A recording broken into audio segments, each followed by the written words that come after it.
Well, how do you do? How do you do? It's nice to see you all. It's such a lovely day, you shouldn't have come. It's so pretty outside. Oh, get a load of Tony. Are we on television this morning? Yes, we are, Arthur. Put the camera on, Tony, will you? Shall I model this little number I'm wearing? You're getting married, aren't you? Say, that's a surprise. Doesn't he look cute? And look at the boys. Everybody, I don't know, since television, these fellas put a clean shirt on every day. Used to have one a week. I like that electric blue you're wearing, Arthur. You like it? Mm-hmm. That's very nice. I don't know how come, but I got a big red mark on it on this thing here. I forgot to take it off at the fire sale price. Oh, no, this, I don't know what you call this. What is that kind of stuff? I can't. Linen or something? Looks like linen. Huh? No, it ain't champagne. Something else. Somebody gave it to me. I was thinking. It's awfully nice. That's one of the things that was signed in the original contract, that I got Paley's old clothes as well as...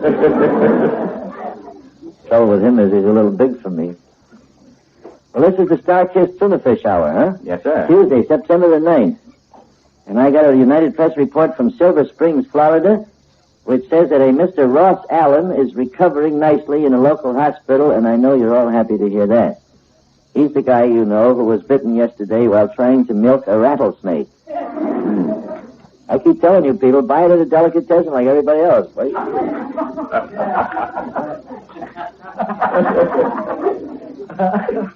you imagine trying to milk a rattlesnake? You ever see a man do that? Yes. Very interesting.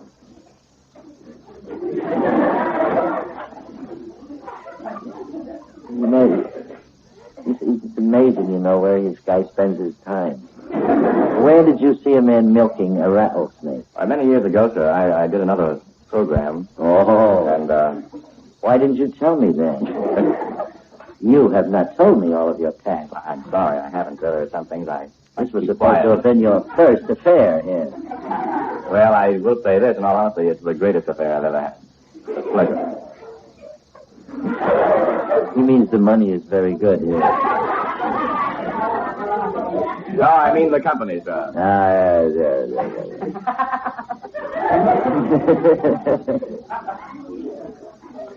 Did you see the picture in the paper yesterday? The little kid didn't want to go to school. Oh, gee, what these up with? I love the caption under it. The caption said that this kid here makes Johnny Ray look like he's in convulsions from laughing. Boy, here's the teacher trying to take him from his mother, and he don't want to go. Boy, that poor little kid is really broken-hearted, huh? I don't want to go to school! And I love the other picture they had of the other kid looking at him like this. Big dope, you. Poor little fella, that must be tough, you know? He didn't want to go to school. Suppose he's over it by now? I imagine. What would you do? Did you ever do that? You ever get so embarrassed when you go to see somebody and they have a little child and you want to make an impression on the folks, so you say, hello, little boy. He goes,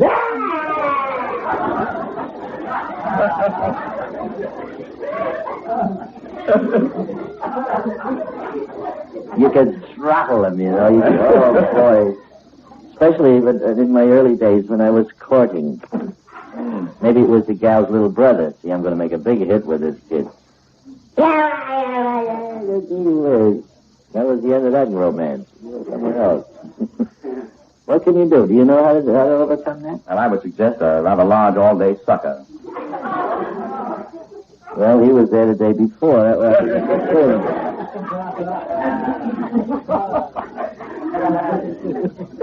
No, I tell you seriously how I learned how to overcome that.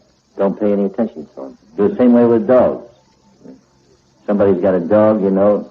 Don't be a chump and go over and say, hello, little buddy. You're liable to come out with 3 fingers missing. You just stand there and don't pay any attention. Just, oh, very nice dog. What a lovely child. And then pay no more attention. Pretty soon the kid's tugging around on you.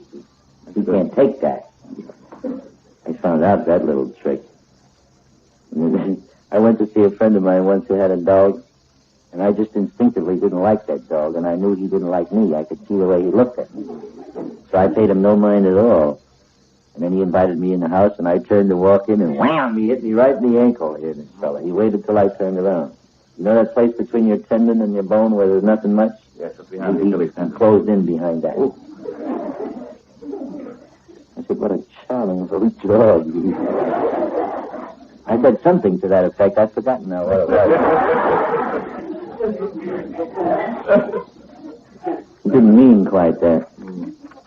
Well, anyway, this being a starfish, I keep calling it starfish. It's star-kissed tuna. The greatest tuna you ever had in your life, chunk style, boy, oh boy. And I want you to meet 4 guys who, not too long ago, went out and caught themselves a tuna fish each. The Mariners.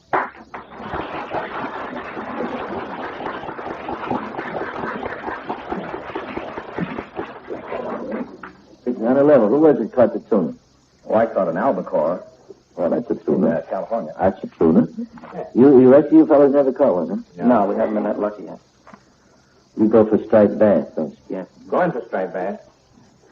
Season is coming. That's right. I'm going up the 19th. Martha's Vineyard. Nice tournament up there. Do they have a tournament? They have a tournament up there, yes, every year. What do the bass do, Jim? Well,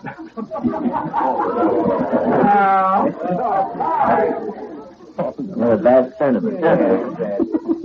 Well, how do you fish for them? Off the shore or in a boat or what? Well, you can fish off the shore or in the boat. You know, you move into the surf, you know. It must be nicely timed. Oh, they have some wonderful places up there. Really, you should go up. Yeah. I heard one of the vice presidents this morning say I should go someplace. I can't. Go get the bass, I like to go to Montauk Point and get in one of those fishing boats where they back the thing right up to where the surf breaks under the stern of the boat and cast in the surf. Well, that's where you catch them, you know, the Riptide. Yeah. Oh, and big ones, too. Yeah. Got one there last... Oh, yeah, got some 30 pounds, 32 pounds, big ones. I think the biggest one they caught up there is about 57 pounds. Boy, that's a lot of fish. That's a lot of fish. And it was caught, I understand, just a day before the tournament began. And that won't count? That wouldn't count. You know. That was a couple of 2 or 3 years ago. I'd throw that son of a gun back with an anchor on it. They could put you tried to do something. Don't you remember last year, Arthur, I sent you a bass back from Massachusetts? Oh, yes, of course, that's right. The one that spoiled. That's right. Well, that was not a freshwater bass, was it? Yes, no, we caught water bass. It's a striped bass. If you guys don't hurry up, you're not going to get a song in here because I got to sell some tuna fish. How about this, Auf Wiedersehen, sweetheart? No, this is a new song, not the old one. This is a new way to say Auf Wiedersehen.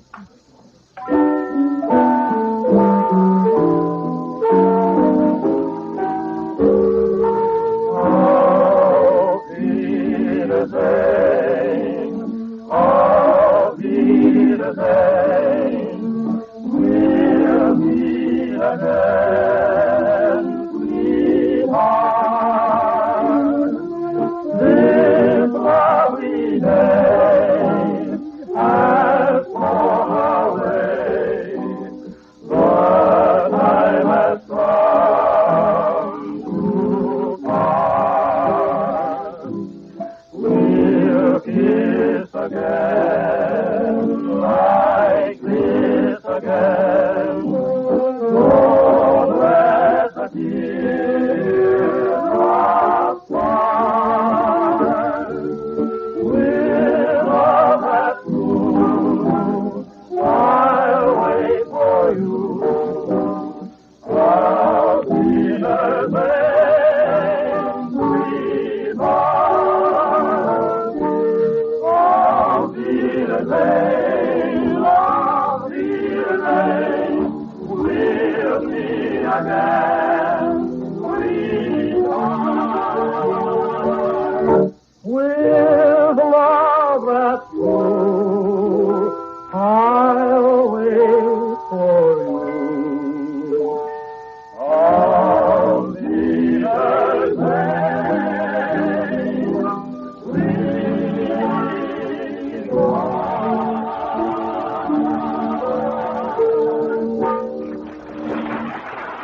Oh, that's pretty.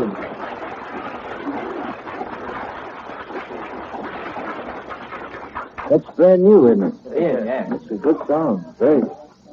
Is it number one now, really? Well, what do you know? Well, let's face the facts, my dear. You can't pick up the paper anymore without... Gosh, you don't have to pick up a paper to know it.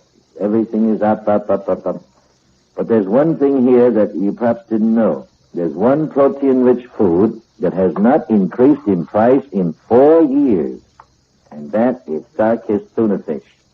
Very, very rich in protein. This is, I don't know how many different ways there are to serve it. We're going to have some for lunch this morning, I hope. Or Friday, huh? Why don't you get it out every day? You don't have to wait till Friday to eat fish. Heaven's sakes. Sandwiches, salads, casseroles, main dishes for man-sized dinners, and save a lot of money, and so tasty. And there are 3 different kinds of this stuff, you know. They got this fancy solid pack over here. This can here, fancy solid pack, and then they got the chunk style. This seems to be the perennial favorite. Everybody likes the chunk style tuna. And there are those who like this fancy white meat, and they have each kind for you. Under the Star-Kissed label, you cannot find any more flavorful tuna fish in the world than Star-Kissed. I wish that you would please get that name in your head, and when you go to buy tuna fish, don't just ask for tuna fish. Ask for Star-Kissed tuna, and you've got the best. They had certified taste tests from coast to coast, if these mean anything to you.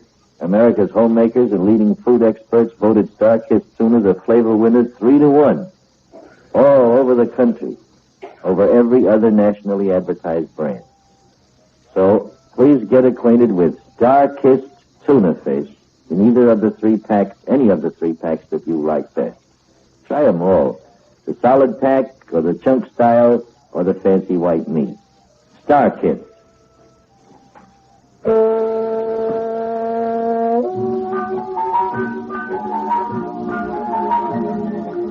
This is the CBS Radio Network. KOOK Billing. Money, money, money, money, money, money. Can you use any money today?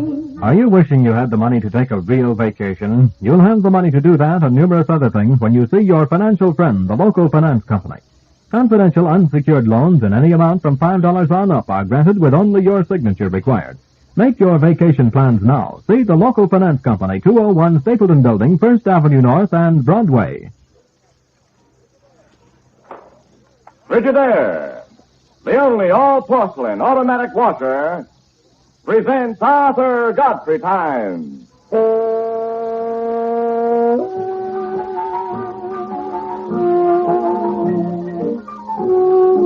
Yes, it's Arthur Godfrey Time with all the little Godfreys. And now, here's that man himself, Arthur Live Water Action Godfrey. Wow. How did you describe me? As live water action, sir. There are no secrets from anybody. Well, let's have a look at the news. I see here that the Mrs. America contest was won by Mrs. Evelyn Joyce Schenk. Or is that Skink? S-C-H-E-N-K? I imagine Skink, sir. Skink? Isn't that the same name as that great name in show business? Yes. Skink. Well, anyway, she won it, and from the pictures, I would say it was no hasty decision. However, it seems that the winning was a little too much for Mrs. Skink, and when it was announced, she fainted and landed on the floor. That's a very human thing to do. You know, that sort of thing happened to our own Archie Blyer right here. Yeah. After his first concert, he played a trumpet solo.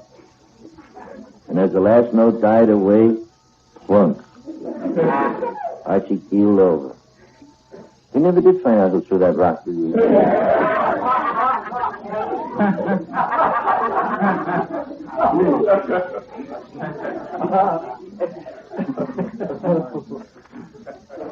We've been receiving a lot of funny ads lately in the mail. People find these in the paper and send them to us, and they intrigue me. Always the columns always intrigue me. You have some funny ones in there. Remember the one last week? Yeah. Dear John, I'm ready. Signed Marries. Well, this one is Helen K. Wesso of Pekin, Illinois, sent me this one. Cut it out of the Pekin Times. It appeared on July 29th. She must have walked here with this letter. She says, I have a feeling the story behind this ad must be most intriguing, too. And this is what the ad says. It's in the Lost and Found column. Lost. Man's wedding ring in women's restroom at swimming pool.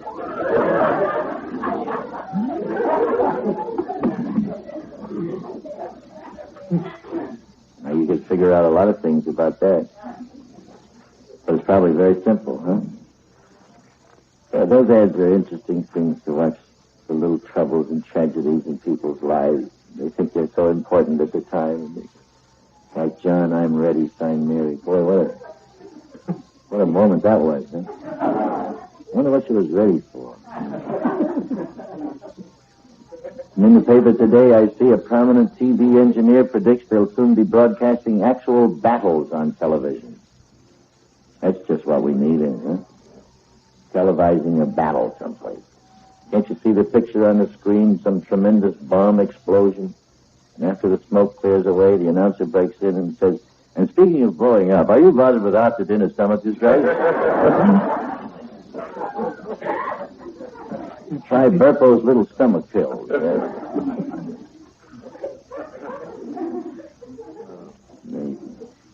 Maybe, you know, that could be some good. Maybe if they televised some war, some battle someplace and got it so that everybody in the world could see it would stop the doggone stuff, huh? I don't know. There ought to be some way to stop them. Here's a little note from Mrs. Robert Hesson of Riverside Drive, Huntington, West Virginia. She says, my 5-year-old daughter, Suzanne, came in from play one day and said, they have a new baby at Karen's house. I said, that's nice. Is it a little boy or a little girl? And she said, they don't know yet. It's still bald-headed.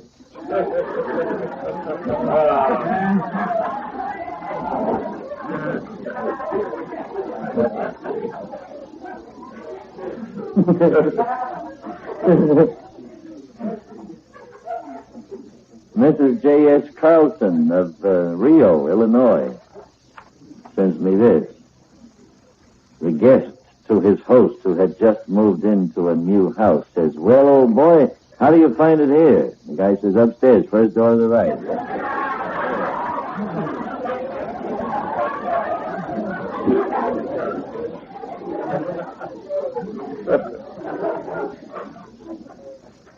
People are funnier than anything, I think.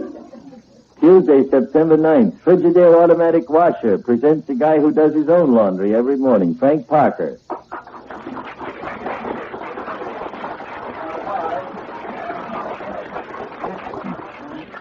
Morning. Good morning. Did you rinse out a few things this morning? Yes, I got up a little early and I put some things on the line. Such a nice day for it, don't you know? Oh, it's beautiful Yes, out there I know, today. That's quite beautiful. Did you ever hear the sad tale that he tells of getting up every morning and making his own breakfast? It's wonderful. It really makes my heart bleed when I hear about Does it really? Yeah. What did you do when you were a bachelor? I mean, how did you... I can't remember when that was. Let me see, when was I a bachelor? 15 years ago. That's a long time. I can't remember. I guess, I know what I did. I went to need it. Well, you know, when I was married, I used to get up and make breakfast, too, so it didn't change my... it didn't make a bit of difference at all. I mean, not that I minded. I mean, after all, I think the husband should, once in a while, fix breakfast for his charming, lovely little wife.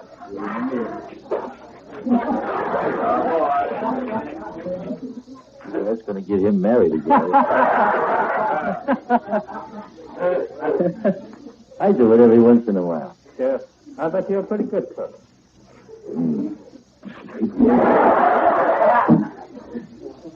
You asked Mary someday how I fixed her some fried chicken. I was going to be real hotshot. I rolled the chicken in some cracker crumbs and egg with a little cheese. Oh. thinking it would be good. Yeah. Oh, don't ever do it. It's terrible. I ate it, saying, gee, isn't this wonderful? And they were all sitting around there. I never use recipes when I cook. I just cook according to taste. I think that reading recipes sometimes gets confusing. I read a recipe that said a roll in flour. When I got up, I was really amazed.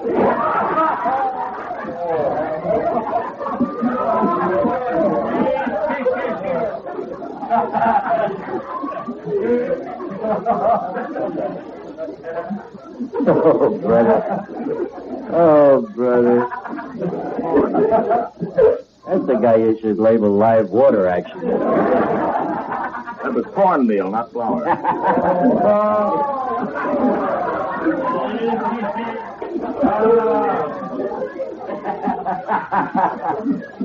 Never mind, Frank. You tried. And it killed 45 seconds, and I thanked you. Now we'll proceed to kill 2 more minutes musically. We'll be very happy. Well, you got a new song? There's a song here that's caught on, and it's called I Went to Your Wedding. Very apropos.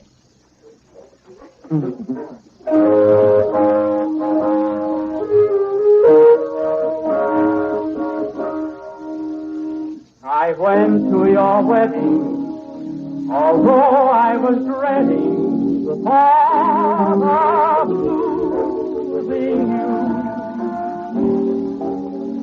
The organ was playing, my poor heart kept saying, your dreams are through.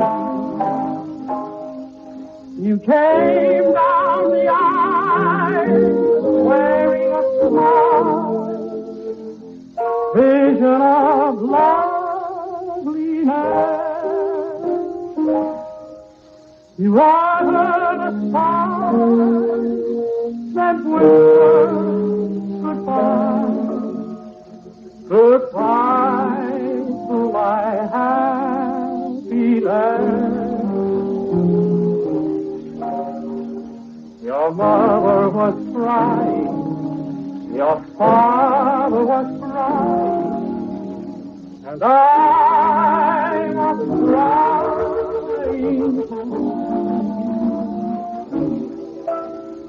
The teardrops were falling because we were losing you.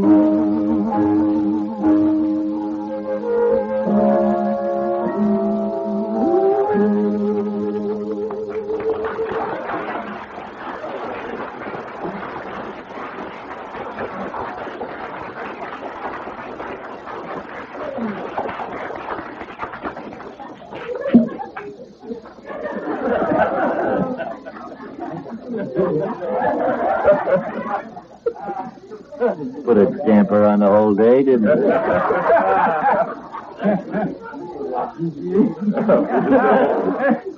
Mother was crying. Father was crying. I was crying. What a joyous occasion. Everybody in this joint was crying. Why did they do that, Tony? Why do people cry at weddings? Well, this is a psychological reaction, Arthur. Particularly on the part of the parents. I think mainly the mother feels that she's losing her daughter. The father suffers a very strong attachment between his father and daughter. I imagine, although not too many men cry, I imagine there's a great feeling of loss. But many times when people are happy, they cry. This is a complete release of emotion. On the other hand, I think if parents would look forward to gaining a son-in-law, instead of losing a daughter, this might change the entire complexion, don't you think? Maybe that's why they're crying, seeing this fellow, well...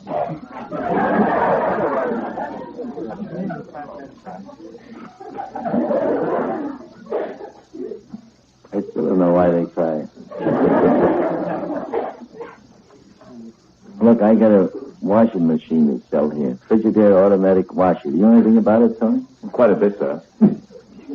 Is there anything you don't know quite a bit about? Well, come over here and have a look at it, will you?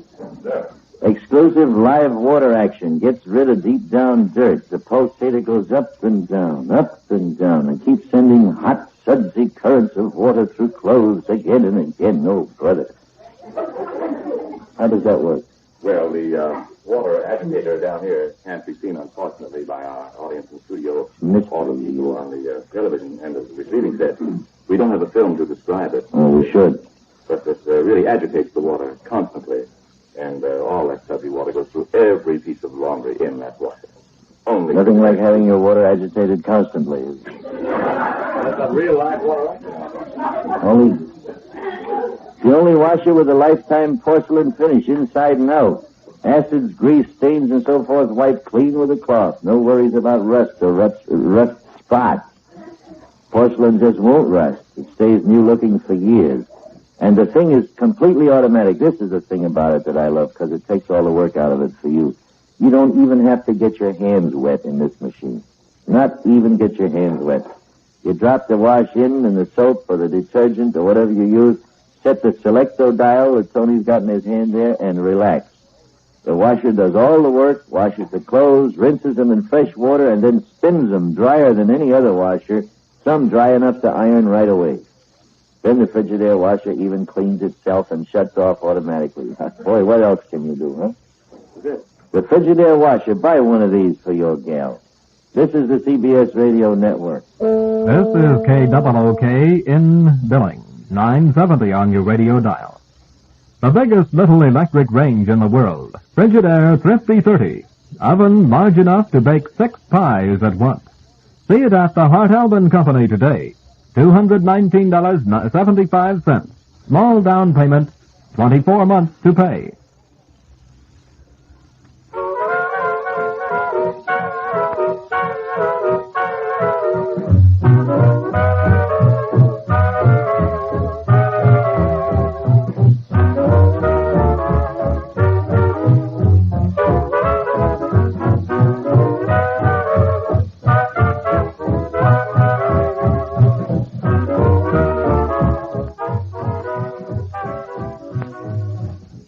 .30 on this Tuesday morning, and time to bring you now some recorded music by some of your favorite artists, some old, some new, all recorded for you on the record party this morning. And we'll review the Pioneer League scores. There was only one score, by the way, yesterday. And we'll check the forecast for eastern Montana. But first, the music, and in the spotlight this morning, Dinah Shore to sing on the Victor label, Why Should I Believe in Love?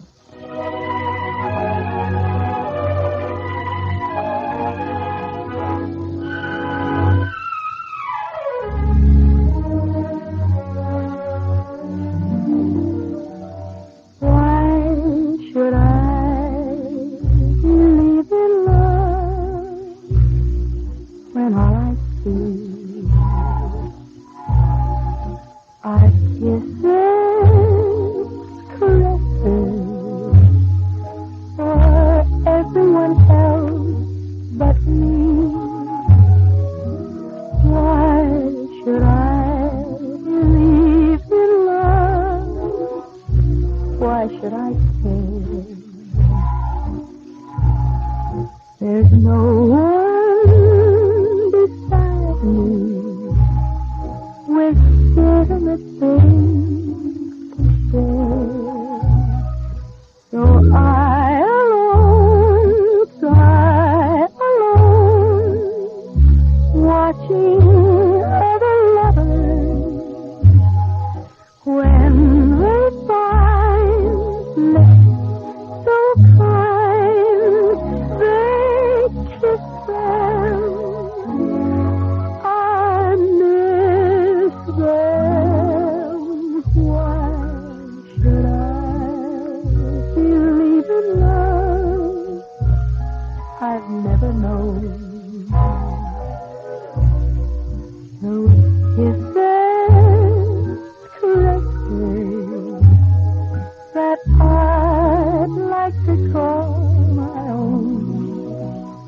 call my own. So why shouldn't I sigh? Shouldn't I? When I'm so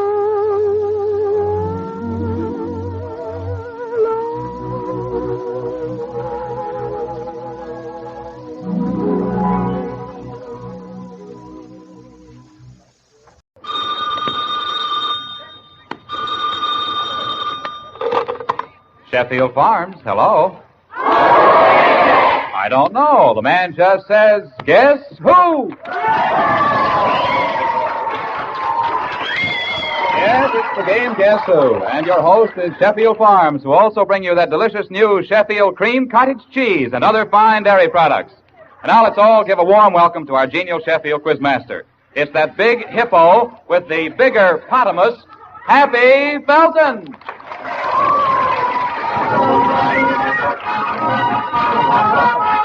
Big hippo with a bigger potamus. What a... Joe, don't pick on me today.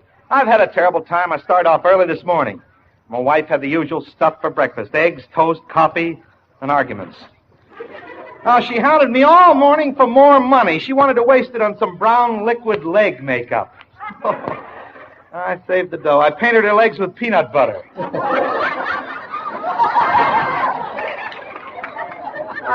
Made me so mad, I just hauled off. I popped my gum at her. I tell you, it all started last night. We went to a dance, and my wife wore that new gown, you know, the long ones. Has a trail 10 feet long. While we were dancing, I kept stepping on it. I'm now known as Jack the Ripper. Oh, well, enough of this. It's too warm tonight. Let's play Guess Who. 7 smart cookies are heaving and weaving, eager to huff and puff for the stuff, and the stuff is 10 silver Sheffield dollars for the winner who guesses the correct name of the person whose voice we will play on the various recordings. The loser will get $2. Either guess is signified by... Listen to that swag. Swag of my heart. Yeah, it's an old milk pail getting bulgy with bullion. It contains $65 so far, with more to come.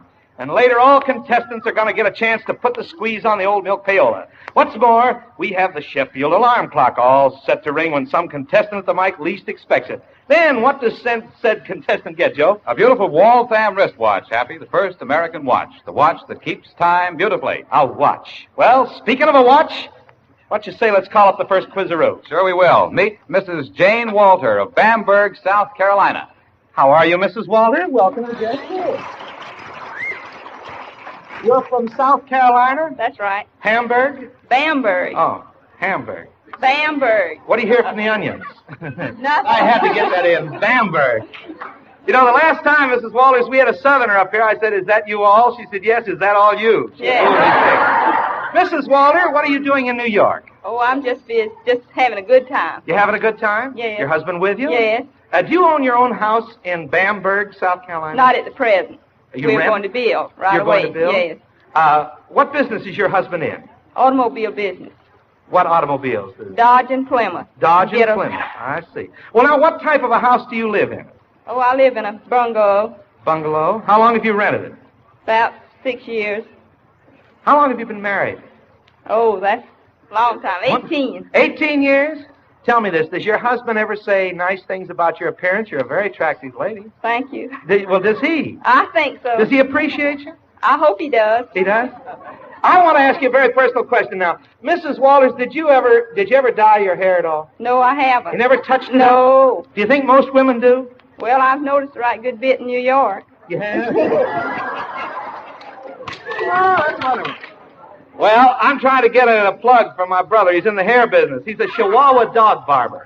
Oh, well, he's going to starve to death then. He is? Oh, no. If you ever know a dog needs a haircut, take it to the Chihuahua Shababa shop. It's a wonderful. I thought that was cute. Now I'm going to ask some more personal questions. Are you going to say right away that you like New York?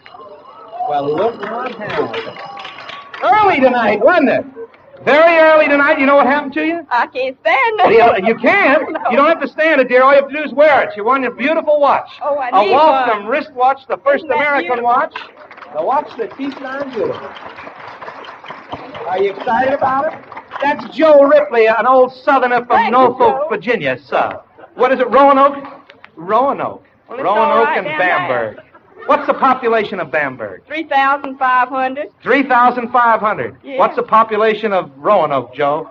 About 100,000. You're lying by 80,000, I'll bet you. All right, Mrs. Walter, we want you to wear the watch in good health, and now it's time to play our game.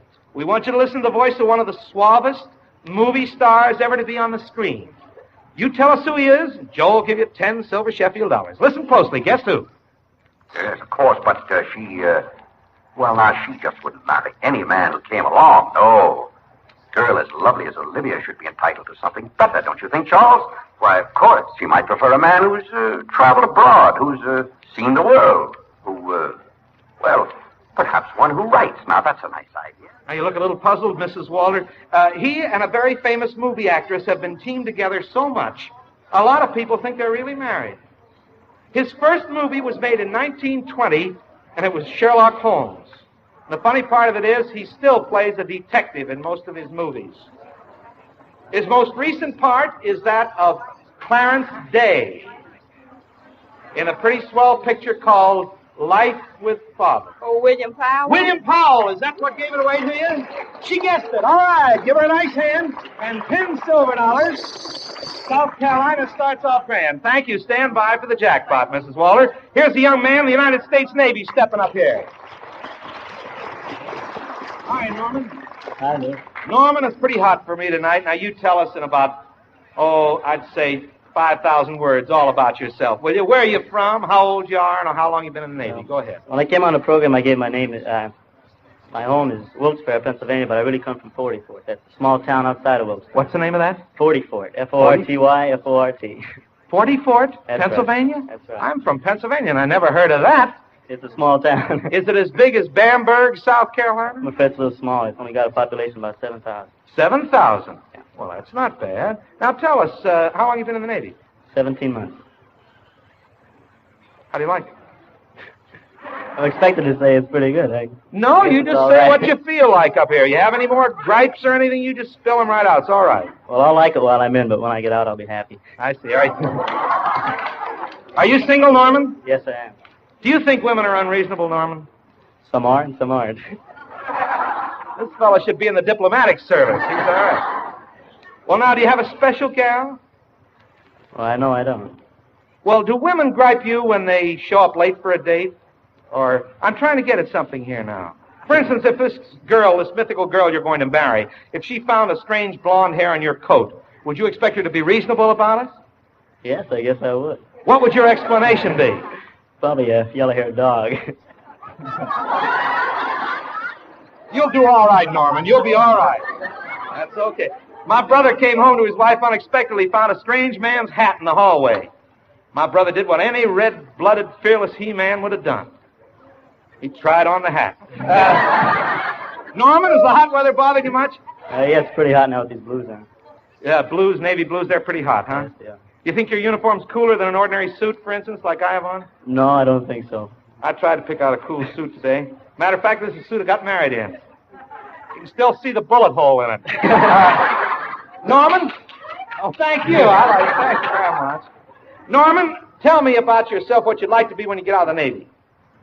Well, I don't know exactly. I haven't made up my mind. I've been thinking about the field of optometry. Optometry? Yes. Glasses, huh? Yes. Have you learned anything about it in the Navy? No, I haven't. I haven't You want to had go the to school when you get out, huh? Yes, I do. All right, Norman. Give you a chance to start on a little schooling money. I know that's what you'll use it for if you win. But guess who we have for you is that of a fella who sings. He's been in the movies, he's been in vaudeville, and right now he's on the air. Gene Clark, our new papa, has the record ready. Joe has the money ready, and if you're ready, here we go. Play it. I'm singing in the rain, just singing in the rain. What a glorious feeling, I'm happy again. I'm laughing at clouds so dark up above. The sun's in my heart and I'm ready for love. Let the storm... Ah, Norman, he first sang that song in a picture called The Hollywood Review in 1939. Later on, he was the voice of Jiminy Cricket in Walt Disney's Pinocchio. Been known for years as Ukulele Ike. He made those records when I was in high school. Was that Cliff Edwards? Cliff Edwards, you're right. Good boy. Give it the 10 silver dollars. And Norman Cromack from Wilkes-Barre, Pennsylvania, 44th, Pennsylvania. That's right. Stand by for the jackpot. Thanks a lot, baby. Here comes Joe Ripley. Joe's got some words of wisdom. Now, you tell us, Josephus. Well, you know the old saying that goes like this: you can't judge a book by its cover. Well, I was thinking of how well that applies to the milk you buy. You can't judge milk by the way it looks, because it all looks alike in the bottle. But there's a big difference you can't see in Sheffield milk. This difference is a plus value that's important to your health and well-being. It's quality and purity. You see, milk is a mighty perishable food. It needs constant care and attention, and I know you'd be impressed, as I was, if you could see the tremendous amount of time and work spent at Sheffield to give every bottle of milk the greatest possible protection. For example, do you know that in one plant alone, a crew of 20 men spend from 10 to 12 hours every day cleaning, scrubbing, and sterilizing every piece of equipment that comes in contact with milk? Believe me, that equipment is shining and spotless when they've finished. And that's just a small part of the work. Sheffield vigilantly safeguards your health with 34,000 laboratory tests and checks every day, many of them exclusive with Sheffield Farms Company. All this to give you extra protection, to assure you of getting the finest, purest milk you can buy. So, for 34,000 reasons that add up to extra value, always ask for Sheffield. Thank you, Joe. I thought that was very interesting myself. And the young lady who was standing beside you seemed to think it was very interesting. She was hanging on every word. Hello. Hello. What's your name? Rosalie Lucas, Rosalie Lucas. Where do you live? Brooklyn, New York. That's always good for a big hand here. Are you interested in the baseball team? Mm-hmm. I don't know who won today, though. You don't know who won today? Can anybody tell her who won? Brooklyn, 8-7. 8-7. What does that put up? Do you know how many games they have? 5.5. All right. Oh, they've been having some sensational ball games. Now let's talk about you, Rosalie. You go to school? Yes. Where do you go? Girls Commercial. ¿Cómo se va, señorita? Do you speak Spanish? No. I know 2 Spanish words I was kind of showing off. Mañanas tomorrow, pajamas tonight. What would you like to be when you finish school, Rosalie? A dietitian. A dietitian? Yes. Diet, huh? I'm sorry. I don't know as I'm interested in that sort of thing. All right, Rosalie. How do you study to be a dietitian? Well, I have to go 2 years after I graduate from high school. I have science and chemistry. I see. And then you want to work for a restaurant company? Is that No, the I'd like to work for airlines. For airlines? Or a steamship company. Oh, I see. That'd be very nice. You want to travel? Well, yes and no. Would you consider yourself a vain person, Rosalie? I don't know. You should know. I don't think you are, though. Which sex do you think is more vain, men or women? Men. Why? I'll tell you why. I'll tell you why, Rosalie. Men are so positive of their attractiveness, they don't even change their clothing style, hairstyles, or any other fashion. Women are so unsure of their beauty that they must make changes continually. Now, does that make sense?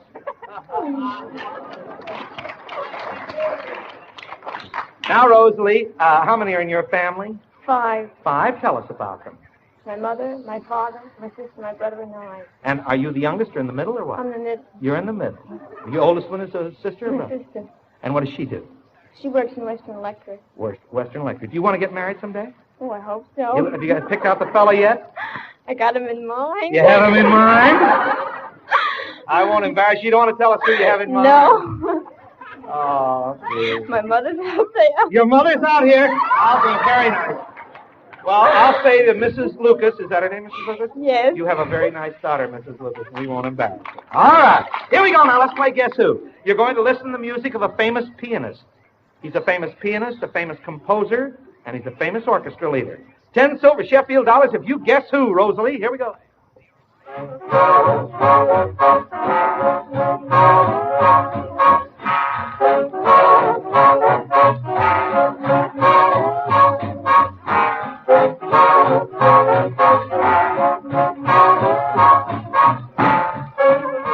They were kind of laughing me dancing. I was really jumping on that one. That's a hint. This fellow was discovered by Benny Goodman in Kansas City. And he composed that number. That number is called the 1 o'clock jump. The 1 o'clock jump, recorded by all the big band. Now, this is not Duke Ellington. It's not Prince Albert. It's not King Oliver. It's not Queen Elizabeth. Count Basie. Count Basie. How did you get it? How did you get it? Because I mentioned all that royalty and I only missed the count, huh? Yes. $10 silver. You share it with your mother, Con. She's there with you. Okay. All right. Bye, Rosalie. Thank you very much.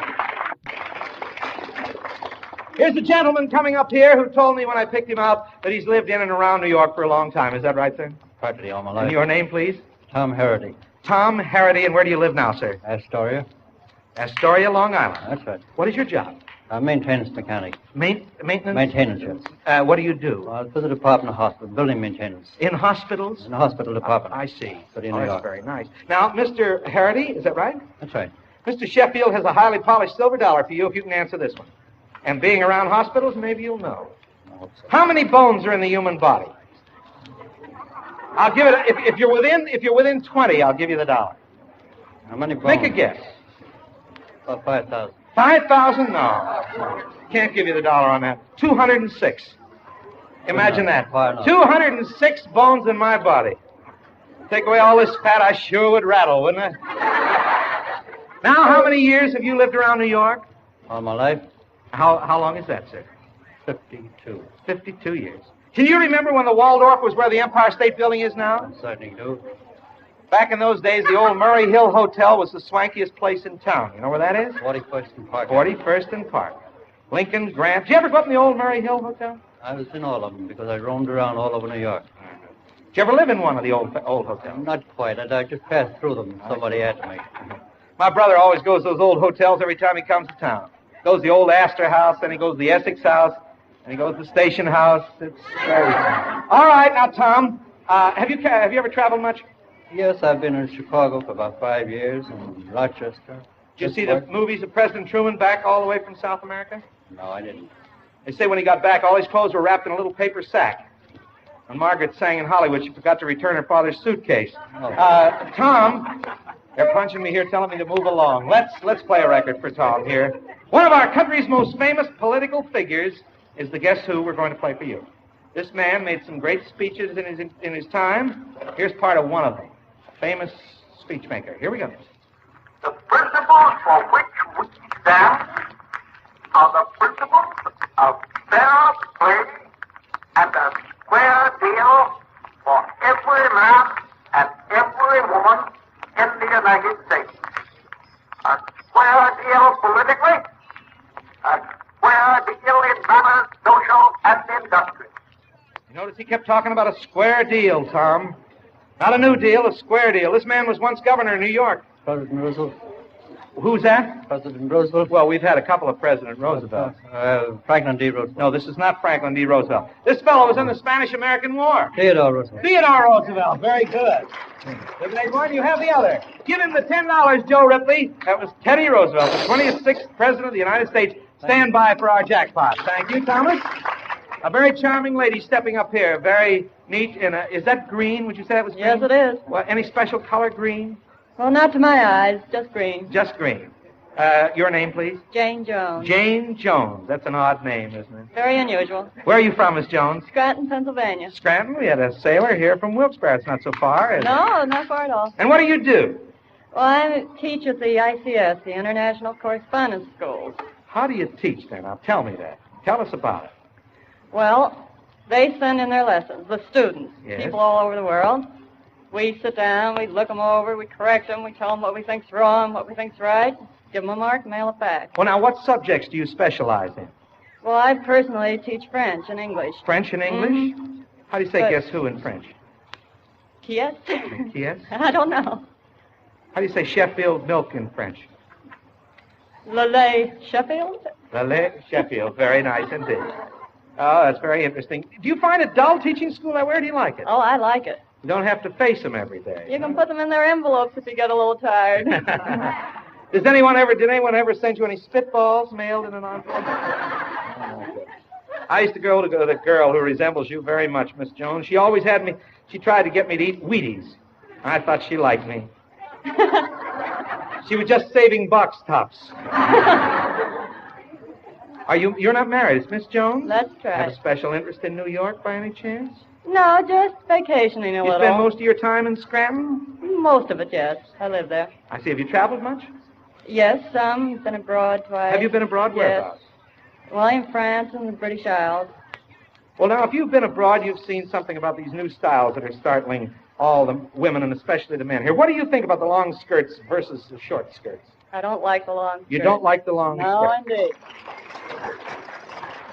I agree with you. I've invented a rubber skirt. If you want a long skirt, you just put lead sinkers on the bottom of it. Very good. Jane, I'm going to play a record for you. She does remind me of the first gal. Good. The only thing is she was a blonde. She gave me a lock of her hair to keep. Beautiful blonde hair with such nice black roots. Jane, your record is one of the greatest entertainers of all time. Still quite active. Been around for a long time. Tops in his field. There's 10 silver Sheffield dollars waiting for you and the ICS. We won't mail it to you. We'll give it to you. Well, that'll be if fine. you guess who. Here he is.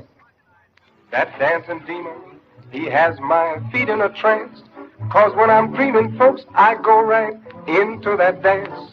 Once you hear that haunting string to it, I bet my life you'll go insane to it. Hi-ho, doing the new lowdown.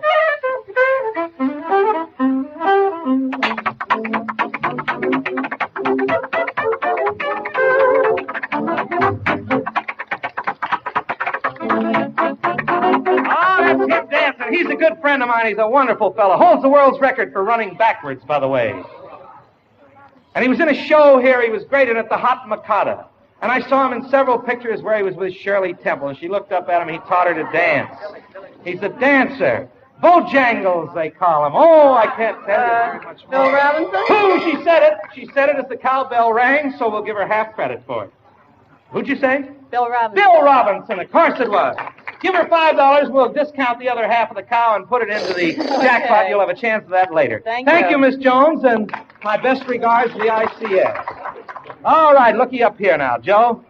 We talking about school here. I guess most of the schools are in full swing now, aren't they? That's right, Hap, and I hope the kids are minding their P's and Q's. What do you mean, P's and Q's? Pints and quarts, Happy. Oh, A fine. pint of milk at lunchtime and another pint sometime during the day or evening.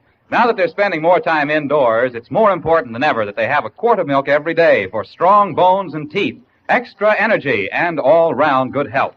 And say, mothers, those youngsters will really go for Sheffield Vitamin D homogenized milk because it's extra delicious with a smooth, rich flavor, and it's more readily digestible, too. And a full day's supply of precious vitamin D is added to every quart. From now on, be sure to keep plenty of that good Sheffield Vitamin D homogenized milk on hand. Step aside, Joseph, for a man in uniform. Let's give him a welcome here.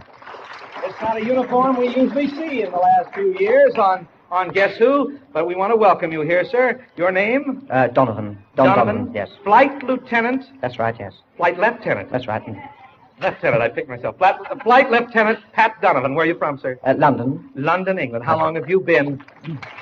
We're giving you a welcome, Mr. Donovan. How long have you been in the flying corps? Oh, about 8 years now. 8 years. And your job? Navigator. Navigator? Yes. Been all over the world? Well, I've seen part of it. I see. And what are you doing here now? Well, I came over on a visit. On a visit? For a couple of days. Are you married? No. Lieutenant, you're not? No. Oh, you might as well be. Remember, today, 2 can live as cheaply as 3. I know that.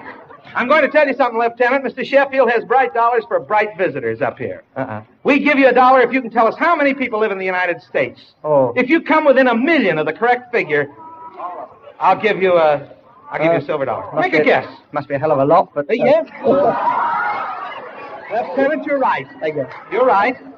How many would you say?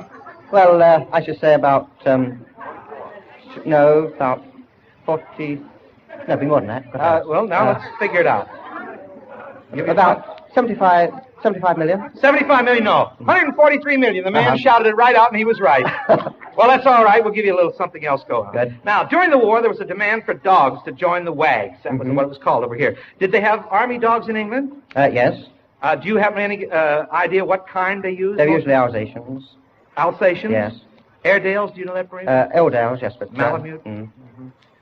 Which kind of a dog would you rather have protect you? Oh, Alsatian.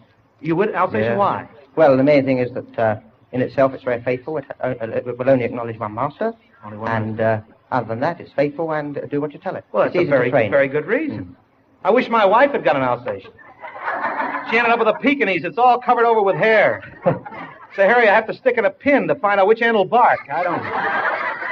Well, Pat, what do you think of our New York now? How many times have you been here? Well, it's the first time. First time? What do Yes. you think? What affected you most? Well, my general impression was the size of buildings, but I think the thing that impressed me most was the rockets in The Radio rockets in City. Radio Yes. City. Aren't they wonderful? Aren't they wonderful? Oh, they're really good. They're very nice Oh, girls. they are, Don't yes. they dance beautifully? They do, yes. Did the orchestra come up out of the pit while Yes, you were there? yes, up there. And moved all the way back? No, well, it went up and came down Do you again. have a music hall in London now, anything to equal that as far as size? No, nothing at all. They have some lovely shows in London. Ah, yes, now. they do. Did you see any of them over there? Our American shows. Yeah, I saw Oklahoma, which Oklahoma? is Is that a big hit in That's London? a great success, yes. Great success here, too. You liked it? I did, too. I can't tell you how nice it is to speak to a cheerful man like you and a friendly one. We want to welcome you to Guess Who. We Thank hope you. you're happy. Thank you. Now, I have a record here, and this may not be quite fair, but I think maybe it will be.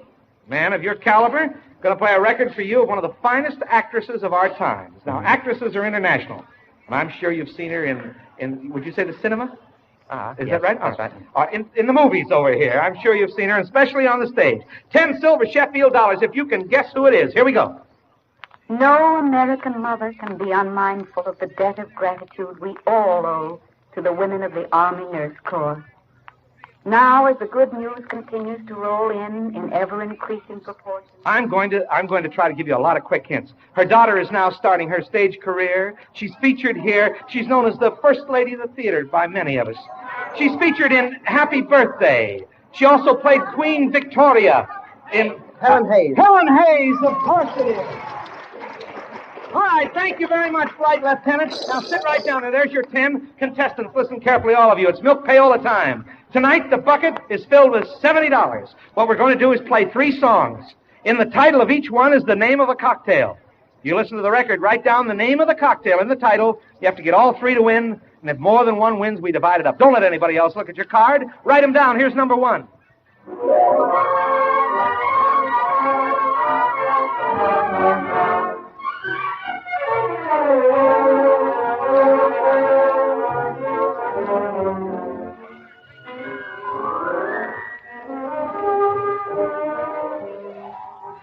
That's number 1. Remember, it's the name of a cocktail in the title. The next one is also a cocktail. Play it for us, Gene.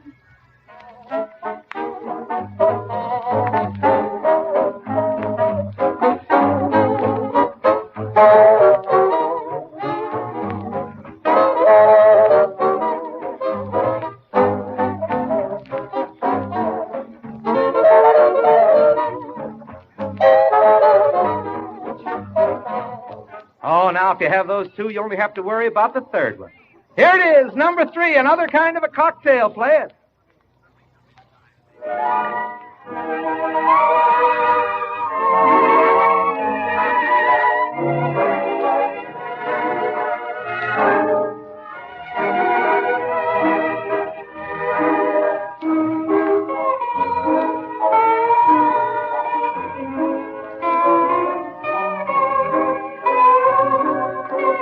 We'll be right back with Pay All the Winners. In the meantime, do you know that your biggest bargain in food is milk? That's right. Milk gives you more food value for less money than any other food. Sheffield milk is tops in health-building nourishment, creamy, country-fresh flavor, purity, and quality. For extra value, ask for Sheffield milk. Joe, we have all Sheffield milk drinkers here tonight. They didn't know any of those cocktails. Only a few of them had one of them. Here, I'll announce them and tell you what they were. The first one, the tune was Manhattan Serenade, meaning a Manhattan cocktail. The next was Old-Fashioned Love, an old-fashioned. Champagne Waltz was third. We'll carry the money over to next week, and that's all for tonight. Until next week, this is Happy Felton, your Sheffield Quizmaster, saying good night, everybody. This is Joe Ripley reminding you that Guess Who is presented Saturdays at 7 by Sheffield Farms, a division of National Dairy Products Corporation. This is the Mutual Broadcasting System.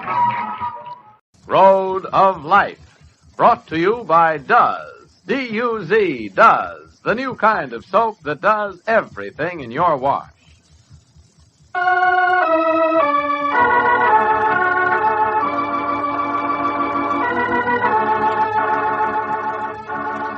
Dr. Brent, call surgery. Dr. Brent, call surgery. Dr. Brent, call surgery.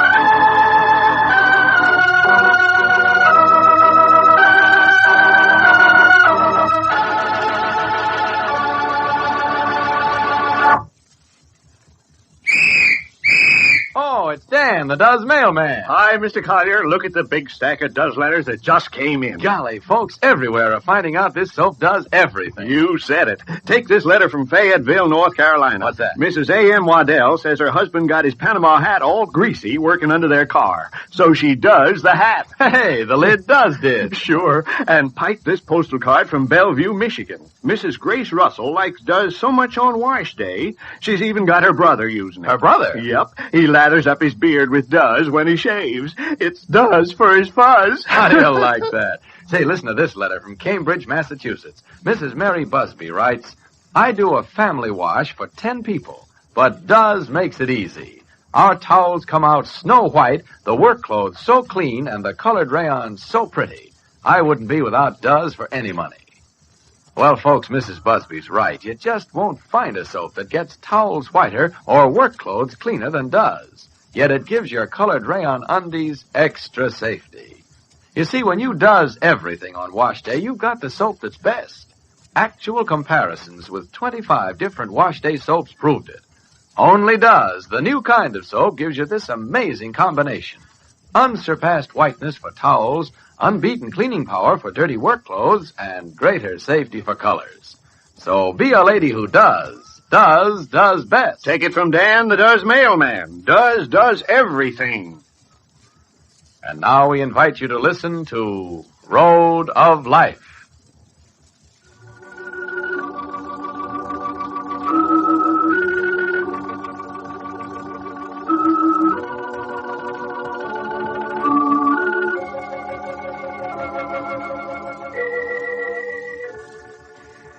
Dearest John, this isn't the long, long letter I promised you. In fact, I'm writing this much more for myself than for you. I know that isn't fair, but I have a confession to make. I'm lonesome, and so is Janie. I guess we're not the type of women who adjust well to leaving our home and family. We've seen Reno, and it's a pretty place, but we do miss Chicago. Janie seems much happier tonight than she has in ages. She started in at nursery school and loves every minute of it. I've thought a great deal about Jim today. I hope you're keeping an eye on him and looking out for him. I know he prides himself on being a very independent person, but it's my opinion that he needs someone to look after him. He's not good at matching his socks and ties, or staying out of drafts, or...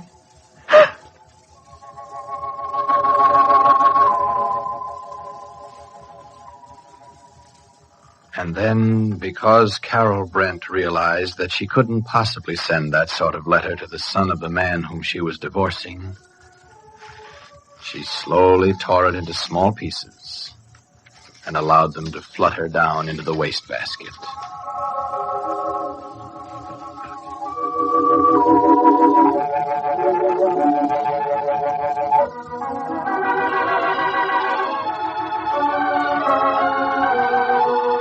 Several hundred miles to the east of Reno, Nevada, Jim Brent sits dejectedly in his room in the Chicago Professional Club for Men. For 2 days now, Jim has kept to his room. Now, shortly before 5 o'clock in the afternoon, an old friend of his walks down the hall of the professional club and stops in front of Jim's door. Jim? Come in. Hi, Jim. Hello, Doc. Lovely afternoon. Afternoon? Put up the shades and see for yourself. Oh, that's no use. This room's on a court, and I never can tell if it's day or night. Try going outside sometime. That might help. Yeah, I guess it might. I didn't hear an invitation to sit down, but... Oh, sorry. You can use this chair as soon as I dump these papers and books. No, never mind. I'll sit on the bed, Jim. Okay. I see it hasn't been slept in. Just rumpled. I fell asleep in the chair last night. Jim, why don't you get out of this place? Why don't you move back home? It's so depressing here. There's nothing as... no one at home who could help that. In fact, the house is closed. You've got to pull out of this, Jim. Is that the technique you use on your more neurotic patients? Depressives, for instance? Forget about my patients. We're discussing you. Well, I'd much rather discuss your patients. Oh, you happen to have any tobacco with you? No, and it's a good thing if you've run out. Why? The smoke's so thick in here, I can hardly see across the room. Is it? I hadn't...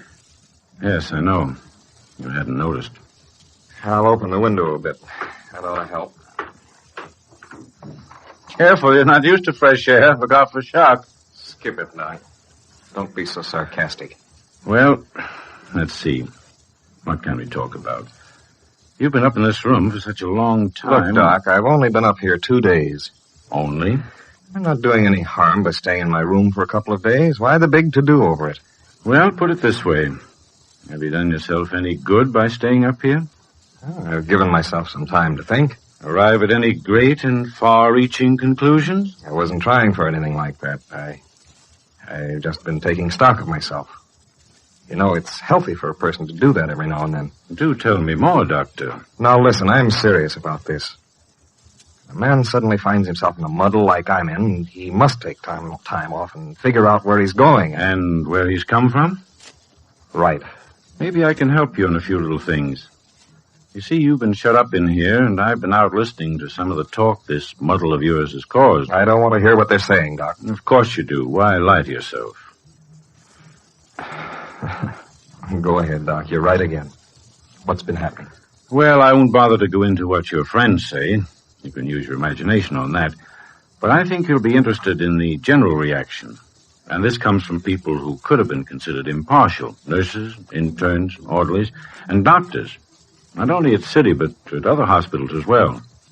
Jim, they think you were put on a set of tracks and railroaded just as sure as if you'd been the 20th Century Limited. They say it was a rotten shame, that it was unfair. Easy, Doc, easy. They mean it, Jim. Well, that's very kind of them. Oh, wait a minute. I'm not finished yet. Okay. Half the medical profession in Chicago is saying that if you're out, it's the hospital's loss and not yours. Well, that's very nice of them. They aren't saying it to be nice. They mean it. Well, I'll admit it was a kick in the stomach, Doc. I didn't expect to be dismissed. I thought I'd done what was right. I'd hoped the staff would see it that way. Well, it was that nurse, Ethel Lanier's testimony that finished you. I wonder why she said those things. She must have done it to please Frazier. She must have... Postmortems don't do any good in cases like this, do they? Not a bit. Unless you want a few of the men to draw up a petition. Petition? Yes. They're thinking over that, too. If enough people sign it, another meeting could be called and more testimony taken. No, Doc, no. I wouldn't even consider it. Oh, that's what I figured. I asked for a yes or no decision. I lost, and that's the way it's going to stand. Besides, doctors have enough to do these days without worrying about attending such meetings and signing petitions. Oh, you're aware that there's a shortage of medical men? Jim, I came here to shake you out of a mood. I know you've got a hard knock. I know you're disillusioned, and I know you're hurt, but the best way to come out of it is to work. And we need you at the hospital. Hospital? I hope you haven't forgot Wiley Memorial. You're still chief of staff, you know. No, I haven't forgotten. And what about your own practice? I talked to your office nurse. She's been telling everyone you're out of town. Doc, you're saying that I've run away from my obligations. I haven't at all.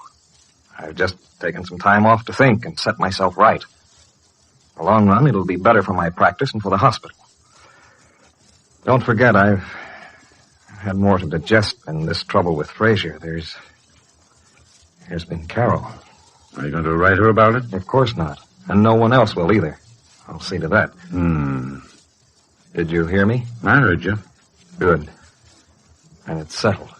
It's not my life you're messing up. I'm not messing up anyone's life. Well, then, after 2 days of meditation, would you mind giving me a hint as to what you found out about yourself? Doc, remember how, not very long ago, everybody was worrying about the change in me? Yes. Remember how I used to sit around talking about my great urge to be in the country, to get to the open spaces for fresh air to breathe? Go on. Well, I think it was all symbolic. Say that again. Well, let me explain. I think the basic urge I've had has usually been to break away from the old things. From Carol? No, not really Carol, but from the way we were living. It wasn't a good way. It wasn't a real marriage for either of us. I love her, Doc. I don't know why it was that way. It must have been my fault. I imagine when there's trouble with a marriage, it's generally the fault of both parties. Well, anyhow, my personal life was wrong and my professional life was wrong, too. Explanation? My interests have been turning toward psychiatry for quite a few years now. Toward psychiatry and away from surgery and city hospital. I wasn't conscious of my pull to break away. It came out in other forms. Other forms? Yes, I can see the pattern more plainly now. Then what are you going to do? I'm going to do what I want to do. I'm going to forget about City Hospital. I'm going to forget about Frazier. I'm going to think about only one place. I'm going to devote every minute of the day to psychiatric cases at Wiley Memorial.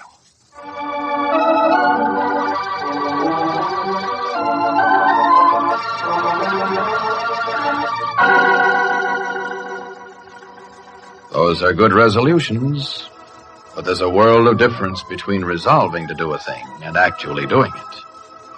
Jim's plans call for work at Wiley Memorial. But whether he will have a chance to put them into effect remains to be seen.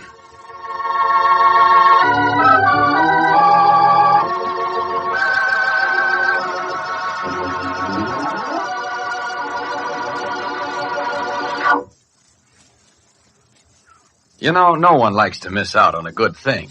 That's why you should does your dishes. Now, I've told you does is best. It does everything in your wash. Well, in the dishpan, too, does everything. You see, ladies... Ladies? Well, how about talking to us men? I do dishes sometimes. Well, then, brother, does 'em. This new kind of wash day soap does everything for dishes. Does gives you suds that stand up till the last dish is done, fast action on grease, plus greater kindness to hands. I don't get it. You will when you see Does in action. This new kind of soap bursts into suds the instant water hits it. Suds that really stand up so you don't keep reaching for more soap. I get you. Does cleans up sticky frying pans in a hurry, too. Cuts the toughest grease without hard scouring. Nice going. Yet Does is kinder to hands than any other leading wash day soap. I don't exactly care about... Oh, but the ladies do, because Does leaves their hands wonderfully smooth. Some soap. You said it, mister. Start doesing your dishes, ladies. You'll find in the dishpan, too, does everything.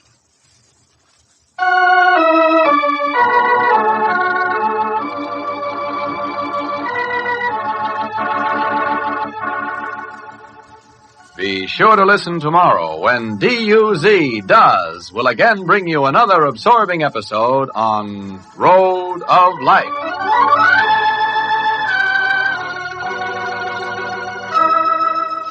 This is Clayton Collier saying good day for the makers of Does, the soap that does everything in your wash.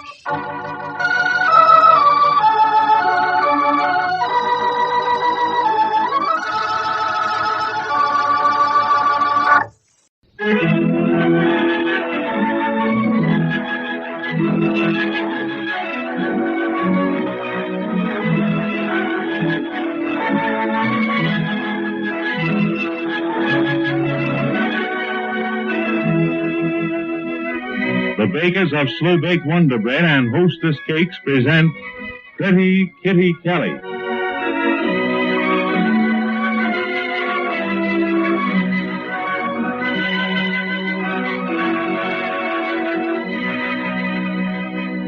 Michael Conway, Kitty's former sweetheart, now her lawyer, is working with might and main to prove Kitty innocent of the murder of Mademoiselle Helene Dupin. It is Michael's theory that the two foreign agents, Colonel Oroscani and Aristide Leon, are the real culprits. That the murder was only another of their schemes to prevent ratification of the treaty between the United States and the Argentine, which Kitty's fiancé brought to America. Meanwhile, the success or failure of Kitty's defense seems to hinge on the gun with which Mademoiselle Dupin was shot. The police have traced it to a gangster, Fred Lutman. But through Lutman's sweetheart, Irene Egan, Kitty and Michael have learned that Lutman sold the gun to a 6th Avenue pawnbroker named Henry Glicker. Exactly what use Mike will make of the information has yet to be learned. Want to make your children happy? Of course you do. Then listen, I'll tell you one sure way. One of the biggest moments in a child's day is when he opens his lunchbox at noontime. He's hungry, and he's looking forward to good things to eat. So the more delicious, the more appetizing you can make his sandwiches, the more he's going to enjoy them. And now, here's how you can make your sandwiches the best ever. Simply use slow-baked Wonder Bread. For you see, Wonder Bread is better for sandwiches in 4 ways. First of all, Wonder Bread stays fresh. After you make your children's sandwiches, every slice of Wonder Bread will stay moist and tender right up to the moment your hungry children sail into them. Then, Wonder Bread tastes really grand, too. Its fresh-baked goodness will bring out the full flavor of your tempting sandwich fillings. What's more, Wonder Bread's close-knit texture holds your filling in the center of each sandwich, stops it from leaking through onto hands and clothes. And most important of all, Wonder Bread is a splendid energy food for growing children. Besides, because it's slow-baked, Wonder Bread is quickly and more completely digestible. In fact, Wonder Bread is the one best bread you can buy for making sandwiches. And that's why your children will love Wonder Bread sandwiches. So when you prepare their lunches, make their sandwiches with slow-baked Wonder Bread. For better sandwiches tomorrow, get Wonder Bread today.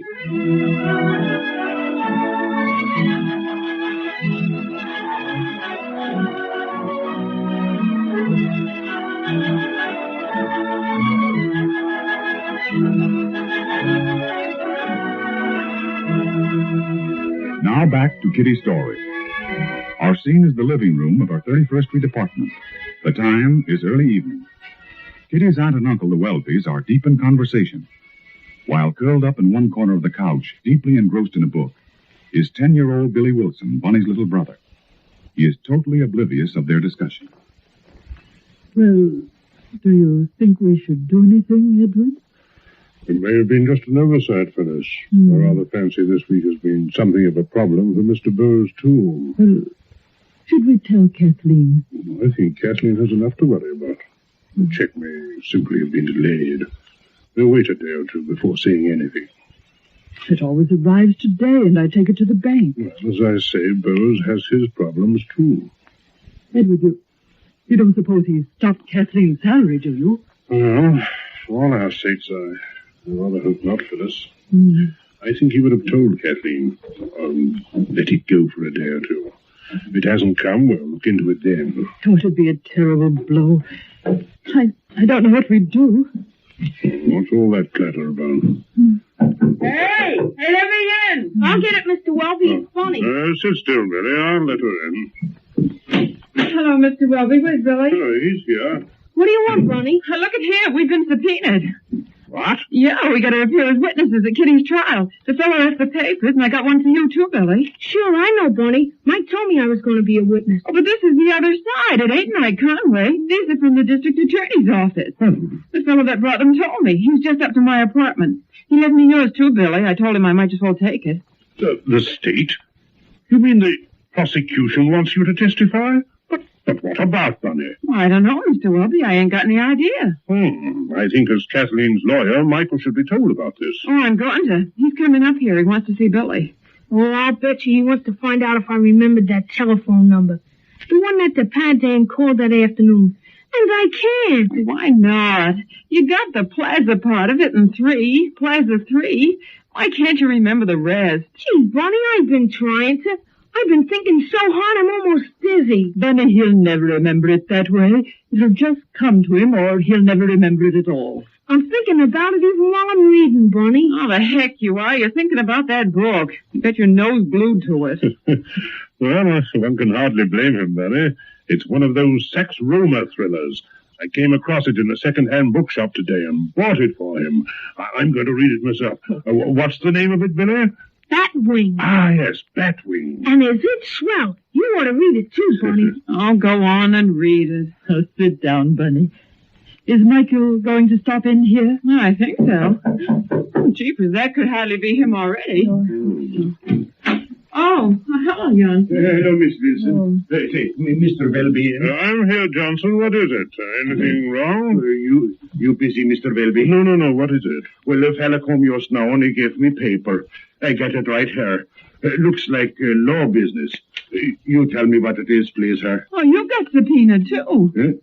What you say, Miss Wilson? You've been subpoenaed. You have to appear in court for Kitty's trial. Oh, I fancy Miss Wilson's right, Johnson. Sure, Billy and me got him, too. We got to be there. Oh, you Yemeni. I don't want to go get Miss Kelly in more trouble.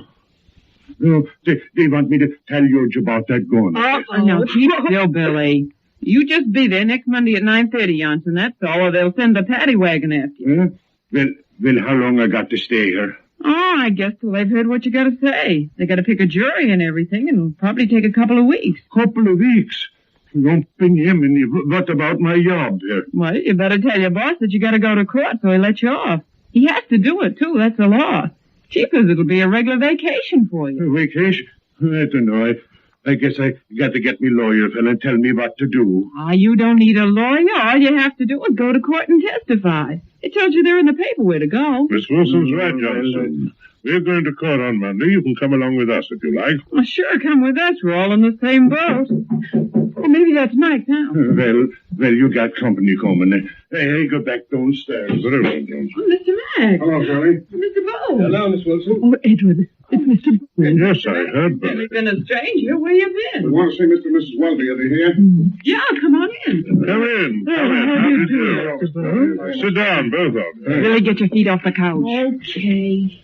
Well, I suppose you're just as worried about Kathleen as we are, Mr. Bowles. Yes, Mrs. Welby. I sincerely hope she gets out of this. Yeah, we went down to the clink trying to see her, but they wouldn't let us in. Now, Artie here figured we'd better tell you folks so that you could tip off Kitty.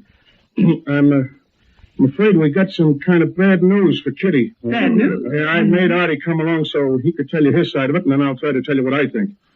Yes, Mr. Burns? Well, I didn't send Kitty her check for this last week. Yes, we know. I hate to do this. Oh, come on now, Artie. It ain't your fault. You can't help it. The whole trouble is, folks, Artie's canceling Kitty's contract. He's what? Yeah, now he's perfectly within his rights. There's a clause in it that says that Kitty has to be a good girl, you know. Mr. Bowles, Kathleen hasn't done anything. You surely don't think she murdered anyone? Mrs. Welby, I haven't had a chance to do any thinking. Between the show and the police, I don't know where I've been. It's not myself. I'm not doing this. But a show like mine requires a big investment. I've got almost $100,000 tied up in that show, and now it's a dead loss. Yeah. This business has ruined Kitty as a personality. We might all just as well admit it. Oh, no, I don't think that's so, Artie. What can you do with her, Max? No reputable producer will touch anybody that's been mixed up in a murder case. Well, if she comes out of this with clean skirts, what's the matter with it? I tell you, you're wrong, Artie. I'll sell her again. I'm only sorry that you dropped all that jack. Mr. Burns. Yes, Mr. Welby. I want you to know that we think you've been very kind to Kathleen. You've paid her a great deal of money. And I think Kathleen will be the first to admit you've had very little return for it. Oh, no, Mr. Welby, no. I don't want you to get me wrong. Just having Kitty under contract's had a big publicity value. But I've got a nut of about $100,000 in this show of mine, and I was depending on Kitty to put it over. No, well, it's impossible. Yes, I hate to take advantage of Kitty on a technicality, but I've got fellas on my back, too. Well, there's nothing we can do about the contract, folks, but I don't want you to take Artie seriously about this trouble ruining Kitty's career. She beats this murder rap, and I'll get her work, and I'll sue Artie for the rest of her dough under the contract. Oh, Mr. Max. Oh, Artie knows it. We talked it all over. I didn't know a darn thing about it till Artie telephones me long distance. I was up fishing in the wilderness. And I grabs me a newspaper, reads the story, and nearly have a hemorrhage. Now, what's the situation? What are you doing for the girl? You got a good lawyer? Young Conway's defending Kathleen. Young Conway? Yes. I thought she gave him the air and went for that patent leather shake, ramen serrano. Oh, it's too long a story to explain, Mr. Matt. Nothing's too long. That's what I'm here for, to see what I can do. Remember, that little girl is my bread and butter, too. I'm getting 10%, 39 weeks now. Let me be young Conway now. Oh, I'll be doing that, Mr. Welby. He's a lawyer, huh? Is he any good? She's got to have a good man, you know. Hello, Bunny. Hello, Mike. Hello, buddy. Hello, Conway. Why, Maxie Hartshorn. Yours truly. You know Auntie Bose, too, don't you? Hello, Mr. Bose. I just came over to see what I can do for Kitty. We got to get her out of this, you know. We can't spare the horses. Well, we're going to do our best, anyhow. Hey, listen, you got to get her off. You got to. Did she really shoot the dame? Oh, of course not. Well, then it ought to be a cinch. Now, here's what you want to see me, Mike? Huh? Listen, little fella, we got important things to talk about here. You go on back and read. Wait a minute now, Maxie. Wait a minute. Billy's one of our most important witnesses. He's going to help get Kitty acquitted. Oh, he is he? Yeah. Well, now, listen, little fella. When they ask you if Kitty did it, just say no. Say no, you understand? I'll be in the courtroom, too, see? We'll work out a system. If I hold up my right hand like this, just look at it, see? You say yes. If it's my left hand, the other one, just say no. Wait a minute, Maxie. What do you mean, wait? What do you mean, wait? Listen, Conway, you've got to beat this rap. Just let me hear you say once that you will. Sure, we're going to beat it, Maxie. Well, that's better, right? Keep still for a minute, Max. Okay. Lansing and the FBI are still trying to run down Oriskany and Leon. Time's getting short. I know, but they're doing their best, Mr. Welby. How about that pawnbroker? Get anything out of him? No, haven't located him yet, Mr. Welby. They say over at his shop that he's away on his vacation. And I called him at the place he's supposed to be, but they say they can't reach him. Hey, wait a minute. What is all this? What's it all about? Oriskany and Leon are a couple of foreign spies. Uh-huh. And I think they're responsible for the murder. I get it. The government's helping us run them down. Now, this pawnbroker's a new angle. Yeah? He sold the gun to whoever shot Mademoiselle Dupin. Hey, wait a minute. This pawnbroker. Yeah? His name ain't Glicker. Is it an old guy? I don't know what he looks like, but that's his name, all right. I've been fishing with him for the last week. You bet. Yeah, he's up in the Catskill Mountains. And he knows about that gun, too. What? He can tell you all about it. He was going to tell me, but I had to catch a train, and I couldn't wait. I'm supposed to call him up. Hey, where's your phone?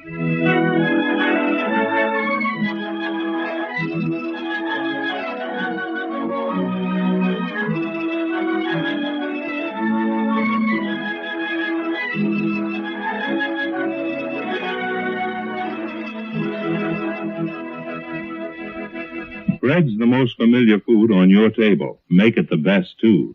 Serve delicious slow-baked Wonder Bread with every meal.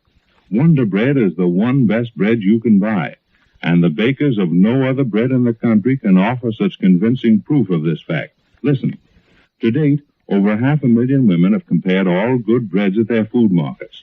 In fair impartial tests, they've looked for the bread with the finest texture, the bread with the most appealing aroma, the bread with the most delicious flavor. And this is what's happened. 9 out of every 10 women have chosen Wonder Bread above all others. So today, see if you don't agree that Wonder Bread is the one best bread you can buy. Try a loaf of slow-baked Wonder Bread.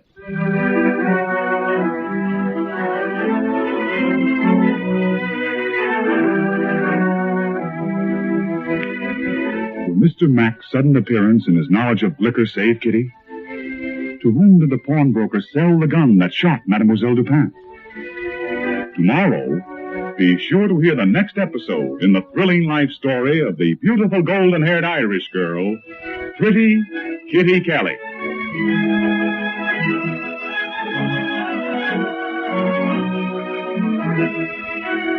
Daylight saving time ends Sunday, September 24th. If your community has been on standard time right along, this program will reach you 1 hour later, starting next Monday. Otherwise, tune in next week as usual.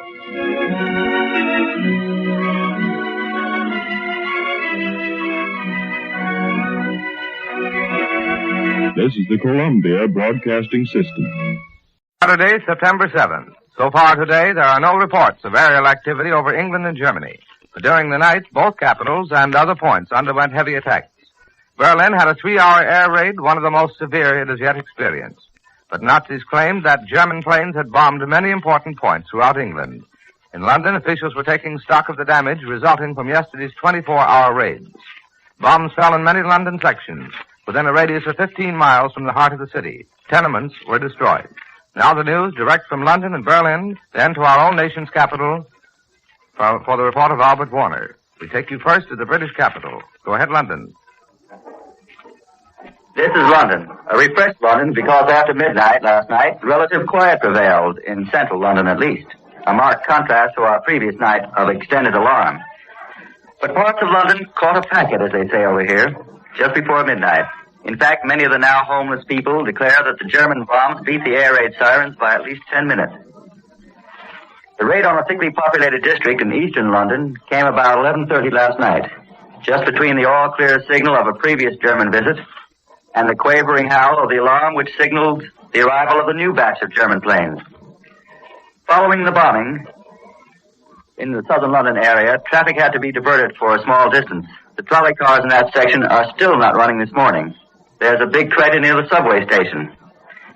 Air raid wardens are still digging in the ruined houses in 2 streets. And in another district, in East London, about 30 other workmen's families are homeless. The official statement this morning tells us that high explosives and firebombs fell on London, mainly in these eastern and southern districts.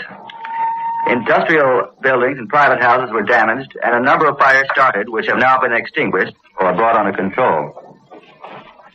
The German raiders seem to be dropping a great number of firebombs these nights.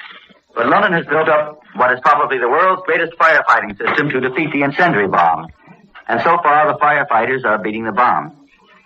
The German raiders are providing London with a magnificent spectacle these nights in the form of parachute flares. Those slowly burning, slowly sinking magnesia torches which light up the entire square miles when they descend. These flares are used to illuminate targets. But in only one case last night did bombs follow the parachute flares. This has led some people here to the conclusion that the flares are being dropped to cause alarm. The only comment I've heard about them has been that they made driving at night easier.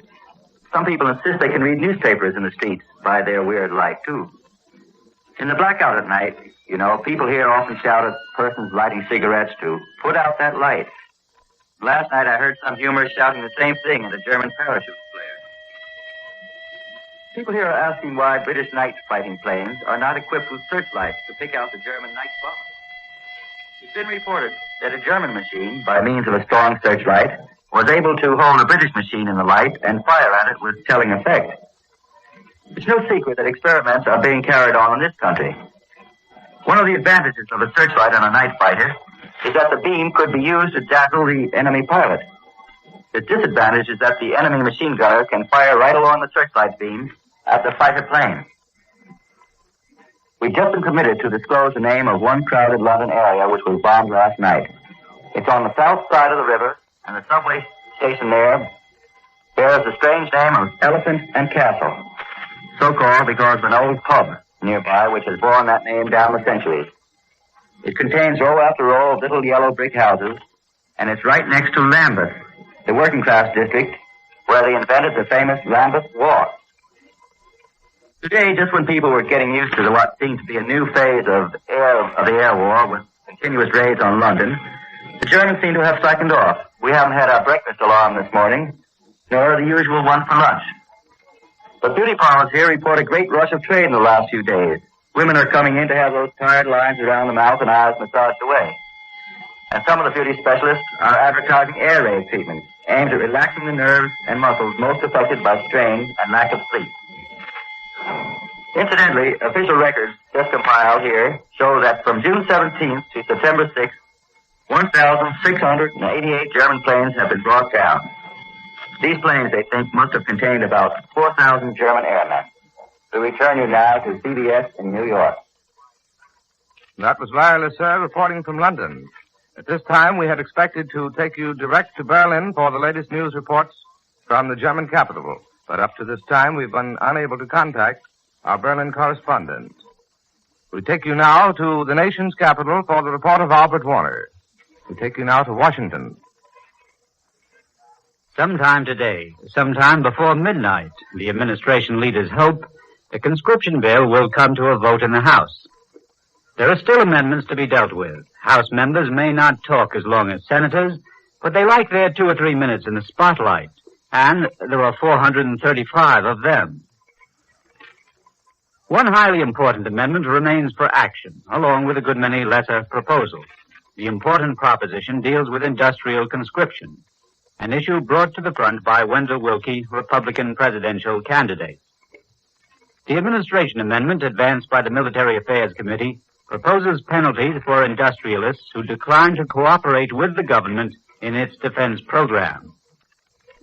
The amendment would let the government operate a recalcitrant plant on a rental basis, but the ownership title would remain with the private owners.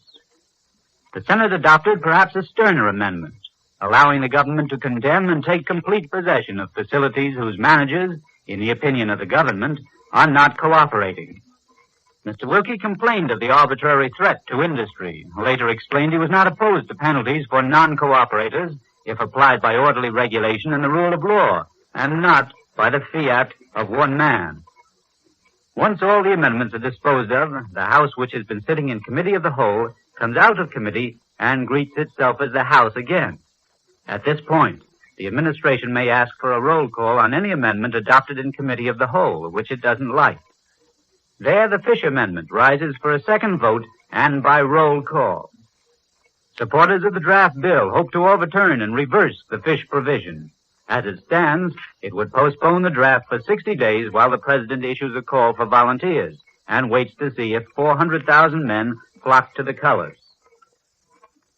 But whether the Fish Amendment stays in or out, the bill is slated for passage, and the principle of peacetime conscription seems about to be written into law.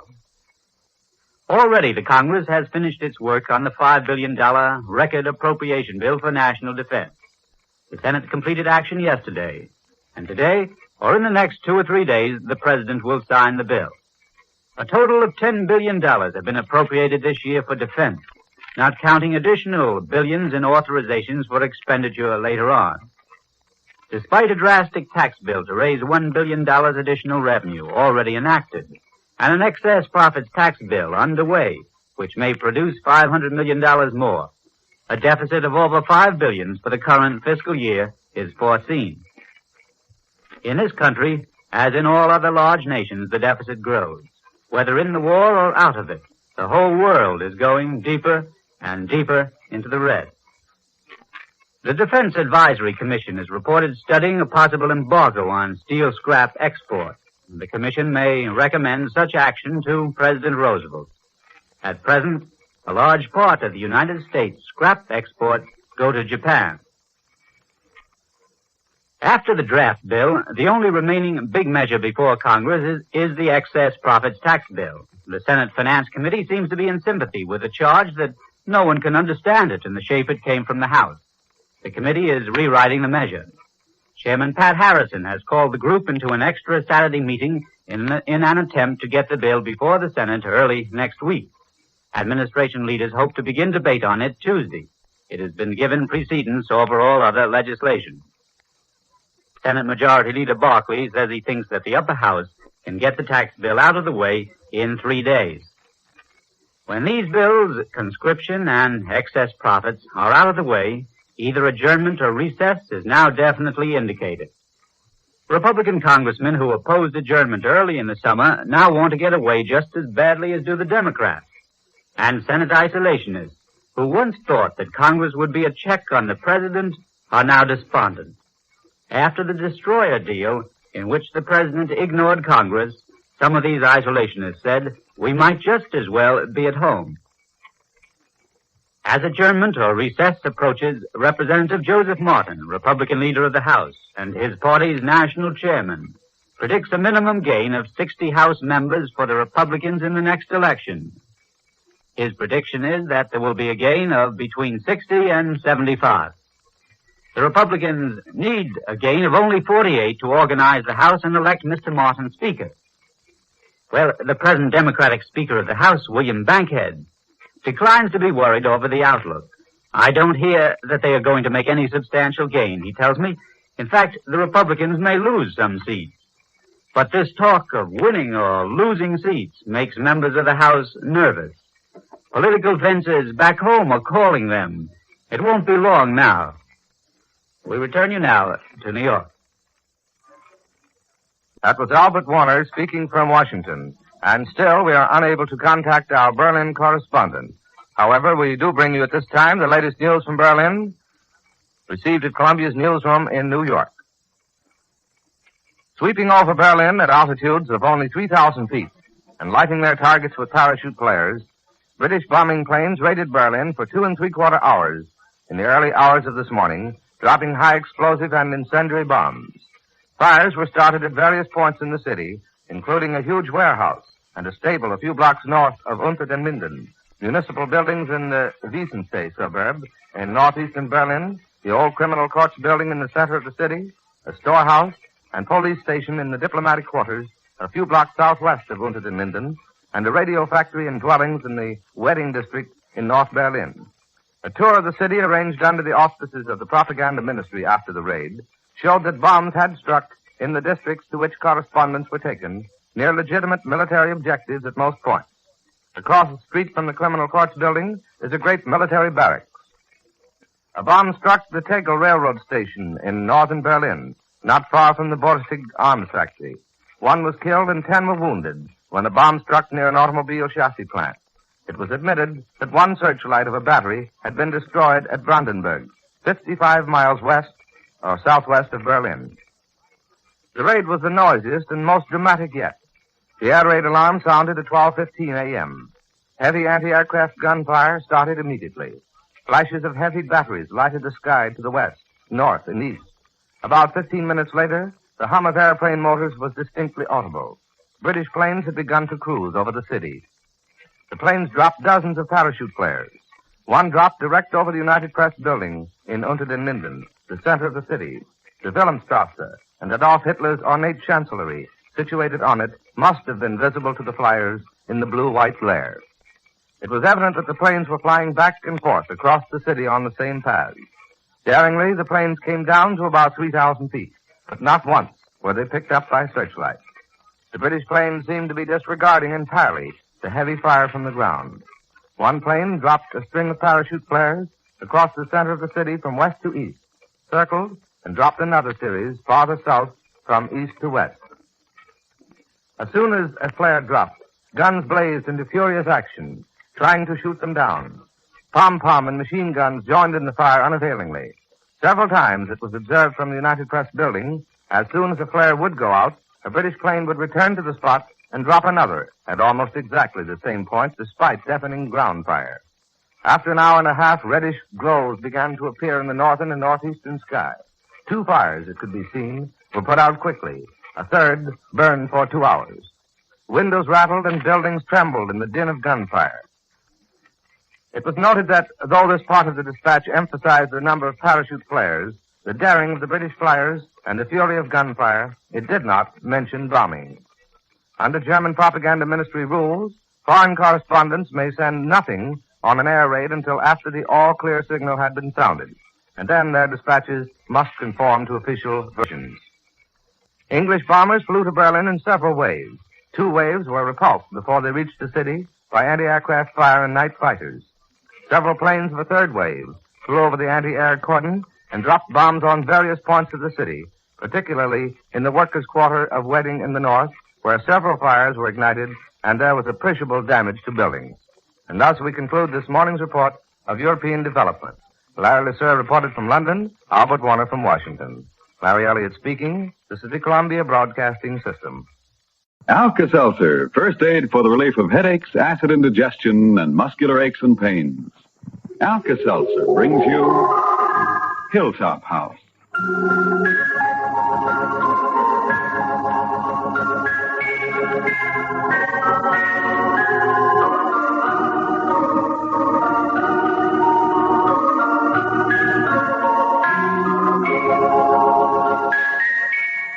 This is Sandy Becker reminding you that warm weather menus may change from heavy pot roast to light tossed salads, from freshly baked pies to chilled melons. Yet hot weather can still tempt you into eating unwisely, and the result can be acid indigestion. So how's your Alka-Seltzer supply, ladies? Remember, speedy Alka-Seltzer for relief when acid indigestion comes along. Let Alka-Seltzer help you feel better fast. Alka-Seltzer has instant alkalizing action to reduce excess acidity in the stomach in a hurry, and to ease that uncomfortable feeling. And Alka-Seltzer is soothing and settling to an acid-upset stomach. It works with gentle action. So next time you're uncomfortable with after-meal acid indigestion, Try a glass of sparkling, tangy Alka-Seltzer for fast relief. 1 or 2 tablets dissolve in a glass of water to make a refreshing, effervescent solution. It's pleasant to take, too, really refreshing. So get a package of Alka-Seltzer from your druggist.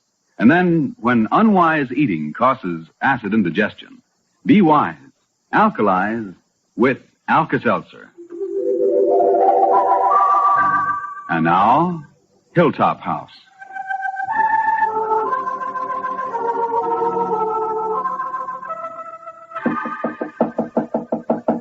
Julie? Oh, Mr. Claver? Uh-huh. I hear you got an appointment that's going to take you away from the orphanage, but if you don't mind, I'd like a few words with you first. Oh, well, please come right in. Thank you. Well, Julie, now that my niece Gladys is here helping out, I'd kind of like to hear a report on her capabilities. And if you got some complaints, don't you hold back on them. I'd like to hear them, too.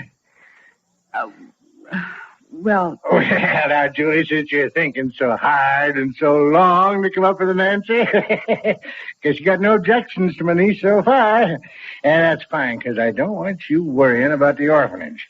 You got plenty on your mind with your marriage, only a week off. And say, I heard Reed just got back from a little trip. He go up on business?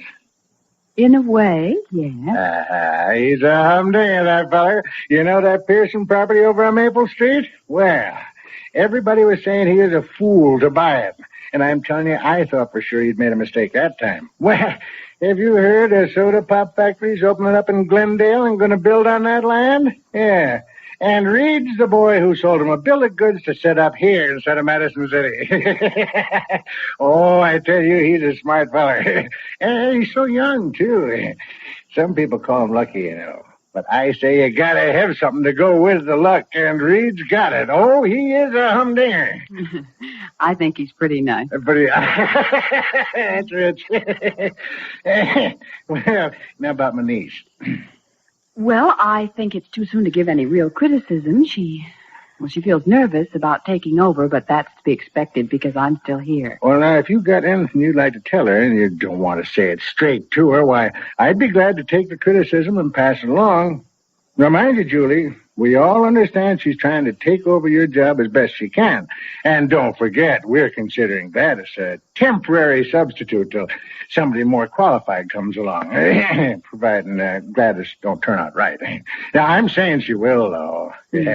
Well, the big test will come when she has to deal with problems. Since she's had the experience of raising a child, that will be of help. Yeah, she's been a good mother. Got a fine boy. Mm-hmm. Well, the problems of orphans are a little different sometimes. Oh, no, not too different. And my niece ain't one to pass over a problem. And you know she ain't too proud to come for help when it's over her head. And if you're away, then she'll go straight to Grace Dolben. Now, Gladys is a lot smarter than she looks and sounds. And I believe you can leave Hilltop in her hands in full confidence, Julie. Well, to be quite frank, I'd feel more reassured if your niece had had some experience in child guidance, in addition to being a mother. Oh, well, now, Julie can't have everything, you know. You're up on the book learning, and she's had the experience of being a mother, so, well, that way you sort of balance each other. But you remember my words, Julie. My niece will turn out to be a big surprise to folks. She'll take hold. All she needs is the time. She'll... will you excuse me? Oh, sure. Go right ahead. Hello? Hello, Julie. It's me again. Oh, hello, Nina. More snags on the dinner party. Oh. I wish you could come over and help me decide something. Well, right now, I'm going over to Reed's. He's expecting some people at 4. Well, couldn't you manage a few minutes to stop here first? So I don't wind up with half of Glendale mad at me because they didn't get invited to a dinner party for you? Well, all right. I'll come by for a minute. I'll see you soon. Julie, don't let me keep you if you got things to do. I know a bride don't never have enough time, so you go along about your work and business, and I'll finish up my visit with Gladys. I see she's out in the garden swing. Will you remind her that I've promised the children a picnic supper? And if she wants to get things ready for it, I'd appreciate it. A picnic supper, huh? Hey, that's a nice little treat. Yeah, sure, I'll remind her, Julie. Say, you go ahead. Don't you worry about a thing. Have yourself a nice time. Right. And you give my greetings to Reed, huh? I will. Thank you, Mr. Picnic supper. But they'll have hot dogs and toasted buns and pickles and maybe some corn. Hello, Uncle Frank. I'm coming down there to sit, Gladys. Oh, it's pleasant and cool out here. That's one of the nice things here. You can always find some cool, shady spot. Yeah, well, move over, Gladys, and I'll sit with you. Well, do you think this... Oh, there goes Miss Julie. Over to visit with her cousin Nina. That's Dr. Jeff Browning's wife. Yes, I know. He's our doctor. Yeah, that's right. Yeah, and after that, Julie's going to her fiancé's house. Some folks are dropping in. Julie's marrying an important man, yes, sirree. What'd she say about me? Well, you're behaving all right because she didn't find no fault. She's pleased so far, and I'm confident the whole orphanage board's going to feel the same. Well, I'm trying my best to please, but something you said to Mrs. Dolben makes me feel bad. Oh, now what's that? Well, you spoke like I'm only a temporary replacement, and I wanted to feel I was the real head matron. Gladys, what I tell Mrs. Dolben and Julie don't have to be what you and me know. What does that mean? Well, now, you got to understand diplomatic relations when you're dealing with matters of public affairs. Huh? Well, what I'm saying is when you got a goal in mind, I mean, when I got that goal in mind and I want things to work out, I just don't take folks into my confidence too much. I give it to them little by little, so I don't run into any extra opposition, you see? I think so. The way things are, Mrs. Dolben and Julie would be a lot more critical if they figured you were here permanent. By figuring it's only temporary, they'll let things go by easy like. You get me? Oh, Uncle Frank. You're just the smartest man there ever was for knowing just how to do things right. Well, I do my best. But you won't make a mistake listening to me. Of course I will. But I want you to know that there are things around Hilltop I don't like one little bit, and I'm going to change them. Move over, you're crowding me. You just wait till Julie leaves to be married. Don't you worry about that, Uncle Frank. I've got them all thinking that I want to keep everything just like it is. And I'm not worried the least little bit now about managing. You won't be sorry you got me in here.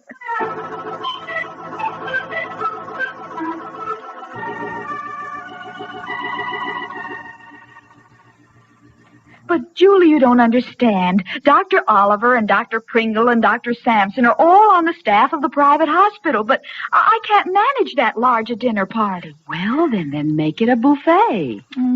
Dinner parties are so much more elegant. I'm tired of buffets. Everybody's been giving them. Aren't you tired of them? Well, if your heart is set on the dinner party, then I'm right back where I started. Oh, why did Jeff have to go and invite the Olivers? He started this mess because I wasn't going to ask anybody from the hospital staff. Now I have to ask them all. Oh, my husband can be so doggone frustrating. Oh, I'm mad at him today for everything. Oh, I think you'll get over it. Nina, has he got the specialist report on Reed? Do you think he'd tell me anything? I told him we're both so anxious to hear, and when would the report come, and do you know what he answered? What? When it gets here. Oh. And what's more, he's implying it's his business and I can keep my nose out. Oh, he can be so maddening. You know, I'll bet that report will come in and he'll tell Reed and we won't know a thing about it. Well, that'll be all right with me if it's a good report. Well, let's not think about it anymore. Reed's got some new medicine that stops his dizzy spells in a minute and he feels very good about that. But I know you're worried. You act as if everything's okay, but I can tell. Well, honestly, I'm trying not to worry. Reed seems so well, and I don't want that report to be just hanging over us like a cloud. Now, what other problems are there in this dinner party that have got to be settled right now? Oh, it'll have to be a buffet. The dinner party's out the window. Well, anyway, tomorrow's the family dinner, and that's just the four of us. Special delivery for Dr. Jeff Browning. Oh, excuse me, Julie. It's the postman. I'll be right back. Bye.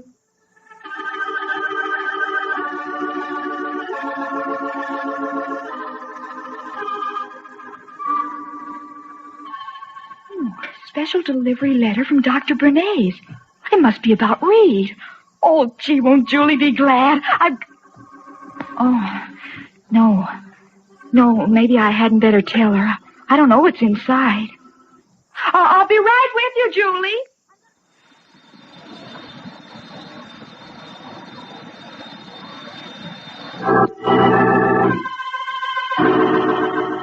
In just a moment, we'll return to our story of Hilltop House.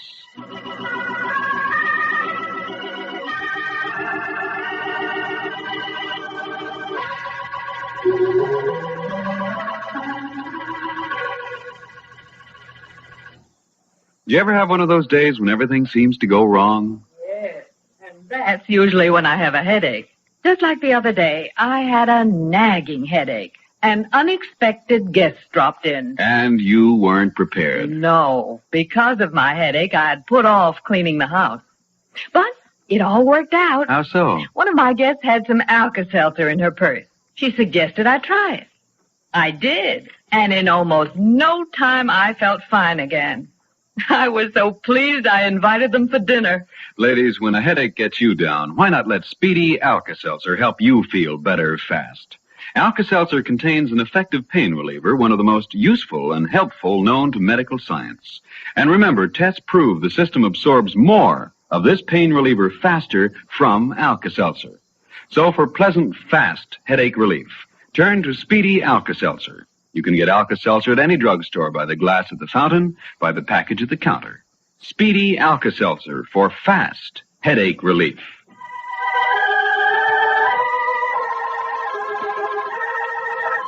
And now let's return to our story for a moment. As Julie left Nina's house to go along to Reeves, her cousin ran back and looked at that important letter.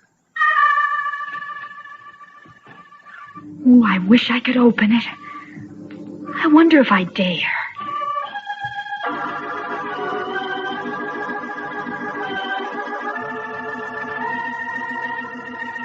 Be sure to tune in tomorrow to another exciting episode of Hilltop House, written by Addie Richton and Lynn Stone.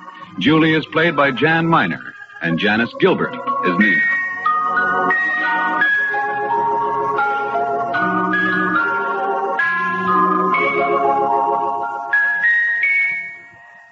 Don't let a vitamin shortage rob you of your normal energy and pep. A vitamin shortage, you know, is one of the common causes of that tired-out, listless feeling.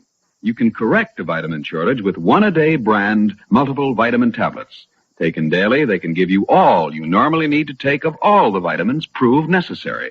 Can protect you from a vitamin deficiency. They're easy to take in tablet form. One-a-day multiples are smooth-coated tablets that leave no unpleasant aftertaste.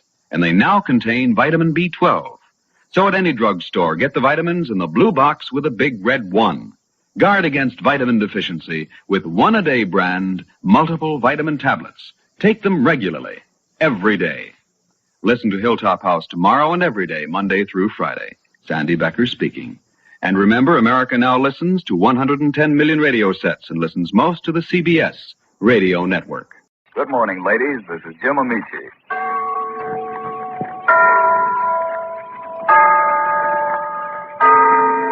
And there's the clock in Glen Falls Town Hall telling us it's time for the story of Big Sister. Brought to you by Rinso, R-I-N-S-O, the new anti-sneeze Rinso.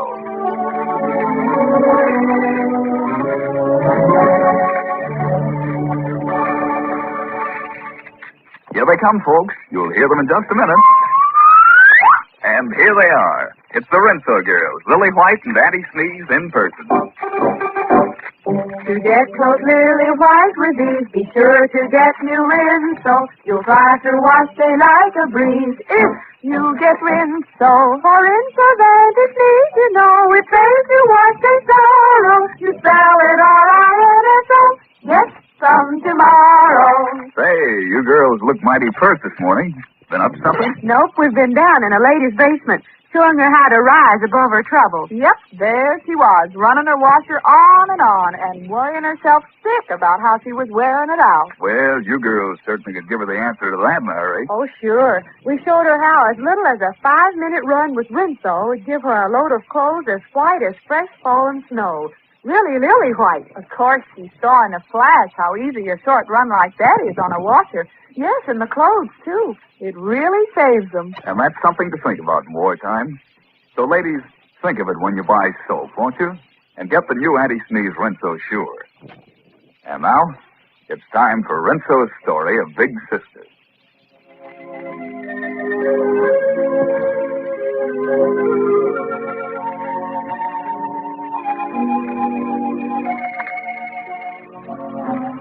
It's a fine spring afternoon in Glen Falls. A little while ago, Dr. Carver looked up from his desk and said, time seemed to have fallen asleep in the afternoon sunshine. He said it to his foster daughter, Diane. But she had other things on her mind. And because he knew what those things were, he urged her to go out for a walk. And Diane went, because it was easier than arguing with him about it. Diane Carver isn't the only one wandering aimlessly through the streets of Glen Falls. Here's Nettie, walking home from school, thinking... Gee, it's a swell day. I mean, it could be a swell day if Carlotta was all right. Gosh, wouldn't it be wonderful to be walking home from school with Carlotta? She had a way of walking that was like dancing. The way she held her head and...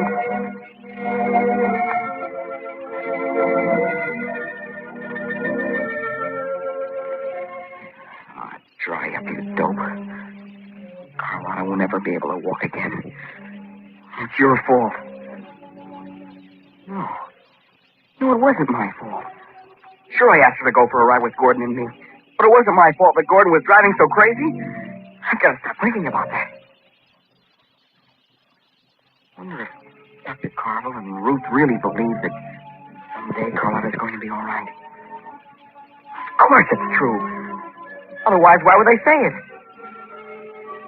Oh, but they'd say it even if it wasn't true. You can't tell a girl who's only 16 that it's hopeless.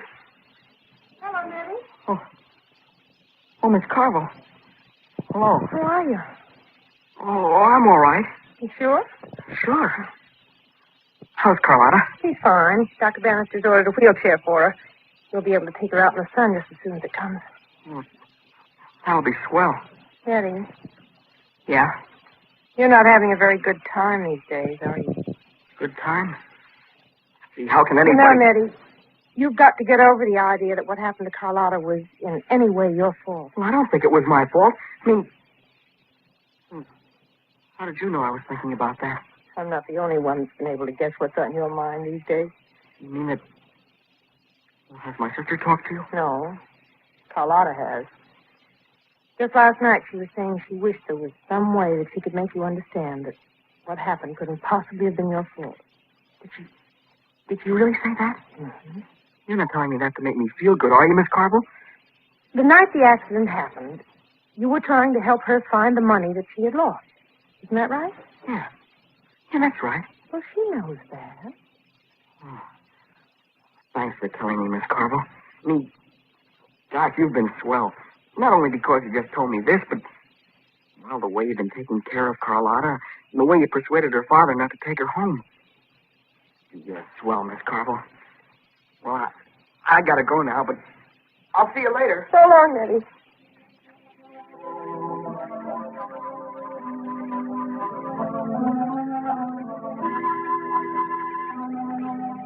Do you hear that, Reed?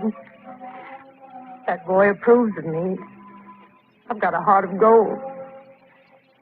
Maybe I ought to get him to put it in writing. Dear Reed, this is to certify that Diane Carver, who's been eaten by loneliness, led a stormy life, has a heart of gold. Signed, Nettie Evans. I ought to write him a letter myself. Dear Reed, if you only knew how close you came to disaster the other night when you made the mistake of telling me you were in love with me. You see, I love you, and I might have said yes. And then where would you have been? Suppose I'd closed my mind and pretended you weren't in love with Ruth Wayne.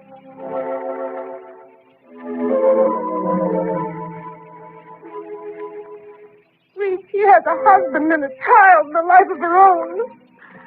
Her house is full and mine's empty. I'm old and I'm dull.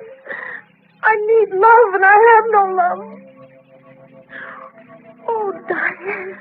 Diane, stop staying at the moon. Why do you let yourself think of things that can never happen?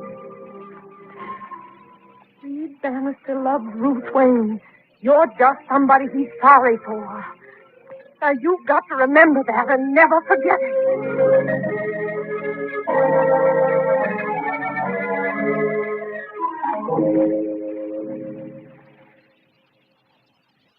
Yeah, well, let me carry the box, sis. All right, Nettie.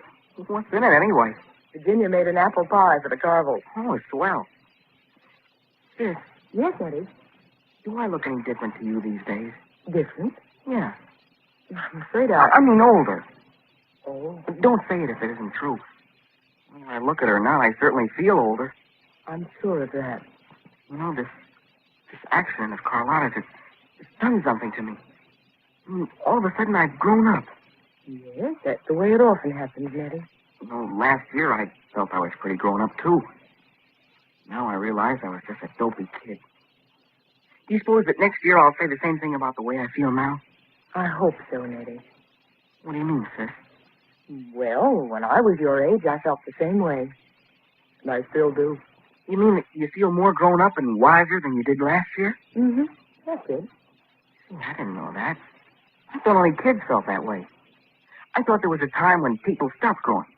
Oh, I don't mean physically. I mean, gosh, now I see that people never stop growing up. Well, kids don't know that. It makes them feel less discouraged if they knew that older people make mistakes, too. They don't always feel sure of themselves. I think you've got something there, Nettie. You know, I've always felt it was a mistake to teach children that their parents are infallible. They find out soon enough that it isn't so. Nobody pretends to be perfect, and parents shouldn't either. Admitting that they can and do make mistakes won't mean that they'll lose the respect and affection of their children. On the contrary, I think it'll deepen it. Well, come on, Nettie. Let's walk a little faster, dear. I don't want to be away from the house too long.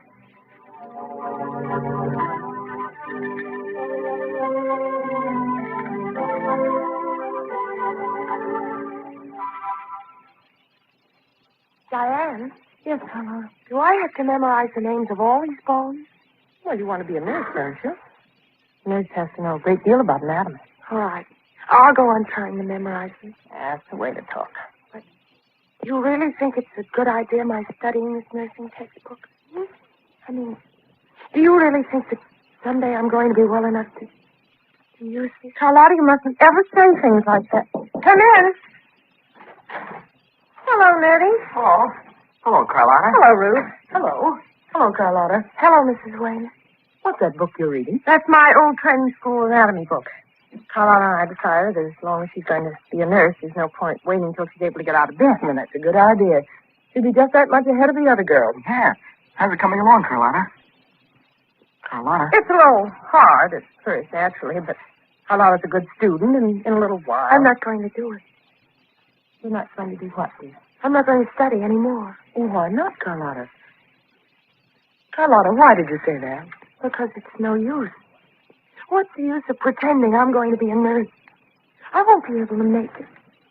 A nurse has to be able to move around, to stand on her feet. But Carlotta, darling... I know. I'm supposed to have faith. A little while ago, I suddenly realized that it's no use. I'm never going to be able to walk again. Never. Wait a minute, Carlotta. This is what Dr. Carvel warned us against. This is what he meant when he said there will be moments of weakness and doubt. It doesn't matter that it happened. We all expected it. But what does matter is that we mustn't allow them to grow and spread and undermine our hope and our courage. Think back a minute. How did it start? You were looking at that textbook and you decided that it was pretty hard. You let yourself get discouraged about your ability ever to learn what's in that book. And then you discouraged attitude spread. Everything else became colored by it, including the future.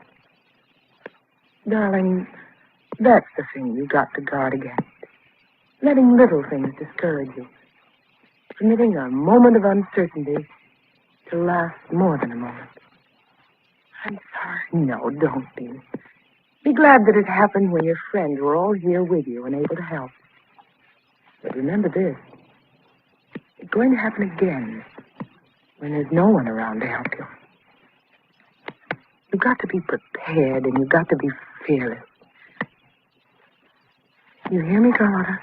Yes, I hear you, Mrs. Wayne. And I'll be prepared. I really will. I know you will, darling.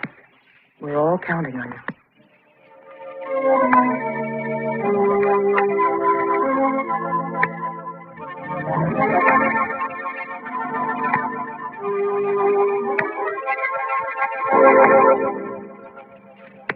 Folks, how do you say relax?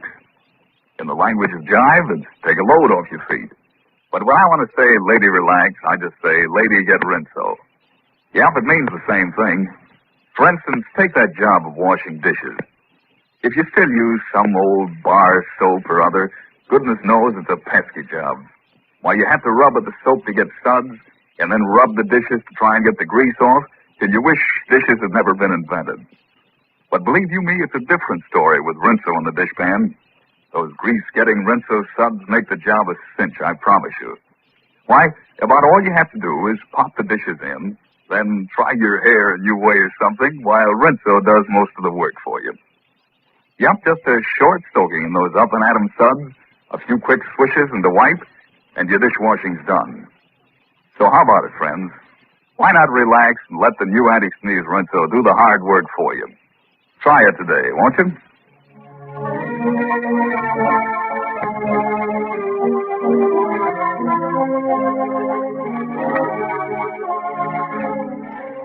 Ruth Wayne has a strange caller tomorrow. Please be sure to listen to the story of Big Sister tomorrow.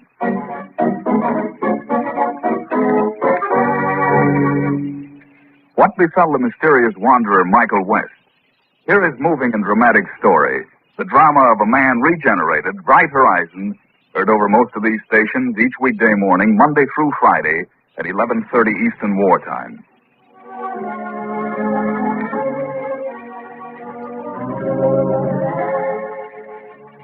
This is Jim Amici speaking for the new anti-sneeze rinso.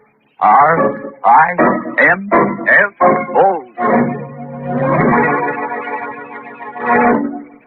What is happening to farm prices? Is this just a readjustment, or what is it? Are we headed for a farm depression? That is the question. This is America United, the informal discussion program heard on the NBC network each week at this time. Host today is the National Grange, represented here by Albert Goss. Our other guests, Representative Harold D. Cooley, Chairman of the House Agriculture Committee, and Donald Sawtell of the United States Chamber of Commerce Agriculture Committee. Our moderator is David Brinkley, NBC Washington commentator. And now, Mr. Brinkley.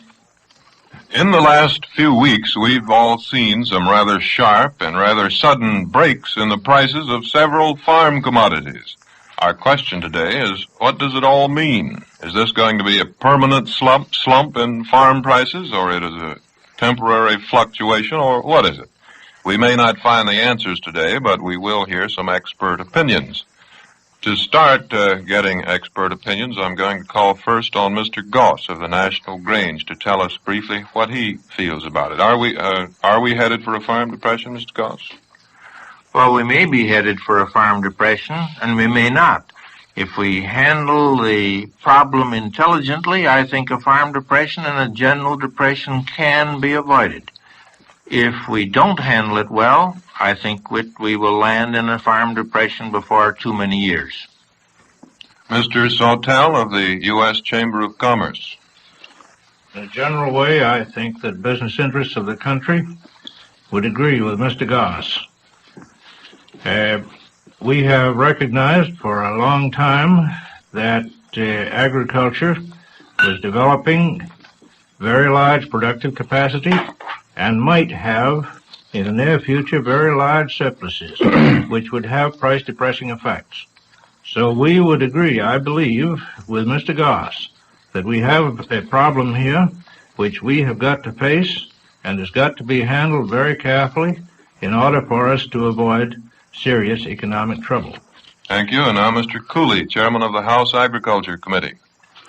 Well, I think that the situation definitely challenges the finest virtues of our patriotism, and at the same time, it challenges our intelligence. And just as Mr. Goss has said, if we handle the situation intelligently, and I think we will, I see no need for a depression on the farm or otherwise. And in that connection, I would just like to observe that at the moment, domestic and foreign demands upon the products of our fields and our factories are greater at the moment than at any other time in all history. And certainly we should devise some method of distribution which will enable us to meet those unprecedented demands. Well, Mr. Goss, to get a little more light on this question we're to talk about today, maybe you could look backward for us for a moment and tell us this. Is there any repetition now of the economic patterns we had the last time we had a real farm depression? Yes, I think there are a great many similarities. As a matter of fact, we're in a period of reconstruction. It's not a normal period. We are, as a nation, catching up with all the backlog of demand over a good many years. Not only are we catching up with a backlog of demand domestically, but we're supplying Europe a tremendous amount of material, both farm products and industrial products. And that was what we were doing to a less extent, of course, after 1920. And when that demand ceased, when we stopped furnishing credit to Europe, when we stopped sending goods to Europe, and all that demand, all that production was dumped back on the market, we went into a depression. Now, that follows every war. And just as sure as we're sitting here, we're going to have to do something to keep up the market for what we are producing, or we've got to reduce production. Now, if we produce production, that means laying men off of jobs. It means curtailing the production of wealth, and it starts the decline. The problem America faces is how are we going to keep up consumption? How are we going to get a distribution of income so that we do keep up with consumption? In other words, how are we going to raise our standards of living so that we can absorb all this excess production and all of us keep busy in industry and on the farm? So far as the farm picture is concerned, it's quite similar to what it was in 1920. We are producing tremendous crops. Our markets are in Europe, and when those markets are turned back at us, we've got to see that something is done to prevent the prices going down to destructive levels. Mr. Cooley, does it look that way to you? Well, I agree with Mr. Goss that the situation looks somewhat like it did after the First World War, but the fact remains that after the First World War, this nation sought to isolate itself from the rest of the world. We pulled our ships of commerce from the sea. We lifted trade barriers and high tariff walls around about our country, and we sought to live in great abundance here in America, only to find that we could not isolate ourselves from the rest of the world, as we had attempted to do. Now, I think that in this enlightened day, with that experience so fresh in our minds, that we will not again attempt to lift trade barriers and high tariffs and place restrictions and limitations upon world trade. I think we realize now that we must trade with the world if we want to prosper here in America. Mr. Saltell, can you comment on that? Well, it seems to me that Mr. Goss has presented the picture pretty well. So far as the main facts are concerned, I think that we are perhaps facing a little different situation in some respects from what we were 20 or 30 years ago. I think we can't think that it's entirely a matter of getting over the effects of the war. I think if we're going to face this situation of the very large productive capacity of agriculture, we've got to recognize that the world is undergoing some very fundamental changes. We can see, as we look around the world, a tremendous increase in industrialization in a great many countries. Some countries are finding increasing difficulties in carrying on the export trade with other countries, exporting their products in order that they may buy raw materials.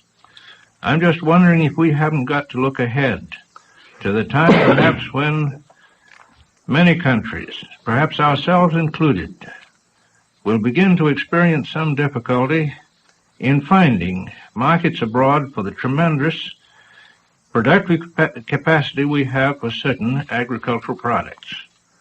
We'll have to adjust our internal balance in some way so that we can use our productive capacity in the ways and for the products that we need without creating tremendous price-depressing surpluses which burden our whole economy.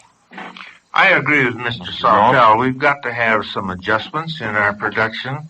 And I agree with Mr. Cooley. We've got to expand and trade with the world. But we must face the fact that the world hasn't got today very much to pay us for anything which we export. That's the reason we're in the Marshall Plan. We're trying to build the productive capacity of the rest of the world so they can produce enough to trade with us. And that's part of the problem of our whole economy, which will vitally affect the problem of agriculture. Well, I agree with you, Mr. Goss, that the financial instability of the nations of the world and the exchange problems challenge us at the moment. At the same time, the fact remains that we will not have to create markets abroad. Markets already exist. The fact of the business is people of the world are dying now of starvation. And here we are discussing in Washington the great problem of agricultural abundance.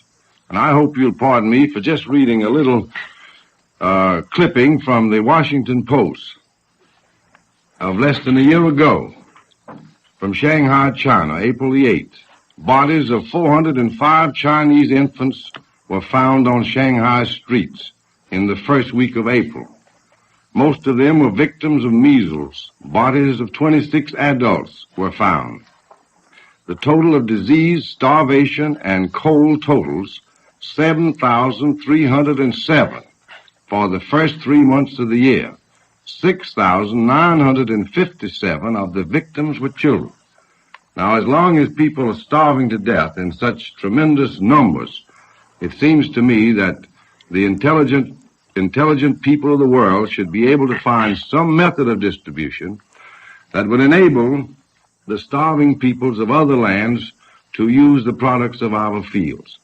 And I believe that in the months and years to come, we will be able to solve this problem of world distribution of the great surpluses produced in this country. Well, doesn't that come right down to the question of what can they pay us with? We've got surplus wheat, we've got surplus cotton, we've got surplus in food production we're supplying a large part of the world with now. It's done on credit now. Someday those bills have got to be paid. Now, what can they ship in here? That seems to me to be the real problem. We in agriculture feel that inasmuch as we have the surplus food, it ought to be more in the nature of raw materials or manufactured goods than shipping in farm products, which would only serve to augment the problem we got. And isn't that the real problem? What can they ship? That is the real problem. I don't know what they can ship to us from these different countries of the world, but certainly they are producing something that could be used in lifting the standard of living of the peoples of the world. This business of money exchange is something that I don't know anything at all about. But I do know that it's a very complex problem, and it's one which must be solved. Now, I know that back in the days of Hitler, he went on some sort of a barter system. You remember that? Well, the fact is, we wouldn't want to go on a barter system all out, because the fact remains that we have a great storehouse of gold. And certainly we are not hoping that we'll abandon the gold standard and go on a commodity exchange basis. But it seems to me... You're not in favor of that? Of abandoning the gold? And getting onto a commodity No, basis? I don't think we could afford to do it. Not in our present situation. Ultimately, we might come to some sort of a commodity dollar, but at the moment, I don't see how we very well could afford to do it. Well, money is one of the means that we've got to use for making this exchange. But after all, the net thing we've got to accomplish is exchange goods, because money comes from the purchase, from the production of goods. And we've got to be able to take something in here beside gold. There isn't enough gold to pay for this, and we've got to be able to take some real goods in exchange for the real goods we ship out. And I don't think we've been doing enough study as to what we can take in. No, I agree with you. I think that we should devote serious consideration to the commodities that can be brought into this country without breaking down our own economy. I agree with you that we ought not to import agricultural commodities into this country when we have an abundant supply of the particular commodities involved. But we must purchase either raw materials, minerals, or chemicals, or something that we don't have here. And some manufactured goods, too. Certainly. But I think that it's largely in strategic materials and raw materials. We've depleted a lot of our strategic materials here to help win the war, and it would seem that the natural flow would be to replenish that to keep up our balance. I'd like to hear what Mr. Sawtell has to say with that. That seems to come directly in the line of commerce. Mr. Sawtell? Well, that happens to be a little outside of my line because it's not agricultural problem. The Chamber of Commerce has been for a number of years in favor of the reciprocal trade program. However, we do have one qualifying factor in there. We believe that in carrying out this reciprocal trade program, there should be a reasonable protection afforded for agriculture and for other industries. We don't believe that we can afford to compete with our agricultural producers by importing raw materials from abroad. We question whether we can afford to compete with our own labor in our factories and industries by importing products from abroad that we can produce perfectly well here. So it's a problem. We're in favor of principle. We're in favor of the practice of it, just so far as it can be done without causing injury to our agricultural and industrial economy. Well, the fact is that we want to export these agricultural surpluses. American industry wants to export the surplus in the industrial output. But as Mr. Goss mentioned a moment ago, we've got to devote more time and attention to what are we able to import so as to enable these people to have dollars to purchase the things that we want to sell to the world. I don't think we would disagree with that point, except that our domestic market is, I think, the best market we have for agricultural commodities. And we certainly wouldn't want to damage the domestic market for agricultural products by importing products from abroad and cutting down our own domestic industries. Here's another question, gentlemen, having to do with our original basic question today about the economic status of our farmers right now. Are they not in pretty good shape, Mr. Goss? Maybe you can tell us about this in terms of debt, mortgages, farm ownership and such. Well, one of the most encouraging things we have to consider in discussing whether we're going to have a farm depression is the fact that our farmers are in better shape. Our debt is about half or what it was 10 or 15 years ago, and we got more machinery, we got more equipment, we got more money in the bank, we got more savings. We're in a far better shape to meet an emergency. But we were in pretty good shape 25, 30 years ago, too.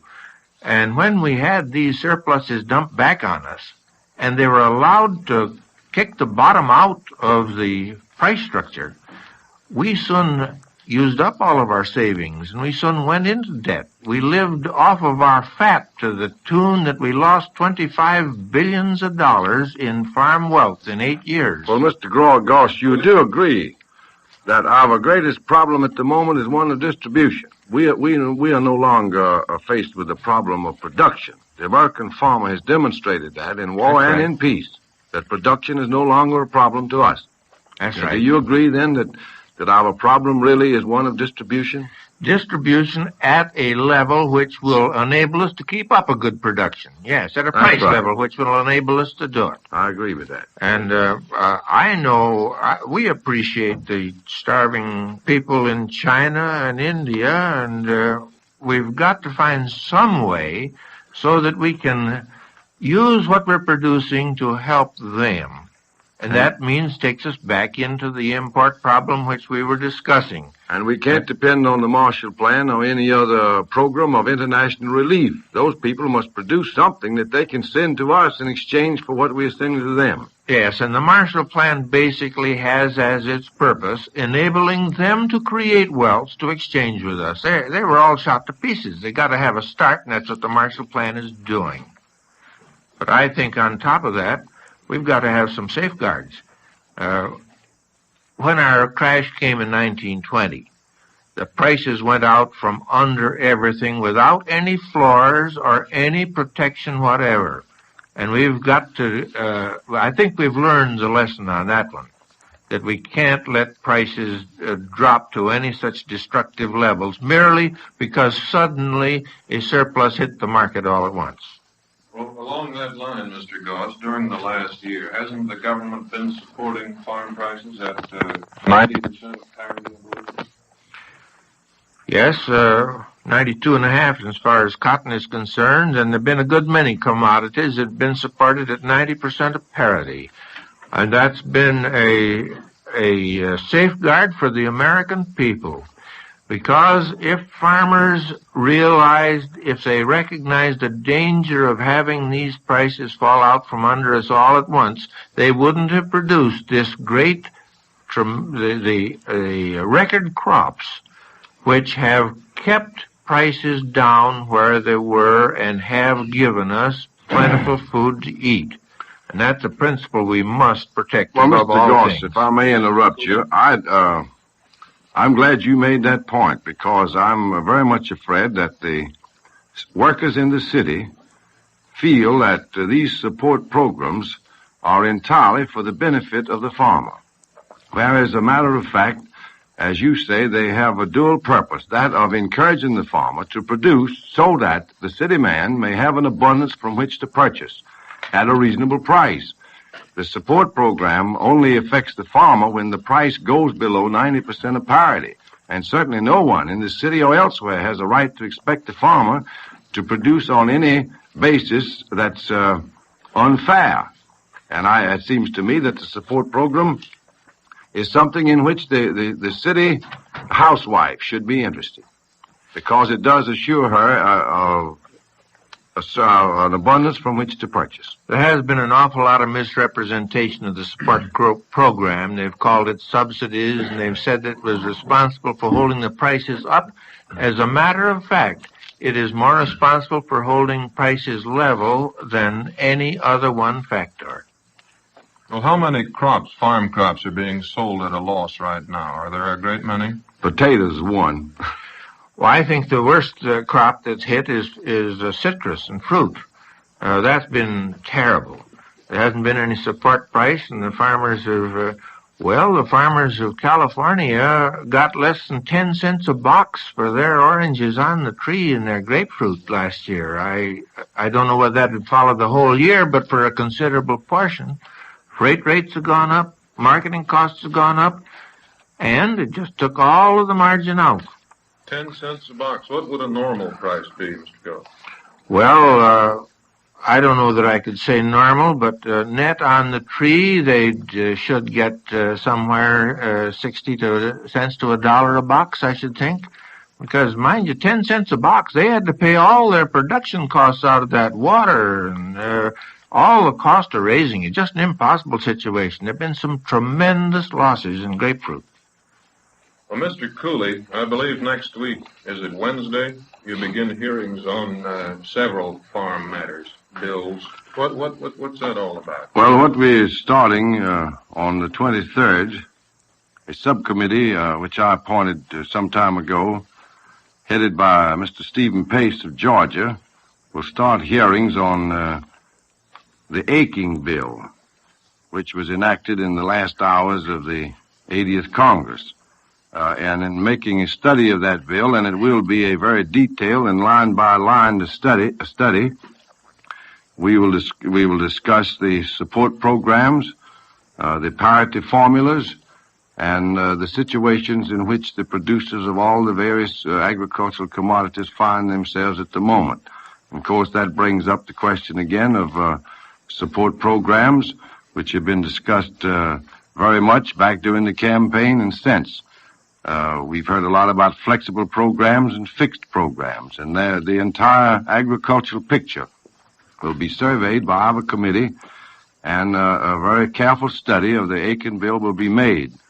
And everything indicates that substantial changes will be made in the Aiken bill. What is the Aiken bill? Could you tell us briefly what it is? Some of us, I imagine, don't know. Well, the fact is, I don't know what it is. It was unfortunately, it never was read in our committee room.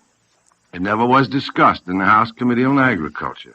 We knew that there was such a bill pending in the Senate, and in the last hours of the 80th session, actually, I think about 5 o'clock on Sunday morning, just before the House adjourned, the bill was brought before the House and passed. It never was considered, and I wouldn't like to discuss it at the moment. That's the reason I appointed the subcommittee. I'm charging them with the responsibility of finding out what the Aiken bill really is. Maybe Mr. Goss knows a little more about it than I do.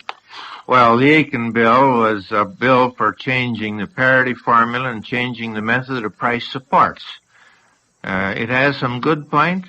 It has some weak points in our judgment. And we're very glad that the House is taking it up. In fact, it was our understanding that being passed at that late hour, as Mr. Cooley has said, that everyone recognized it needed just the kind of overhauling you're prepared to give to it. I think even the authors realize that because they suspended its operations, you remember. Unfortunately, I think that the problem is resolving itself into a question of flexible supports or fixed supports. As a matter of fact, we think there's room for both of them if properly applied. And we think there's got to be a broader base than there is under the Aiken bill. Well, I'm very glad to hear you say that you believe that we will have a combination of both flexible and fixed supports. Because I think it's rather unfortunate that some of the farm organizations are quoted in the papers, and over the radio as being firmly and unalterably in favor of flexible support programs. And then the next thing you see in the paper is that Chairman Thomas of the Senate Committee and Chairman Cooley of the House Committee have come out for 90% fixed support programs, which makes it appear to the public that we are very much in a controversy. But the fact is, I believe that all of the thinking people realize, as you've just said, that we must have a combination of both. Say, I'm glad of this chance to say one thing to you here right now, Mr. Cooley. You know, the trouble we've had in agriculture so far, we've been looking for some panacea, one thing that would cure all our ills. We followed the McNary-Hogan bill, and then we followed the debenture, and we've always been looking for one cure-all. I don't think any such thing is possible. We got to have a broad program because the thing that'll help oranges won't necessarily help wheat, and the thing that'll help wheat won't help cotton. I'm awfully glad to hear what you said. Mr. Sawtell, we haven't heard from you lately. How do you feel about this?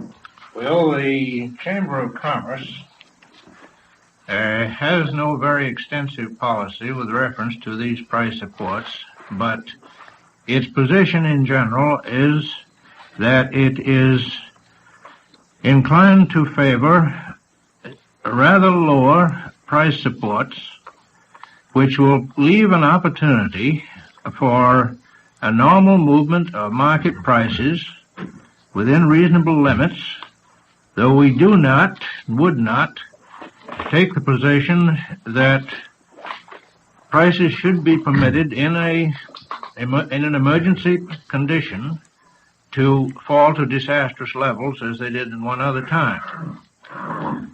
However, I think I ought to point out here that the Chamber of Commerce and the businessmen of the country are definitely concerned with the program that may be developed because they are fearful that in some way there may be an undue development of governmental participation with reference to these support programs. We believe in the principle of private enterprise, and we believe in that both for industry and for agriculture. We feel that under that system we have had the greatest development of general welfare that the world has ever seen. We are fearful that if we have a system of price supports that is too high, it will lead to governmental controls which will not be consistent with the democratic principles of government or with the principles of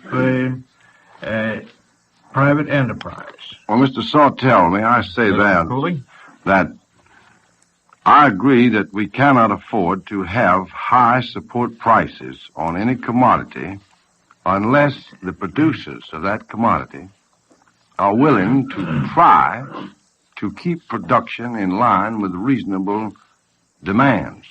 Now, wherever we've undertaken to support unlimited production, we've always come to great grief, just as we have in potatoes and in other commodities in the past. But I'm in favor of fixed supports at a rather high level where the producers are willing to follow the advice of experts and try to keep production in line. Well, I'm very glad to hear you, Mr. Cooley, emphasize the importance of the responsibility of the farmers, of their recognizing their responsibility. That's about all the time we have, Mr. Sawtell. I'm sorry to interrupt. About the only summary we need today in regard to our original question, are we headed for a farm depression? The only summary we need is that we all agree we may or may not be, but we agree that with intelligent handling, it can be avoided. Our thanks for being with us today to all three of you. Here is John Batchelor. This has been America United, the informal discussion program heard on the NBC network each week at this time. Printed copies of today's forum may be had without cost by writing to the National Grange, Washington 6, D.C.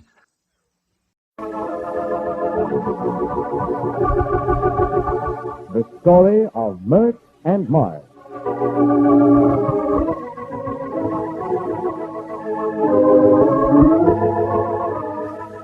And now for a new and exciting chapter in the story of two glamorous Broadway chorus girls, members of the famous Precision Chorus in the gay white way's most glittering extravaganza, Hayfield's Pleasure.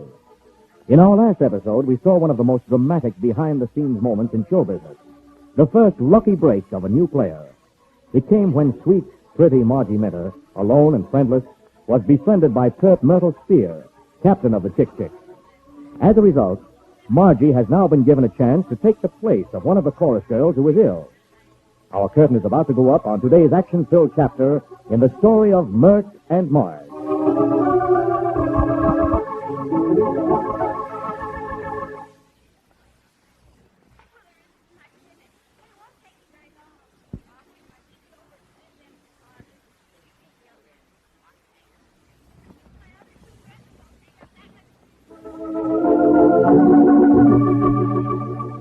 Let's go backstage at the Hayfield Theater once again. Downstairs, beneath the great stage, the girls are gathered in the huge sewing room for the first fitting of their new costumes, under the supervision of the costume designer, Clarence Duffer. The door opens, and a large rack jammed with colorful costumes is wheeled in. Oh, Margie, just look at those costumes. Aren't they beautiful? Just look at this Spanish shawl and the length of the fringe. Oh, they're just too beautiful. What will I wear, Miss Dear? Cora will get around to you soon, dear. Will they let me wear such lovely things? Of course, you're one of us. Oh, Cora, come here. Just a minute, Miss Myrt. Cora, this is Margie Minter, the girl who's taking Ann's place. Mighty glad to know you, Miss Margie. But my land, child, you ain't a growed up yet. You need to fatten them. Nothing around here gonna fit you. Well, of course, she'll probably wear Ann's costume. Myrt, you think Ann is really very bad off? Well, Mel, I only know what Gwen said. Her foot's pretty badly infected. Oh, I just hope they don't have to. Oh, no, Gwen, it can't be that bad. Now, listen, if your chicks don't stand on these here flow sheets, I'm going to pull out all your tail feathers. Who's this here hat? That's Anne's. Fell off the rack. Hey, let's see how it looks on you, Margie. Oh, say, girls, let's not neglect Anne while she's in the hospital. What do you say we send her some flowers? Sure, good. We'll all put in 50 cents. Not in my dough. This is a dirty deal she gave me on that John from Detroit. Oh, honestly. I think flowers would be lovely. I have 50 cents, Miss Spear. Forget it, Margie. Here, now, you collect the money and I'll buy the flowers. Huh? Okay. And shall I write from the gang? Leave me out of this. Oh, Billy, you're the meanest girl I ever knew. Please. Oh, here comes Clarence with the headdresses for the parade number. Cora, take some of these things. I'm no bulldozer. Ha! Man, you ain't even a Jeep. Oh, pish pash. Well, I guess this is yours now. Take it. Oh, isn't this gorgeous? Here, this is yours, Billy. Yeah, I won't wear that thing. It would fit a horse. Well, it was made for one, Sarah. One more crack out of you, Clarence, and I'll spray you with DDT. Who is it? Oh, girls, are you decent? Oh, it's Mr. Hunt. Miss Spear, will you please step out here? Yeah, Clarence, this isn't mine. Who's got my headdress? That looks just like a doghouse. A frame for the picture, dearie. Yes, Mr. Hunt? Miss Spear, that girl you put in Ann's position. I watched her this afternoon, and she won't do. Oh, why not, Mr. Hunt? Myrtle, she's too thin. Why, she's emaciated. You know Hayfield likes his chicks with a little meat on their bones. Oh, but Mr. Hunt, how she can dance. Why, she knows all the routines by just watching them from the sidelines for 2 weeks. Oh, now I remember. That's the kid that came here the first day from the Hawkins agency. Yeah. I told her then I didn't think she'd do. Oh, but Mr. Hunt, her dancing, her toe work is perfect in the butterfly ballet. And did you notice her face? Oh, she has the face of an angel. Won't you please give her a chance? At least until Ann comes back in the lineup. That kid needs someone to do something for her. She had a desperate look on her face this morning, but it's changed now. She thinks she's got a chance.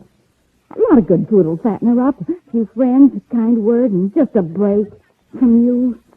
Oh, please, Mr. Hunt. I don't know what Hayfield will say, but... Oh, well, you win. Myrtle, you know, you'd make a good mother. Perhaps I would have. Well, she'll have to wear Ann's costumes, and they'll all have to be cut down to fit her. Yeah. And Tipping Tupper will have to design something special for the parade number. She's so skinny. Of course, it's only until Ann returns, remember? And, of course, it all depends on her work. It's your judgment, Myrtle. Mr. Hunt, you're a swell guy. You're not so bad yourself. You treat that kid like a mother. Do you think I would have made a good... Or what, Myrtle? Oh, never mind. Hey, you've got tears in your eyes. I'm just so glad that kid's got a break. You know, Myrtle, after the show opens and it's all set, you and I'll have to become better acquainted. Well, you've known me over 10 years, Mr. Hunt. No, I don't think I've ever really known you. Like me now, eh? And you, Mr. Hunt? A lot. In fact,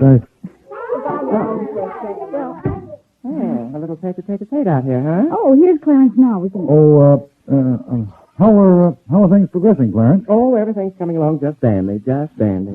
Say, Clarence, do you think you could design something special in a parade costume for that little new girl? The kind of, fill her out. Oh, Mr. Hunt, nothing but a bellows could fill out that kid. She's built on the lines of a germ. Well, do your best, Clarence. Oh, dear, since when have they been taking on children in this man's review? Oh, well. I'll see you after a while, Myrtle. I'll be visible, Ray. Coming in, Clarence? Yes, Tilly, more work. I'm just a slave. Oh, I'm just crazy about this hat. Hey, gods, Clarence, do I have to wear strip tights? They're all out of date. Well, you'll wear 'em and like 'em, Madame de Vere, and you'll need symmetrical.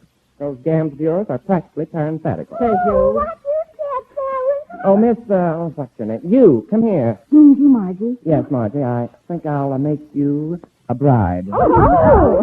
Nothing for you Kates to laugh at. Try on your butterfly costumes, you grub worms. And you, miss, come back here where I'll have some elbow room. I'll take your measurements. Yes, sir. Can you come with me, Miss Spear? I'm sort of nervous. Don't worry, he'll never harm a hair of your head, dearie. Oh, shut up, Billy. Come on, Margie. This is all so new to me. I guess the girls think I'm an awful fool. Oh, they're all good eggs. You'll soon get to know the ropes. It's always like this. The longer you're in it, the better you like it. And the dumber you get, the longer you're in it.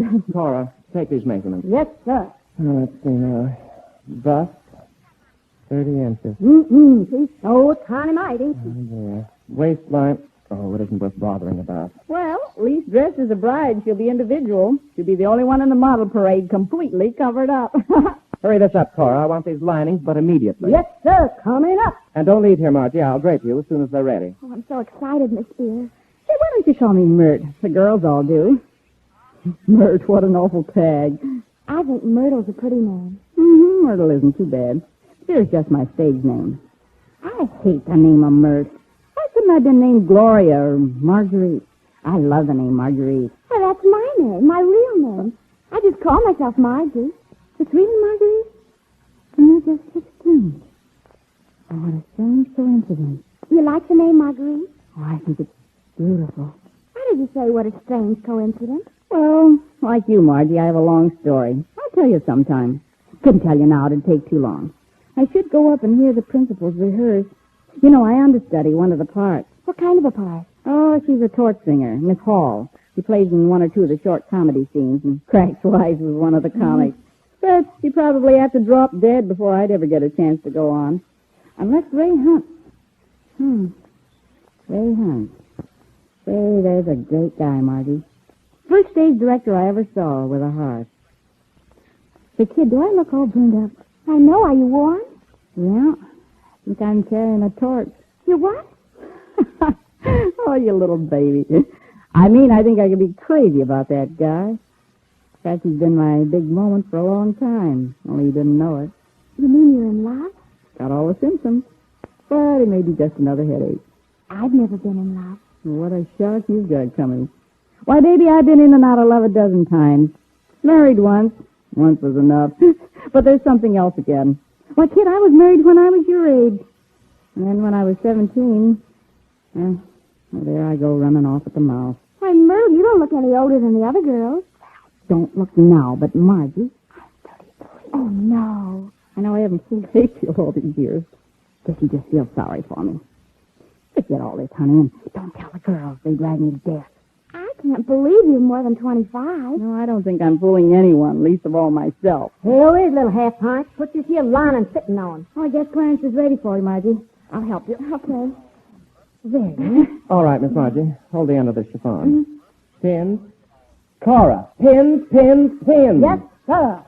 Oh, dear. My blood pressure. Margie, as soon as you're through with this fitting, I'll meet you up on stage, and we'll run over to the hospital and see Anne. Poor kid. The stuff's straight for her. Then we'll have dinner afterwards.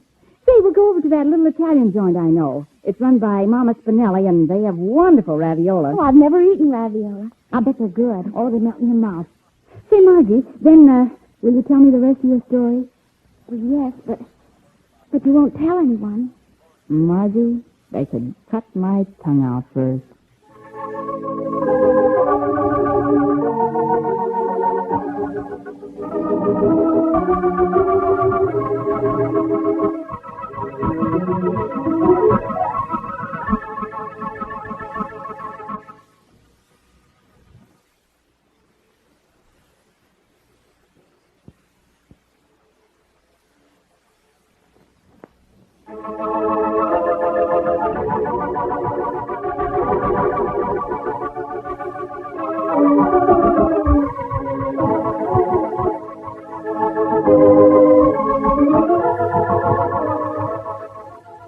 It looks as though we're going to find out all about Marge.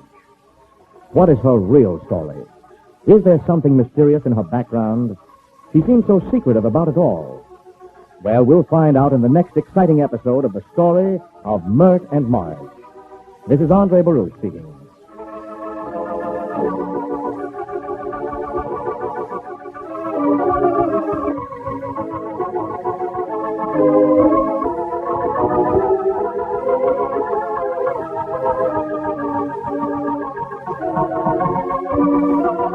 The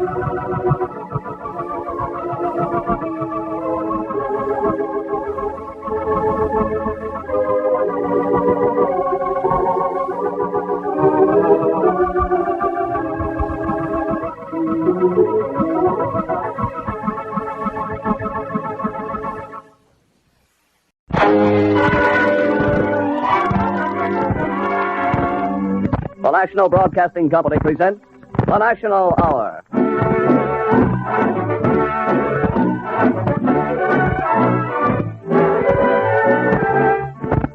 This is a mirror of public opinion, reflecting what America and the world are thinking, planning, doing.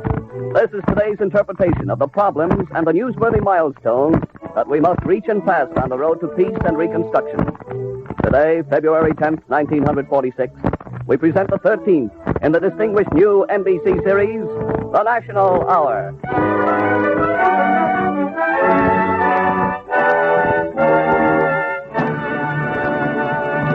Our subject for today, the war against inflation.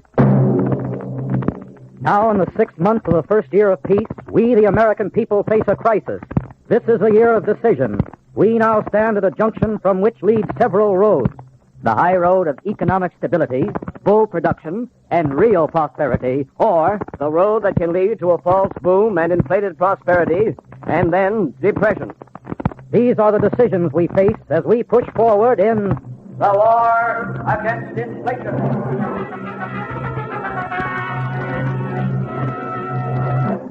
This is Robert McCormick in Washington. This has certainly been a wild week down here. I haven't seen anything quite like it since the days of NRA.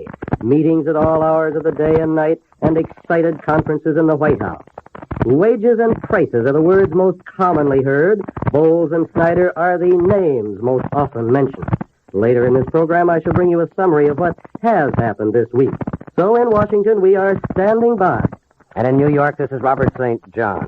With me here are Mr. Harold Fleming, business correspondent for the Christian Science Monitor, and Mr. Gordon Creighton, assistant general manager of the National Retail Dry Goods Association. And from Toledo, we will hear Mr. Walter Reusser, international vice president of the United Automobile Workers Union, CIO. With their help, we will document the developments which brought us to this week of decision.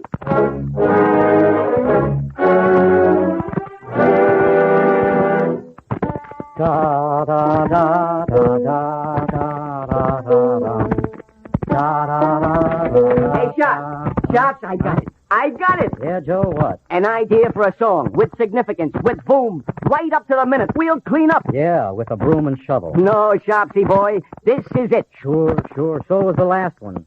And so, my darling, before next winter's snow, you and I'll be together in the UNO. Forget what happened last week. Look, last night I was reading a paper. Yeah, I know, the racing form. No, not the racing form. I read this article, and it come to me like a revulsion from heaven. This I can believe. Everybody, the man said in the article, was worrying about inflation, about the strikes and high prices and so, etc. And that's when it hit me. Listen, here's the pitch. A guy's in love with a girl, see? Right off, you got a new twist. No. Here's where it comes. The guy says to the chick, look, baby, the way I feel for you, I'd buy you a car, a gross of nylons, whatever you want, if your heart won't pull a strike on me. And she says, now get this, she says, no, there's a great shortage. And if you start throwing the lettuce around, you'll make inflation in the nation. So all I want is love, baby, until those inflation blues roll by. Well, how's that for a switcheroo? Oh, great. And I got just a tune to go with it. Inflation, stay away from my door.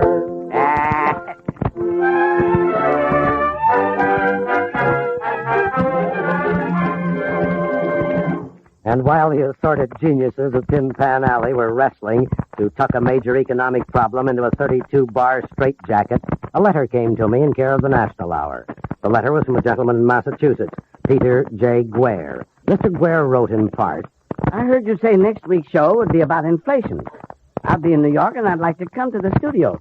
And I would consider it a great favor if someplace in the program you'd explain so I could understand just what they mean by inflation, if this is not asking too much, Mr. St. John. And so for the first item on our agenda, we answer Mr. Guare's question. We've consulted some authorities for their views and definitions. First, a professor of economics. Inflation is a disproportionate and relatively sharp and sudden increase in the quantity of money or credit or both, relative to the amount of exchange business, and always produces a rise in the price level. Did you follow that, Mr. Guare? Would the professor mind repeating that? Why, certainly, sir. Inflation is a disproportionate... Excuse me, Professor, but one of our research men has just come in with a definition from a part-time economist. He put it this way. Inflation, Bud? Well, that's when there's plenty of money in people's pockets and in banks. But the stuff that money can buy is scarce, so prices go up. So, it's the old story of supply and demand. See? Professor, would you say that definition was sound? Well, it's phrased somewhat unusually, but it's basically sound.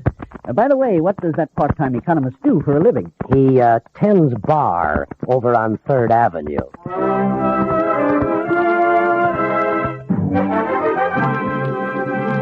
On September 2nd, 1945, this nation came out of a terrible war with too much money and a great roar of need. A car. I need a new car. An electric washing machine. A house. I gotta build a house. An electric van. I need a couple of suits, a dozen shirts, a radio phonograph. I need a new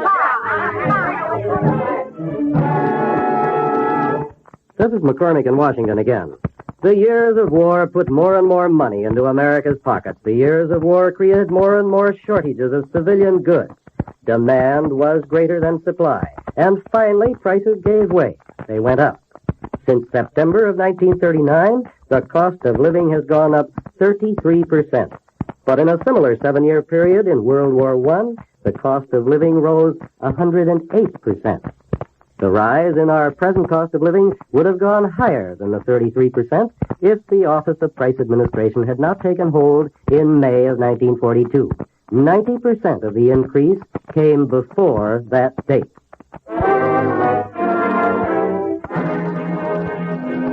Yes, it stopped here, all right, but runaway inflation was on the loose all over the world. In China, 700 Chinese dollar for $1 US, even though the official rate of exchange is 20 to 1. On the black market, the Italians offer 400 lira for $1.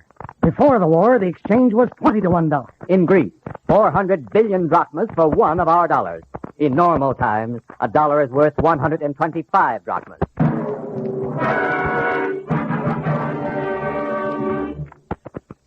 That sounds bad, Mr. St. John. Could that happen here? Well, Mr. Guare, let's ask Mr. Harold Fleming, business correspondent for the Christian Science Monitor. What do you think, Mr. Fleming? Could it happen here? In my opinion, no. Chiefly because the American people want steady living costs. So the Congress has given the government a great many powers under the various price control acts. And modern history shows that strong governments like that of the United States and Great Britain are able to maintain fairly steady prices regardless of various pressures. Well, that's very hopeful, Mr. Fleming, but the spiral of inflation has begun to move again upward. What's your reaction to that? I see the present inflation as a necessary but not too dangerous phase of a great economic experiment. That experiment is to find out how far wages can be raised, prices held steady, and the wheels of industry kept turning, all at the same time. Last August, the government announced that wages could be raised, but prices should be held down. But now it seems to have turned out that wages cannot be raised all along the line to everybody without some increase in prices. In other words, the original policy was too limited. Now we are making some changes. And we will keep on making changes until we find out how to achieve our three-way goal: full production at high wages and with steady prices.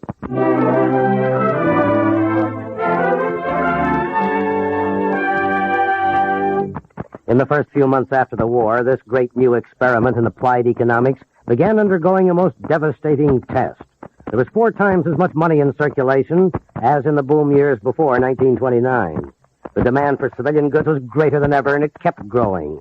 Supply was small, and it grew smaller. The growing pressure of demand against supply began to move the spiral of inflation on upward. The cost of living had risen 33%.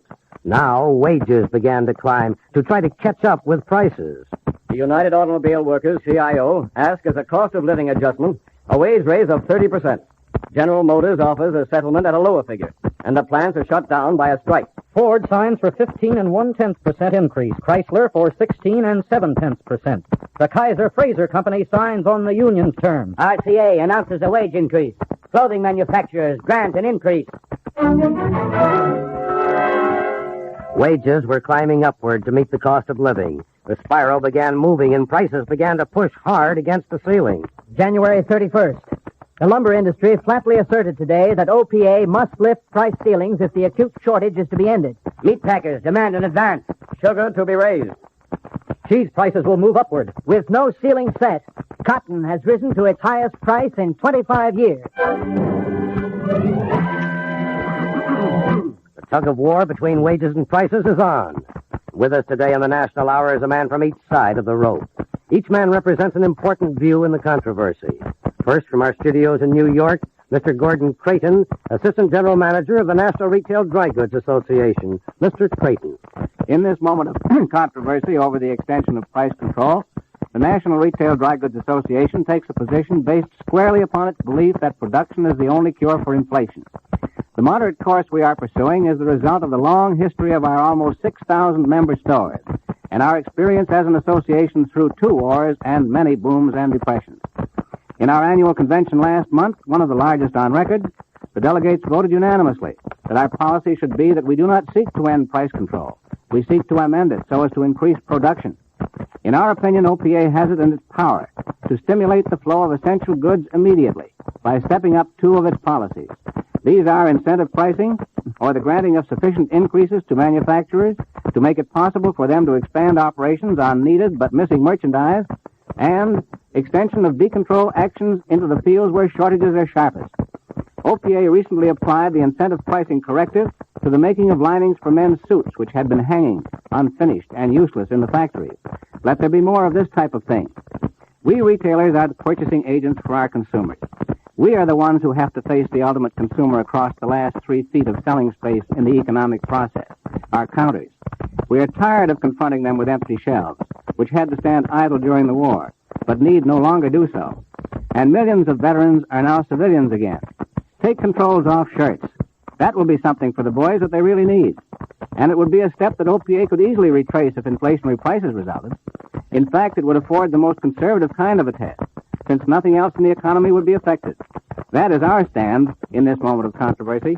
Well, thank you, Mr. Creighton. And now for an opposing view, a man who is a frequent visitor to the Capitol, the Vice President of the UAW, Mr. Walter Reuther, speaking to us from NBC's affiliate, WSPD, in Toledo. Inflation today comes from the pressure campaign of big business for unjustified price increases. Wage increases are no longer the major issue in the dispute which is holding up our progress towards the goals of full employment, full production, and full consumption. The major issue now is prices. From the beginning of the GM controversy, the General Motors workers and their union have conducted an all-out fight against price increases. The union has consistently stated that we did not want a wage increase that would necessitate 1 red cent in higher prices. The recommendations of the President's fact-finding board supported our contention that General Motors could grant the wage increase without a price increase. Despite this fact, the General Motors Corporation continues to defy the President's recommendation. General Motors, the steel industry, and other large corporations are hell-bent on destroying price control. They are determined to squeeze out of the American consumers unnecessary and unjustified price increases.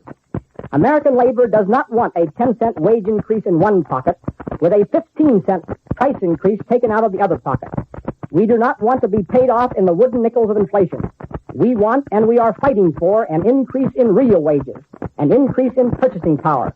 We want wages that will buy more food, more clothes, better housing, and more of the good things of life that we need for ourselves, our wives, and our children. The picket lines of the General Motors workers are the front-line defenses against industry's attempt to wreck price control.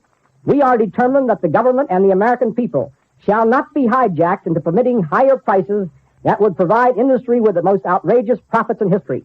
We call upon President Truman to stand firm against price increases and to mobilize the support of the people, who in overwhelming majority favor rigid price control. That is the way to defeat inflation. That is the way it must be defeated. National Hour returns you to New York.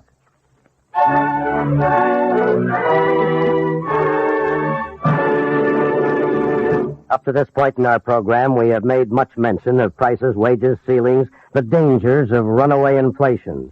But now, to tie the threads together, let us consider the case of one industry. Let's consider steel.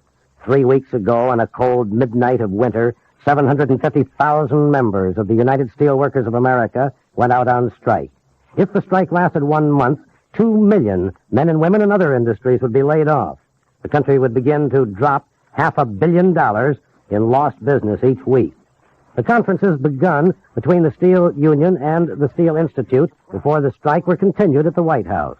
Both sides came to the president with their demands.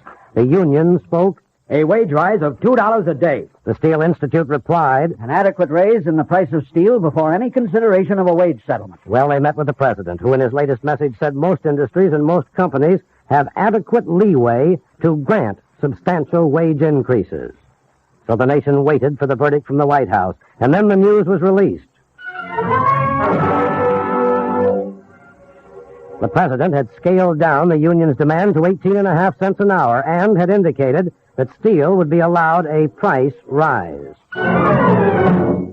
After the conference, reporters asked the steelworkers' representatives if the union would accept the president's proposed settlement. The union accepts. And then the representative of the steel manufacturers was asked the same question. Even with an increase in the price of steel, the highest wage that can be offered is 15 cents an hour. The Steelworkers Union submitted a statement to the administration which in substance maintained the savings which the steel companies will make through elimination of overtime, through downgrading, through the elimination of the excess profits tax, would be enough to cover a 43 cents an hour wage raise. In reply, a spokesman for the steel companies said, "Our figures show that we are already entitled by law to price increases by reason of past heavy increases in our costs, quite apart from any present wage increase." When questioned about just how much of an increase in the present price of steel would be needed to cover the 18.5 cent raise, the answer came, "An increase greatly in excess of $6.25 a ton." It became clear then, down in Washington, that any settlement of the steel dispute would be based on an increase in both wages and prices. Behind this recommendation from Washington lay a bitter struggle which has been carried on between two groups of presidential advisers ever since the end of the war. One group has centered around the director of reconversion, John W. Snyder. Mr. Snyder has held the view that price control must be maintained. There is no question about that. But the price control policy must be flexible enough to allow for adjustments where necessary in order to stimulate production. The present inflexible policy of OPA is stifling production. And heading the opposite camp has been the chief of OPA, Chester Bowles, who has maintained the policy of OPA does permit the lifting of ceiling prices, but only when supplies are equal to demand or when an industry can prove hardship. Prices may also be lifted when a particular item is judged to have little effect on the cost of living. If history teaches anything, it proves that inflationary pressures created by the war do not end when the war ends. For 5 months, this conflict continued not only within the administration, but throughout the country. Meanwhile, the president's indication that a price rise for steel was forthcoming set Wall Street tickers humming with renewed energy. Speculation hopped on the gravy train as stocks began to rise. Oh, hiya, baby. Boy, oh boy, I feel great, just great. What happened to you, Henry? Wall Street made me a neat 10 grand today. The market's soaring up like a great, big, beautiful bird. With all the strikes on. Oh, honey, you're a beautiful wife, but listen. The president said maybe steel could have a raise in price, right? Yes, dear, but it hasn't come through yet. Ah, but it will, darling, it will. And that means steel is going to crack a big enough hole in the OPA ceiling so everything will ride on up with steel. But, Henry, remember what happened in 29. Yeah, but not this time, baby. We'll play it smart this time. But if the price ceiling suddenly go up and there's still not enough production, won't that be dangerous? That's just the point they made at the convention. Now, prices must go up before we can really get into production. No up in prices, no production. Why, they say that even the chief of reconversion in Washington is for giving steel $4 a ton. Only that OPA guy keeps holding on to his ceilings. Another cocktail, Henry. Okay, baby, then we'll go out and celebrate. OPA ceilings are cracking up, cracking up, cracking up. OPA ceilings are cracking up, my fair Chester.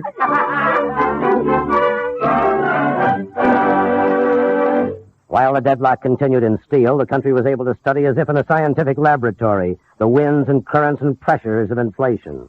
On January 30th, Henry Ford II, president of the Ford Motor Company, sent an urgent telegram to Washington. Unless steel can be made available to us and to our suppliers promptly, We'll have to shut down completely this week. It costs $400,000 a day to maintain idle assembly lines. At current OPA ceilings, we're losing $300 on every car we make. Out of the steel deadlock came another pressure to force prices upward. Members of the Tri-State Industrial Association found themselves squeezed in a vice between fixed ceilings for the goods they produce and rising wages and prices they will have to pay. The Tri-State Industrial Association is composed of 56 steel fabricators and processors. We manufacture thousands of products from paper clips to rolling mill machinery. Whatever price raise steel will have to pay, we will have to pay. Whatever price increase is allowed, we will have to pay that much more for our raw steel. Then what is the alternative? Unless the government allows us to raise prices, some factories may have to shut down permanently and throw many thousands of employees out of work.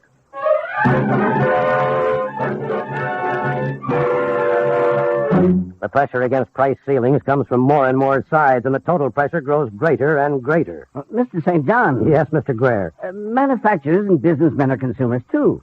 Do they want to take off all price ceilings? Well, you know, it's a funny thing the way people think on this question of ceilings. I say price controls on food and rent, well, that's fine.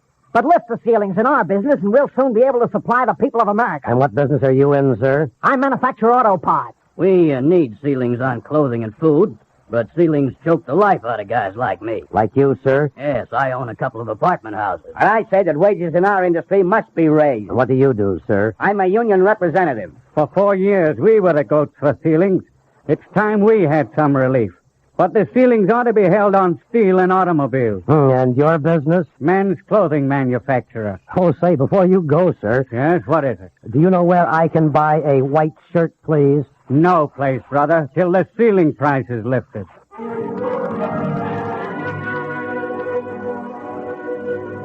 Now, in the 6th month of peace, the spiral of inflation is pushing hard, pushing upward. Last week, the issue of wages and prices came to sharp focus. The situation in steel was to be finally settled. The country waited, for as steel went, so would go the nation. Well, here in Washington, the week began calmly enough. The administration on Tuesday began formulating a new wage price policy. And the newsmen in Washington stood by for a definite statement. Conferences went on in the White House all day. And 48 hours later, a wage and price formula was apparently settled upon. The new formula, it's reported, will not mean higher prices all around, though it will lift certain prices to a new plateau. Then everyone's attention shifted to the reports of the behind-the-scenes differences between Mr. Bowles and Mr. Snyder on the basic policy to be followed. It is reported that Mr. Bowles is opposed to any agency bypassing OPA to make price settlements, as in steel. Mr. Snyder, on the other hand, would like the Office of Reconversion to retain a measure of overall control over the wage price situation. On Thursday, it became apparent that the formula had not been settled upon, but was still in the works. Then the whole week of meetings, of statements, of conjecture drew to its close, and at the end of it, the president canceled his vacation trip in order to deal personally with problems the White House said require his personal attention. But a formula definitely should be coming this week. Right now, it seems fairly certain Mr. Bowles and his policies will win out with some modifications. But leaving this critical debate for a moment, the National Hour asked Mr. Bowles to give us his views on the inflation problem. And Mr. Bowles gave us this statement. More important than recognizing the dangers of inflation, Mr. Bowles said, is the way we face them. I personally have a great deal of confidence that we shall meet these dangers in a spirit of courage and with a firm conviction that they can and must be overcome. Inflation has been licked thus far. Inflation is being licked today. Unless we are utterly lacking in courage and good judgment, we can continue to lick inflation. We can keep this economy on an even keel, Mr. Bowles continues, until there are so many goods of all kinds that controls can be safely removed. And we know then that this economy can henceforward take care of itself. The choice is up to us, Mr. Bowles concludes.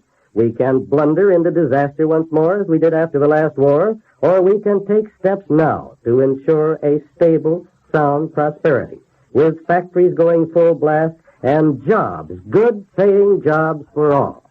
And that is Mr. Bowles' statement today to the National Hour.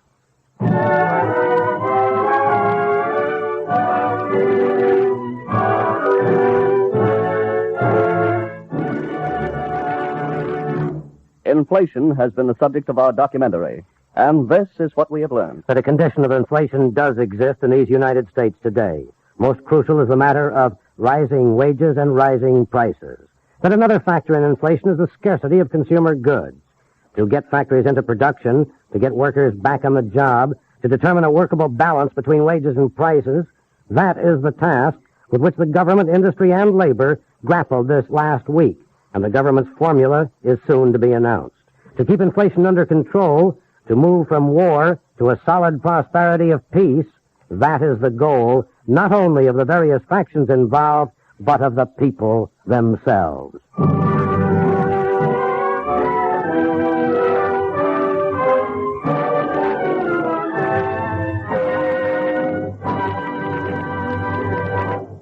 On the subject of the war against inflation, then, our documentary is closed. But this is Robert St. John inviting you to listen to the National Hour again next Sunday, the anniversary of Iwo Jima, when our subject will be the United States Marines.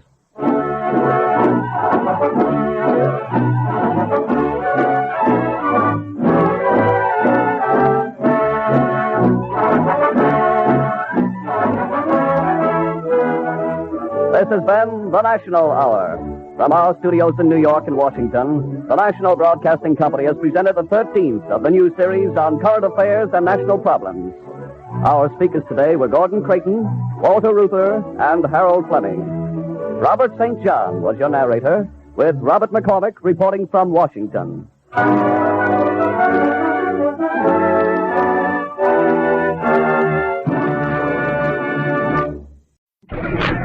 Look sharp, feel sharp, be sharp. Use Gillette Blue Blades with the sharpest edges ever honed. Gillette's Cavalcade of Sports is on the air. From Sportsmans Park in St. Louis, Gillette presents the 15th annual All-Star Baseball game between top-ranking players of the American and National League. Hello, everybody. This is Franz Locke with Mel Allen and Jim Britt greeting you for the Gillette Safety Razor Company, maker of Gillette razors, blades, and shaving cream. Gillette is your radio host when outstanding sports events such as today's Classic, the World Series, and Kentucky Derby occur throughout the year.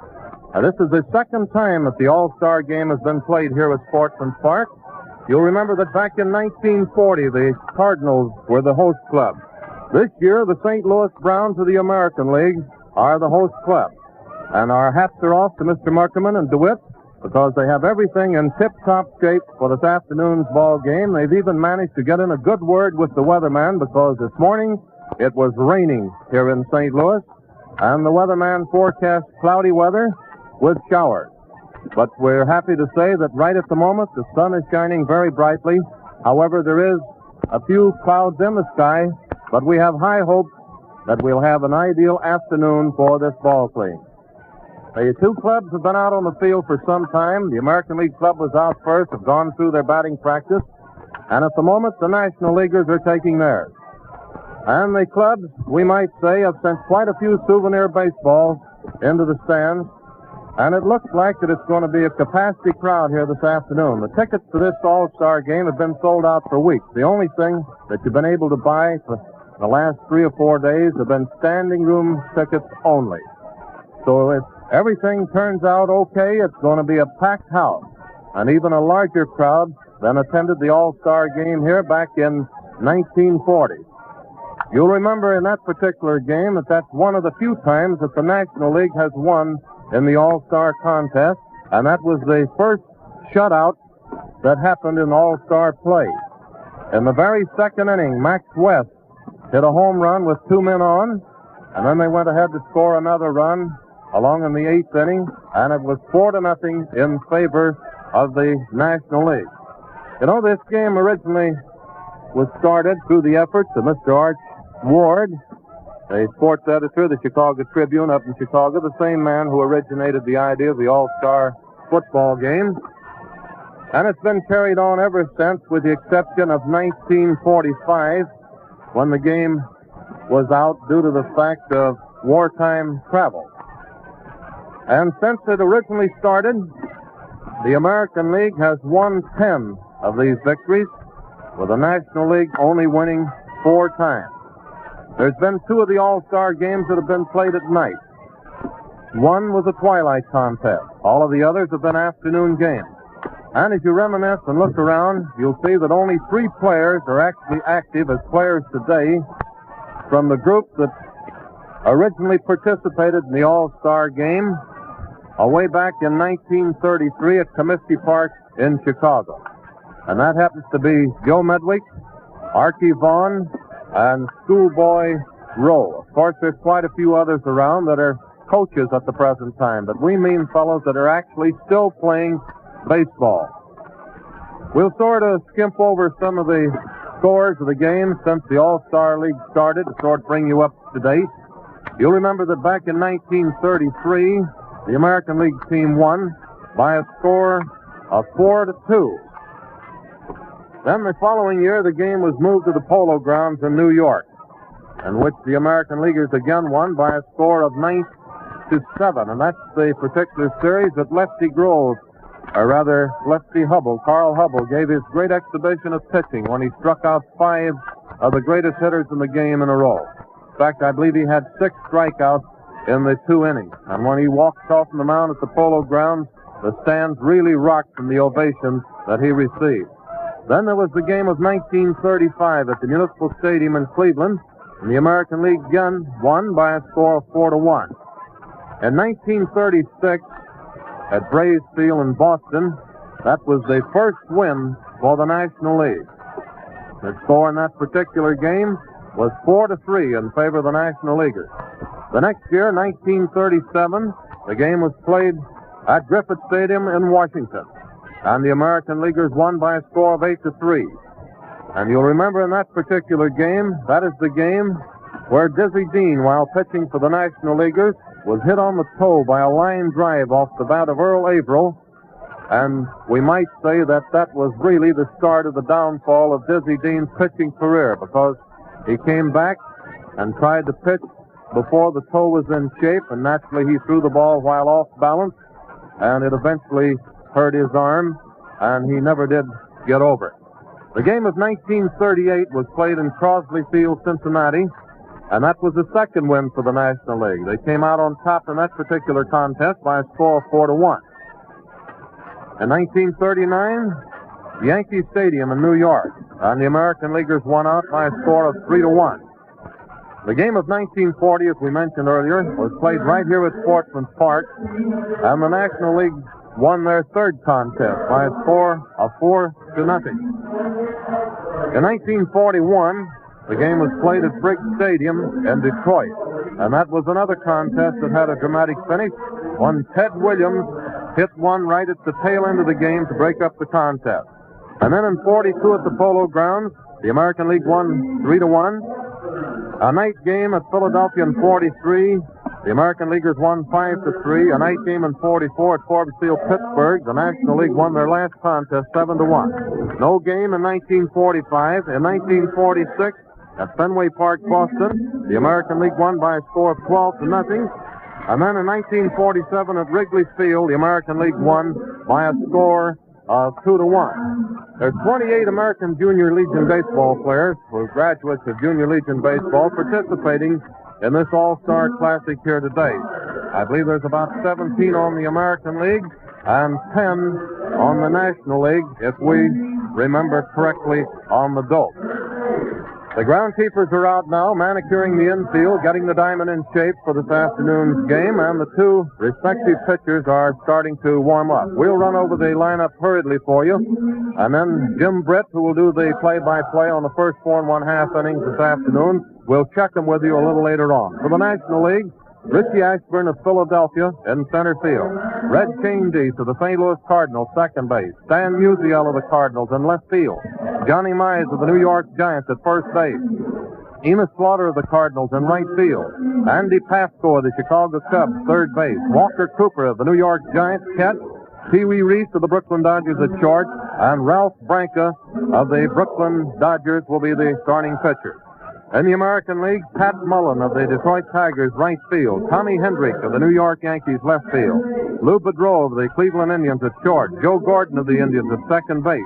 Walter Hoot Evers of the Detroit Tigers, center field. Ken Keltner of the Indians. Third base, George McQuinn, the New York Yankees at first base. Buddy Rozar of the Philadelphia Athletics will be the catcher.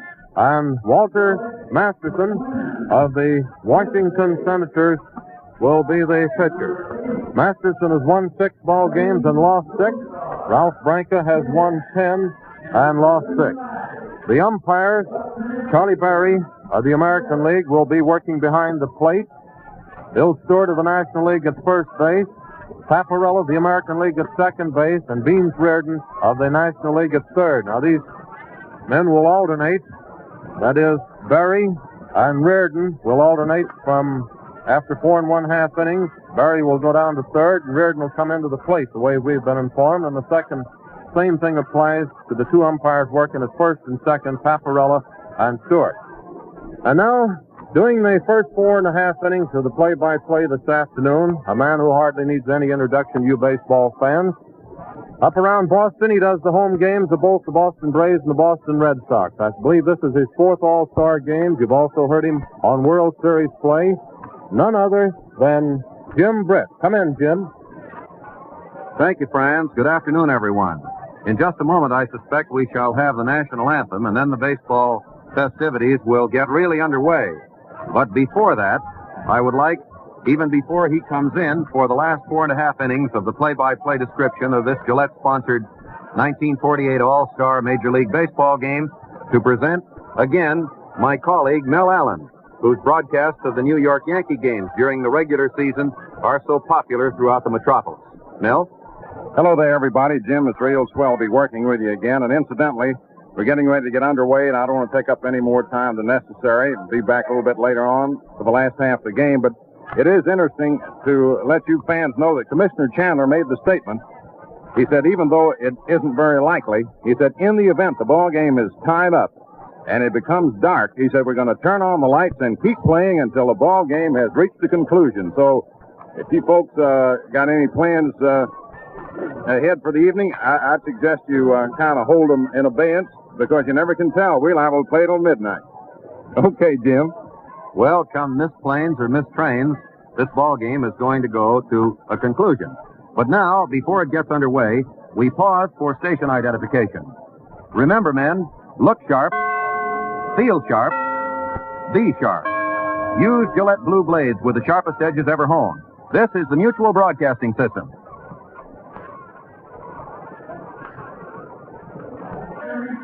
Ladies and gentlemen, the national anthem.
Before Richie Ashburn, the sensational young Philadelphia Phil center fielder, steps into the batter's box to await the first pitch of bespectacled Walter Masterson of the Washington Nationals, let me repeat for you the starting batting orders.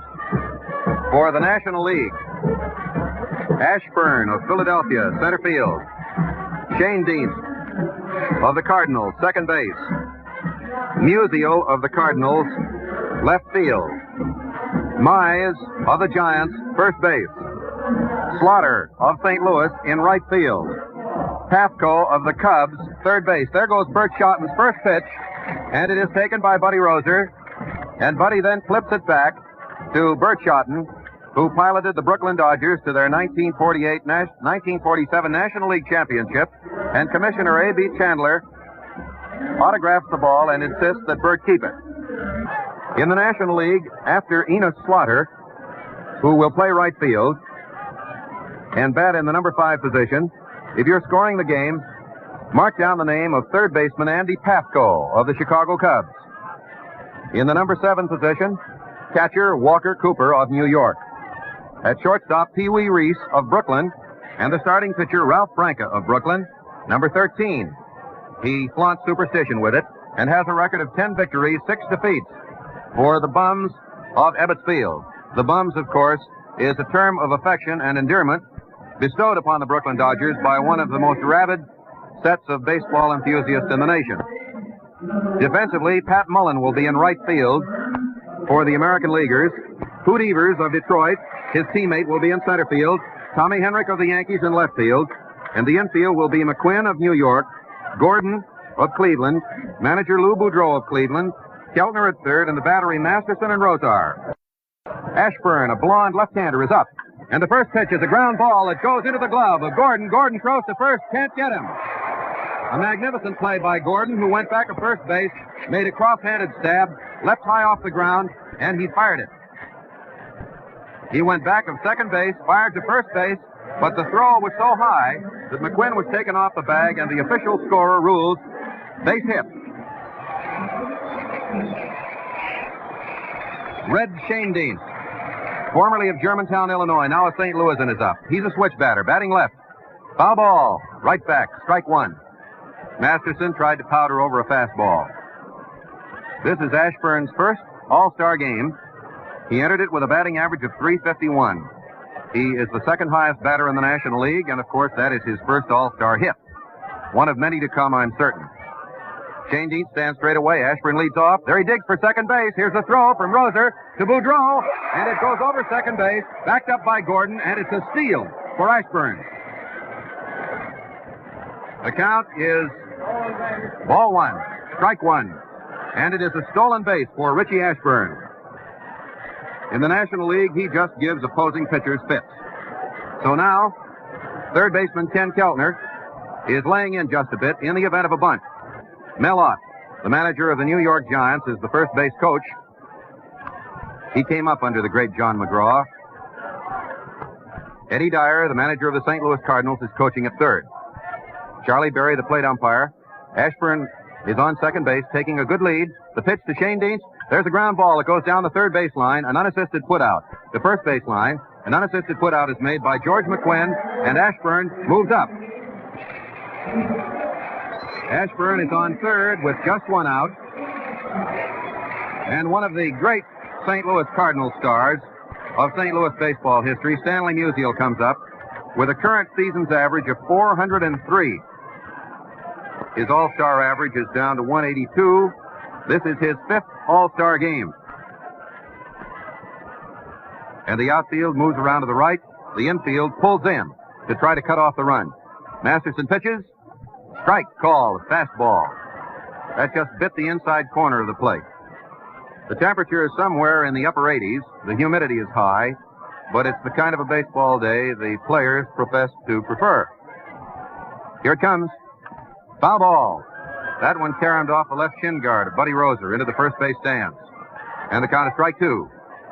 Big Johnny Mize, who is the veteran of the National League All-Stars, playing in his 8th game today, is near the on-deck circle. Ashburn takes a conservative lead off third base. The deepest of the infielders is second baseman Joe Gordon, who's playing about 20 feet to the right of second base. Masterson pitches. There goes a long drive to right center field, and that looks like a home run. It is. 2-0.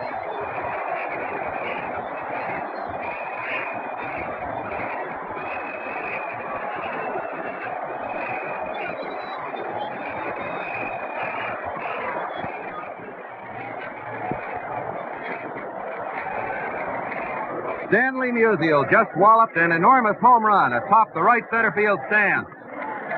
And all the center fielder, Hoot Evers, could do was watch as Ashburn scored ahead of him from third, and the National Leaguers lead 2-0. Here's Big Johnny Mize with a season's average of .283. Inside, ball one. The National League has drawn first blood. Victor in only 4 of the previous 14 All-Star games, Leo DeRocher's crew has struck swiftly in the first inning. The pitch, strike call, a slow curveball. That coasted over belt high.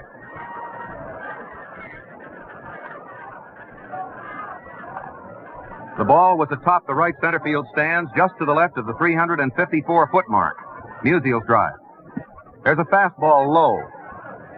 2-1. Bucky Harris plans to follow Walter Masterson with Vic Raschi of the Yankees and Joe Coleman of the A's. There is no warm-up pitcher. The outfield is deep to the right, so is the infield. There's a ground ball, and that one goes right by Gordon into center field for another base hit. It was between Gordon and second base, and Mize has the 3rd National League hit. That will enhance his batting average in the All-Star game, which had been only 176. The enthusiastic welcome was for one of the great players of National League history, Enos Slaughter of the St. Louis Cardinals. He's playing right field in this batting order and has a batting average for the season of .314, an All-Star game average of .250, and this is his 5th appearance in All-Star Spangles. The outfield a little to the right of straightaway, the left side of the infield in, and there is a curveball right over the outside corner to a left-handed batter for strike 1. Country Slaughter, as he's better known, and his throw will forever be remembered to cut off a Red Sox run in the World Series of 1946, as will his mad dash from first to score on Walker's single. Ball, 1-1. Slaughter was one of the heroes of that 1946 World Series, as was Harry the Cat Brackeen, who won 3 ball games. Masterson stretches. Mize leads off. There's one in the dirt. It gets by Roser. Mize goes to second base, and we're awaiting the decision of the official scorer. Wild pitch or pass ball. A pass ball is the ruling. So Roser is charged with a battery error. And for the 3rd time, the National Leaguers have a runner on second base. Now the left side of the infield goes back just a little. The right side with Joe Gordon, the second baseman, deep. Waits for the pitch. Slaughter digs in, and it's low and outside to make it 3-1.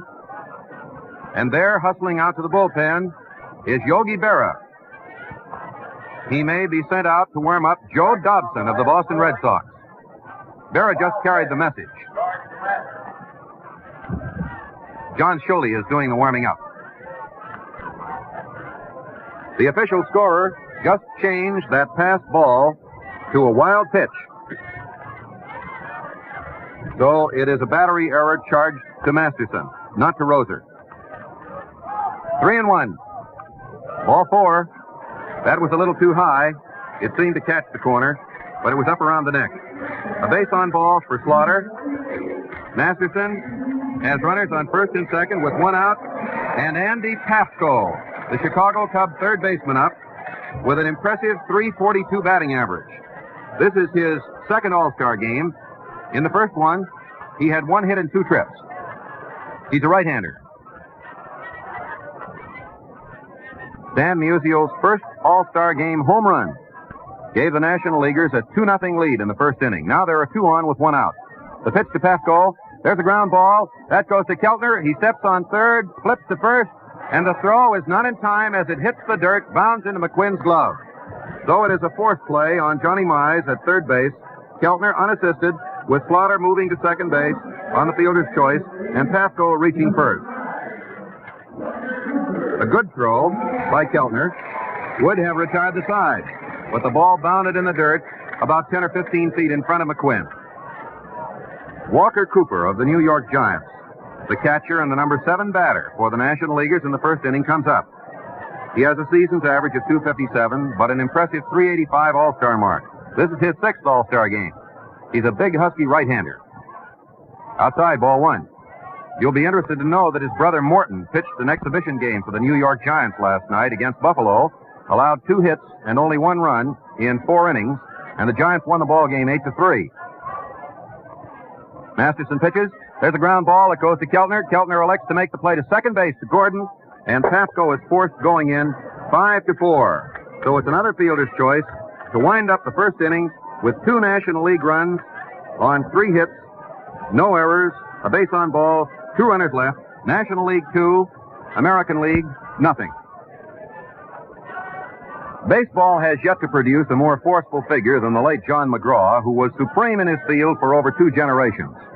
When leadership endures years on end, you may be sure it's based on exceptional merit. Take the Gillette Blue Blade, for example.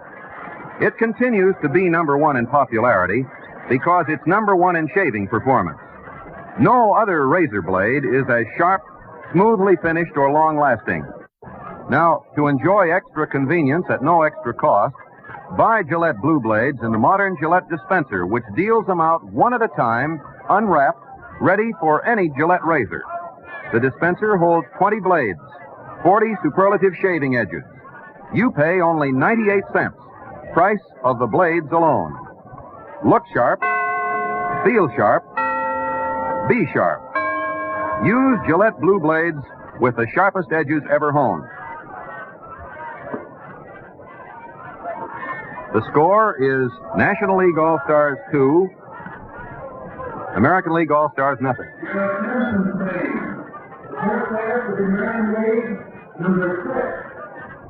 Going into the last half of the first inning, Pat Mullen, the Detroit Tigers, who is playing right field in this batting order, will face Ralph Branca, a 10-game winner for Brooklyn. Thanks to Ashburn's single, stolen base, and infield out, and Musial's first All-Star game home run, the National Leaguers lead 2-0. Branca gets set. Mullen's batting average for the year is .297. Outside, ball 1. This is his first All-Star game, by the way. The coaches are Charlie Dressen and Red Corridon of New York. Dressen at third base, Corridon at first base. Branca pitches. Swing and a miss. Branca fired a fastball. It was belt high. At third base for the National League, Andy Pafko, shortstop Pee Wee Reese, second base Red Schoendienst. He injured himself, slid a few times before today's game, indicated his readiness to play, and the first baseman is Big John Mize. The outfield, Musial, Ashburn, and Slaughter. The pitch. High outside, a fastball. 2-1. Every seat is sold out here at Sportsman's Park, and the weatherman has been good enough to cooperate to the extent of giving extremely hot weather, but rainless. Here it comes. Foul ball. Almost in the booth to our left. And then it rattled right down into the first base stands. The count, 2 balls, 2 strikes. This is old home week, so to speak, for baseball. You come to an all-star game, as is the case with the World Series, and you see baseball characters whom you admired when you were a kid, who have drifted away from the game, many of them are still with it. The pitch, there's a foul ball, and it bounced back down again. 2 balls and 2 strikes. Joe Cronin, who long since hung up his number 4 with the Boston Red Sox, had a chance to catch another one then.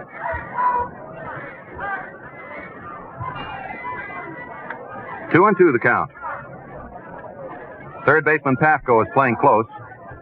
Strike 3, swinging. A fast curveball was thrown by Ralph Branca, and he strikes out Pat Mullen to open the ball game. The second batter is one of baseball's most underrated performers, in the opinion of many baseball experts. Tommy Henrich of Massillon, Ohio, and the New York Yankees. This is his third All-Star game. His All-Star batting average is .200, his season's mark .250. He's a left-hander, uses a slightly closed stance, and he looks at a ball that comes in low. 1 ball, no strikes. Branca, a big, husky right-hander who has had a lot to do with the sudden surge of the DeRocher Dodgers recently. Swing and a miss. An easy swing at a fastball. It was difficult to determine whether Henrich tried to stop his swing or was intent upon swinging easily in order to loft the ball over the heads of the infielders. The outfield plays him to the right. 1-1 the count. The National League leads 2-0. Last of the first. None on, 1 out. High and wide. 2-1. It's 310 feet down the right field foul line to the stands, 351 down the left field line, and 423 to the flagpole in dead center field. Branca pitches. High. 3-1. Waiting his turn in the on-deck circle is the great manager of the Cleveland Indians.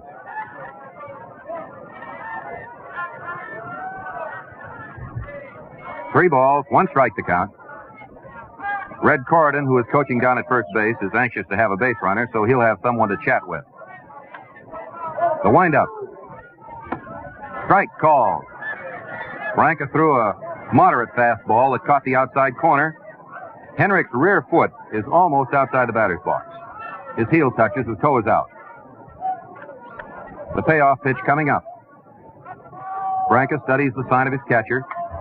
Here it is. Strike 3. He's called out on strike. But Henrik was under the impression that he had not completed the swing, and Lou Boudreau is arguing with Charlie Berry. Henrik was about a third of the way down the first base line when he was called out. There's the second straight strikeout for Branca. Mullen and Henrik. Here is Lou Boudreau with a batting average of .355. He has an all-star batting average of .400, by the way, and has appeared in 5 games. He hit a 2-run homer in the all-star game at the Polo Grounds in 1942 to help send Mort Cooper down to defeat. And he hit it his first time up. He bats from that peculiar crouch of his, a right-hander. He lets the curveball go by on the inside. He wasn't even set to swing that trip. 1 ball, no strikes. He is the only manager in either batting order. The pitch. Strike call. That fast curveball of Branca's came over knee high. 1-1. There will be an umpiring switch at the end of 4.5 innings, so that the umpiring is broken up, and each league has a man back of the plate. There's a ground ball that goes to the left of the mound. Reese comes in fast, picks it up, throws over to first. Mize gets it, and it's a 1-2-3 inning for Ralph Branca. That play went 6-3. Reese to Mize. No runs, no hits, no errors, none left.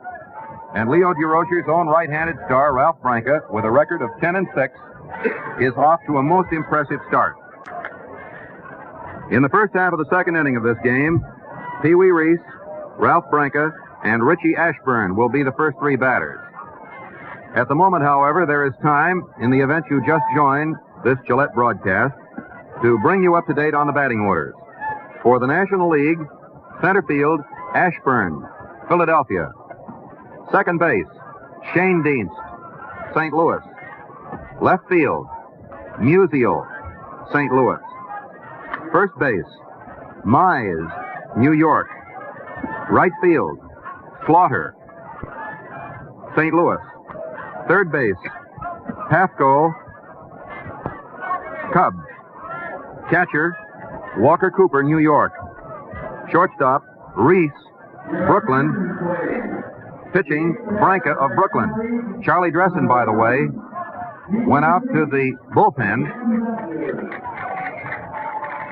to deliver some information to Joe Dobson. And Dobson has started to warm up again. First up, facing Walter Masterson, is Pee Wee Reese. He fouls one back against the screen. The Kentucky Colonel, as he's better known, Pee Wee, another nickname, a little right-hander, former national marble champion. Swung at that first one as though he expected to have luck similar to that of Richie Ashburn and Stanley Musial. He has a season's mark of 300, no hits in 2 All-Star trips. Outside, 1-1. This is Pee Wee's 3rd All-Star game. And he sat through one of them in 1946 at Boston with his neck in a harness after it was suspected that he had fractured a vertebrae. Masterson throws. Swing and a miss. He took a good cut, went down to his right knee. Eddie Dyer and Mel Ott are the coaches at 3rd and 1st. It's a shirt-sleeve crowd here at Sportsman's Park in the 15th All-Star game. The game skipped 1945 because of wartime travel emergencies. Here it comes. High inside. 2-2. Not much wind blowing. It isn't a factor. Eddie Dyer is doing a little rooting down in the third base coach's box as Masterson winds up, delivers. Strike 3, swinging. Pee Wee Reese becomes the first National League strikeout victim. And Big Ralph Branca starts the trek from the National League All-Star dugout on the right side or first base side of the diamond out to the plate, and he takes the bat, handed him by Richie Ashburn. And the big lad is given a good round of applause. He swings as he throws, right-handed. The National Leaguers have a 2-0 lead on the strength of Stanley Musial's 2-run first-inning home run. Here it is. There's a slow roller down the third base line. Keltner comes up with it, and he guns a throw to first base, and it is taken for the out. Keltner flips it over to McQuinn for a 5-3 out, third to first, and with 2 men out in the first half of the second inning, Richie Ashburn comes up. In games in which the Philadelphia Phils have played, I have clocked Ashburn in 3.4 seconds going down that first base line many a time, and Ben Chapman is willing to put him up against any other base runner in either league. He's a toe-headed youngster who can run like the wind, a left-hander. He beat out a hit to Gordon his first time. There's the bunt, but it's fouled back. He's perfectly willing to pit his speed against that of any third baseman, shortstop, second baseman, or first backer in the business when it comes to pushing or dragging bunts.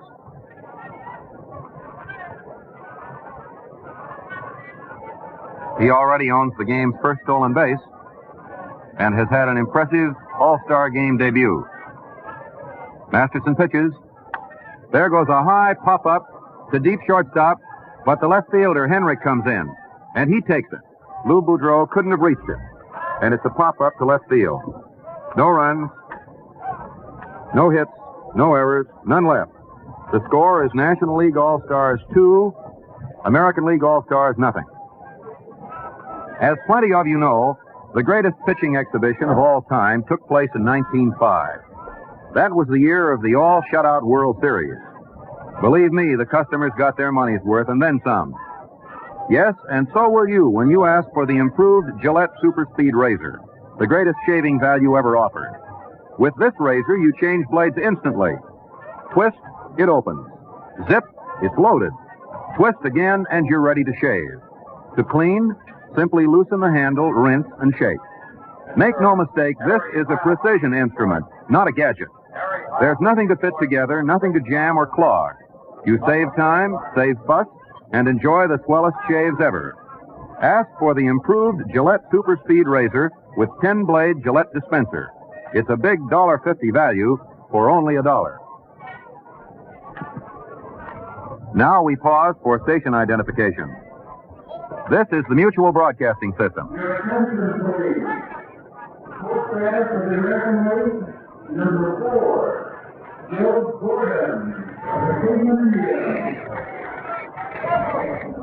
Going into the last half of the second inning with second baseman Joe Gordon, the cleanup batter, leading off for the American League. The National League All-Stars lead 2-0. Gordon is a right-handed batter with a .260 season's average, appearing in his 7th All-Star game. The outfield plays him to the left. Branca has 2 strikeouts so far and has faced only 3 batters. There goes a high fly ball towards left center field. Musial is over calling for it. And he takes it about 315 or 20 feet out. Gordon flies to left to open the second inning. Hoot Evers of the Detroit Tigers, the center fielder, up. He's playing the position that the fans wanted to see filled by the great Joe DiMaggio of the New York Yankees, but DiMaggio is injured to the extent that he will see limited service, if any. Evers has a season's average of .329, and this is his first All-Star game. He's a right-hander. A fastball inside, ball 1.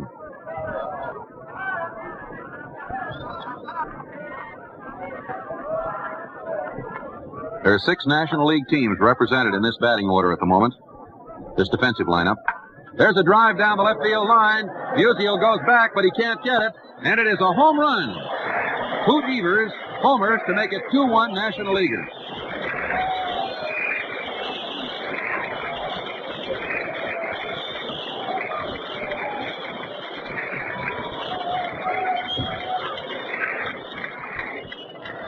The records don't indicate whether any other American leaguer ever hit a home run his first time up.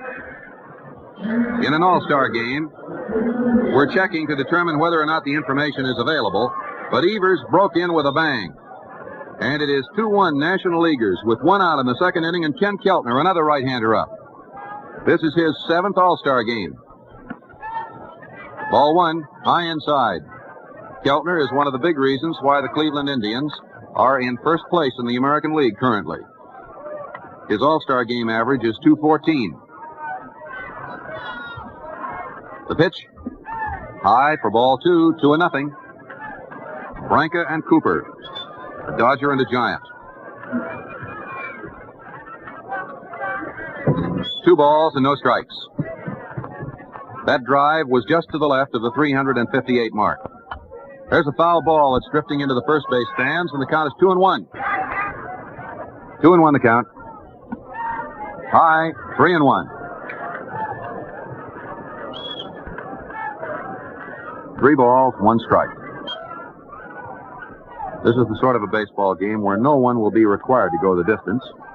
The 2 managers will try to give as many of the fans' representatives an opportunity to play as they can. Here's the pitch. There's ball 4. Fastball inside and low. And Branca now is in a situation with another base runner. The first one, of course, went all the way around. Hoot Evers. George McQuinn, the veteran New York Yankee first stacker, comes up. His All-Star game batting average is only .125. This is his 3rd appearance. But his batting average for the Yankees this year is .268. He stands straight up in the batter's box with a closed stance, feet close together. The third baseman plays him in. Swing and a miss. He took a left-handed cut at a fast curve ball. At first base, Johnny Mize is holding the runner, Ken Keltner, very closely. Johnny Sane of the Boston Braves is warming up for the National Leaguers, a right-hander with 11 wins. Keltner leads off just a little. Here's the pitch, and there's a high fly ball going to center field. Ashburn has his eye on it all the way as he comes in to take it. There is the second out. McQuinn flies straight away to center field to Ashburn. Keltner returns to first base, and Buddy Rosa comes up. Buddy is Mr. Connie Mack's catcher and is one of the mainstays of the phenomenal Athletics, who, with one of the finest pitching staffs in either league, are knocking at Cleveland's door. Pafko came over to exchange a word of encouragement with the pitcher, Ralph Branca. This is Roser's 3rd All-Star game. He has a season's average of .216, an All-Star record of .166. Low in the dirt, ball 1. The possibility of a pinch hitter for Masterson suggests itself should Roser get aboard. Dobson is still warming up, and so is Johnny Sane for the National Leaguers. There's a throw to first, but Keltner danced back. Mize made no tag. The score is National League 2, American League 1. Branca delivers, and there goes a fly ball toward right field. Slaughter moves over toward the line. He takes it, and Roser's fly to right field retires the side in the last half of the second inning. 1 run, Evers home run. No errors, just the 1 hit, a base on balls, and 1 runner left on base. So, at the end of 2 innings, the National Leaguers still lead by the narrowest possible margin, 2-1.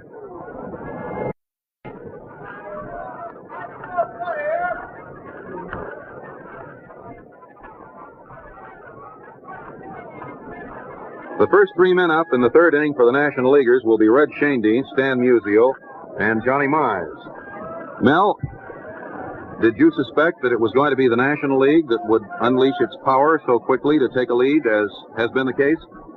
Well, in an all-star game, when you get so many glittering performers together, you never can tell what's going to happen. And in this instance, and this is not any sort of an alibi, because in our position we see all teams, it doesn't make a great deal of difference. It's the outcome of the game. But the American League's power pitchers are not in action. Walter Masterson is one of the best. He worked Saturday, however, and was knocked out of the box after several innings, and perhaps wasn't in the best of shape for the game. Maybe didn't warm up enough, as you indicated. But incidentally, Jim, I just ran upstairs to the press box to check, and they're working further. Hoot Evers, who is Joe DiMaggio's substitute in this game, hit as many home runs in one time at bat as DeMadge had hit in 8 previous All-Star games, but it may not be the first time that a first man ever hit a home run the first time up. Max West did it in 39. Here is Red Schoendienst leading off in the third, and he fouls that first one away for strike one. Well, one thing certain, Hoot Evers' debut in an All-Star game uniform will go down in the record books as one of the more memorable. Schoendienst grounded out to first baseman George McQuinn his first time up. Masterson winds up, fires it, and that's a curveball. Outside, 1-1. And now Vic Raschi is warming up for the American Leaguers. Dobson was to have been used in the event Masterson got into trouble, apparently. Walter pitches, and there's a high pop-up to the right side. A foul ball being chased by McQuinn. He goes through the coach's box, and he makes the catch directly in front of the National League dugout. Schoendienst fouls out to first baseman George McQuinn. 1 out in the third inning for the National Leaguers, who lead 2-1. And the applause is, as you might suspect, for Stanley Musial of Donora, Pennsylvania. One of the most popular baseball players ever to come down the Major League pike. His season's batting average of .403 is the only Major League mark at the moment above .400. Masterson lost control of the ball. He held it, slipped off the rubber, I believe, didn't seem to have injured himself, and never did deliver the pitch. If you were looking for a perfect balk, that would have been it had there been runners on. Now he throws. Outside, ball 1. That was an oddity, but as far as the play of the game is concerned, it meant nothing, except that the crowd seemed to be delighted by it. Here it comes. There goes a drive to center field. It's sinking fast. The bat is broken, and it's in there for a base hit. That bat broke completely in half. He held the handle going down the first base line, and the rest of the bat flew out into the infield halfway between first base and the pitcher's mound for Musial's second hit and the 4th National League hit of the ball game. A single to center for Stam. He's on first, and Big Johnny Mize comes up. Mize single to center his last time.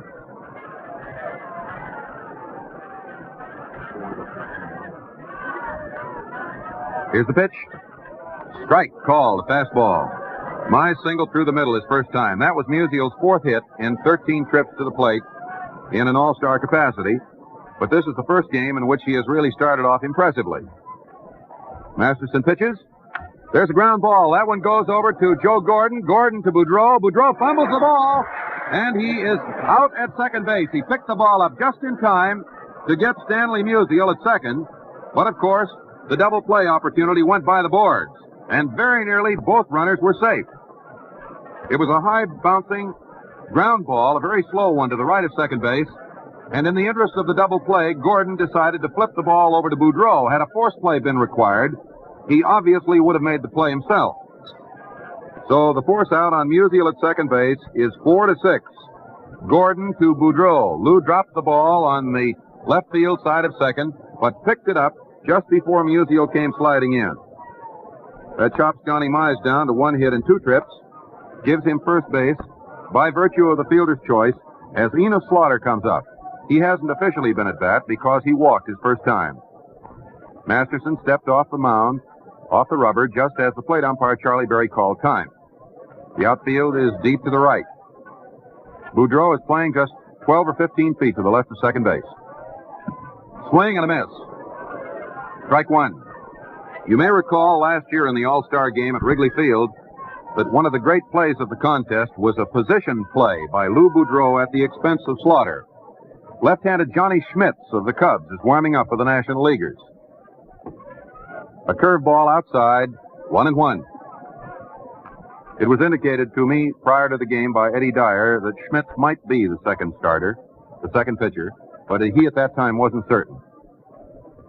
Masterson throws one, a fastball way outside, and the count is 2-1.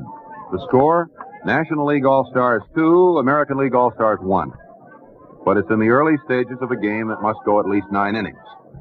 The weather looks good. Little prospect of rain. Here's the pitch. There's a ground ball that goes slowly down the third base line, And it is going to be an infield hit. Keltner had to let the ball roll. It rolled 90 feet right next to the bag. Mize went to second and was long since there. And Slaughter raced over first base down the right field line with a lazy little infield roller. Runners on first and second, and that is hit number 5 off the delivery of Walter Masterson. Keltner had no alternative because he never could hope to catch Slaughter at first. Dobson runs back out to the bullpen as Pafko steps in. He grounded into a force out his last time. He's a right-hander. Inside, ball 1. Last time at bat, with Slaughter on second base,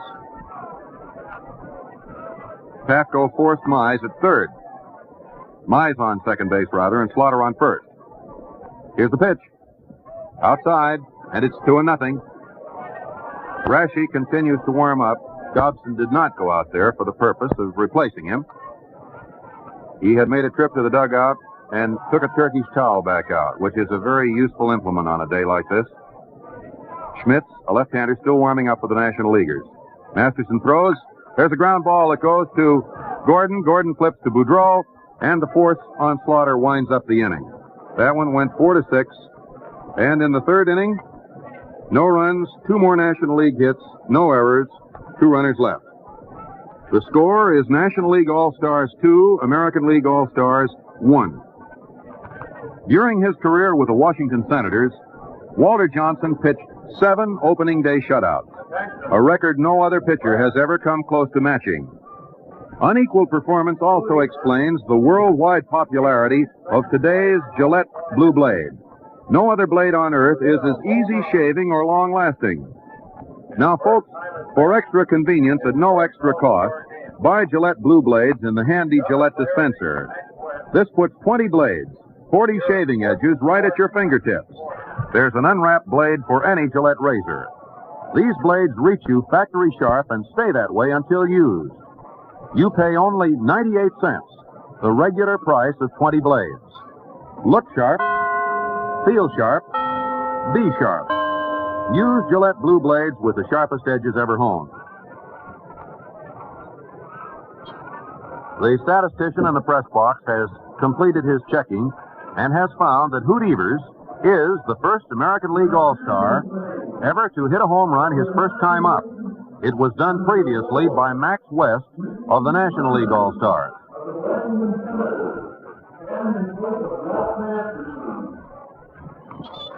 Evers became the first American leaguer to hit a home run his first time up in his first All-Star game, but Max West did it on the National League side. Going into the last half of the third inning, with the National Leaguers leading 2-1, Mickey Vernon will bat for his teammate Walter Masterson. Mickey is a left-handed batter, and the first pitch by Branca is right over for a called strike. Vernon has a batting average for the season of .260. This is his second All-Star game. Outside, 1-1. Vernon has 2 previous at-bats in All-Star competition without a hit.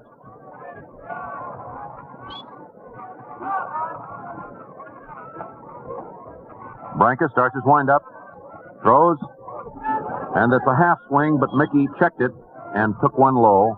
2-1. Musial's 2-run homer accounts for both National League runs and Evers' home run for the lone American League tally. There's a foul ball off to the left. The count now is even up, 2-2. Meantime, Johnny Schmitz, Chicago Cubs southpaw, is bearing down in a warm-up capacity for the National Leaguers. This will doubtless be Ralph Branca's last inning on the mound, and Vic Rashi will replace Walter Masterson come the start of the fourth. Vernon waits. Outside, 3-2. And the count has been run out again.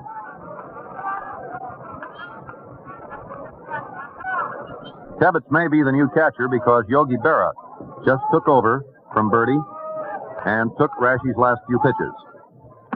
There's ball 4. Mickey Vernon gets aboard. A base on balls to Mickey puts him on first base in lieu of his teammate Walter Masterson. And Pat Mullen of Detroit comes into the batter's box. Pat struck out as the leadoff batter for the American League. Tommy Henrik comes out into the on-deck circle. The American Leaguers have the tying run on first base in the last half of the third inning. Third baseman Patko in close. High, ball one.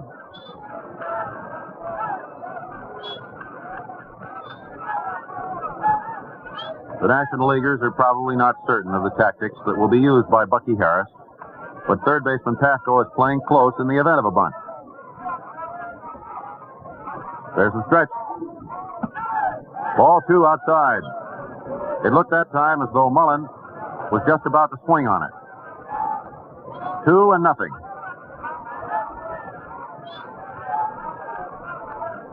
It's a good ball game, a 2-1 game. Last year, the American Leaguers won a close one.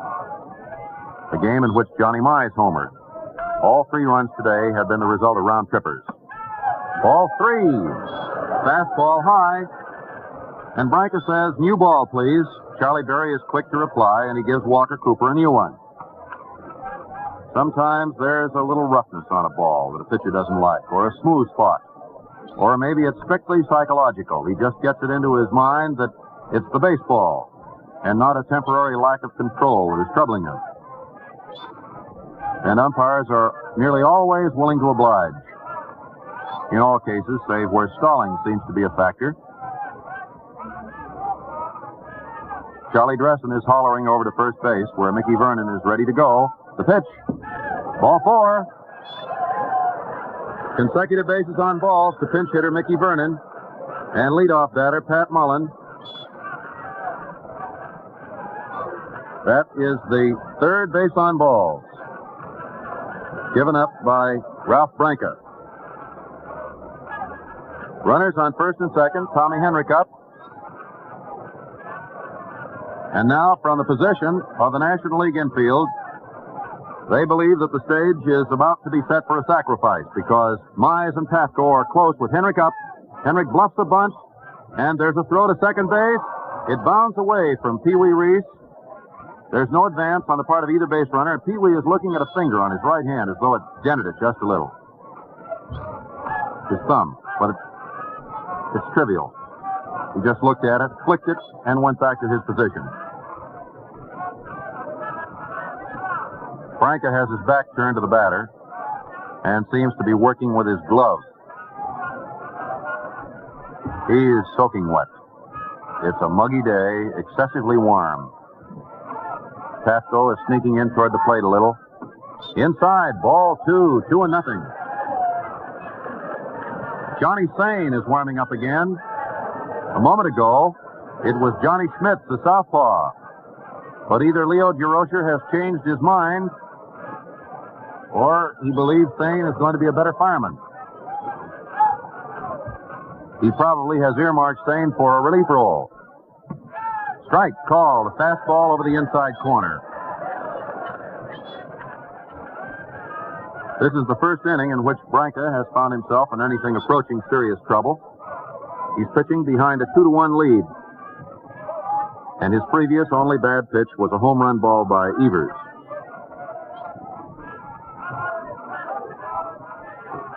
Strike called. That caught the outside corner, and the count is 2-2.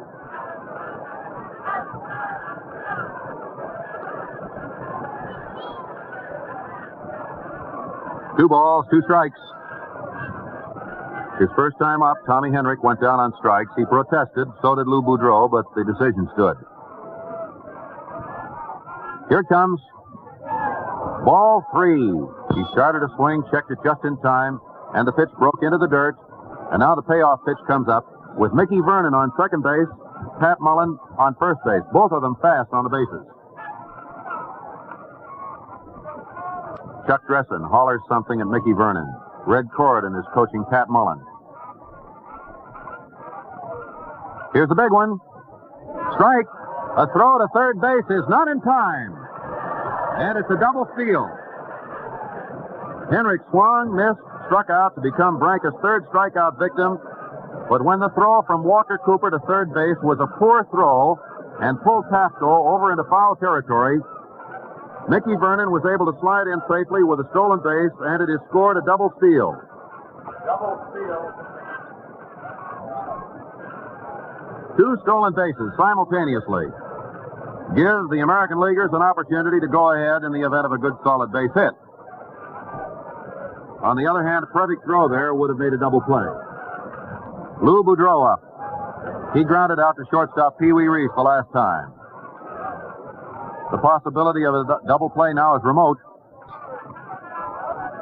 Walker Cooper must be given an orchid because he is playing in the All-Star game at the wish of the fans with a very sore knee.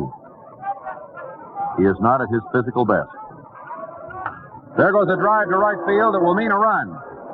Slaughter makes the catch, and here comes the tying run to the plate, and the throw is not in time. It was thrown from deep right field. The other runner, Pat Mullen, held second base, and it is 2-2 as Boudreau flies deep enough to Slaughter in right field to allow Mickey Berner to come home. Not even a throwing arm like that of Enos Slaughter was powerful enough to gun the ball in from his position, which was about 335 feet out in right field. That's the third run driven in for Lou Boudreau, and he has been in 5 All-Star games. Joe Gordon up. He teams with Lou to defend Cleveland's middle base, the Keystone sack, and they're one of the great combinations of all time. Gordon, his first time up, flied to left. The pitch. There's a ground ball. This one goes to Pee Wee Reese. Reese throws across the diamond to Mize, and Gordon is out. 6-3. Reese to Mize. 1 run. No hits. No errors. 2 bases on balls. 2 stolen bases, and 1 runner left. At the end of 3 innings of play, the American League, 2 runs, 1 hit, 2 runners left. The National League, 2 runs, 5 hits, 4 runners left. Now we pause for station identification. This is the world's largest network, the Mutual Broadcasting System.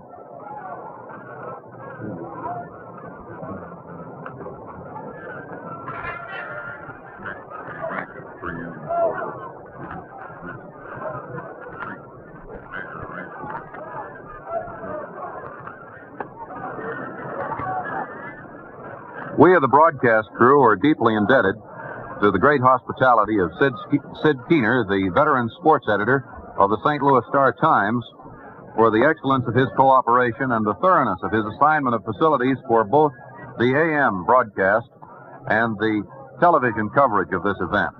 And incidentally, since the last time you and I were here, Mel Allen, for a game such as this, Sportsman's Park has had its face lifted and has been rebuilt to the point where now it takes its place among the finest baseball parks in the land. Don't you agree? I'm with you 100% there, Jim, and the people here in St. Louis, both the Cardinal and Brown representatives, do all they can for the visiting firemen, and it's deeply appreciated. We're going to have some changes in the American League roster. Vic Raschi is now doing the pitching for the American Leaguers, and Bertie Tebbetts has gone in to do the catching. The first man up will be Walker Cooper of the New York Giants. Raschi's record is 10-3. He's a right-hander, and his first pitch is a curveball that breaks inside to a right-hand batter. Raschi is from Conesus, New York, 190 pounds, 6 feet 1, 28 years old. A big, husky right-hander. Low outside. Ball 2, 2-0. Cooper, his first time up, forced Pafko with a ground ball to third baseman Ken Keltner. The new battery, Raschi of New York, Tebbetts of Boston. Here it comes. There's a foul tip right into Bertie's glove, and the count is 2-1. Tebbetts is a native of Nashua, New Hampshire, and a graduate of Providence College. Eddie Dyer continues to coach at third base. His son was working out, by the way, just before the ball game, Eddie Jr. Swing and a miss. Cooper went all the way down in the batter's box as he took a savage cut at a Raschi fastball. 2-2. For the while, at least, this will be Raschi's ball game since it's a tie score. There's a ground ball that goes to Keltner. He takes it down on a big hop, guns it across to McQuinn for the out. Walker Cooper goes out, Keltner to McQuinn, third to first. Pee Wee Reese is waiting to bat. His first time up, he struck out. This is his third All-Star game. Reese is one of the most likable characters in baseball. He's from Louisville, Kentucky. He was born in Akron, Kentucky. Strike call. That was a fastball right down the middle. One man out on the top of the fourth. The National and American Leaguers tied 2-2. Brashy delivers. There's a ground ball that goes to Keltner, and he takes a vicious grounder, throws to first for the out. McQuinn came up with a nice stop on a low throw. That was one of the harder hit balls of the game. But Reese goes out. Keltner to McQuinn. Two men are out, and we now have a pinch hitter, Frank Gustine of Pittsburgh. He has a batting average of .303 for the year. He's from Hoopstown, Illinois originally, but is a Pittsburgher now. Brashy's first pitch is low and away, ball one. This is Gustine's third All-Star game. He hasn't had a hit in 3 times at bat, but he has a season's average of .303.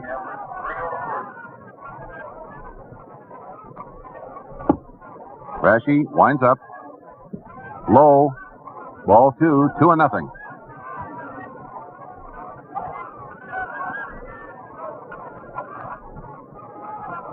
Gustine is one of the reasons why the Pittsburgh Pirates will continue to be a pennant contender this year. The pitch. Strike called. Curveball. 2-1. Currently, Pittsburgh is in second place. 5.5 games back of the Boston Braves. The outfield plays Gustine deep and slightly to the left. The infield straight away. He uses an open stance. Swing and a miss. 2-2. Brashy is a strong, powerful right-hander with a good fastball, a good curve, and a very conscientious workman. Gustine gets set for the 2-2 pitch. Strike 3, down in the dirt. Tebbetts throws to first base, and McQuinn gets the putout on the play. It's a strikeout, but he had to be thrown out. 2-3, Tebbetts to McQuinn. So Rashy's first inning is a 1-2-3 affair. At the end of 3.5 innings, the score is National League All-Stars 2, American League All-Stars 2. In baseball slang, as you know, a fast pitch that grazes a batter's whiskers is commonly called a Gillette.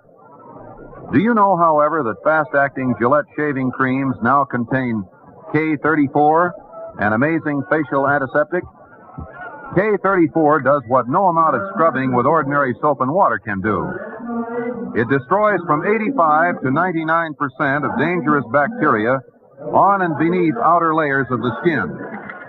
What's more, the bacteria count stays down. The protection lasts from one day's shave until the next. This means that simply by softening your whiskers with Gillette brushless or Gillette lather and enjoying a smooth, refreshing shave, you end up with the cleanest face a man can have.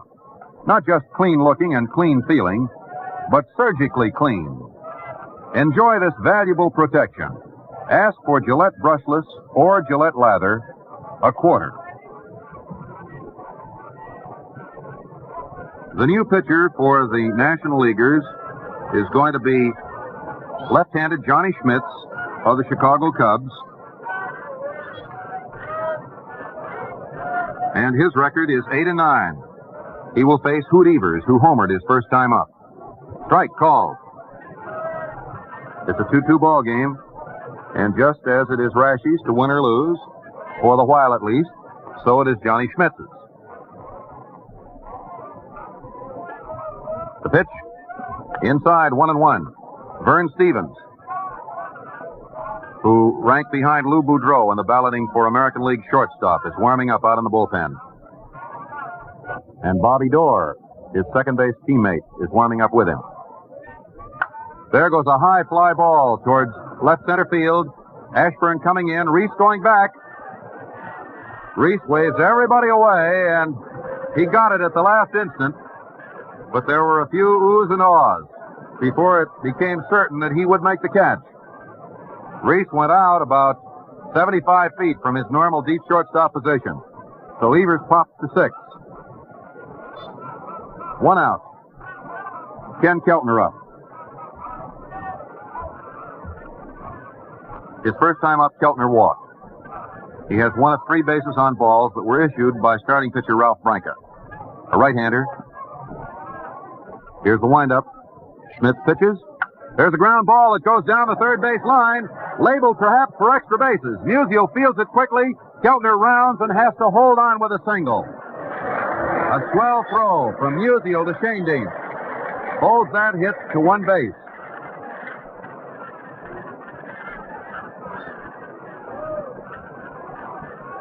That's the second American League hit. And with any less quick fielding on the part of Stanley Musial, it would have been an easy double. George McQuinn up. He flied to center. That's the 4th All-Star game hit for Keltner, playing in his 7th. McQuinn is a left-hander. Schmitz steps back off the rubber, and that's the signal for Keltner to go back to first. That gives Ken 1 hit and 1 trip. He walked his first time up. It's a 2-2 game in the 4th inning. Fastball low. Ball 1.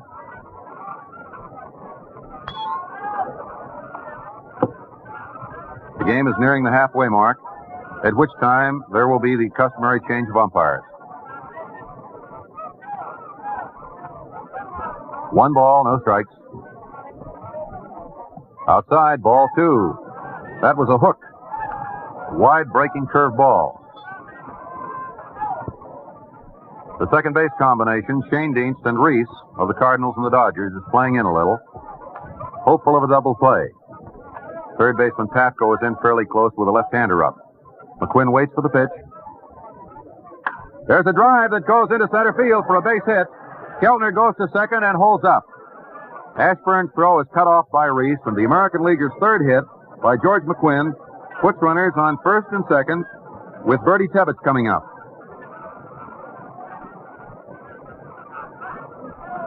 That was McQuinn's second hit in an All-Star game, and this is his 3rd All-Star contest.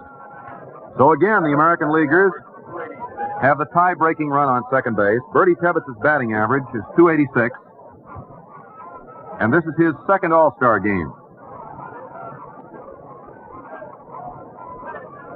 In his last All-Star game, he went to bat 4 times, no hits.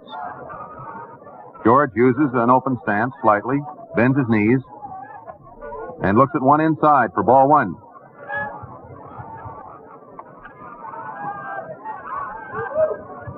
Keltner on second, McQuinn on first.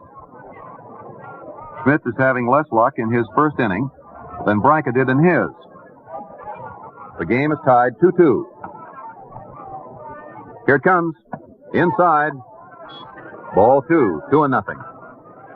Keltner goes back and tags up at second in routine fashion. Red Shane Dienst is playing fairly deep at second base, and Johnny Sane of the Boston Braves is warming up again.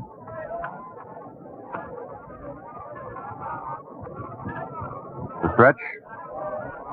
Here it comes. Inside, 3-0. Schmitz has been pitching tightly to Bertie Tebbetts. Too close to the fist. Dorr and Stevens have both finished their warm-ups and have come back to the dugout. 3-0. Tebbetts is in a position now of waiting for one of the good ones that Johnny Schmitz must throw to avoid walking him. Here it is. Way outside. The bases are loaded. That's the 4th base on balls given the American Leaguers. And in a sense, that has been partially the undoing of the National League, because it has cost them their initial 2-0 and then 2-1 lead. The score is tied 2-2, the bases are filled, and Vic Raschi is the batter.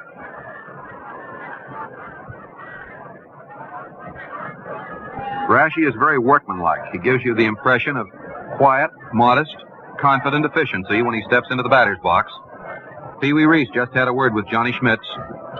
They're opponents every other day of the year, but not today when the National League gets together in an attempt to upset the American League apple cart. There's a drive to left field for a base hit. It's 3-2 American League, and here comes another run to the plate. The throw is not in time. It's 4-2 with runners on first and third as Rashi upsets the dope and drives in 2 runs. Rashi, after swinging and missing 2 curveballs, found a pitch to his liking, singled sharply to left field, scoring Keltner and McQuinn and sending Tebbets to third. Pat Mullen is being lifted for Joe DiMaggio. Eddie Dyer is coming out, and that may be the signal for the replacement of Johnny Schmitz with Johnny Sane, right-hander of the Boston Braves.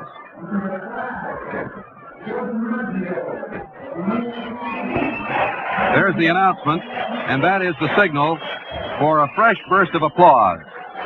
And Johnny Sane is being called in for the National Leaguers. After hitting a line drive foul and then taking another ball, Rashi straightened out that foul ball that he had hit previously and hit a sharp line drive right over the head of third baseman Andy Papko. Now there's a neat little mound of National Leaguers out on the mound. Red Schoendienst and Johnny Mize are the only 2 who are not currently sharing in it. Reese comes strolling down off the edge, and John Sane is coming in from the bullpen. Sane has an 11-6 record for the Boston Braves.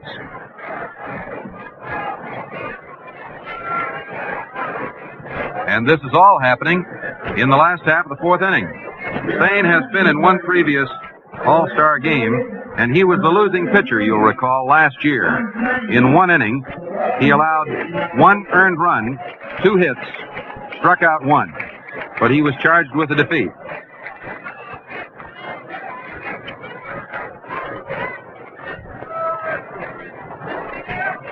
This is the 9th active appearance in an All-Star game uniform for Joe DiMaggio. He was chosen 10 times, but did not appear 1 time. This, of course, is his 10th season in baseball. He has been chosen every time. Johnny Schmitz has fared the worst of all the pitchers in the contest so far because there's just 1 man out, and the last 4 have reached. He got Hoot Evers on a pop-up. He quieted that home run bat of his. But then Keltner banged a single to left field. McQuinn followed with a single through the middle. Bertie Tebbets got a base on balls. And then Vic Rashi hit a 2-2 pitch into left field to score Keltner from third base, McQuinn from second base, and send Bertie Tebbets all the way around to third. This is the kind of a day, incidentally, when a pitcher needs no jacket at first base. What he really would like, in all probability, is a nice air cooling system that could be installed in his uniform to cool him down as he runs around. Joe DiMaggio gets sets. The big fellow has a .302 batting average for the season so far. He has a .219 All-Star game average, 7 hits, and 1 home run. He's driven in 2 runs previously. He's suffering from sore heels and sore knees, so could not see a 2 active service. Johnny Sane broke his position on the mound, and Walker Cooper is going out to have a chat with him.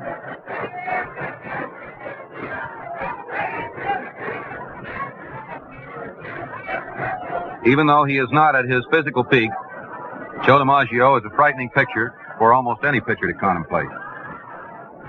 Far and away one of the great baseball players of all time.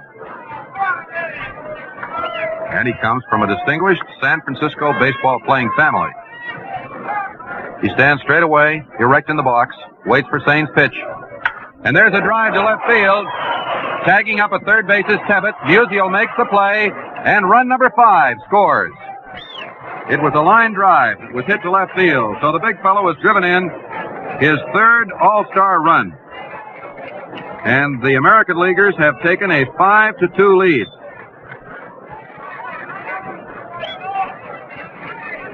Two men out. Tommy Henrich up. All 3 of those runs were charged to Johnny Schmitz in 1/3 of an inning. Tommy Henrich has struck out twice. DiMaggio is applauded as he goes back to the dugout, and now he can head for the showers. There's a drive down the right field line that is going to be close to fair territory. Foul ball. Enos Slaughter ran into one of the grounds crewmen who didn't get out of the way quickly enough. And as Slaughter put his arms around him, I think the gentleman served as sort of a bumper for him. I'm certain that he was considerably softer than that concrete wall. One strike. Rashi was well around second base on his way to third. The ball was foul by about 3 feet. Junior Stevens is in the on-deck circle to bat for Lou Boudreau. Henrik is a left-hander, and he hits a high pop-up. Pee Wee Reese is calling for it out on the skin of the infield to the left of second. He takes it, and that ends the inning.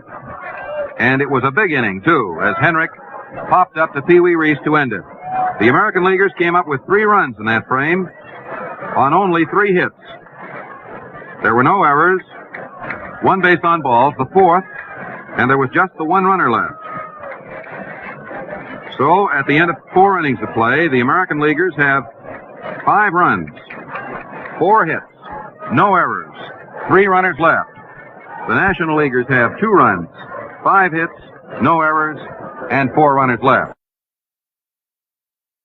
Change in the American League lineup at the moment. At shortstop, Junior Stevens of the Boston Red Sox in place of Lou Boudreau. Bobby Doerr of the Boston Red Sox in place of Joe Gordon. And there will have to be a replacement in right field. Al Zarilla of the St. Louis Browns in place of Pat Mullen of the Detroit Tigers. Those 3 replacements swell to a total of 5, the American League replacements of the past inning. The American League batting order now: Zarilla, right field; Henrik, left field; Stevens, shortstop; Doerr, second base; Evers in center; Keltner at third; McQuinn still at first; Tebbets catching; and Vic Rashi of the Yankees doing the pitching.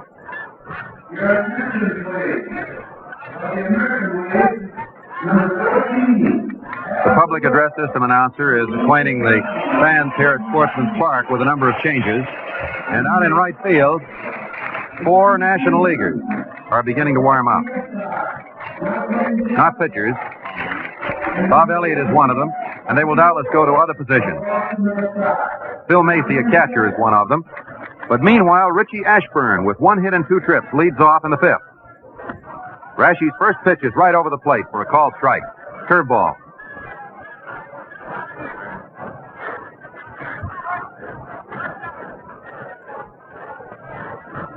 Rashi pitches. Strike 2. A called curveball. The American League leads 5-2 at the end of 4 innings of play. Clyde McCullough is another of the National Leaguers warming up. Buddy Kerr of the Giants is the other.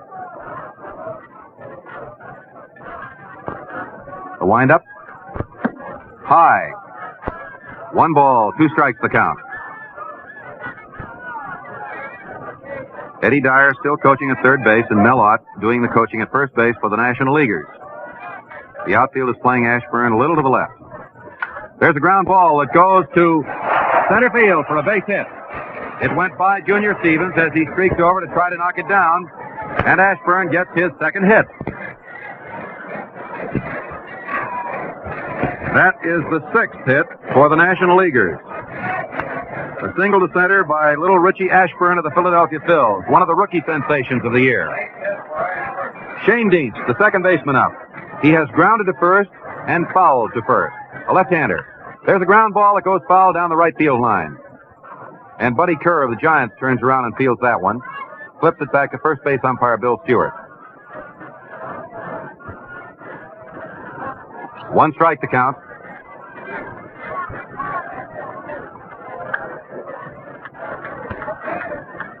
The pitch inside, a fastball that made Shane Dietz lean away from it. Stan Musial has driven in both National League runs with a 2-run homer. He and Ashburn have 2 hits each. Shane Dietz is looking for his first one. Curveball outside. Rashi seemed to lose control of that slow one, and the count is 2-1. No American leaguer has a total of 2 hits as yet. As a matter of fact, the American League run total exceeds its hit total. 5 runs, 4 hits. The pitch. There goes a high fly ball toward right center field. Zarilla comes in for it, and he makes the catch with Evers looking on. Right fielder Al Zarilla has taken Shane Dean's fly ball, and here's Stan Musial again. And the National League fans are hopeful that he will repeat.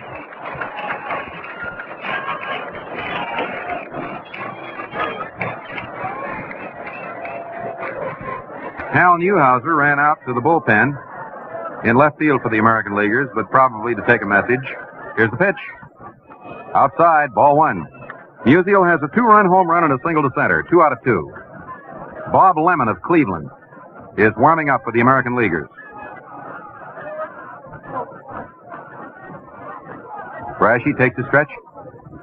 There goes a long, high fly ball to right field. Zarilla is running over, and it is a foul ball into the stands.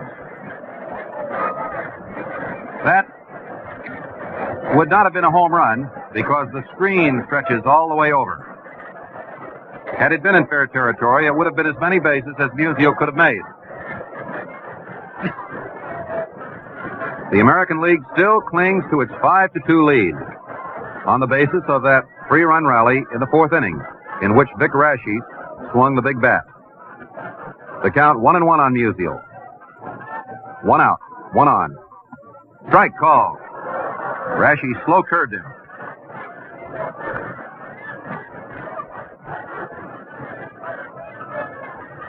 One ball, 2 strikes the count. Johnny Shuley is warming up Bob Lemon of no hit, no run fame. Musial crouches, swings and misses. Strike 3. Pulled the string and threw a slow curveball that broke right down in the dirt.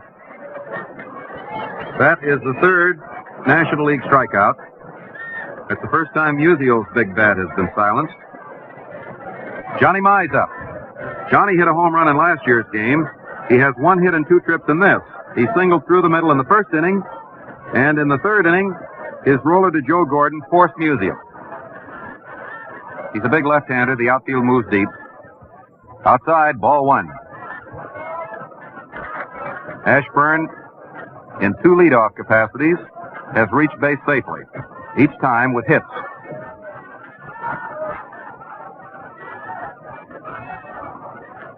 The National Leaguers are trying to overcome that 3-run deficit.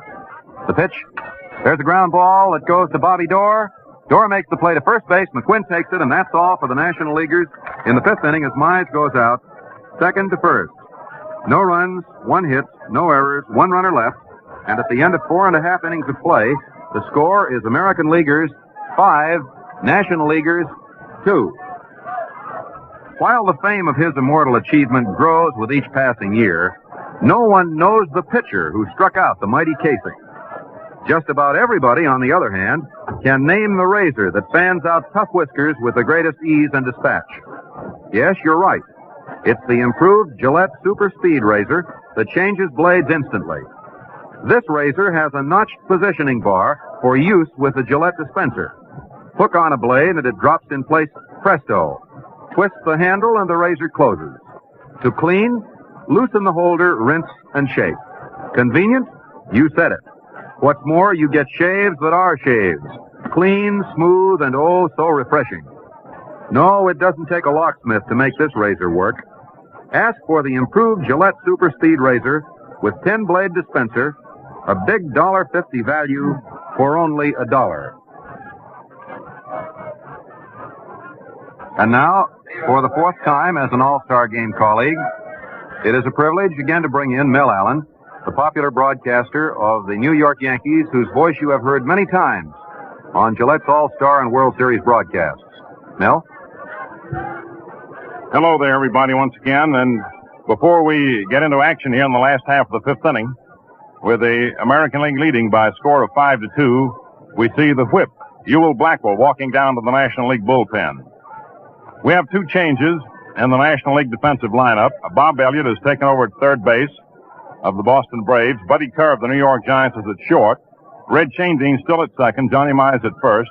Stan Musial still in left. Rick G. Ashburn in center. Enos Slaughter in right. And back of the plate, Phil Macy of the Boston Braves has replaced Walker Cooper.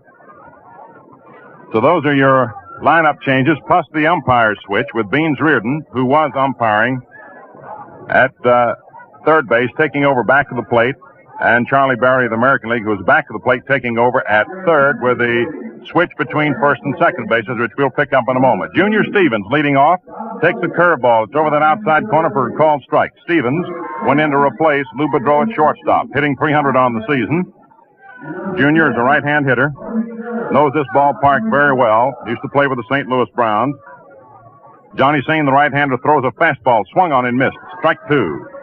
This is Stevens' fourth appearance in an All-Star Classic. He's had 4 out of 10 for a batting average of .400.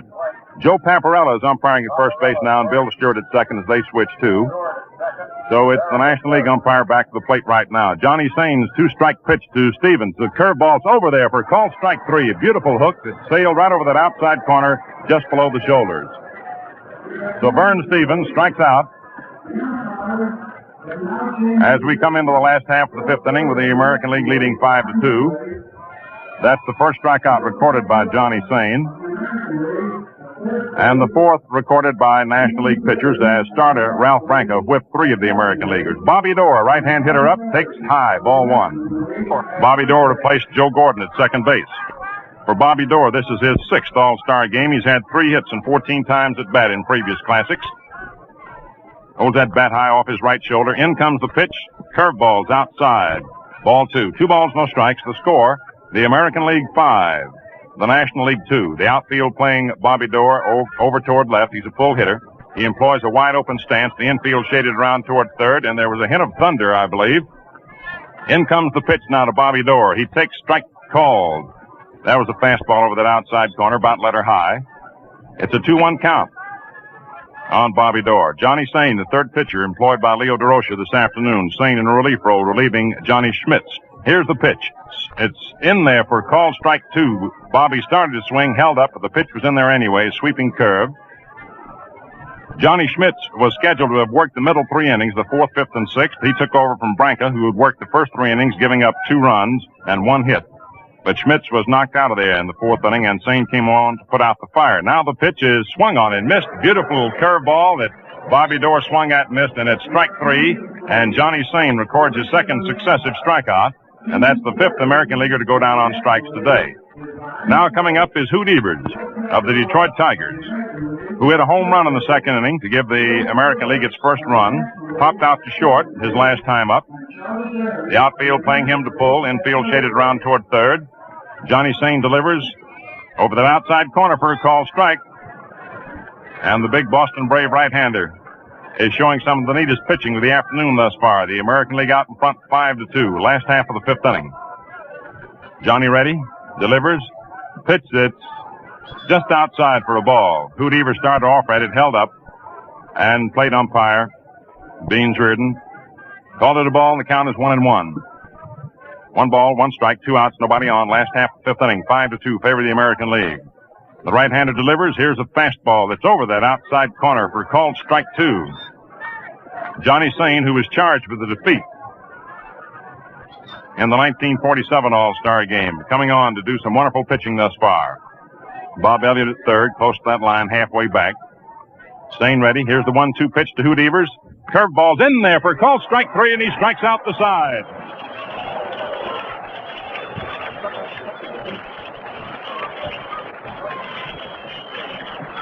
Johnny Sain strikes out the side in the last half of the 5th inning for one of the highlights of this 15th annual All-Star game this afternoon. And at the end of 5 innings of play, the score remains the American League 5, the National League 2. The American League 5 inning totals 5 runs, 4 hits, no errors, 3 left on. The National League 2 runs, 6 hits, no errors, and 5 men left on base. Before we go into the top half of the 6th inning, ladies and gentlemen, we pause for station identification. This is the Mutual Broadcasting System.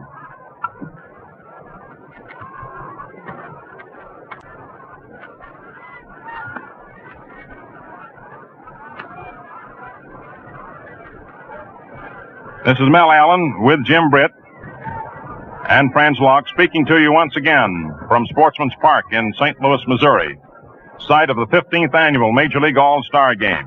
The sun is shining brightly. We're ready to move into the top half of the sixth inning, with the American League leading by a score of 5-2. Celebrities galore from among the Major League Baseball executives here. As we sweep around very rapidly, we can see Mr. Ford Frick and Mr. Will Harridge, the National American League presidents. Mr. Bill Beck and Hank Greenberg of the Cleveland Indians, Dan Topping, and George Weiss of the New York Yankees, Joe Cronin of the Boston Red Sox. And now we're ready for the sixth inning.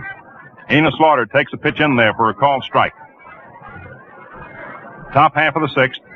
Slaughter walked and singled in his two previous appearances. Left-hand batter. Vic Raschi, a right-hander, throws. Pitch, fastball, inside. And the count is 1-1. Kenny Keltner's at third, in on the grass in the event of a bunt. Junior Stevens at short. Bobby Dorr second. George McQuinn first. Henrik is in left. Evers in center. Zarilla in right. In comes the pitch. And it's right down the middle. A fastball for called strike two. Eddie Dyer coaching at third base. Mel Ott coaching at first. Joe Coleman of the Philadelphia Athletics, a right-hander, warming up in the bullpen with Yogi Berra catching him for the American League. 1-2 strikes the count on Slaughter. They play him to pull to right. Vic Raschi delivers. Slaughter swings and sends a little dribbler out to the mound. Raschi comes in, fields the ball near the first baseline, throws over to McQuinn in time, and there's one away for the National League in the first half of the sixth inning. Slaughter topping the pitch, saying little dribbler out toward the mound, which Raschi converted into the putout by way of George McQuinn. And now we have Bob Elliott stepping in to hit for the first time in the ball game, having replaced Andy Pafko at third base. Member of the Boston Braves, a right-hand hitter. Won the Most Valuable Player Award of the National League in 1947. Elliott has been in 3 All-Star games with a batting average of 200. Right-hand batter, the pitch. Curveball way outside for ball one. Bob's had 1 out of 5 in All-Star game competition. The score, American League 5, the National League 2, first half of the sixth inning. Outfield playing him to pull. Around toward left. Raschi delivers. Fastball is just off that outside corner. Just missed it for ball 2. Vic Raschi came on to do the pitching for the American League after Walt Masterson had hurled the first 3 innings, walking 1, striking out 1, giving up 5 hits and 2 runs. Raschi struck out 2 thus far and has given up 1 hit. Hasn't issued any passes. It was a year ago that Frank Shea got credit for the American League victory. In comes the pitch. Swung on, lined solidly into the hole between third and short out in the left field for a base hit. Henrik comes up with the ball on a high bounce, throws on into second, and Elliott is on with a line single to left for the 7th hit of the afternoon for the National League. Coming up to bat now, another member of the Boston Braves, Phil Macy, who replaced Walker Cooper back of the plate. Macy, right-hand batter. He's been in 2 previous All-Star games, hasn't hit them 2 times at bat. Vic Raschi takes the stretch, 1 away. Elliott leads off first. Here's your pitch. Curveball outside, ball 1. We started to say a moment ago that Frank Shea was credited with the American League victory last year, a member of the New York Yankees, and at the moment, Vic Raschi is in position to be credited with the victory representing the New York Yankees again this year. Simply a matter of rotation of pitchers and situation of a ball game. Here's your delivery. Curveball is way outside. Bertie Tebbets blocked it beautifully to keep from being a wild pitch. And the count now on Phil Macy, a right-hand batter, 2 balls, no strikes. Ewell Blackwell of the Cincinnati Reds is throwing in the bullpen. Tommy Holmes of the Boston Braves is warming up out there. We'll see action shortly. Bob Elliott leads away from first base, 1 out. 5-2 favor the American League sixth inning. There's a pitch that's lined out into center field for a base hit. Taken on 1 hop by Hoot Evers. Holding up at second is Elliott as Evers fires that throw into third, cut off by Stevens at short. And the National League is beginning to stir here in the sixth inning as they come up with their 8th hit of the ball game. They've out-hit the American League now 8-4, but the American League leads by a score of 5-2, capitalizing on wildness in the 4th inning on the part of Johnny Schmitz, together with 3 solid base hits. Now Buddy Kerr steps up, batting in place of Pee Wee Reese, for whom he substituted at short. Buddy Kerr of the New York Giants, another right-hand hitter.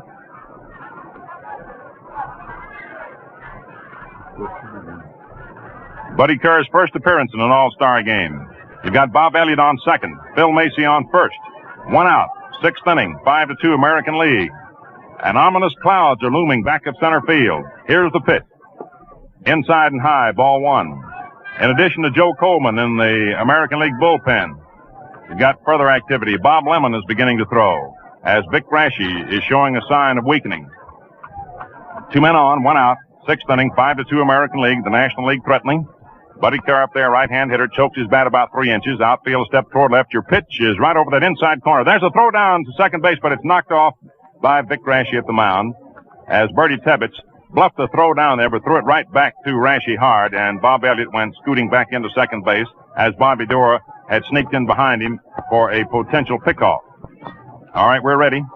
Here's your pitch. Buddy Kerr swings and sends a dribbler down toward third. Kenny Keltner comes in, up with it, makes his play to first base to McQuinn in time for the out, with Elliott going to third and Macy to second. So Kerr is out. Keltner to McQuinn on a slow roll at the third. 2 down. Scheduled to hit is the pitcher, Johnny Sane. But certainly Leo DeRocher will now send up a pinch hitter. And it's beginning to get very dark out here at Sportsman's Park, ladies and gentlemen. We can see rain way off in the distance.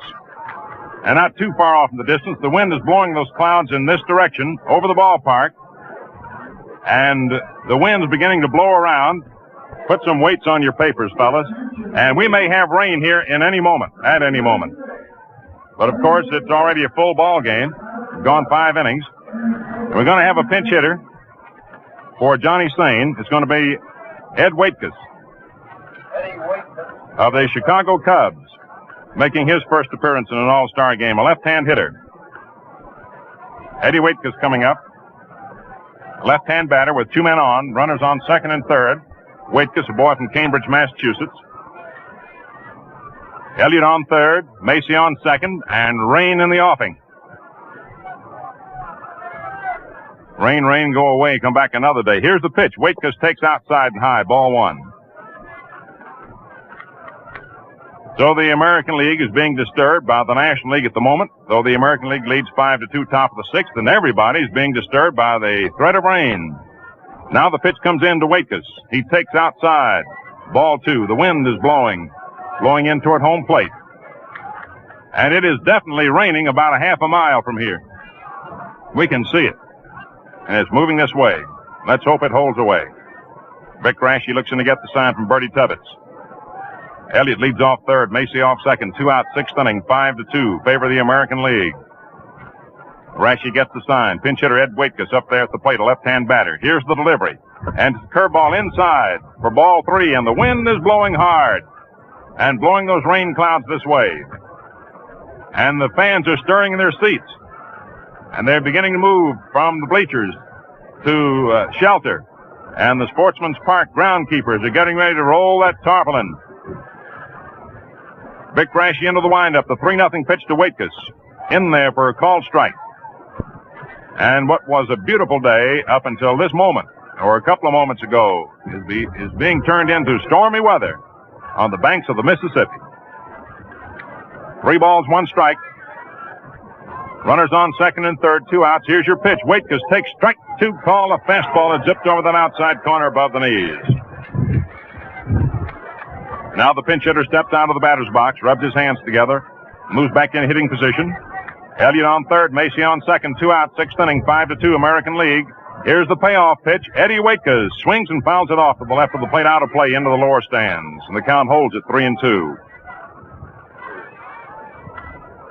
Richie Ashburn, leadoff man, is on deck. Oh, Mr. Rain, please don't come this way. Hold off for at least another hour or so. Now the payoff pitch. Waitkus takes high, ball 4 in the National League. Got him loaded.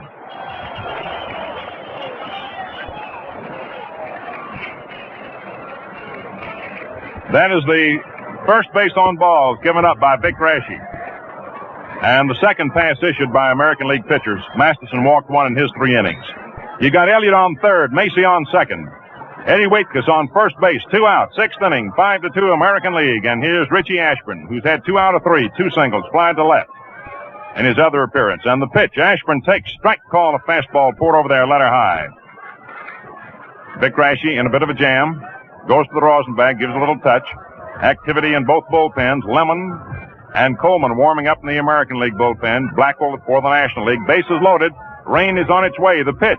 High outside. Almost a wild pitch. Bertie Tebbets had to go far off to his left, reach way over his head to keep that one from being a wild pitch. Bertie calls time and walks out toward the mound to try and settle Vic Rashy down. The William and Mary boy, who was born in West Springfield, Massachusetts, now lives at Conesus Lake, New York, often referred to as the Springfield Rifle. On the mound with a count. 1 ball, 1 strike, 2 outs, bases loaded. Top of the 6th inning, American League leading 5-2, with the National League having the bases loaded and 2 down. And the pitch. Swung on and fouled back to the screen, strike 2. The wind is blowing at a terrific clip. Over toward left field. And blowing in toward the plate now as it quarters around. Elliott on third, Macy on second, Waitkus on first, 2 outs, 6th inning. 1 ball, 2 strikes, 2 outs. Richie Ashburn, the batter, left-hand hitter. Vic Rashy into the windup. Here's the pitch. And it's in there for called strike 3. Beautiful curveball. And Vic Rashy pitches himself out of the jam. So for the National League, no runs, 2 hits, no American League errors, and 3 big men left on for the National League. And the score at the end of 5.5 innings remains the American League 5, the National League 2. When I say he won 511 games during his pitching career, you know I'm talking about the all-time no-hit king. Yes, and when I tell you it has the sharpest edges ever honed, today's Gillette Blue Blade pops into your mind. Men, this blade fits your Gillette razor exactly. Its edges line up absolutely parallel and extend precisely the right distance.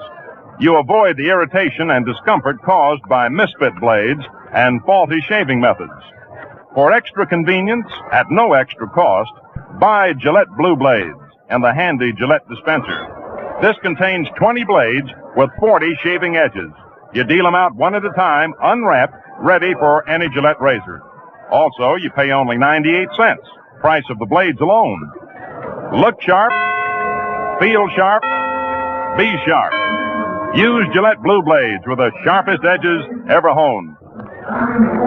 Coming in to do the pitching now for the National League and causing oohs and ahs as he fires that ball into the plate in his warm-up pitches is Ewell Blackwell, sensational right-hander of the Cincinnati Reds. The buggy whip. Tommy Holmes has gone into right field, replacing the Slaughter. Holmes of the Boston Braves. Ashburn is still in center. Stan Musial still in left. Bob Elliott at third, Buddy Kerr short, Red Shane Dean second, Johnny Mize first. Shane Dean and Mize have been in there ever since the game started. Phil Macy doing the catching, and Ewell Blackwell coming on to do the pitching. As we go into the last half of the 6th inning, Johnny Sane came into the 4th inning with 1 out, worked the 5th. So he worked 1 2/3 innings. Kenny Keltner leads off for the American League last half of the 6th inning, right-hand batter. The first pitch is high, ball 1. Keltner walked in the 2nd inning and singled to left in the 4th. It's thundering in the distance out back of right field. 5-2 American League, last half of the 6th inning. Ewell Blackwell sidearms him. It swung on and lined out to right field viciously. Going back is Holmes. He makes the catch knee-high as the ball sank on him as he went back on it. And there's 1 away for the American League in the last half of the 6th. Coming up now is George McQuinn, who's been in there at first base throughout the contest. McQuinn flied to center and singled to center in his 2 previous appearances. Ewell Blackwell on the hill, appearing in his 3rd All-Star game, throws a curveball that swung on, blooped over the head of Bertie Kerr out into short left center, and it dropped in there for a base hit in front of Stan Musial, who gave it a good try. And McQuinn is on with his 2nd hit in succession. A bloop single to left center. And for George McQuinn, it's his 3rd All-Star game hit. He had 1 out of 8 until the start of today's All-Star Classic. This being McQuinn's 3rd appearance in one of these Midsummer Dream games. That's the 5th American League hit of the afternoon. The first off Blackwell, and here's Bertie Tebbets, peppery backstop of the Boston Red Sox, a right-hand hitter who replaced Buddy Rozar back of the plate. There goes McQuinn, hit and runs on. The pitch is swung on and missed. The throw down to Curry. Puts the tag on McQuinn, and he's out. And then the decision is changed by Bill Stewart, and he says he's safe. And Buddy Kerr is arguing with Bill Stewart. The first disturbance of that kind in the ball game.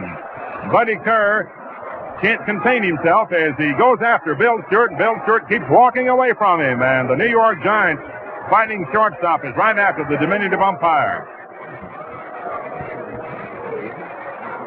Evidently, Buddy Kerr must have missed the tag. And Buddy is still arguing with Bill Stewart. It's scored as a stolen base. The hit and run was on. The pitch was way outside. I don't think it was a pitch out. Tebbett swung at the ball anyway. The throw down was in time, but somehow or other McQuinn got around the tag to stolen base. The count on Tebbett is 1 strike. 1 away, last of the 6th inning. Blackwell has the stretch, sidearms the hitter, and it's way outside for a ball. 1-1. I'll tell you one thing. If I were a right-hand hitter, I'd hate to stand up there against that Blackwell. He's all arms and legs. We'll think Lou Smith, Cincinnati sports writer, described Blackwell appearing to a batter, when he delivers that ball to a batter, appearing to the batter as if his man falling down out of a clump of trees. The tall right-hander throws. Curveballs outside. Ball 2. 2-1. Sidearm sinker specialist. Mixes it up with a good fastball. Curve. 2 balls, 1 strike to count on Bertie Tebbett. George McQuinn on second base. 1 out. Last half of the 6th inning. The American League 5, the National League 2. Stan Musial homered in the first inning with 1 on to give the National League a temporary 2-0 lead. Now Ewell Blackwell delivers. Fastball swung on and missed. Tebbett went all the way around. The count is 2-2. The outfield is playing Tebbett just about straight away. Perhaps a step toward left and center and left, straight away and right. A lot of room in right center. Bob Elliott laying halfway back at third, about 4 feet off the line. Buddy Kerr normal short in the step. Red Schoendienst over near second. Johnny Mize about 10 feet off the first baseline and back. McQuinn leads away from second. Ewell Blackwell ready. The stretch. A look back at second. Here's the pitch to Tebbett. He takes high for ball 3. So we have a full count on Bertie, 3-2. Beans Reardon umpiring back to the plate now. Joe Paparella at first base. Bill Stewart at second. Charlie Berry at third. Berry umpired back to the plate. The first 4.5 innings. Ready for that payoff pitch to Bertie Tebbett. 1 down. McQuinn leads off second. Here it is. It's swung on and bloop foul. Back of first. Johnny Mize digs after the ball, but he can't get it. It's out of play into the lower stands to the right of the National League dugout, which is located back of first base. And now just popping his head out of the American League dugout is one of the greatest ball players you've ever seen. He's been injured, and yet he appeared here in a uniform today. Ted Williams. He's got a bat in his hands, and Ted can't sit on a bench and be idle. He's got to be doing something. He's got a bat in his hands, and that's what he likes to have whenever he's around the ballpark. All right, Bertie Tebbett's awaiting that payoff pitch once again. Here it is. It's strike 3 call. A sidearm fastball on the outside corner, and Bertie Tebbett gets mad at Beans Reardon. He got red in the face and hollered at Beans, and Beans took his mask off and went right back at Bertie, and they're standing there face to face at home plate. And now Bertie is leaving. And so the second disturbance between the players and the umpires. And I want you to know that proves that these 2 ball clubs are out for business. And Ted Williams is going to use that bat, ladies and gentlemen. He comes out of the dugout, and he's going to pinch hit. He's going to pinch hit for Vic Rasche. Bertie Tebbett strikes out, and Ted Williams, listen to the roar.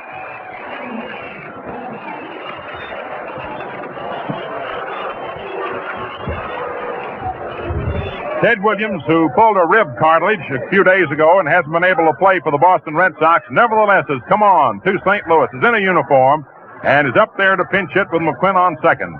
Ewell Blackwell pitching, Ted Williams taking outside, ball 1. And get the picture. One of the greatest right-hand pitchers in baseball. One of the greatest hitters in baseball, left or right. Up there at the plate, in this instance, the left-hand hitter, Ted Williams, the kid. The stretch by Blackwell. Look back at second. Here's the pitch to Ted. Williams takes a curve inside. Ball 2.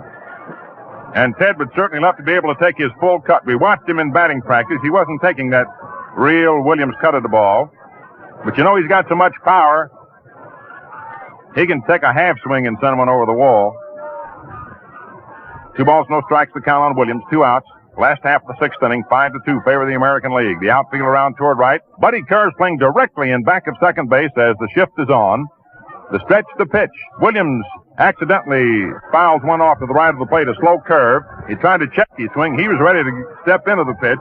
He saw a slow curve coming up there, and he tried to check his swing, but the ball hit the handle of the bat and skittered foul off to the right of the plate.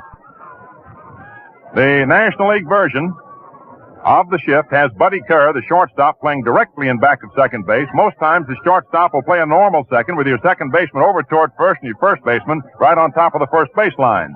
Shane Deans is well over toward first. Mize is on the line. Blackwell ready. Here's the delivery. Curveball is outside for ball 3. 3-1. Bob Elliott, the third baseman, is laying about 10-15 feet off the third base line, halfway back. So it's a 3-1 count on Williams. He has a look at Chuck Dresden coaching at third for any sign that might be Sonny's way, and you can be sure that Bucky Harris says, go ahead, son, and hit it if you like it. So Blackwell is ready. The buggy whip. Here's a 3-1 pitch. Ted Williams takes high outside, ball 4, and Ted strolls. Some of the fans indicate their displeasure over Williams' inability to swing at one. But Ted takes a walk down to first base. And now native St. Louisans applaud the appearance of one of their own St. Louis Brownies, Al Zarilla. And here is Hal Newhouser going down to run for Ted Williams. Hal Newhouser, great left-hand pitcher of the Detroit Tigers, makes his appearance in the ball game as a runner for Ted Williams. We're in the last half of the sixth inning, ladies and gentlemen, with a score. The American League 5, the National League 2. There are 2 outs. McQuinn's on second. Newhouser running for Williams is on first. The batter is Al Zarilla, left-hand hitter. Ewell Blackwell has the stretch, the pitch. Zarilla swings and sends a bounding ball out to Shane Deans. 2 hops. He's up with it over to Kerr for the force out on Newhouser. And that is all for the American League in the last half of the sixth. No runs, 1 hit, no errors, 2 men left on. And the score at the end of 6 innings, the American League 5, the National League 2. And right now, let's pause for station identification. This is the world's largest network, the Mutual Broadcasting System.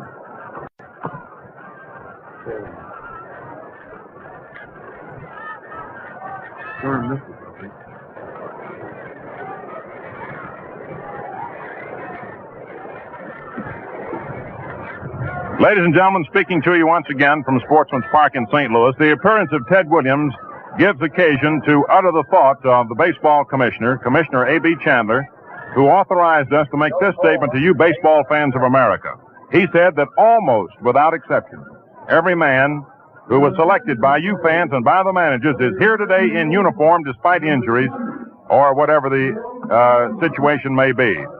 And he wants to assure you that in the future, the Major League ball players will continue to keep faith with the baseball fans of America, and that in the future, all men who are selected will be here in uniform if it's physically possible for them to be here.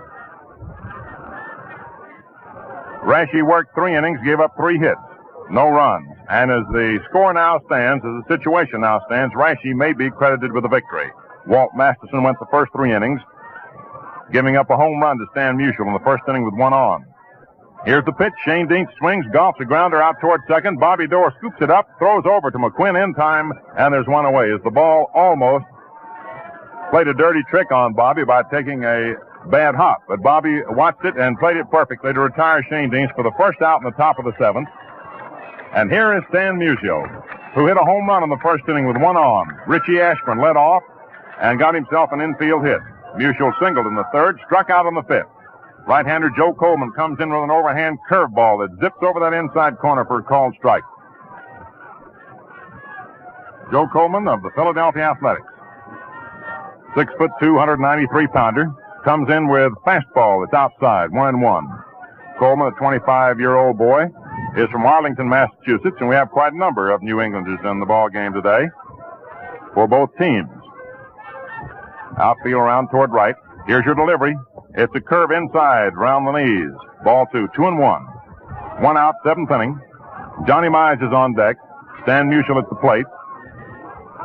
And Ralph Kiner is throwing out the bullpen. He may see some action shortly. Here's your pitch. Musial takes outside. Ball 3, 3-1.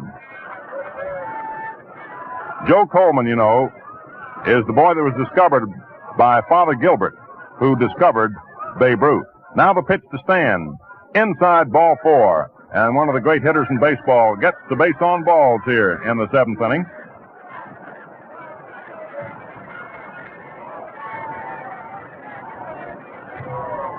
And coming to bat is Johnny Mize of the New York Giants, who's been in the ball game all the way, as has Musial. Mize has had 1 out of 3, first inning single, hit into a forced play in the 3rd inning, and grounded out the 2nd in the 5th. Coleman delivers, pitch that's inside for ball 1. For the American League, you've got Tommy Henrik in left field, Hoot Evers in center. They've been in all the way. Al Zarilla in right, having replaced Pat Mullen. Kenny Keltner's at third. He's been in there all the way. Junior Stevens at short, replaced Boudreau. Dorr at second, replaced Gordon. McQuinn at first, in there all the way. The pitch, Mize holds up as he started to swing at a curve that came inside for ball 2. Bertie Tebbetts is back to the plate for the American League, having relieved Buddy Rozar. Joe Coleman on the hill for the American League, having replaced Vic Raschi. Delivers to Mize, who takes a fastball over at the knees. Strike 1 call. 2 on the count on Big John. Eddie Dyer, manager of the Cardinals, coaching at third. Mallott, manager of the New York Giants, coaching at first. McQuinn not holding against Musial to step in behind him. Coleman ready, delivers. Mize takes strike 2 called over the inside corner, ladder high. Big John steps out and looks around at Beans Reardon to question the decision. As Bertie Tebbett's throwback to Coleman got away from him, rolled out toward second, and Dorr and Stevens, alert, converged to keep the ball from going into center. No advance. 2 balls, 2 strikes, 1 out. National League fans starting that rhythmic applause, calling for a rally. Joe Coleman ready, delivers. Johnny Mize swings and grounds it foul off to the right of the plate. There's thunder in the distance, and we hope that the wind will blow the storm away. We're in the 7th inning with the score. The American League 5, the National League 2. National League got off to a 2-0 lead in the 1st inning. American League got 1 in the 2nd, 1 in the 3rd, and 3 in the 4th to go ahead 5-2. 1 down. Musial on first. Mize the batter. The count 2-2. Coleman delivers. John swings and he misses. Strike 3, a slow curve. We've noticed that the American League pitchers have been slowing up on these sluggers in the right spot when they've had the count in the right spot. And now here is Tommy Holmes, who replaced Enos Slaughter in right field. Tommy Holmes, a Brooklyn boy, playing with the Boston Braves, who at one time belonged to the New York Yankees, hitting .330 on the season, a left-hand batter. Joe Coleman, a member of those amazing Philadelphia Athletics, doing the pitching now, having just come on in this inning, throws. A pitch is swung on, topped out for the mound, taken to 1 hop by Coleman, throws over to McQuinn. Holmes is out, and that's all for the National League. In the top half of the 7th inning, no runs, no hits, no American League errors, 1 left on for the National League, a total of 9 they've stranded. And at the end of 6.5 innings, the score, American League 5, National League 2. You know, old-timers say it was next to impossible to hit a ball past Jimmy Collins, the greatest of all third basemen. Yes, and going to the impossible, you can't name another shaving instrument that compares with a modern Gillette one-piece razor. Take, for instance, the improved Gillette Super Speed razor that changes blades instantly. Twist, the razor opens. Zip, it's loaded. Twist again, and you're ready for the sweetest shave ever. Every stroke is light and gentle. There's no drag, no irritation. You skim off stubble slick as a whistle. Save time, save fuss. To clean, loosen the holder, rinse, and shake. Here's a precision instrument, not a gadget. There's nothing to fit together, nothing to jam or clog. For modern shaving comfort and convenience, get the improved Gillette Super Speed Razor with 10-blade Gillette dispenser. A big $1.50 value for only $1. Coming into the last half of the 7th inning, changes in the National League lineup. Replacing Al Schoendienst at second base is Bill Rigney of the New York Giants. Stan Musial has moved over to center field, and Ralph Kiner of the Pittsburgh Pirates has taken over in left field. So make those changes, if you will. Put Musial in Richie Ashburn's place in center, and put Ralph Kiner in left field. Tommy Henrik leading off last of the 7th. Ewell Blackwell throws a curve that's outside for ball 1. Put Bill Rigney in there at second base in place of Red Schoendienst. Right-hander Ewell Blackwell delivers. Tommy Henrik takes right in there for a call strike fastball. It zipped over there about letter high. It's a 5-2 ball game, favor of the American League, last half of the 7th inning. Henrik's been in the all the way. He struck out twice, popped out to short once. Blackwell throws. Fastball is swung on, drilled foul down the left field line and out of play as it goes into the stands. 1-2 strikes the count on Tommy. A boy from Massillon, Ohio. Considered by many to be one of the most underrated baseball players in the major leagues. 1-2 strikes the count. Blackwell has a look over into the National League dugout. Evidently, Leo DeRocha must have hollered at him to throw a certain kind of a pitch. But anyway, here it comes, and it's high. Ball 2, 2-2 the count. This is Henrik's 3rd All-Star game. He came in today's Classic with 1 out of 5. Hasn't hit today in 3 appearances. 2-2 strikes. Ewell Blackwell delivers. Curveball swung on and fouled off again back of third base into the upper deck. Count holds at 2-2. We are indebted for the official scoring on doubtful plays to Mr. Ed Burns, Bob Burns, and Sid Keener of the 4th Estate. Now the 2-2 pitch on its way. Tommy Henrik swings and fouls another one off to the left of the plate into the upper deck as the thunder breaks loose with an ominous warning, and we hope that's all it will be, is just a warning. We'll be nice and gentle and quiet if you just let the rain hold off for a little while longer. 5-2, American League last the 7th. Again, the pitch to Henrik. Tommy takes outside, fastball, ball 3, and the string is run out to 3-2. Blackwell has won 6 and lost 5 this year. A sore arm took charge of him shortly after the season got underway, and he has not been able to establish the sensational record this year that he did last year. Now the payoff pitch to Tommy Henrik. Swung on, popped up in the air down the left field line, going foul and out of play into the lower stands as Ralph Kiner started digging over for it. Bob Elliott and Buddy Kerr both started to move, but they saw it was foul and held up. Elliott third, Kerr short, Rigney second, Mize first, Macy catching, Kiner left, Musial center, Holmes right. Blackwell pitching to Tommy Henrik, and the 3-2 delivery. Fastball is inside, ball 4, and Henrik gets a base on balls to lead off for the American League in the last half of the 7th inning. That is the 6th base on balls given up by National League pitchers today.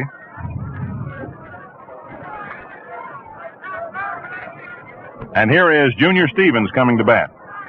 Vern Stevens, who replaced Lou Boudreau at short. Stevens struck out in the 5th inning in his first time at bat today. Blackwell ready. Sidearm Stevens, and the pitch is outside, ball 1.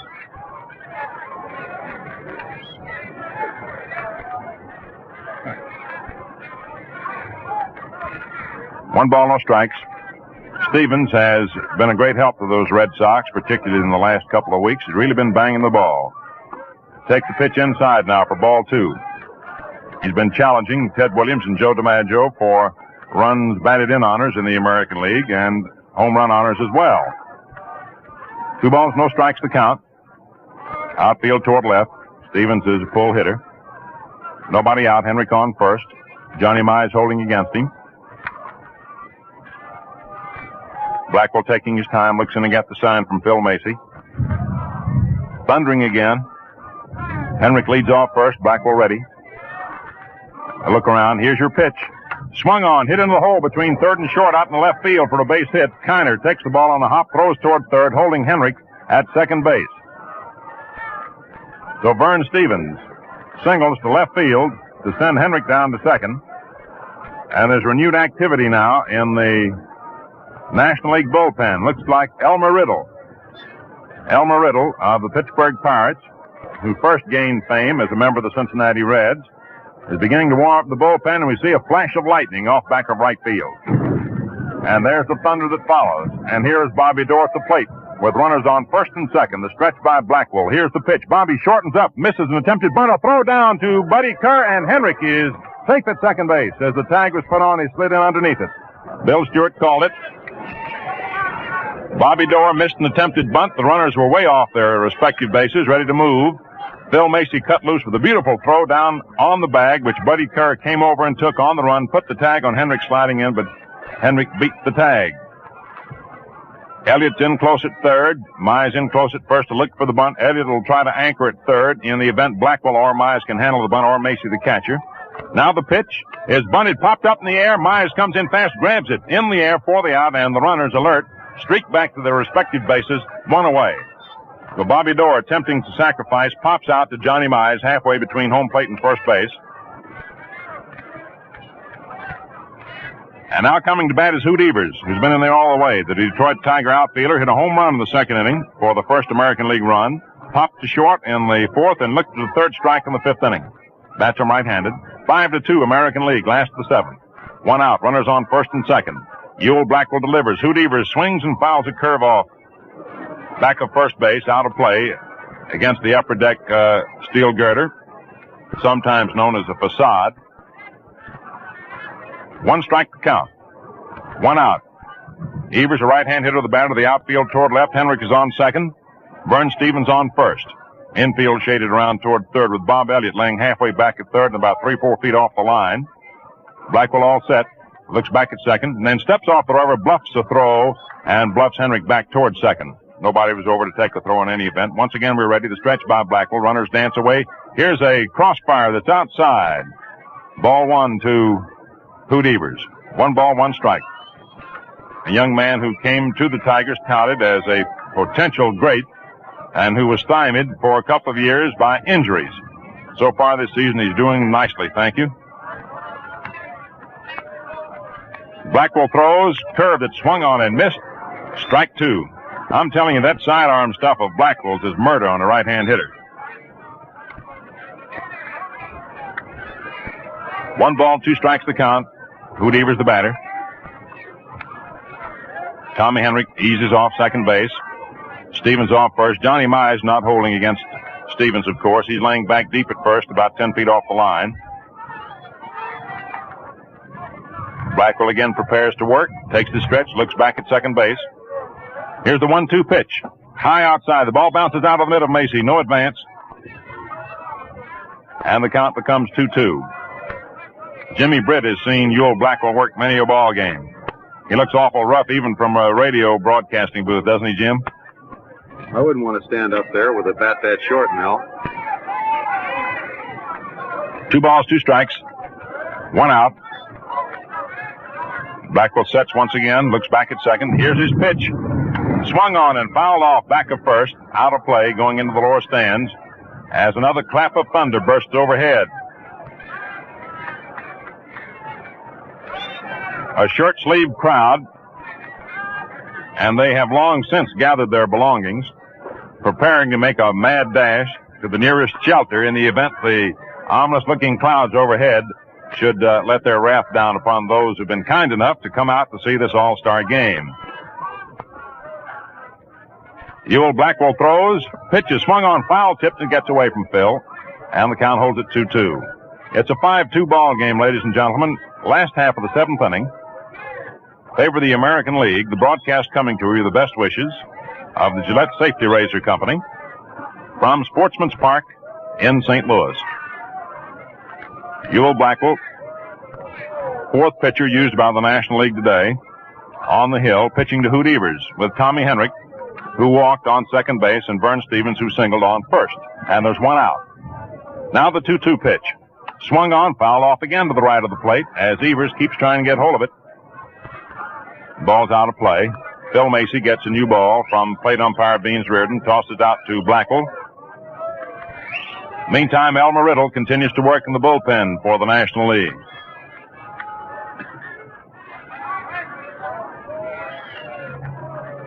Blackwell checks with Macy for the sign. Henrik's about to wear out the baseline, leading off second, and Stevens from first. Here's your pitch. Fastball swung on, hit down the right field line, and it goes foul into the National League bullpen. That's an indication in itself of how speedy Blackwell is when a pull hitter like Hoot Evers continually hits him to right field, though foul. Shows that it's tough to get around on Blackwell's fast stuff. The right-hander looks in to get that sign from Macy. Henrik again leads off second. Vern Stevens takes his lead off first. The tall right-hander that has the stretch. Here's the pitch. Swung on, foul off again, off to the right of the plate. The ball bounces back down into the stands from off the roof. And, of course, as we indicated to you earlier, Commissioner Chandler said that no matter how dark it might become, if the ball game should be tied up, we'll turn on the lights and keep going until the game reaches a conclusion. Of course, it's difficult to do very much about the rain. If the rain comes down, I'm afraid we shan't be able to help out that situation. 2 balls, 2 strikes, 1 out. Runners on first and second. Ewell Blackwell ready. Here's his pitch.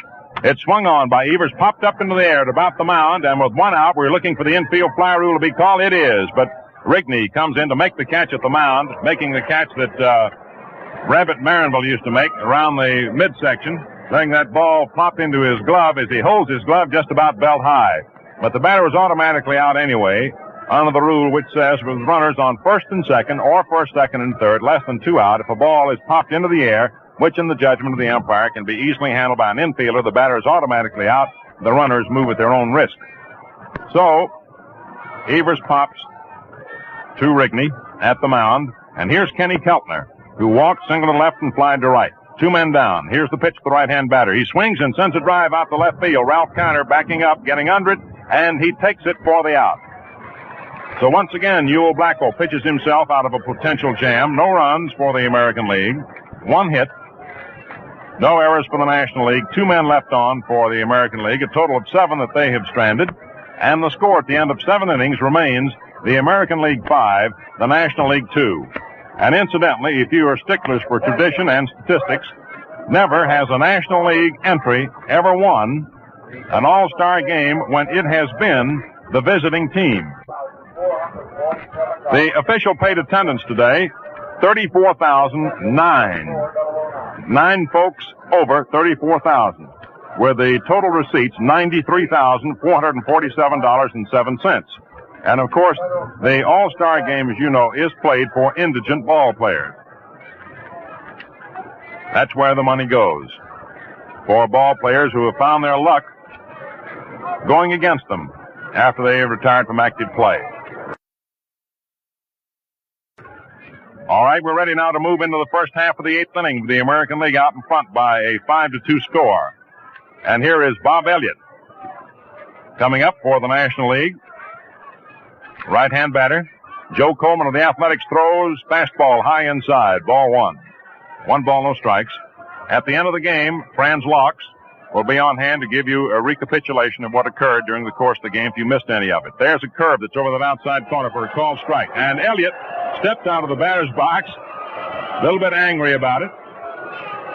And Beans Reardon is looking away from him as the fans have something to say. 1 ball, 1 strike. Joe Coleman ready. The right-hander throws. Elliott swings and sends a long drive deep to right field. Alzarilla backs up near the wall and makes the catch for the out as that ball, taking off as it left the bat, looked as if it might go deeper than it did, and then sank, which cut down the distance of the drive. So Elliott lines to Alzarilla in right center. First half of the 8th inning with the score, the American League 5, the National League 2. Stan Musill's first inning homer with 1 aboard gave the National League a temporary 2-0 lead. Hoot Evers hit a home run in the second to make it 2-1. The American League got another in the third and 3 in the fourth to lead 5-2. There's a pitch swung on by Phil Macy, hit high into the air, foul down the right field line. George McQuinn giving chase to it under it, makes the catch some 45, 50 feet down the line past first base and in foul territory. 2 up and 2 away quickly for the National League in the 8th inning. And here comes Buddy Kerr of the New York Giants, a native of New York. Another in the long line of native New Yorkers who have reached Major League fame, including people like the late Lou Gehrig and Joe Judge and Hank Greenberg, who incidentally is here today. Buddy Kerr, right-hand batter, swings and fouls it off behind the plate. Strike 1. Buddy Kerr replaced Pee Wee Reese at short. Keltner third, Stevens short, Dorr second, McQuinn first. Coleman pitching. Kerr taking a curve high outside. 1-1 now the count. Coleman asks for a new ball. Bertie Tebbetts turns around and gets it from Beans Reardon. Outfield playing Buddy, step toward left. Coleman working rapidly, delivers. Pitch, it's bunted but fouled off to the left of the plate. Buddy Kerr, who's off and running, has to come back. He's trying to get on any way he could, perhaps start something. And the count is 1-2 on the National League shortstop.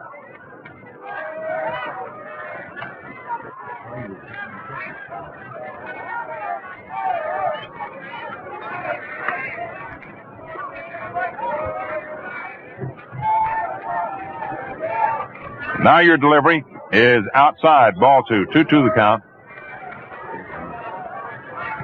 2 balls, 2 strikes, 2 outs. 8th inning, 5-2, American League.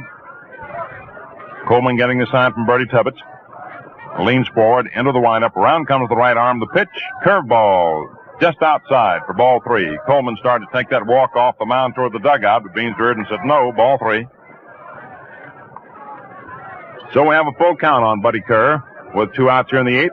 And the payoff pitch is strike 3 called. The curveball. It got the outside corner as Buddy started to take a walk. He stops at home plate to argue with Beans Reardon, but to no avail. No runs for the National League. No hits. No errors for the American League. Nobody left on for the National League. And at the end of 7.5 innings, the score, American League 5, National League 2.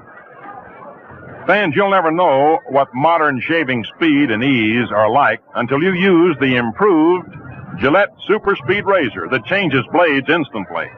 This razor has a notched positioning bar for use with the Gillette Blue Blade dispenser. You just hook on a blade and it falls in place, presto. Then twist the handle and you're ready for the smoothest, most refreshing shave you ever had. Now, men, it doesn't take a locksmith to make this combination click. No, sir. There's nothing to fit together, nothing to jam or clog.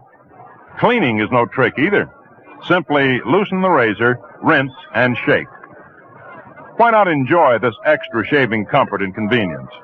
Ask for the improved Gillette Super Speed Razor with 10-blade Gillette dispenser. Get this regular $1.50 value for only $1. Ready now for the last half of the 8th inning. It'll be George McQuinn, Bertie Tebbetts. First 2 men up for the American League. And then Joe Coleman is scheduled to follow. Ewell Blackwell delivers to the left-hand hitter. McQuinn swings and he misses. Strike 1. McQuinn's been in there all the way. He's had 2 out of 3, singling his last 2 times up. The Cincinnati right-hander throws. Fastball that backs McQuinn away. Ball 1.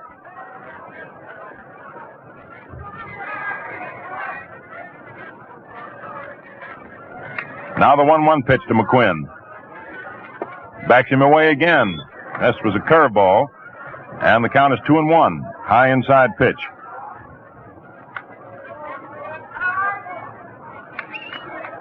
Outfield playing toward right and center and right, straightaway and left, the big hole in left center. Here's your pitch. McQuinn swings and sends a ground ball down the first baseline. Johnny Mize eats it up, a race to the bag. Mize wins it. McQuinn is out.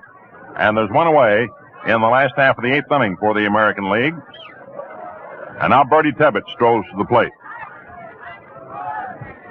Ewell Blackwell is one of the few sidearm sinker specialists, right-handers, who is almost equally as tough on left-hand hitters as he is on the right-hand hitters. He pitches now to Bertie Tebbetts outside, ball 1. You see, Blackwell is a very tall fellow, and he takes a step out toward that third base line. And when the ball comes in over the plate, it looks as if it's coming in from third base. Now the pitch. Just misses the outside corner for ball 2. Blackwell is a native of California. Lives in San Dimas, California right now. Was born in Fresno. The 2-0 delivery. Outside, ball 3. 3 balls, no strikes. Oh, 3-0 the count on Bertie Tebbetts. Blackwell's father is out here today to watch his son in action. We had the pleasure of meeting him. as folks stirred around about St. Louis last evening, all agog about the All-Star game. Now the pitch is over the inside corner for a call strike. Tebbett started to take a walk, and Beans Reardon hollered out strike. Perhaps you may have heard it in the background over these microphones. And, of course, that stirred some excitement from the fans. 5-2 American League. Last half of the eighth inning, one out, nobody on. The 3-1 pitch to Tebbett. Outside, ball four, and Birdie walks.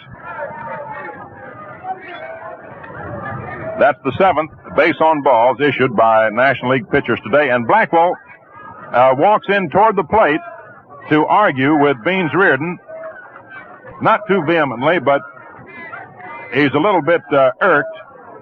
And he starts back toward the mound and stops and turns around and hollers something else back to Beans. To all intents and purposes, he's merely saying, as Jim Britt and I often hear the ball players talk, he's merely asking Beansy to give him a break on the corners. All right, here's Joe Coleman up there to hit for himself, right-hander. Birdie Tebbett's on first, one out, last the eighth inning, 5-2 American League. Ewell Blackwell ready to work the stretch. Here's the pitch. Coleman bunts and fouls it off to the right of the plate. Strike one. It was quite a nice gesture on the part of the baseball commissioner to allow Bert Schotten to throw out the first ball today. Bert Schotten, who directed the Brooklyn Dodgers to the 1947 National League pennant. Everybody seemed very pleased with it. Now the pitch to Coleman. He takes a fastball low. Ball one, 1-1. Bert Schotten was a guest of the National League at the game today.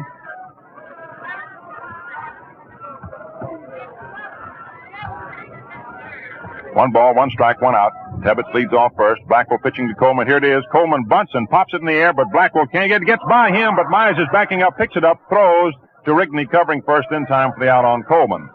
It was a little low pop, about 3 feet off the ground. Blackwell dashed in, reached down for it, but the ball hit in front of his glove, bounded by him, but Myers backed him up near the mound and tossed over to Rigney, covering first for the out on Coleman. It's a sacrifice. Moving Tebbett down to second.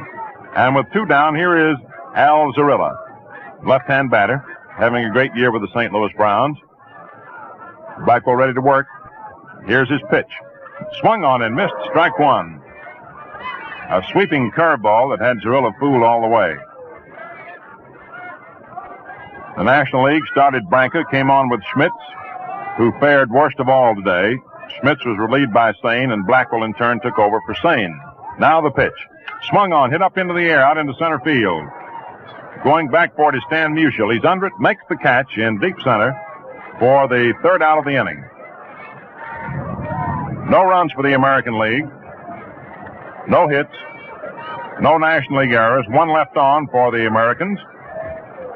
A total of 8 that they've stranded. The National League has stranded 9 men during the course of the ball game. And we're all set to move into the top half of the ninth inning with the American League leading 5-2. As we indicated to you, ladies and gentlemen, Franz Laux will be on at the conclusion of this game to give you a recapitulation on how the runs were scored, so we shan't bother you with those details at the present time. They'll be given to you very shortly. At the moment, we pause for station identification. This is the Mutual Broadcasting System.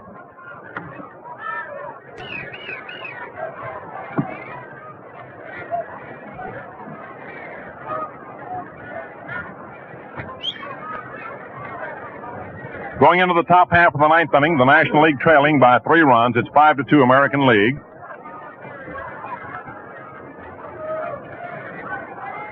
And we're going to have a pinch hitter for Ewell Blackwell.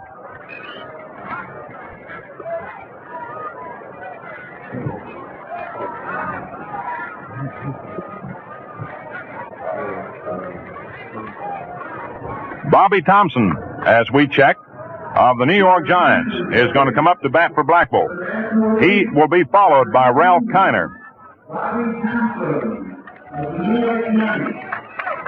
And then Bill Rigney is scheduled to follow. So the National League comes up in the ninth inning, trailing 5-2. Bobby Thompson making his first appearance in an all-star ball game. Right-hand batter, Joe Coleman, into the windup throws. Thompson takes the curve outside for ball one.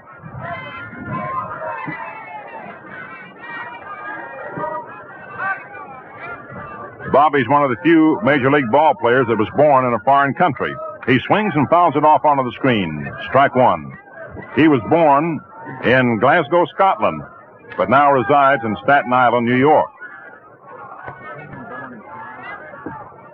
Of course, he came over here when he was quite young and learned the American game and learned it well. The right-hand hitter swings and fouls it off. Strike two.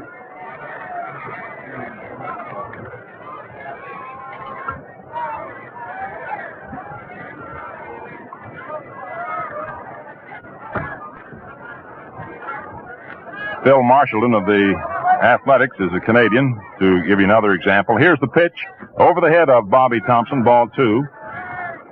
Elmer Vallow of the Philadelphia A's was born in Rybnik, Czechoslovakia, to add another as we quickly search our memory. 2 balls, 2 strikes the count. On Bobby Thompson, pinch hitting for Ewell Blackwell, 9th inning, 5-2 American League. And here comes the rain, and the folks are scattering out of the boxes.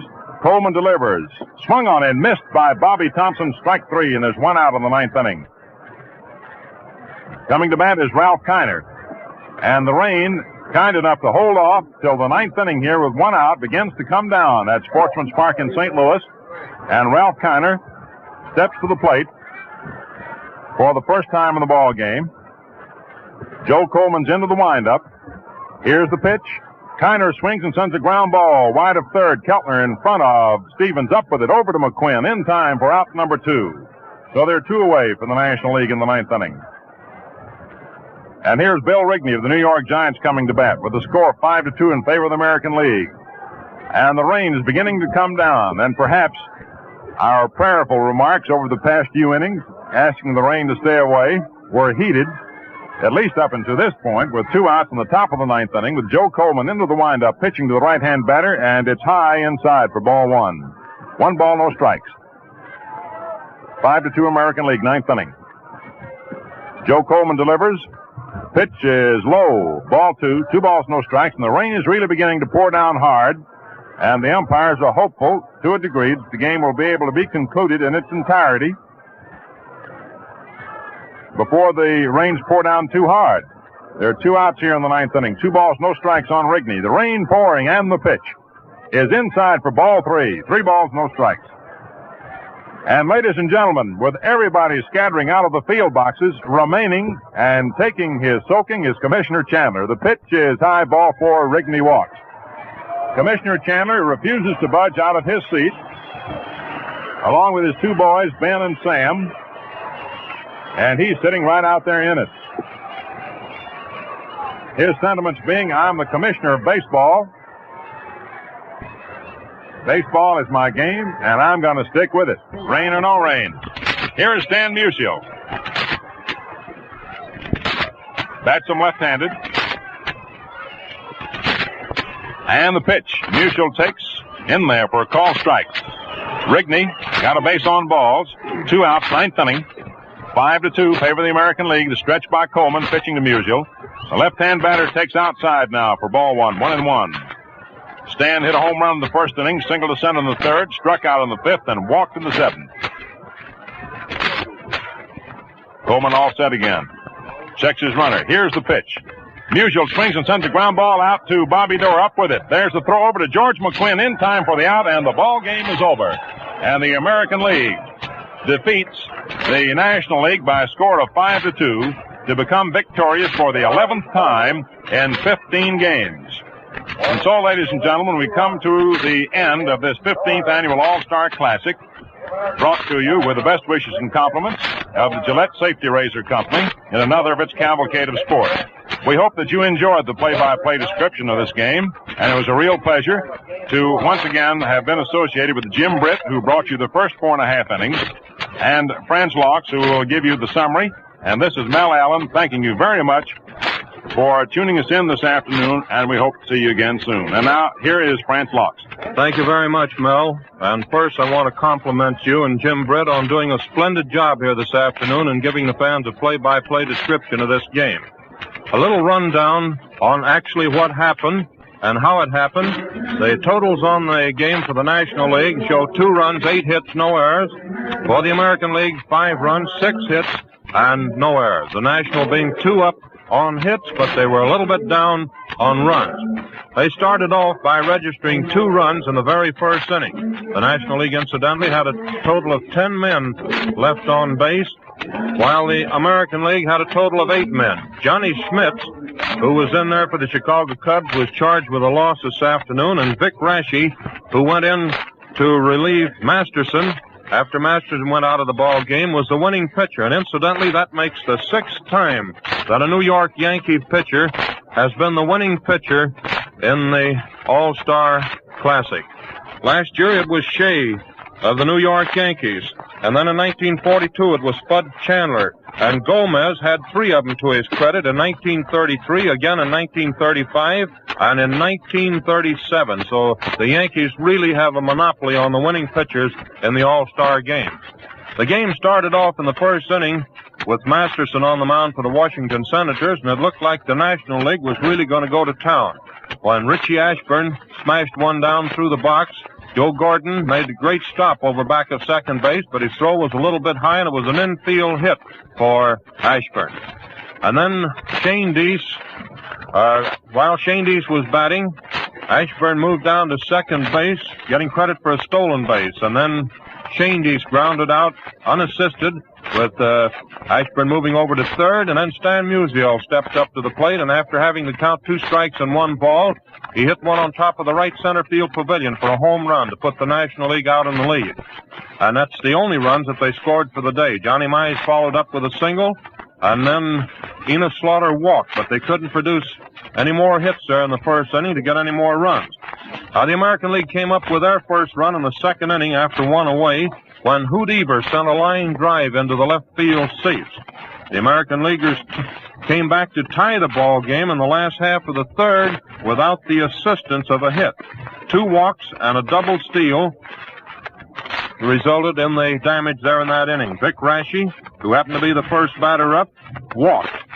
And then Pat Mullen also walked on 4 straight pitches. Then Hendricks struck out, was called out on strikes. And while he was batting, they worked the double steal on the 3rd strike, with Raschi moving over to third and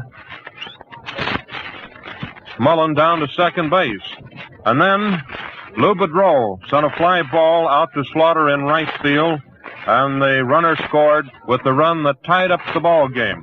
Then their final 3 runs came in the 4th inning after 1 away on a neat play by Pee Wee Reese, who took care of a fly ball by Hoot Evers. It looked like it was going to fall in there for a Texas leaguer. And then 2 singles, a walk, and another single. And that single, incidentally, was by the pitcher Raschi. Drove in 2 of the runs. Another one scored on an outfield fly. And that produced the margin of the scoring for the afternoon. For the rest of the way out in the ball game, it was an even struggle, you might say. Although Blackwell, the whip who was on there, was in a jam a couple times, he still managed to come out without any damage. So this is a 15th annual All-Star Classic. The American League has now won 11. The National League 4 of these games. So, fans, the story of another great All-Star game goes into the record book. But Gillette's cavalcade of sports carries on. Thursday night, Gillette presents a special sports program with guest boxing experts from cities around the fistic circuit. Plan to be at your radio and enjoy the fun. Consult your newspaper for local time and station. This is Franz Locks with Mel Allen and Jim Britt saying smooth sailing, smooth shaving, and good afternoon for your radio host, the Gillette Safety Razor Company. This broadcast came to you from Sportsman's Park in St. Louis. Checkerboard Jamboree, sponsored by the Ralston Purina Company, was canceled today only because of the broadcast just concluded. Stay tuned now for Queen for a Day, which follows over most of these stations in just a moment. Sports fans, here's the sports show of sports stars. Here home run hitter Hank Sauer, discus hurler Des Cook, and twin sports star Dick Grote of the Pirates on The Inside Track.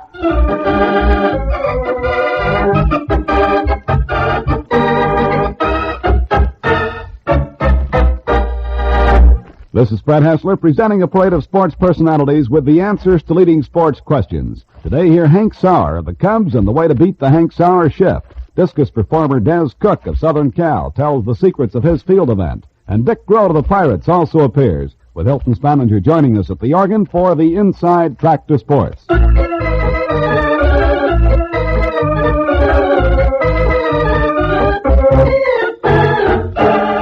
In baseball, the fans really go for the powerhouse, the big man with the big bat who can hit those home runs. In Chicago, the favorite is Big Hank Sauer, who's been home run king and last year passed the 40 mark in home runs, though he didn't top the league. With Big Hank, a strong pull hitter, it's tough for him to get hits because of the defensive shift used against him, the Sauer shift. Chuck Benedict talks to Sauer about the shift and about that mighty bat he swings, heaviest in baseball. Well, as far as I know, Chuck, I think it is true. I use a 36, 38-ounce bat. Well, up into the past 3 years, that's what I've been using. And before that, I was using a 36, 40-ounce. Uh-huh. So now I'm back to 36, 38 in about July or August, and I just drop it down maybe an ounce or two. That's what I was going to ask you, whether it made a difference over a season in changing the weight of the bat. Well, it does, because playing every day like we do, and you get into this hot weather in July and August, you naturally have the strength set from you, so then you drop your weight of the bat. Now, Hank, of course, you're one of the most deadly pull hitters in baseball. They even pull a shift on you many, many times. In fact, they do it rather consistently now, don't they, in the National League? Yes, all but a few clubs, and at times they don't shift over. If there's a man on first base and it means anything, they know that I will take a shot out to right field, then they play me straight away. But the only time they really pull a shift is when there's a home run in order or something like that. Uh-huh. Does that make any difference to you up at the plate there? Of course, as you say, occasionally you try to keep them honest by slapping the right field, don't you? Yes, but it doesn't make too much difference because if you're going for the long ball, you don't care where they play. If you hit the ball good, they're not playing in the right spots anyway. That's right. And, of course, coming off of your bat, that ball is almost always a rifle shot when it does go into fair territory. And no matter how they shift, it's tough to get those, isn't it? Yes, if you hit the ball real good, you can still get them through the holes because I've hit many of them that I had three of the ball players on one side, and they still got them between them. Yeah. Well, those rifle shots will sure do it. They'd have to really load that infield on that left side to hold you down in a case like that, and they can't afford to do that, can they? Well, no, not when it's going to hurt them, because if it hurts them, I'm going to take a shot over that way, even if I have to hit it in the ground. I remember one time I hit a ball, never even got off the infield on the right side, and it was a base hit because there was no one over there. Sure. Well, in certain situations, the defense can't afford to shift that much. Isn't that true, Hank? No, in a close ball game, they can't afford to because it's liable to cost them a ball game because I can't hit that way when I want to, and they know it, so they just play me straight away and honest when it means something. Uh-huh. Are you more comfortable in left field, do you think? Yes, I think I am much more comfortable over there for the simple reason I have an easier throw over there, and my arm is not quite strong enough to be a right fielder and throw from right field. As far as fly balls and catching and running up to them, catching up to them is concerned, I can do that all right, but it's the arm. You have to have a terrific good arm over there in right field. In other words, the equivalent throw from right field to third base, from left field is to first base, and you hardly ever have to make that throw, do you? Well, you don't make that throw unless you're coming in fast for maybe one of the shoestring catches and you have a man on first base, and he may be halfway. Then you maybe a throw over there, but that's not too too often. Anyway. Yes, it's not too often either.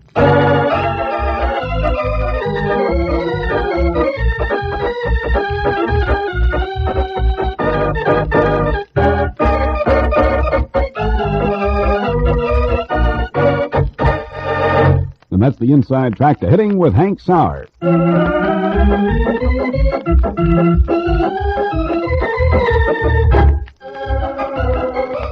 It isn't necessarily true that you've got to be a football hero, but it is true that many football players also make good discus throwers. That's been the case with many, including the 1936 Olympic champ Ken Carpenter and another Southern Cal star, Des Cook. Cook played football for the football Trojans and also performs ably with the discus. There's a reason for football men starring in weight events, and it's due strictly to size, as Husky Des Cook can tell you. We asked the nation's top collegiate discus man about his performance. What's the furthest you've ever thrown a football? Oh, I don't know, 70, 75 maybe. That's a pretty fair toss. I'll settle for that. Let's see, Bukic can throw him that far, too. Your old That's teammate right. He's there. got quite an arm on him, all right. I want to ask you one thing about this matter of throwing discus. Now, you see this in other events, too. Occasionally a guy lays off for a while, picks it up for the first time in a long time, and gets off a mighty heave. Now, are you better at it when you're throwing regularly and working out regularly, or does a layoff sometimes do you a lot of good? All depends on where you catch it. Your condition, as you drop off, once you stop your conditioning, when you first come back after a long layoff, you do feel good the first day, and maybe the first week. But pretty soon, once you start working on it in your form, it'll start tearing you down and you'll drop down for a ways. But then when you get back into condition, actual throwing condition, it comes a lot more natural and you become more steady. At the first, you get good throws, but you're never very consistent. You mean right field, left field? That's right, that's right. And in distance also. You'll get a real great throw and then you'll muff one completely. Have you found that you were ever consistently, let's say, off to the right or consistently off to the left? In good condition, I'll throw slightly off to the right, right of center. But is there any reason for that? Have you figured it out, or it doesn't make too much difference? Well, I figure if I go straight across the circle, my feet will be pointed straight out toward the center, and you can't throw straight over your hip, so you have to open up a slight bit, which would put you a little bit into right center. Something like golf stance. That's right, that's right. You can't go directly over your hips. You've got to go around them in order for them to do you any good. As you're a big man, and most of the good discus men have been pretty big men, would you say that it's an event that requires good size, or have you seen some small men who do pretty well with it, too? Well, you'll find small men that do well with it, but I should say 200 pounds is about probably a good weight. It's about the smallest you'll find good discus throwers. At that weight, you have enough strength to move the discus, yet you have enough. You can develop speed, and it'll average out. Where, of course, size and coordination help. The more you have, the more you can throw, of course. But a small man, I think a small man is 200 pounds for the discus. Where do you think you get most of your effort from? In other words, naturally it's the coordination, but I mean, is it strong shoulders, strong arms? Is there any one phase of it that is more important? The discus is an event where you use everything. It's like most track events. In order to get the best out of it, you've got to use a better percentage of your capacity, you might say. And the discus is very exemplary of that fact. If you leave one part off, it will throw you off completely. I mean, it's a coordination of muscles. It's not just a plain gut event, you might say. And some days you go out there and you feel it, and other days you don't. Is that the idea? Well, that's right, especially when you're not in condition. But condition, in effect, is just a consistency. You are able to depend on it much more when you're in condition. You know what to expect. How far do you think you're capable of throwing? Well, I see no reason why I shouldn't be able to throw over 185. And then, of course, if you get to that point, then 200 is just around the corner. I think weightlifting is the secret there, because just about any successful athlete, especially weight men, are doing a lot of weightlifting, controlled, of course, to the event. Yeah. It's a science. It's not just, you just don't go out and lift. It's a science, and there's a lot to it. There's a lot of study behind it, but it really produces results.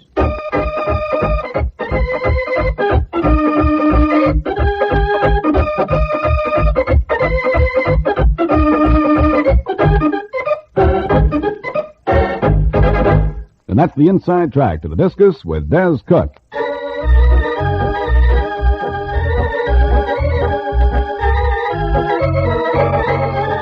If you're choosing a sports career, it's normally an easy matter. You usually have one sport in which you excel, and that's the sport you like the best. But occasionally there are athletes like Dick Groat, who excel in two sports and love them both. Groat, the Duke All-American in basketball, signed a bonus contract for the baseball Pirates. Though he's a star in both sports, he still can't choose between the two. Sometime he'll have to make the choice, as he tells Navy Chief Al Spanger. Well, as of right now, I haven't exactly made a choice yet. I played with the Pirates when I finished college. I went back to graduate, and at the same time I was flying to Fort Wayne to play pro ball with the Zoner Pistons on the weekends. And then I went into the service in February. So is it your idea to continue with pro basketball, too? Well, I believe a lot of it depends on what kind of year I have with Pittsburgh this year. I like pro basketball. I'd like to play it again, but if I were to have a real good year with Pittsburgh, I might have to give it up. In other words, it's really pretty hard to choose between sports? Certainly is, especially since I like to play basketball just as well as I do baseball. Janowicz had that trouble, too, didn't he? Yes, he did. I think he's playing football, just football now. With the Washington Redskins. Right. Of course, a lot of fellows, I think possibly because college baseball isn't publicized as much, get more publicity in some other sport. Do you think that would have anything to do with choosing what they go into? Well, it could have a lot to do with it. Baseball in the colleges isn't nearly as popular as, say, football or basketball. Is it as gratifying? I think it is. That's my own personal opinion. A lot of people may not think so. Well, it seems to me that, something possibly like track and field, you don't get the spectators, and possibly that detracts something away from, let's say, basketball or football, Dick. Well, that's one thing. It wasn't quite as big a sport at Duke as basketball and football, but baseball was a big sport, a lot larger than track, and a lot larger than most of the college baseball in the northern schools. Since our season's much longer, we have the climate for baseball. Well, how many games did you play, for instance? Well, in comparison, for example, University of Pittsburgh, which is right near my home, they play, I imagine, 18 or 20 baseball games, where we play 42, 44, almost double, in effect double the number of games. And it would seem to me with that many ball games, it would be more interesting and, a lot more rivalry, too. That's right. There are 4 big schools there in North Carolina State, Wake Forest, and Duke, within a radius of 25 miles, and that's quite a rivalry there. Did you travel much in college baseball? Well, nothing like you do in basketball. Of course, at the end of the season, we went to the NCAA tournament at Omaha, but that's the only real big trip we made. That's a pretty big tournament, too, isn't it? Yes, sir. It certainly is. Fellows like Wally Moon, for instance, with Texas, and you could go right down the list and find a lot of big leaguers that played college ball. That's right. Many that you've played against up here? Quite a few. Grady Hatton, who was with Cincinnati when I was here, played college ball. Jim O'Neill would play with Holy Cross the same year. He's with Pittsburgh right now. Played with Holy Cross the same year I played in the NCAA. How about before you went into the service? What sort of year did you have with Pittsburgh? Well, I played about 95 games, and I was lucky enough to hit 284 that year. How about being in good shape? Is there, in other words, if you're in good shape, let's say, to play basketball, does it hold over to baseball? Well, a lot of it does, yes. My weight was down from basketball, but you used an entirely different set of muscles in baseball, and you have to get your legs in shape again. But as far as the weight is concerned, my weight was very good.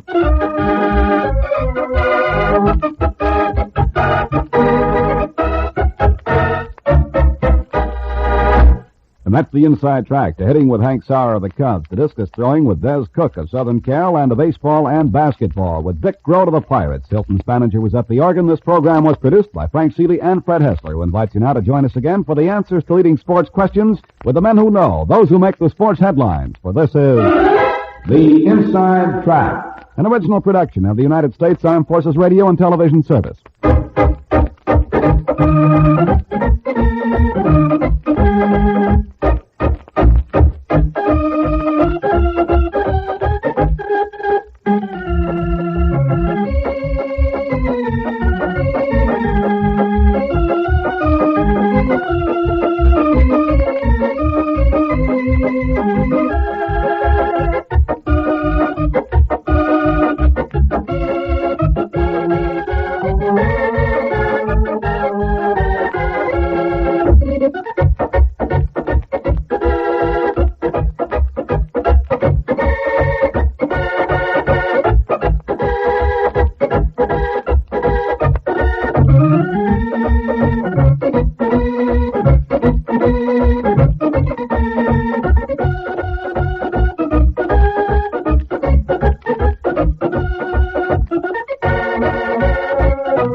Auto Wax presents a shining half hour with Rico Martelli's orchestra, Kathleen Wells, Ronnie and Van, and starring those nutty nomads, those two traveling, truth-tripping troubadours, Fibber, McGee, and Molly.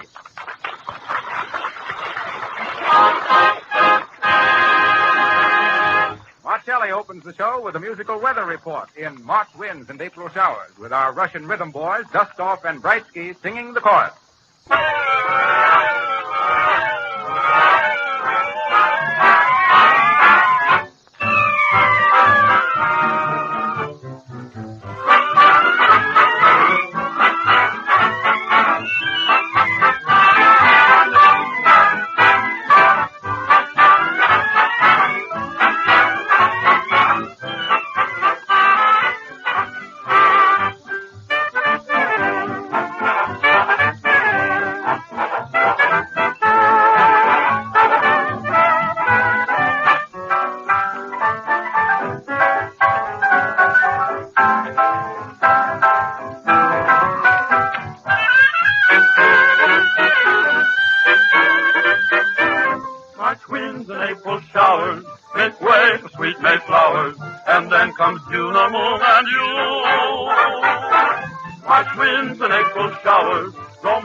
Make way for happy hours and make time, June time, love time on you.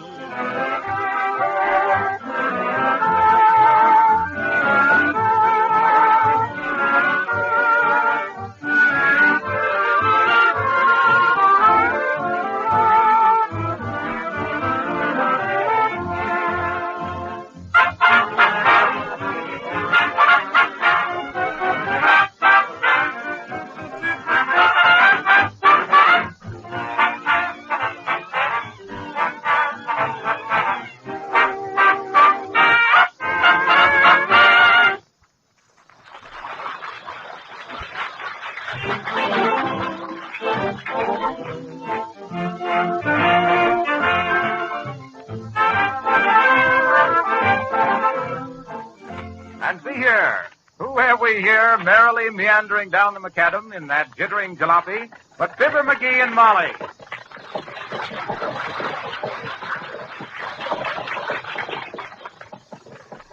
We'd better be stopping for gas, McGee. According to the gauge, we've been running on a dry tank for 21 miles. That ain't nothing. Nothing? Nope. I mind the time I run a motorcycle from Cape Town, Africa to Mongabula, a distance of some 612 miles on a pint of coconut milk. You see, what I done was... Never you mind now. You needn't be practicing your dime novels on me, Fibber McGee. Pull in that station there. I was just gonna... Better get them brakes. Hi, folks. Gas? Ask him if he'll let you milk a coconut, McGee. Oh, shucks. Sure we want some gas, young feller. All right, how much? Fill her up? Well, no. How far is it to Argosville? 83 miles. And how far from there to Middletown? Oh, I'd say about 110. That makes, 83 and 110. Oh, about 200 altogether. That's just about what I figured. Give me 2 gallons. Wait a minute. How much is it? Well, the red gas is 18 and a half cents. The blue gas is 17, and the white gas is 15. Is that the whitest gas you got?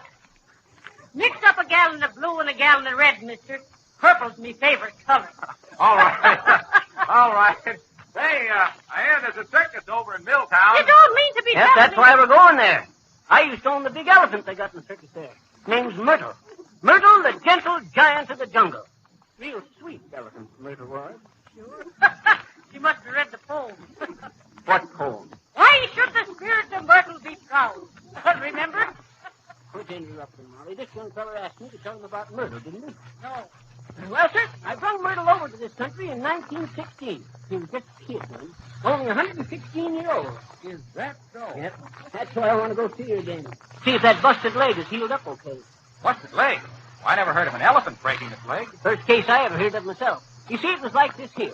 We was into Wheeling, West Virginia one chilly day with a carnival. Kind of silly carnival. Well, sir, the first day we had a street parade. A parade? Sure. McGee parade, Myrtle wouldn't step on him. Say, whose elephant was this? Yes, sir. We had bands, calliope, animal cages, and 47 clowns. Including yourself. No. I was the elephant tender, known into the profession as a bull boss. No argument. Now, listen, Molly, if you're Well, gonna... what happened then, sir? Well, sir, as I was saying, I always rid onto Myrtle's head on account of because she was kind of nervous and scared. Particular was she scared of mosquitoes and moose. Hi. Mouses. All elephants is scared of mouses. Well, sir, there we was, a-hooping it down the main street there, and right into the main part of town, Myrtle stopped dead into her tracks. She'd have threw me if I hadn't been such a good elephant jockey. Threw the whole parade into a ruckus. Lions was roaring and folks was shouting, and Myrtle, reading the signs, knew they was going to be rioting. I never knew elephants could understand it. Understand what? Reading and rioting. Well, sir, most everybody ran into a movie theater till I could get Myrtle under control. Well, was there any damage done? Only to the truth, mister. Oh, not much. A candy store was wrecked when Myrtle went through the window. Funny thing, too. On her way through, she had 4 pounds of chocolate caramels, and we had to drill her trunk out next day with a 3-inch reamer.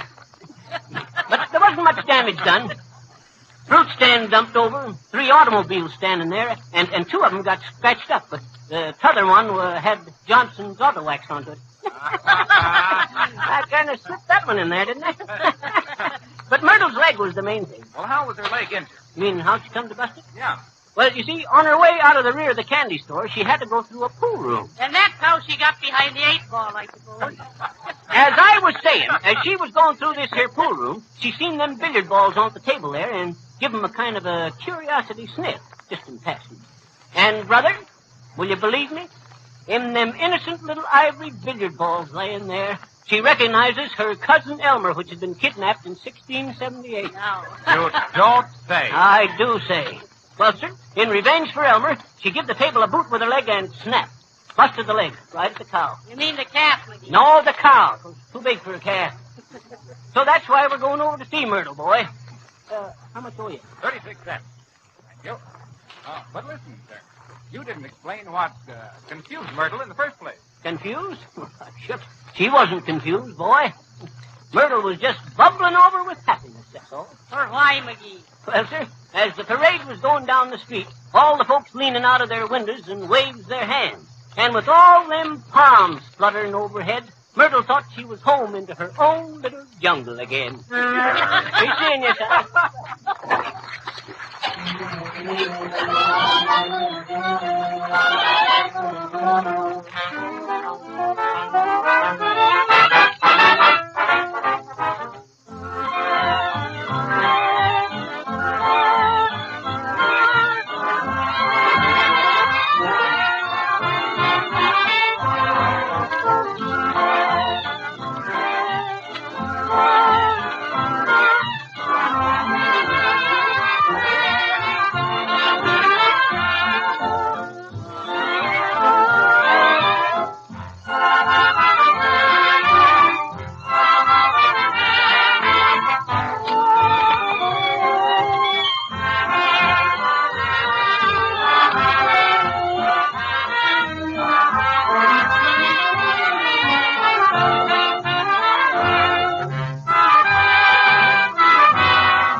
friends with Martelli and his men playing Blue Room. And if we may digress a moment from blue rooms, pink pachyderms, and white lies, let us tell you that it will be a red-letter day in the life of your car when you give it a shiny coat of Johnson's... Well, Fibber, back again, I see. I thought you were driving over to see an elephant. I was, young feller, but I detoured off on the trunk line.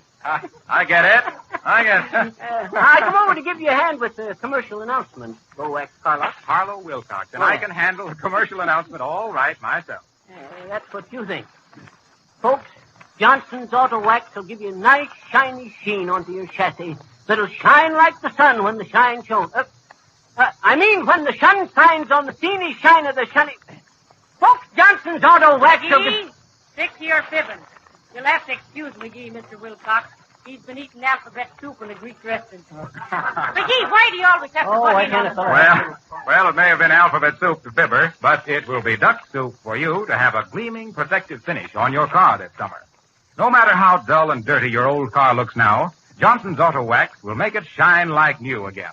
No fooling. Johnson's Auto Wax and Cleaner work magic on any car finish. The cleaner is absolutely safe to use, quickly takes off all the old film and dirt without the slightest injury to the car finish, changes a dull, faded paint job to a bright, sparkling luster right before your eyes. And here's something very important. Johnson's Auto Wax saves the car from the damaging effects of the hot sun. The wax polish forms a tough shield of protection, so the ultraviolet sun rays cannot get at the finish to destroy its beauty. And now is the time to wax polish your car. You can do the job yourself, or have it done for you at a nearby service station. Johnson's Auto Wax is for sale at hardware stores, auto accessory stores, and service stations. When you purchase the wax and cleaner, your dealer will give you free a can of black auto enamel for covering up rust spots and blemishes on the fenders or chassis of your car. But you'll hear more about this free offer at the end of the program. And now, we'll take advantage of the fact that Fibber McGee is not in sight to present that smiling little songstress, Miss Kathleen Wells.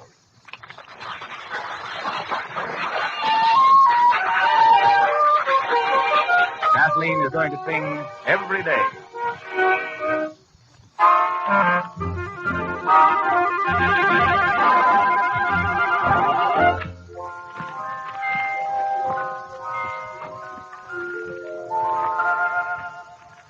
Love, sweet song, dear, sounds a little wrong, dear, when you sing it in a kidding way. Though I'm mighty frivolous and flighty, honest, I'm not fooling when I say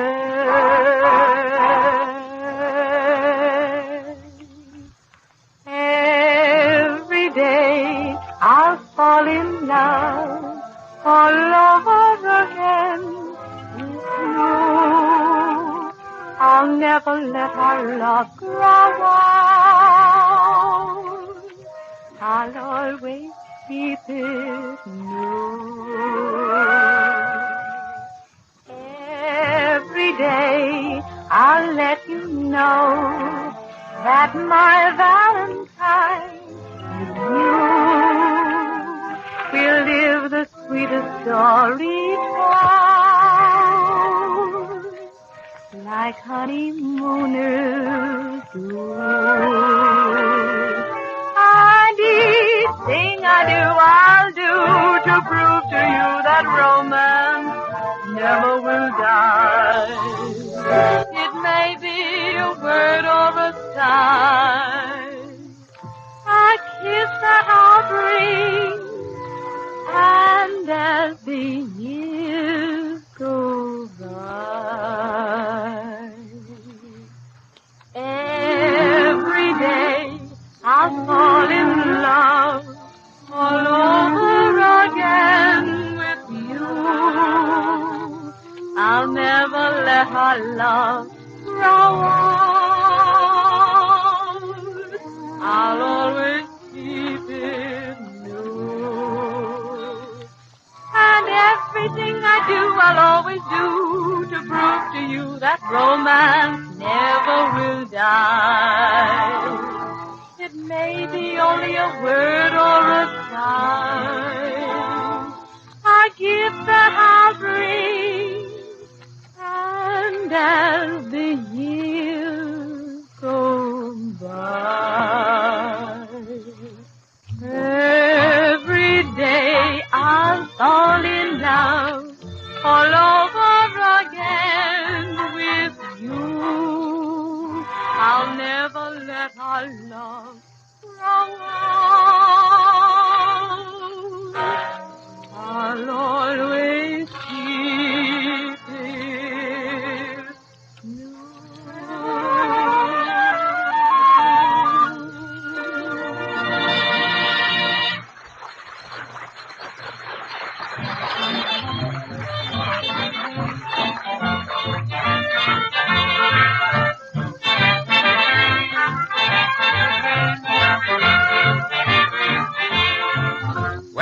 Well, how a little music makes the time fly. We really don't know how we do it, but here are Fibber and Molly McGee tomorrow morning, all ready to leave the tourist camp for the day's driving. Fibber McGee, where have you been? Who, me? Well, who do you think, Henry VIII? VIII what? Don't be trying to change the subject. I want to know where you've been all morning. Do you think we'll get any place lying around the tourist camp all day? Lying around. Shucks, I was just telling some folks over there how me and Mike McGillicuddy built that there dirigible submarine and That's sent it off. what I says, lying around the tourist camp. I got you there, McGee. Now, where have you really been? Just over to the hot dog stand there to get me a hot dog. Oh, a hot dog, is it? Yeah. You got a pretty big appetite for hot dogs all of a sudden, seems to me. Well, they're real good hot dogs, Molly. Big and shiny, like they've been all polished up with Johnson. And never you mind the advertising. Okay. But say, Molly, there's a real pretty gal behind the counter over there. Sweetest big violet eyes. Oh, a girl, is it? And with big violet eyes. Yep. It's too bad she squints. Well, I'm ready to start any time you are. Well, that's lovely. You're ready any time I am. Yep. And I've been ready all morning. Did you check the tires, McGee? Betcha. I kicked every one of them. How about that one on the off-hind side there? Looks a little lumpy to me. If you put that new inner tube in wrong like you done... Now, Molly. Don't you tell me how to put in inner tubes. Wasn't I the fastest and best tire changer at the racetrack at Indianapolis on the 4th of July? They don't race on the 4th. It's on Memorial Day. Of course. That's why they call it Memorial Day. In memory of me breaking the record changing tires for Speed McSpud. Why, I mind the time... Never you mind now. I want to know about our tires. What makes it so lumpy? Look at it. Well, you know, Molly, we come over one of the highest mountains in these parts yesterday. And so what? Why, Molly, you know mountain air is bumpy, don't you? Remember, I pumped up that there tire right onto the top peak there. And who told you that mountain air was bumpy? Air is air, and hot air is McGee. It's a well-known fact, Molly.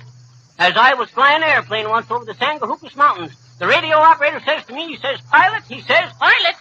Assistant pilot, he says... Assistant pilot? Stow away, he says. Have you noticed how bumpy this here mountain air is, he says? Then I says to him, Fibber McGee, I don't ride a mile from this spot till I know for sure that tire's all right. So don't be wasting air that might be needed. Okay, I'll look at it. But you wouldn't care for a hot dog, would you, first? No, I wouldn't. And suppose you keep your face out of the hot dogs long enough to face some cold facts. Shucks, I'd kind of go for a hot dog myself right now. Go on with you. If you had 3 more of them things today, you wouldn't be able to set the car for wagging your tail. Now get busy, McGee. Oh, okay, I just thought I'd... What was it you wanted me to do? Get some oil? No, forgetful. Check up on that bad tire. You don't mean that bad tire. You mean the worst of the bad tires. Don't be stalling for time. Okay. This here one is... Hey, you mean this one? Boy, shucks. It's as solid as the rock of Gibraltar. Gibraltar, ignorant. The G is soft, like that tire's going to be when we're 10 miles out on the road. Don't you worry about that tire, Molly. Baby, when I changes tires, they stay changed. Why, I mind the time when I... There you are, McGee. Can't you just smell the fresh mountain air coming out of that tire? Well, shucks, Molly, how'd I know? I'll change it again. Hey, Molly, where you going? Where you going? You stay there and get busy. I'm going to get yourself a hot... Oh, hey, Molly, wait a minute. Wait a minute. Come here. What is it now? Shucks, Molly, I'm sorry. I didn't think that time. Listen to me, McGee. The idea of a man your age... What you mean, a man my age? Why, shucks. I can jump up and crack my heels together, can't I? Sure, but there's no use having both ends cracked at once, McGee. Well, anyway, nobody's no older than what he feels. What's the good of counting all of your birthdays when the future has so much appeal? It's the same on your first as it is on your 91st birthday. You're right, McGee. You're just as old as you look and just as young as you feel. Betcha. Oh, my heart is full of romance when the grass is growing green. I may be over 60, but I feel like sweet 16. Whoop, whoop-de-doo, when you think that you're Clark Gable, that fella on the screen. I may be over 60, but I feel like sweet 16. 16. I want to dance. I want to sing. I know it's winter, but it feels like spring. I'm not too old to have my fling. The world don't owe me a gosh darn thing. Why, McGee, you're the life of every part. You betcha. You're a jolly jelly bean. I may be over 60, but I feel like sweet with a hey nolly nolly and a razzmatazz when I'm on a kitty party. I'm the youngest on the scene. I may be over 60, but I feel like sweet 16. Ha-cha-cha-cha, though my friends are fat and 40, still I keep my shape so lean. I may be over 60, but I feel like sweet 6. Weedy, weedy, weedy, weedy, weedy, weedy. I have no aches. I have no pain. I'm not rheumatic when it feels like rain. I've got romance in every vein. I spend all my evenings in Lover's Lane. You don't need overhauling, McGee. You're a darn good old machine. I may be, but I feel like sweet 16. Skiditten, skidatten, skidatten, datten, blue.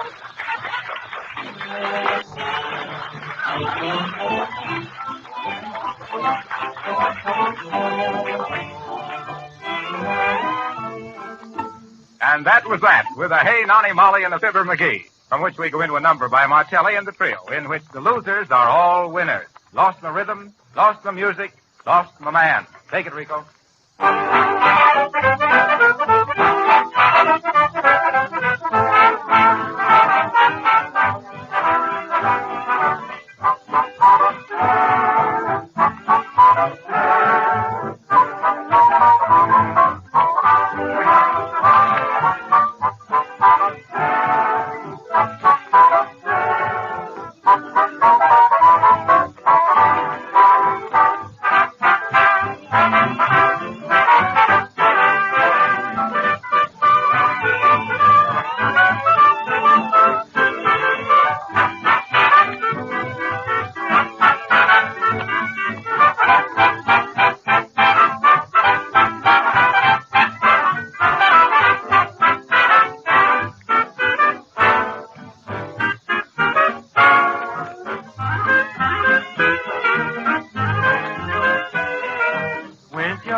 No ignition.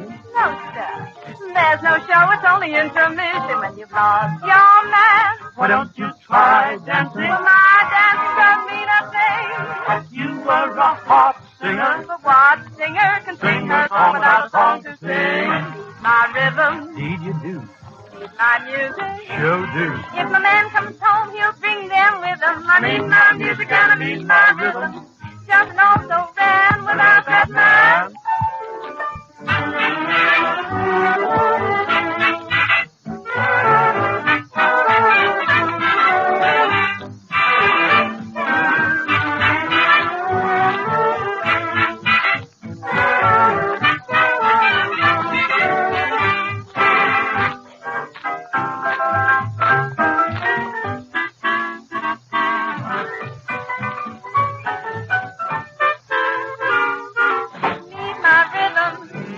I need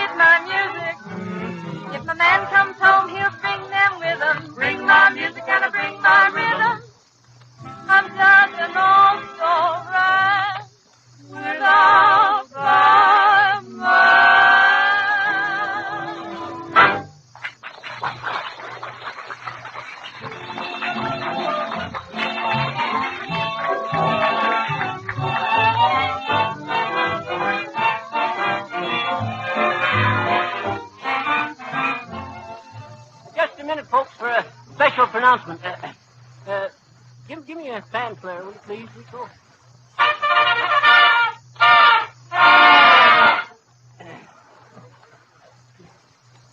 There's mutiny in that there band, Marchese.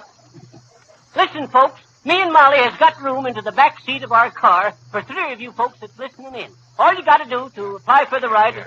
Hey there, Cleano Wax Car, who you pushing around? Harlow Wilcox to you, and I'll take this announcement. Ladies and gentlemen, you probably wouldn't even apply for that ride, remembering the state of Fibber's tires. But you can have all the fun and none of the trouble by riding along with us every Tuesday night at this same hour. But Fibber wasn't fibbing in one particular. We are making you a free offer, and a lot more sensible one than his. We're offering you free a 40-cent can of black auto enamel with every purchase of Johnson's Auto Wax and Cleaner. It's a very high-grade black enamel, which will successfully cover up all the disfiguring rusty spots on the chassis or fenders of your car. A brush comes right with the can of enamel, so you'll find it very easy to apply.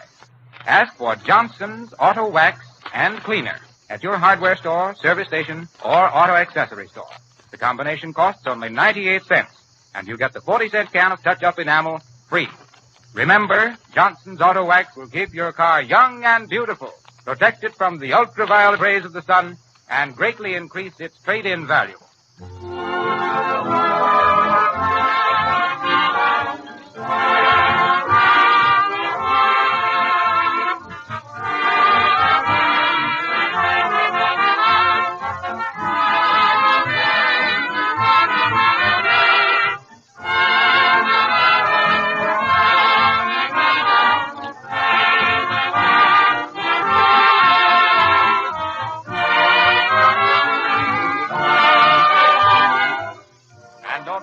You have a rollicking rendezvous with Johnson's Auto Wax and Fibber McGee next Tuesday night at this same hour.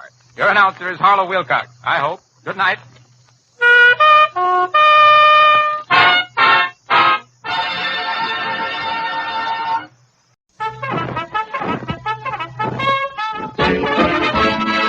Post Toasties, the wake-up food, presents Joey Brown. Joey Brown, let's follow Joey Brown. Post Toasties on the air tonight.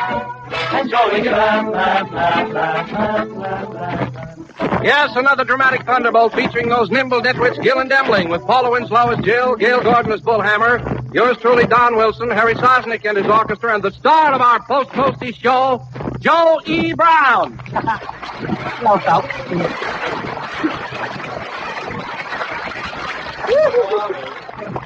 Well, Joe, what's the show all about? What's on the fire tonight? On the fire? I wish it was Gill and Demling. They almost drive me crazy, and thereby hangs the tale. Well, I suppose you have to be crazy to be able to stand those two zanies. Well, you don't have to be crazy, but it sure helps. Well, yes, Joe, and I understand that you're introducing a new character in the show tonight. Is that right? Yes, sir, Mr. Wilson. We sure is. Now, wait a minute, Joe. Wait a minute. What's the idea of this other voice? Oh, why, Don, that's Onyx. Onyx, he's the janitor at Bullhammer's. Oh, yes. Pardon me, Joe. I know Onyx. As a matter of fact, just yesterday I heard that Onyx girl left him for another man. Wait a minute. My girl left me for another man, Mr. Wilson? That's right. No, sir. No, sir. She just went out of town. That's all. I'm very sorry, Onyx, but I heard definitely that she went to another man. No, sir. That ain't what she told me. Then what did she tell you? Well, she said to me, she said, Onyx, I'm leaving you. I'm going to Rochester.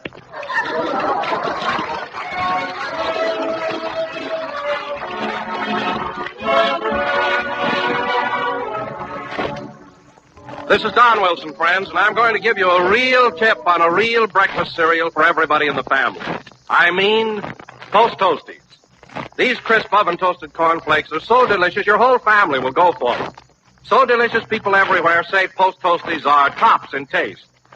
Even more important, Post Toasties begin to digest within 30 seconds. This means quick food energy. And that's what you need to help you get going faster after breakfast. But here's more good news about Post Toasties. They save you money. They're now priced below any other nationally advertised cornflakes.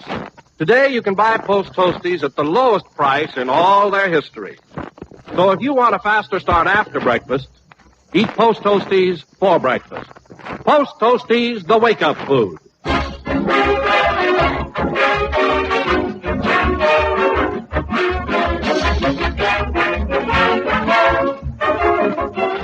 And now for our drama. Fresh from an assignment, we find Joe in the inner sanctums of Bullhammer Enterprises, Incorporated. Curtain?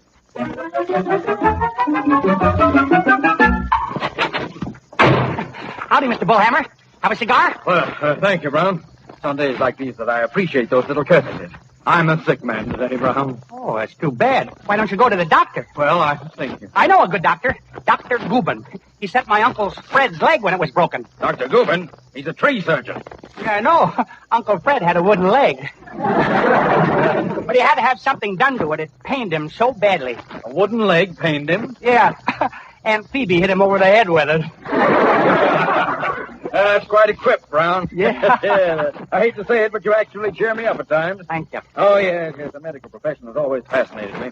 I guess doctors see many strange things. Oh, you said it. I've got a friend that's an intern. He performed his first operation last week and found an 1812 penny in a man's lung. Well, a very valuable find. He kept it, I suppose. Oh, no, he didn't. He left it in there. He did? Why? Well, don't you remember, Mr. Bullhammer? Interns can't take money. Very good. That's very good, Raz. That's pretty good. Oh. Well, perhaps I will go to see a doctor. You think you can handle the office while I'm gone? Oh, yes, sir, Mr. Bullhammer. I'll go out and give the staff a pep talk right now. Quiet, everybody. Quiet. I call this meeting of employees to tell you that I am temporarily in charge of Bullhammer Enterprises. Mr. Smith? Yes, sir? Why were you late to work this morning? You see, my wife had triplets last night. Well, don't let it happen again. And Miss Queep, your letter to the loan company was worded all wrong. You don't return a loan, you retire a loan. I don't either retire alone. I sleep with my mother. Well, folks, Mr. Bullhammer is sick, and I want you to feel, and I want to feel that you're all behind me. Let's have no loafing, no shirking, and above all, don't watch the clock. Oh, no, we won't. You can count on us, Joe. Good. And now, Yahoo! Lunch hour! Wait a minute. Hey, fellas. Oh, fish feathers.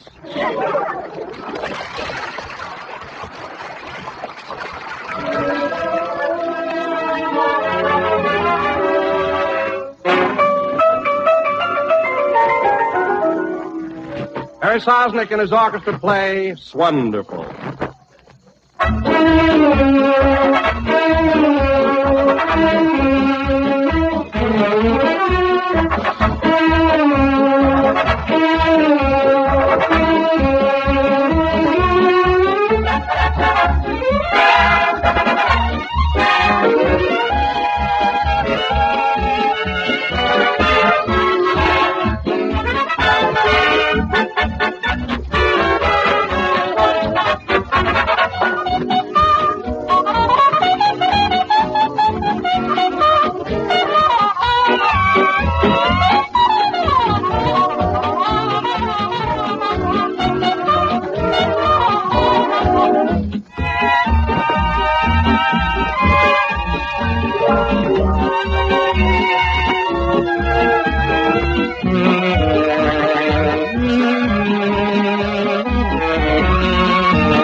Return to the offices of Bullhammer Enterprises, Incorporated. Bullhammer has gone to see a doctor, and Joe has taken over Bullhammer's private office.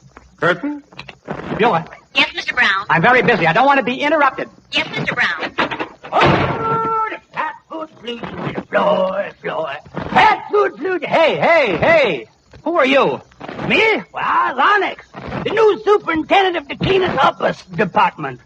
Chairman pro tem of the mops and the pails. In brief, I is the janitor. Wait a minute. What did you say your name was? Onyx? Yes, sir. Yeah, that's right, Onyx. That's short for unexpected.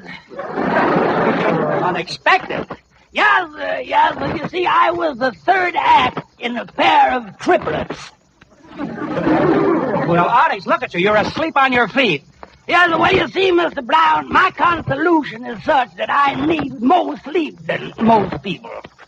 You need more sleep? Well, why? Well, so you see, I sleep very slow. Yes, and besides, I got misery in my feet. My dog is just 11 inches of hot foot. Well, why didn't you say so? You should come.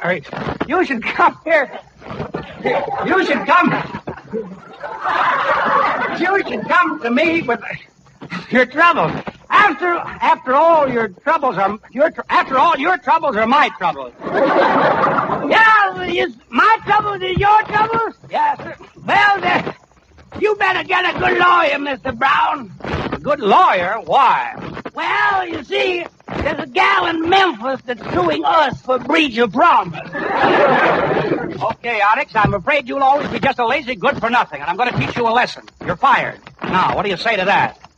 Well, so, Mr. Brown, you'll find my answer in the second line of Hail, hail, the gang's all here. So long.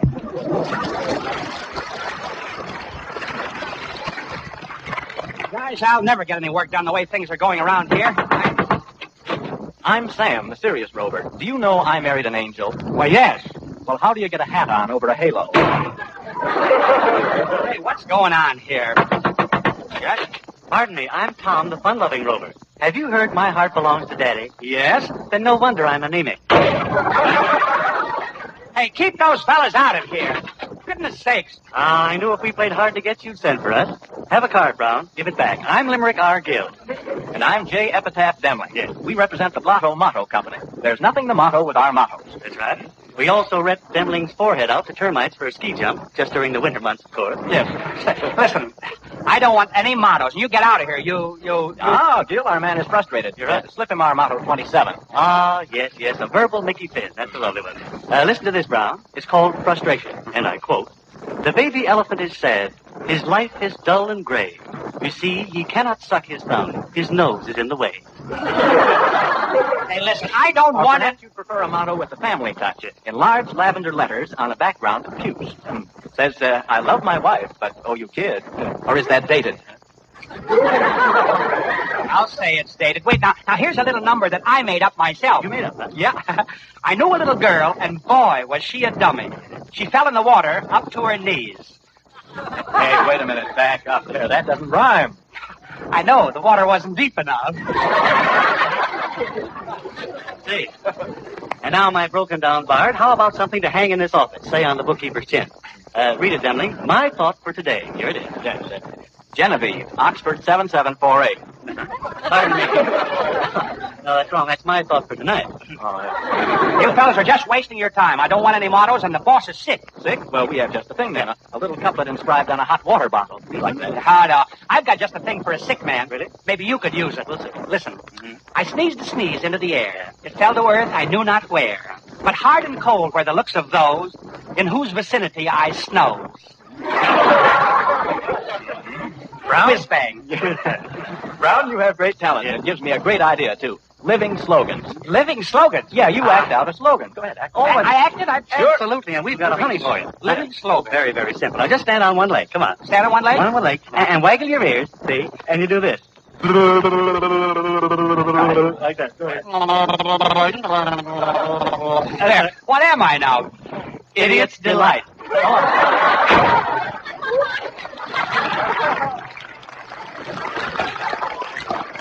Oh, beeswax. Yes? Say that society dame, Miss Buzzard is here to see you. Miss Buzzard? Oh, Miss Buzzard. Oh, yeah. I used to know her. Send her in. Yes, sir. Well, if it isn't Lucretia Buzzard. I haven't seen you since you left to the farm to come to the city. How are you, Miss Buzzard? I beg your pardon. The name is Bazard. Bazard? Well, maybe so, Miss Bazard. But the last time I saw your mother, she was taking in Bawashi. And your father was working for the city Badump. Now, what's on your mind? Oh, dear. You're the first man I met who's had the courage to bring me down to earth. Never mind that. What did you come here for? I came to offer my beauty and talent to the cinema. But now I think I found my soulmate. You. Me? Yes. No. You're dominating. You're getting handsomer. You're getting more desirable. I'm getting out of here. Please don't leave without kissing me. No, but wait a minute. Kiss me! Yeah, but wait, hey, the hell?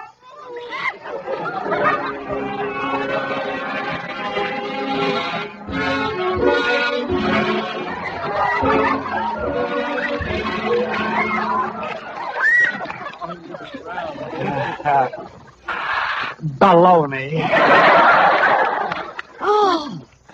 Oh, you are wonderful. Where did you ever learn to kiss like that? I used to play the bazooka.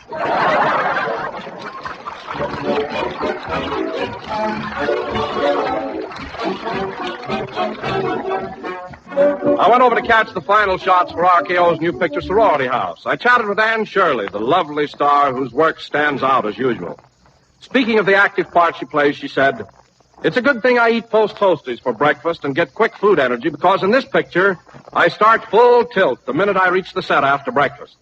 You've told me why Post Toasties are called the wake-up food, and you certainly know what you're talking about." Well, I was mighty glad to hear that, friends, and now I'll tell you, as I told Anne Shirley, just why Post Toasties are known as the wake-up food. You see, these crisp oven-toasted cornflakes begin to digest within 30 seconds. This one simple fact explains why Post Toasties give you quick food energy, why they help you get going faster mornings by helping wake up your lazy energy. So remember, folks, eat Post Toasties for breakfast and get a faster start after breakfast. And don't forget either that there's no tastier breakfast cereal to be had than Post Toasties, the wake-up food. But now here's the Sportsman Quartet singing Ferdinand the Bull.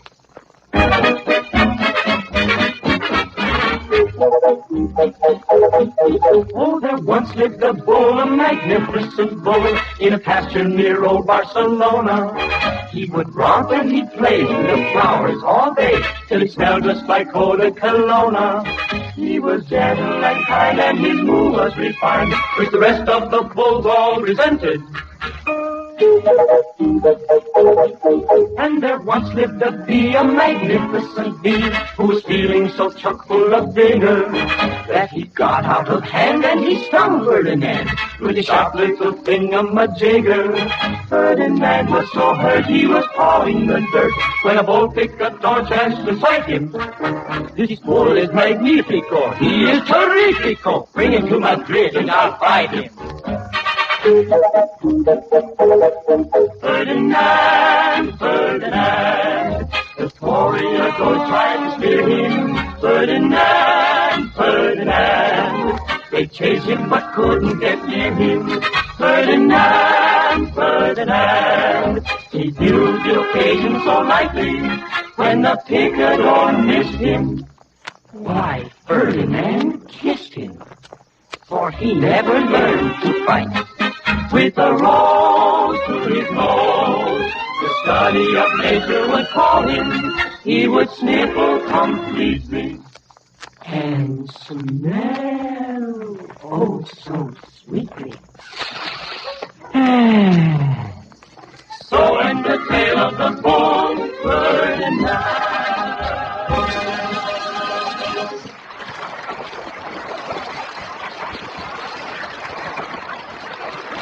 Our saga staggers on. We find Bullhammer's stand-in, Joey Brown, still trying to carry on before he's carried out. Curtain? Hello, Bullhammer Enterprises. Joey Brown speaking. This is Bullhammer Brown. I have terrible news. What is it, Mr. Bullhammer? My doctor has given me just 3 months to live. 3 months? Oh, gosh. April, May, June. Oh, gosh, that's terrible. I knew you'd feel badly, Brown. Yeah, you're going to miss our 4th of July picnic. Mr. Bullhammer! Mr. Bullhammer! Hey, gosh, I guess he fainted. Those telephone booths get so awfully stuffy. Come in. Goldfoot Alf afternoon. Are you Mr. Bullfull Halfhammer? You what? Hey, you sound like a passport photo looks. Mr. Bullfull Halfhammer phoned in for an Alf aspirin tau tablet. You mean an aspirin tablet? Yeah. Did he want that on whole full wheel feed or rye fi? An aspirin tablet on whole wheat or rye? Hey, wait a minute. Aren't you the pharmacist? No, I'm not the fall pharmacist. I'm the soul-voted jerk. Well, then you go back and get that aspirin, and while you're there, fix me up a banana split. I'm sorry. I've got pile fine alf apples, all oranges, and grail fakes. But I'm all out of balalas. Hey, what kind of talk is that? Don't you mean bananas? Well, I said balalas, didn't I? Hey, what's the matter with you anyway? Well, you see, Luffy, I burned out the bearings in my larynx. Sounds like you've got tinsel on your tonsil. Where are you from, anyway? Oh, I'm from Pal Palm Beach, Fall, Florida. Fall, Florida? That's what I said, Ed. Where are you foo fall from? I'm from Los Angeles, please. Yes, sir. Los Angeles, please, California. Say, is it because I lived in Fall, Florida that you can't understand me? Oh, no. Brother, in California, we can't understand anybody living in Florida. Now, get me that alfalfa. Come in. Greedy chum, the Blotto Model Company rides again. Or is that Buck Benny? Well, no matter, doesn't matter. Now, listen, you fellas. Bullhammer does the buying around here, and he's not back yet. We'll wait. Well, then look, I acted out a motto for you fellas. Will you act out a motto for me? Why, a pleasure, certainly. Make with the motto. What is it? All right, Gil? Yeah. You stand over there by the water cooler. The water cooler over here, huh? Yeah. Now, Demling, you hold a paper cup under his nose. Yeah. Like this? Yeah, that's it. Yeah. Now, what motto is this supposed to be? You can lead a horse to water, but you can't make him drink. Hey, we're not horses. Oh, that's all right. That goes for jackasses, too.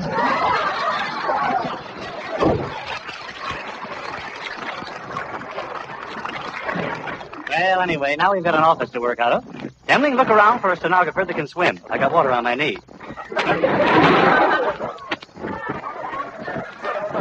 Hey, are you guys running this jerk? Hey!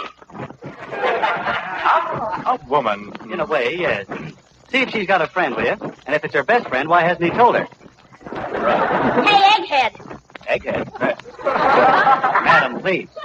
Please, do not refer to my partner's naked noggin as hen fruit. Well, maybe it ain't. But the last time I saw a head like that, the Easter Bunny was shoving it under a bed. That's so. Well, the last time I saw a face like yours, Tarzan was feeding it peanuts. Well, I hate to interrupt this round of pleasantry, madam, but is that your face or a road bat? Oh, trying to make out my face is wrinkled. Why, Leapton, your face has more wrinkles than the sleeve of a $3 coat. Now, don't you get smart, Eagle Beak. Eagle Beak? You've got a nose like a bicycle seat. Well, permit me to inquire, madam, is your own nose in a traffic jam? Traffic jam? Yes, it looks like it's signaling for a left turn. I'm leaving. Well, go ahead, but keep away from the hot dog stand. Why? Well, somebody's liable to get a look at your nose and slap a bun on it. Here, what's this? Ah, Mr. Bullhammer, I believe. Hey, you're just in time, you lucky fellow. We represent the Blotto Motto Company. Go away. I don't want any mottos. I'm a sick man. My head is splitting. Well, I'm glad to see you have an open mind. Now, just listen to this neat little whimsy we whipped up during a lull in a Turkish bath. It's really very pretty. Take it, Emily, will you? Right. Old Mother Hubbard went to the cupboard to get starving Fido a bone. When she got there, the cupboard was bare, so Mother Hubbard ate poor starving Fido. Glad. Did she eat all of Fido? Yep, all but the bone. Oh, gee. How poor old Fido would have enjoyed those bones. Yeah. I feel faint. Oh, you'll be all right, Mr. B. Just take a deep breath. Yeah? Anybody who take a breath while that last joke is in the air is nuts. Sorry, that's my error. Social? No, security. My apologies. Accept it. Thank you. Not at all. May I break your arm for my income tax? I want to make out a joint return. Pleasure. Thank you very Will much. you please go away? I'm a sick man. You're taxing my strength. Taxing you? Shh, not so loud. Congress might hear you. You know, what he needs is that income tax motto we dreamed up for ourselves, Gil. I think it's a good idea. Are you ready, Bullhammer? Rackety racks, rackety racks. We haven't paid our income tax. You may think that we are lax, but... Well, where's the last line? We'll phone it in from Alcatraz. So long, John. Oh, those infernal idiots. I'm going mad. Mr. Bullhammer, say, I've got just the singer we're looking for. Oh, Brown, please. I can't stand anymore. Those motto salesmen have just about driven me to distraction. Oh, I'm going mad. But, gee, Miss Buzzard, she's a great Scotch singer. Great Oh, sport singer. Don't be stupid at a time like this. It's not scorch singer, it's torch singer. Scorch means something burning and smells. Well... Mr. Bullhammer, you've got to hand it to me for getting this girl. Efficiency is my motto. Motto? Yep. Motto? Mm-hmm. Motto? Yes, sir. Efficiency is my motto. What's the motto with father? He's all right. Who's all right? Bullhammer. 4 times 4 is 24. 3 times 3 is 5, 4, 6, 7. Mr. Bullhammer's going out of his head. Ah! I see it all now. What? I'll stage a Roman spectacle in the Yankee Stadium. I shall play the part of Nero. And Alice Faye will be my favorite dancing girl. Ah. I see. You're going to fiddle around Alice Faye while Tony Martin burns. Oh, what a spectacle. Rome is burning. An entire city in flames. And no fire insurance? Great Scott. I never thought of that. What have I done? Oh, what have I done? No,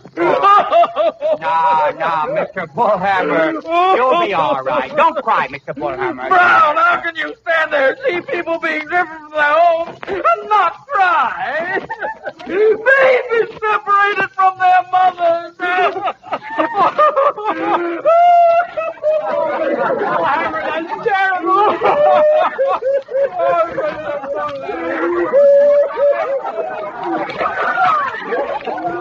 Brown, what's the idea of crying all over the place? Well, I was just trying to put the fire out. Oh, good. The fire's out. Now we come to the grand entrance of the Queen of Sheba. She sits on her throne. See? Yeah. Well, Mr. Bullhammer, that's a chair you're looking at. No, it's the Queen of Sheba. Yeah? Well, that's the first time I knew the Queen of Sheba had mahogany legs. Quiet. Quiet. The Prime Minister picks up a train. A train? Train? Ah, Brown, you're a train. I'm a what? Oh, now, wait a minute, Mr. Bullhammer, take it easy. Well, take it easy. You're a train, Brown, you're a train. All right, I'm a train. Toot-toot, ding-dong, toot-toot. Oh, no, put some fire in it. Well, come on, I'll get going. Toot-toot. Goody. I want to play, too. I'm the caboose. All right, the caboose is on. Now get going. I think there's a screw loose in the caboose.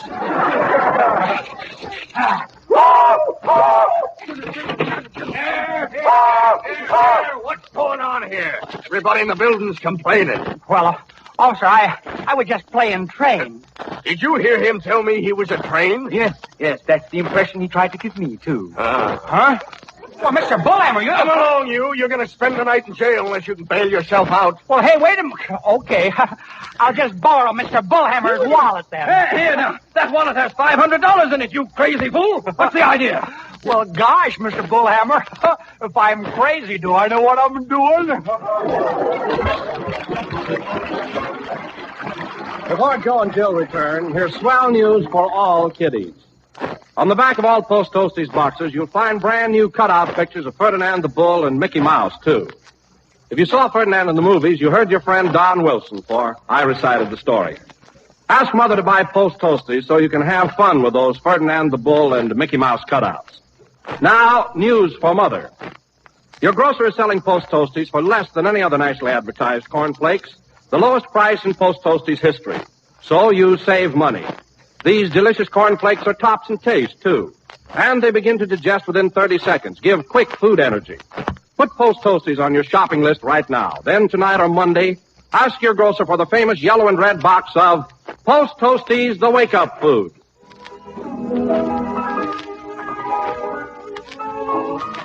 Now back to the boy Joe and the girl Jill. Poor Mr. Bullhammer has been taken to the hospital. So there, waiting to see him, we find Joe and Jill. Curtin? Do you know yet how Daddy is, Joey? Well, they're holding him under observation until he has a nervous breakdown. Until he has a nervous breakdown? Well, I thought he was being treated right now for his nerves. He is. The breakdown will come when he sees the bill. Joey, I'll bet if you were a doctor, you could help Daddy. Ah, you're just saying that. I'm no doctor. Well, you're my doctor of love. And you know what, Owen? I love you. You're the fever in the thermometer of my heart. Gosh. Jill, look, here's the nursery. Let's look through the window. Just look, Joey. 9 little babies. Oh, aren't they cute? Oh, guys, yeah. You know, Jill, I wish that every one of those babies was ours. Oh, Joey, 9 babies? You want to beat the Canadians at their own game? No, I want to beat the Yankees at their own game.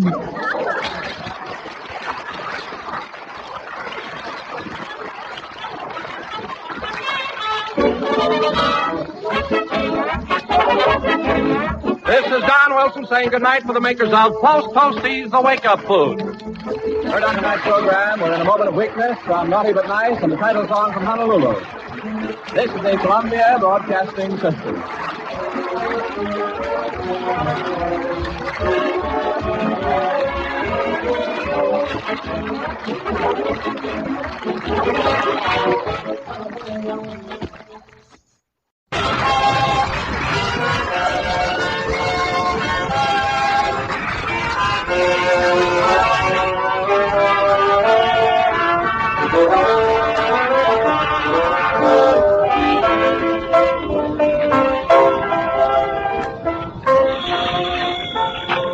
Oh, Duffys Tavern, where the elite meat to eat. Archie the manager's speaking. Duffy ain't here. Oh, Duffy, guess who's coming down tonight? Well, I'll give you a hint. Think of a beautiful face with hair hanging down over one eye. No, not John L. Lewis. His hair hangs down over both eyes. It's Veronica Lake, Duffy. Huh? Well, no, actually, she don't wear it that way no more. Now, you ought to see her. Her face is as bald as a billiard ball. Oh, yes, a very beautiful dish, you know. Her figure, it's sort of petitely Juno-esque.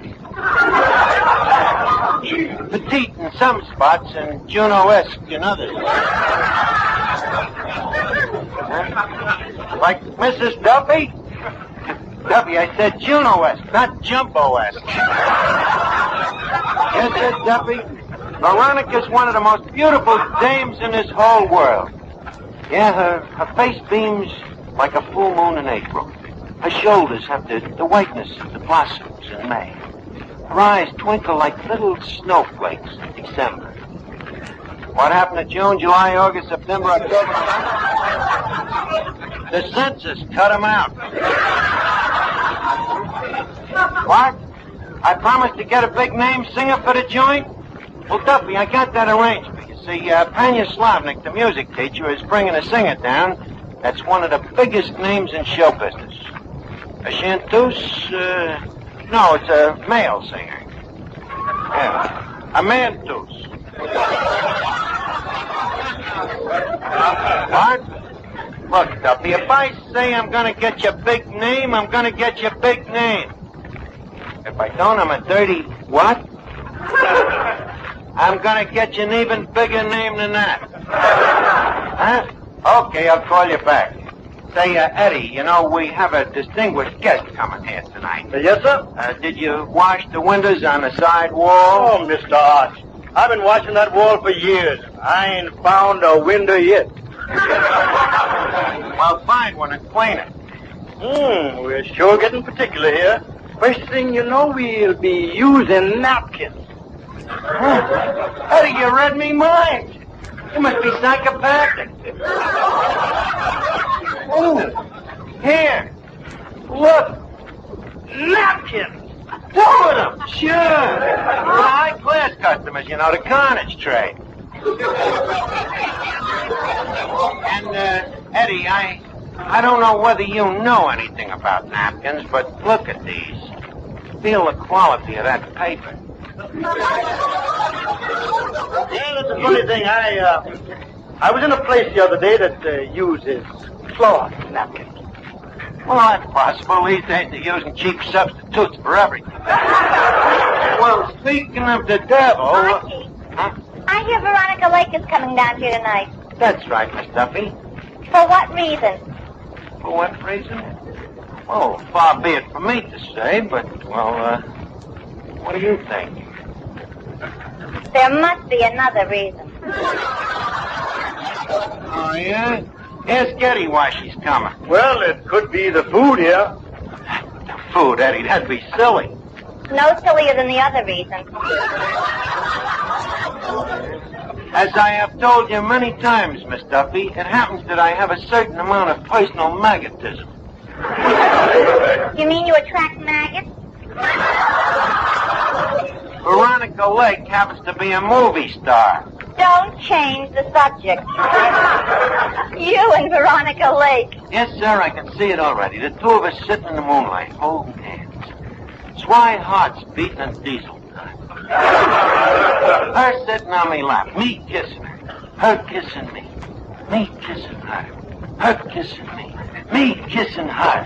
Her kissing me. Stay up there another 8 hours and you can get a pilot's license.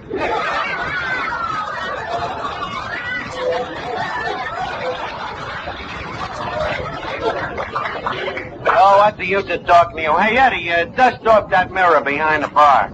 Dust off the bar mirror? Yeah. Ha! This is revolutionary.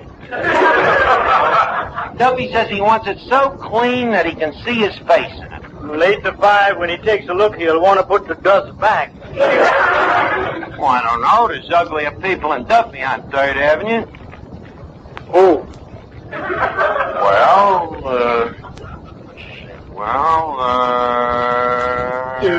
Hello, Watch. Eddie, I guess you was right. Hello, Finian. Hey, you're all dressed up tonight. Thanks. You like this sweater? Oh, very good. Goes well with them sneakers. Tell me, where'd you get the sweater? My mother made it for me. She's just learning how to knit. Mother's knitted it, huh? Wait a minute. Hey, what's them 2 buttons doing in the back? Started out to be long underwear. Oh, it's a lucky thing you dressed formal tonight. You know, we're expecting a very attractive lady of the opposite sex. Really? Yeah. Hey, who's the dame? The name is Veronica Lake. Oh, boy. Veronica Lake? You go for her, huh? Oh, boy, do I. I seen one of them candid camera pictures of her in a movie magazine with Alan Ladd. Yeah, huh? What kind of a candid camera picture was it? Oh, you should have seen it, Arch. Yeah. All she was wearing was a skimpy little bathing suit. That's all, huh? Yeah. You never seen such a bathing suit, Arch. There was practically nothing to it. Yeah. Really, huh? Yeah. I just couldn't take my eyes off the picture. Boy, what muscles that Alan Laird has.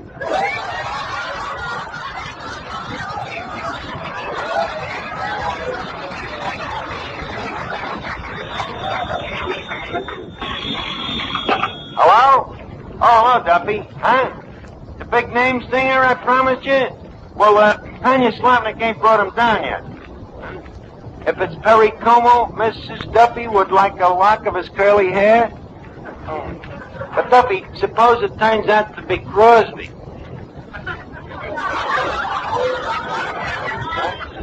Oh. Just send a piece of his scalp, huh? Duffy, that's already been asked for by Mrs. Sinatra. I'll tell you as soon as the guy gets here, Duffy. I'll call you back. Hey, Arch. Yeah? This new singer, do you think he'll make me swoon?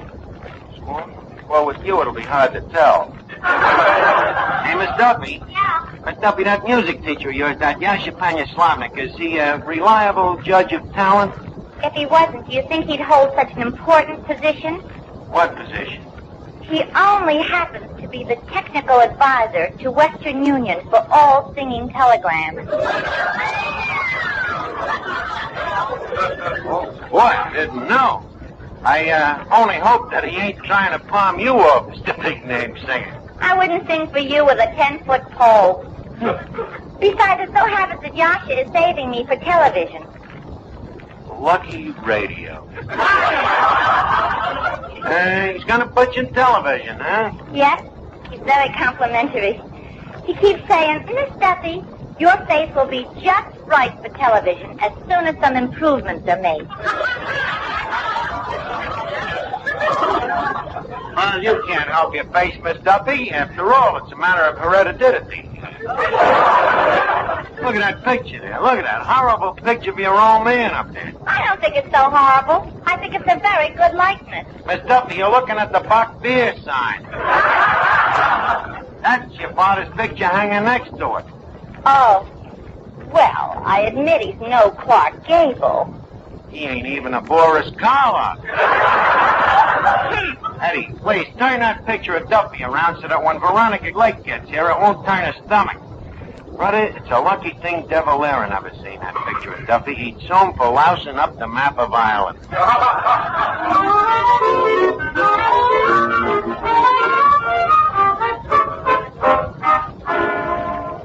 Eddie, I wonder what famous singer Tanya Slavnik's bringing down tonight. Well, I don't know. Maybe Caruso. Don't be silly. Caruso's in Italy.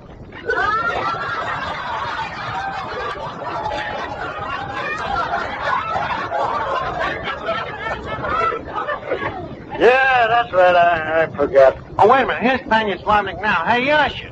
Your humble servant. Did you bring that singer that you promised? By me, a promise is a promise. Quick, who is he? Where is he? At the moment, he is outside gargling. Oh, well, quick, bring him in. Hello? Hello, Duffy, the singer? He's outside lubricating his gargle. Well, I'll know in a second, but I got a hunch that it's either Bing Crosby or Dennis Day. Archie, here he is. Hold on, Duffy. I'll find out who it is. Yasha. Yes? Come on now. Bing Crosby or Dennis Day? Who is he? Lope Balaguer. I'll call you back, Duffy.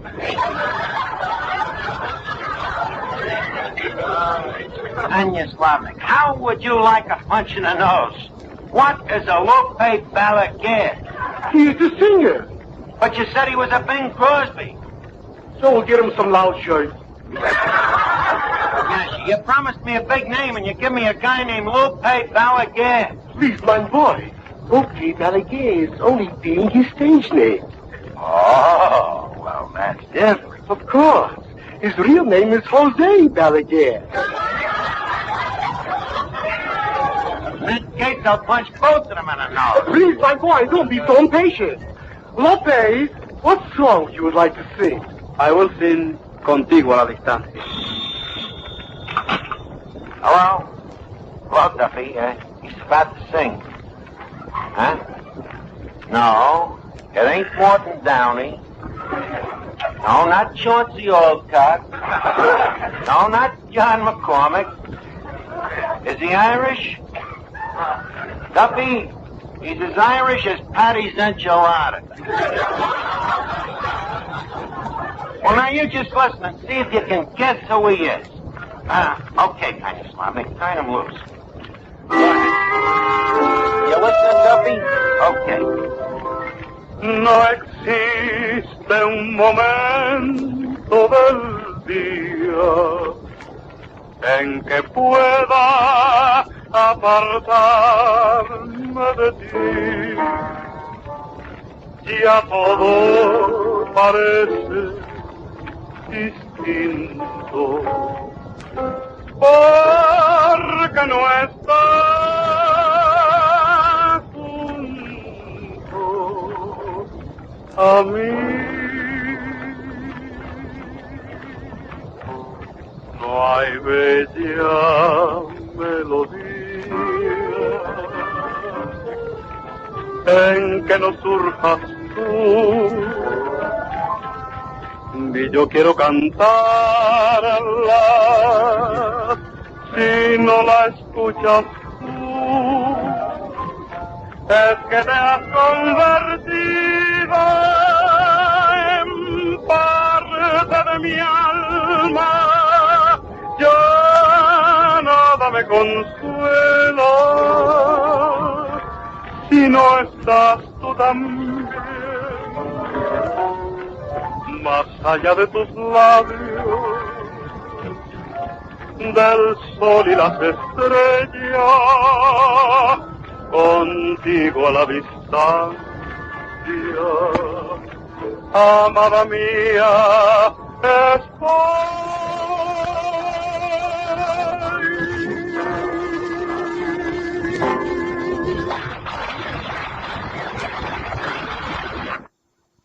Oh, Duffy, you liked them, huh?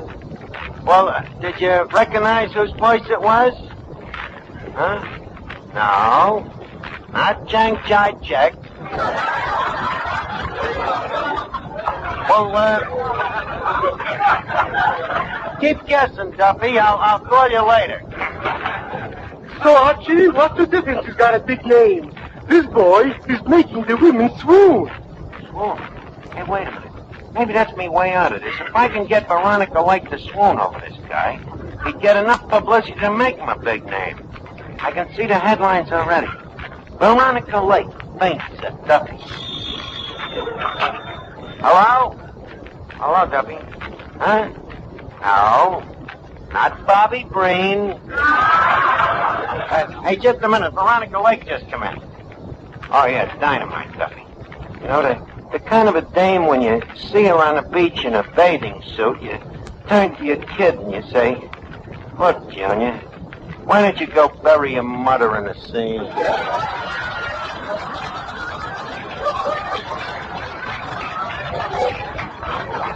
Well, look, Duffy, I've got to go and greet her. I'll call you right back.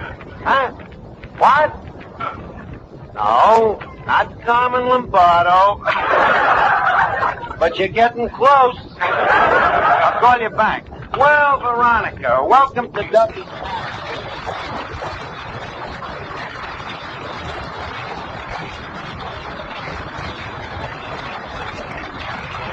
Hello, Archie. Well, Miss Lake, may I say that I have long been a humble worshiper of your feet? Welcome to our hollow precincts. Are they as hollow as they sound? Oh, the same old gay, witty Veronica. You know, you ain't got a meal here for 7 years. What's kept you away so long? What's kept me away for so long? Yeah. The will to live. Well, that's nice to hear. But there's one thing that I can't understand. What? What holds this building up? I am equally at a loss. That dress of yours. What about it? What holds that up? Well, it's a hard struggle, Archie. You know, the law of gravity versus the laws of the state of New York. Well, so much for pleasantries, Veronica. Leave us start the pitch. What pitch? Don't pretend with me, kid. Give in to thine own instincts. As Omar Khayyam himself once said, a jug of wine, a loaf of bread, and thou. And if food be the music of love, very fine. So, what do you say we start out with a little necking, huh? Well, Archie, I don't know much about you. You think of a better way to find out? I mean about your background. My background is just as obvious as yours. Don't try to stave me off, Veronica. You and me could be very happy. We could settle down in Beverly Hills, maybe build a little house, and before you know it, there'll be 2 or 3 little ones. Not before I know it. Well, naturally, I'd give you a warning. So, what do you say? A him. Oh.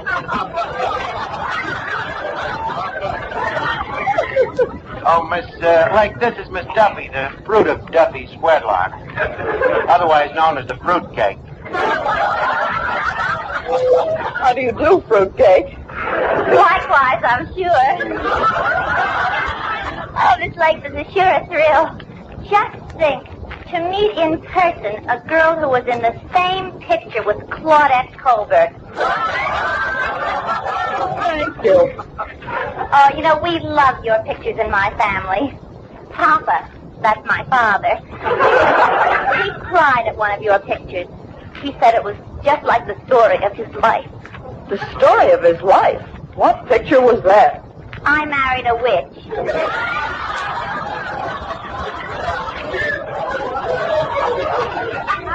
Your mother could say the same thing about I Walked with a Zombie.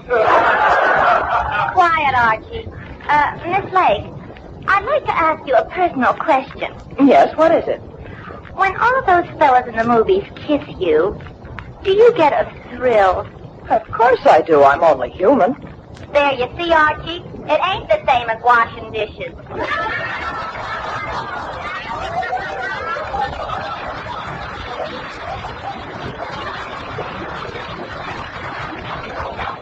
Duffy, please get out of here, will you? Now, let's see, Veronica. What was I talking about? Yourself, let's face it. That's funny, huh? You know, with a sense of humor like yours, you'd be a wrap-up for me, Jim. But wait a minute, before you start getting too serious, Veronica, I'd like you to do me a platonic favor. That I'd be happy to do. Well, thank you. You see, we got a singer here, and he needs only one thing to make him famous. A voice? Besides that, the thing the guy needs is publicity. He's a crooner, you know, and if his singing could make somebody like you swoon, overnight, the guy would be notorious. In other words, you want me to throw a feint. That's right, throw a feint. How about it? Look, Brett, I ain't taking no dive for nobody, see? Oh, Eddie. Yep. If this dame won't throw a feint, I'm a dead duck. How am I going to do it? Don't ask me. If the hand here didn't do it, nothing will.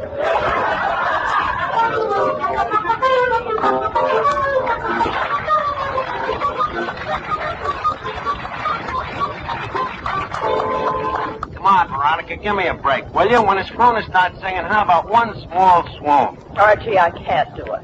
Can't do it, huh? Well, some people is actresses and some people ain't. Maybe it's just a lack of no ability. Just what do you mean? Well, if I asked Betty Davis to cry, I bet you she'd flood the joint in a minute. Here I ask you to pull a simple swoon, and what happens? Well, perhaps if I heard this crooner sing, it might help. It certainly would. Wait, I'll get him over. Hey, Lope, come here. Yes, Archie. Shake hands with Veronica Lake. Buenas noches, señorita. How do you do? Señorita, I think you are the most beautiful, wonderful, gorgeous, marvelous. That's enough, Lope. The help do not mingle with the guests. You just stick to vocalize now and make it real swoony. Huh? La, la, la, la, la, la, la. That's it. Well, how about it, Veronica? Do you feel a little dizzy or sick? No, I don't. No, huh? That's funny, I do. Hello? Hello, Duffy. What?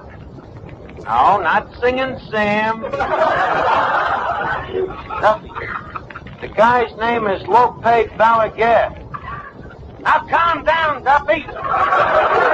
Relax. Don't try to advance him. This guy is just as famous as Crosby. Only nobody ever heard of him. Now, just a minute, Duffy. If we can make Veronica Lake swoon, will you be satisfied then? Okay. But if you don't, I'm fired? Look, be careful, Duffy. A remark like that might easily put a guy out of a job. Okay. I gotta make this dame swoon. Let's see. Who looks like Sinatra around here? I do, Arch. Huh? You do? Yep, I did. It's like, get a load of this. Oh, nothing at all. Well, nothing at all. This dame just don't like music. Arch, I got an idea. What? Why don't we tap her gently on the skull with the bung starter? I think if we can't commit arson. I got a better idea. I'll make her swoon. Oh, Veronica. Yes, Archie. Veronica, come here. Leave me thrill thy luscious lips with a kiss.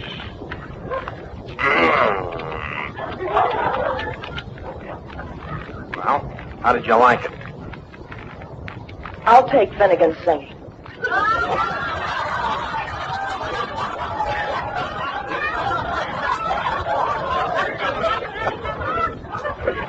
Eddie, I think Finnegan's right. There's only one thing left to do.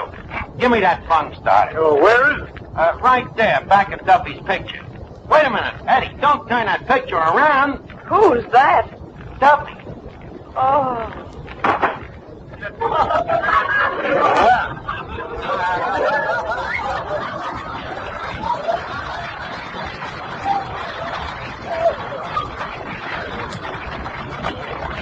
Well, that did it. Well, Pay, you're hired. She swooned. What did it, Arch? Duffy's picture, of course. Why didn't we think of that in the first place?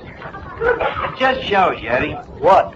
The best laid plans of men and mice, off gang of glay in the face of a rat.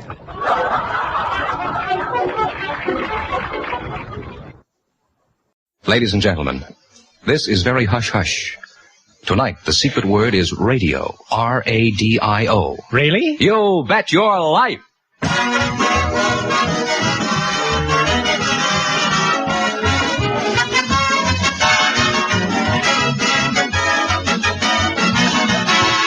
The more than 3,000 DeSoto Plymouth dealers of America present Groucho Marx in You Bet Your Life, the comedy quiz series produced and transcribed from Hollywood. And here he is, the one, the only. Oh, you can do better than that. Oh, that's me, Groucho Marx.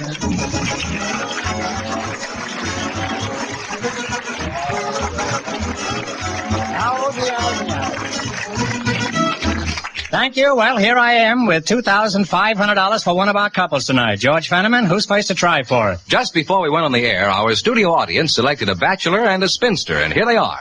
Miss Dorothy Kent and Mr. Bob Davis. Meet Groucho Marx. And if you say the secret word at any time we're talking, I'll pay $100 in cash instantly. It's a common word, something you'll find around the house. So we have a bachelor and a spinster, eh? Miss Dorothy Kent? That's right. In what town did you begin your career as a spinster? I was born in Buffalo, New York. And Mr. Davis? Bob Davis, huh? Where did you start being a bachelor? Pittsburgh, Pennsylvania. What is your occupation, Dorothy? I'm a school teacher. A school teacher? That's right. Well, why is it you never married? You're a nice-looking girl. Well, I've never found the man who made more money than I did as a school teacher, even though their salaries are low enough. You must have met some pretty low men in your...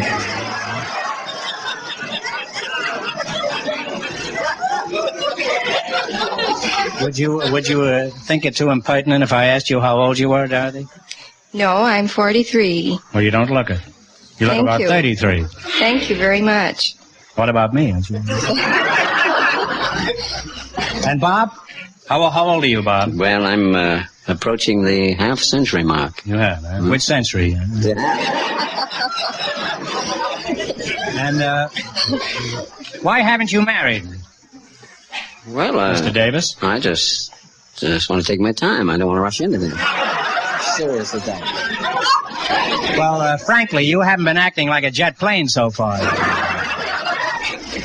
How long do you think a man should know a girl before he takes any serious steps? Oh, I'd say about 2 or 3 years. You think people should wait 2 or 3 years before they get married? No, before they get engaged.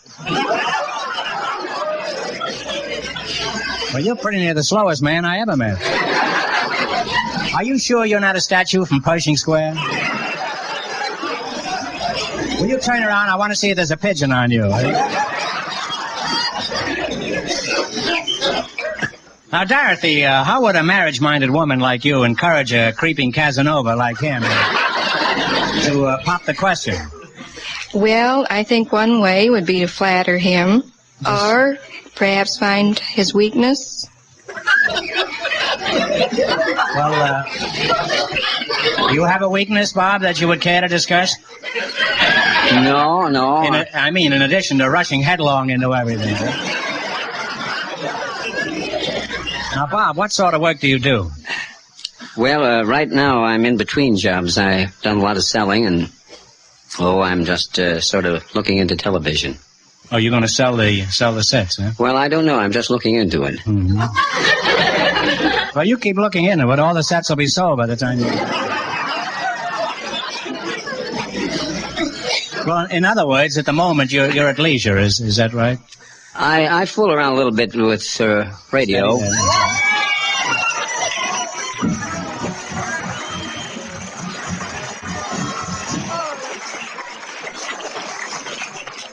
Well, you said radio, and that's the secret word, so you just made $100. Here it is, and congratulations. Well, thank you very much. And you're going to fool around with television. Well, Bob, let's get back to the subject of romance. Tell me, have you ever proposed to a girl? Yes, I did one time.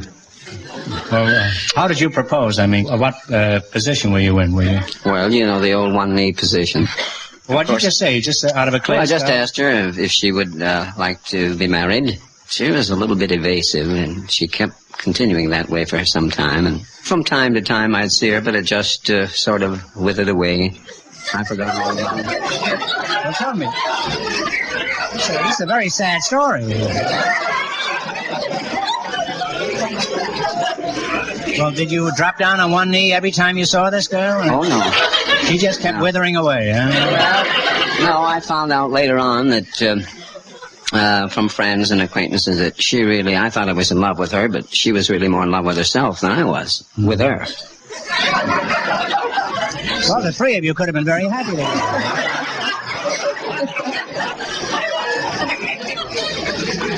Now, what qualities do you think a woman should have in order to be eligible for your affections?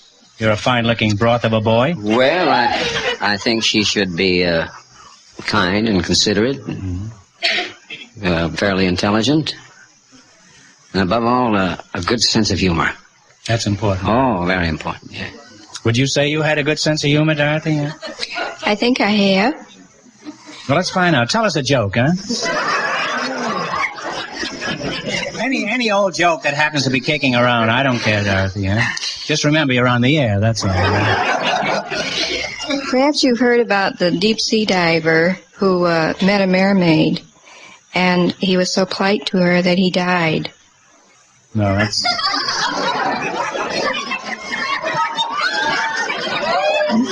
That's a pretty deep joke, isn't it? Huh? Bob, what do you think of her joke? Would you consider that a good example of humor? Well, no, it's an old joke, as I remember it. I don't think she told it all.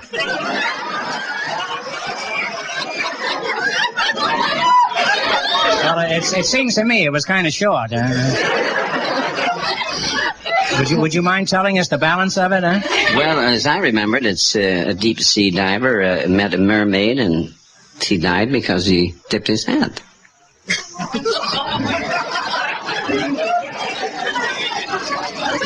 I don't know, I like her way just as well.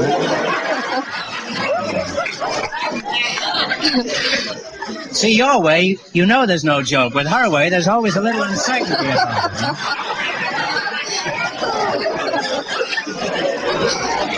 I don't know why you two don't get married. Between you could go around telling jokes together. You could be another Burns and Allen.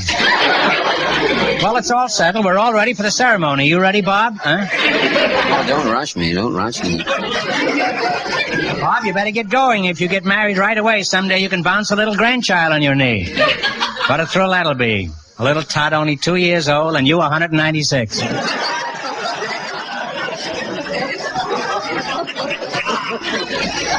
Well, you're a charming and amiable couple. I think you'll be very happy together. If you were half the man you said you were, you'd get down on one knee right now, right? And you'd get down on the other knee, darling. Now, let's play You Bet Your Life. In just 1 minute, you're going to work together as a team for $2,500. Right now, I want you to listen to this.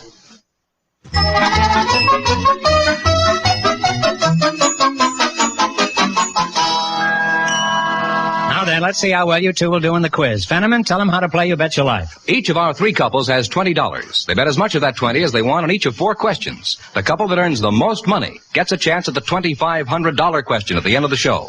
Our other 2 couples are in a waiting room off stage, so they don't know what's happening out here. Here we go. Let's see how high I can build you $20. What question category did you select? Cities on the Great Lakes. That's right. Now, here's your first question. You have $20. How much will you try? 10. On what lake is the city of Cleveland? Lake Erie. Lake Erie is right. And we're off to a good start with $30. Remember, this is chicken feed. What you're going after is that $2,500. Now, how much of your $30 will you try? 25. I think that will be all right. On what Great Lake is the city of Gary? Lake Michigan. Lake Michigan is right. They're climbing now. They have $55. All right, you have $55, and here is your third question. How much you going to bet? All right. 55. 55, huh? On what lake is the city of Rochester? Rochester, New York is on Lake Ontario. Lake Ontario is correct. They're really on their way. They have $110. Say, Dorothy, you got yourself a pretty hot potato here. So too. I haven't heard a peep out of you yet, huh? You got $110. Now, here's your last chance to beat the other couples. How much of the 110 will you risk? 110. 110. 110. This is Diamond Jim Brady here. On what great lake is the city of Sandusky? On Lake Sandusky, Ohio? The city of Sandusky is on one of the Great Lakes. Lake Erie. Lake Erie is correct. And they wound up $220 plus $100.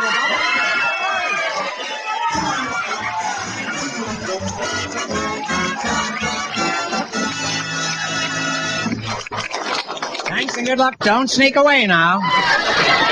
They'll be married by 10 o'clock, these two. Now, don't sneak away. You still have a chance at the big question. Our next couple has been in a waiting room off stage, Groucho, so they don't know the secret word is radio. Just before we went on the air, our studio audience selected a baker and a housewife, and here they come. Mrs. Etta Daly and Baker Luther McCann meet Groucho Marx. And if you say the secret word at any time we're talking, I'll hand over $100 in cash instantly. It's a common word, something you'll find around the house. Mrs. Etta Daly, huh? That's right. How long have you been a housewife? As long as I've been married. Gonna have trouble with her, I can feel.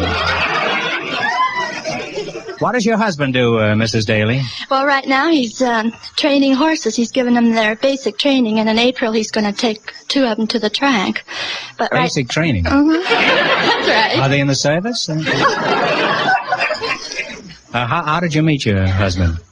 Well, this was back east, and he was a furnace man. He was putting a furnace in our house, but he was working up in the, putting the ventilator in over the dining room. And while we were sitting there eating, he slipped on the rafter and he came right through the ceiling. It was a little house anyway. Well, he fell for you, huh? Well, I don't see the connection between putting a ventilator in the attic and you're getting married, huh? Well, at the time I was engaged to somebody else, and after I met Melvin, What happened to the other fellow? He disappeared in thin air.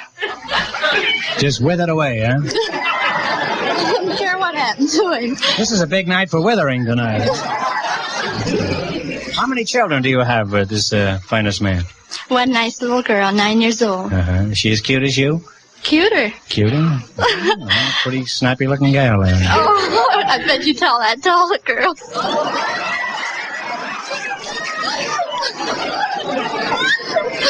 Well, I rarely say it to any of the men, huh?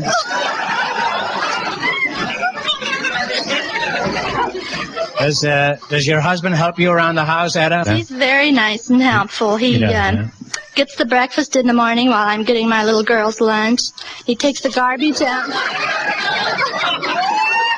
For school, I have to get her lunch made for school. What do you do, eat the whole 3 meals in the morning? You must be ready to go to bed by 1 o'clock in the afternoon. Well, I'm glad that day is over. Luther McCann, I've been kind of neglecting you here. Are you married, Luther? Yes, sir. Mm-hmm. So you're a baker, huh? That's right.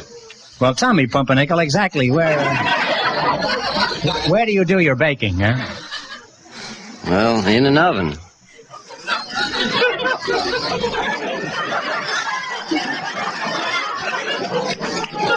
I didn't think you did it in a manhole. I mean, what bakery? Well, I'm with Humphrey's Bakery at the Farmer's Market, 3rd and Fairfax. Mm-hmm. Tell me, Apple Dumpling, do you help your wife? Do you help your wife around the house? No. Why not? You're too busy bending over a hot stove, huh? I work nights most of the time. Too busy sleeping. You ought to eat some of your yeast cakes, then you could rise in the morning, huh? I just read a very revealing book about cookies. It's called Let 'Em Eat Cheesecake by Earl Wilson. Unfortunately, you can't get that kind of cheesecake in a bakery. Although they have some nice cookies there.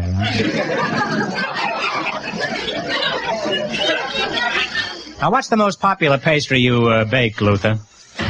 Well, most people sort of go in for those chocolate eclairs and those whipped cream and cream puffs. Pretty nice. What's your recipe for chocolate eclairs? Well, the eclair base is with water and shortening. And then you cook that together, and then you add your eggs and a little milk along with a little powdered ammonia to give them that blowed-up effect. I get that after I eat them, huh?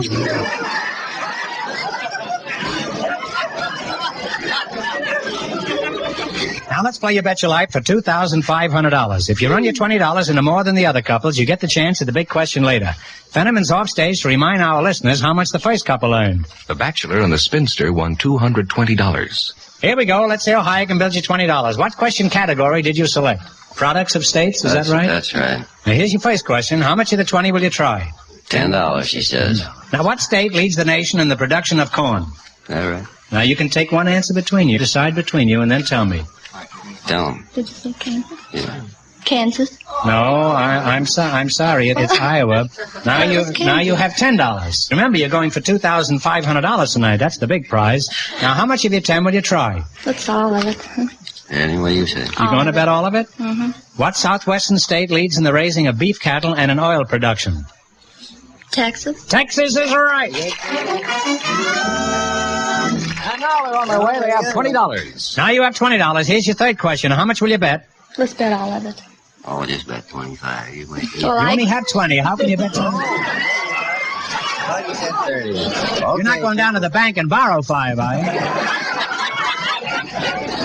Why don't you bet 30 while you're at it?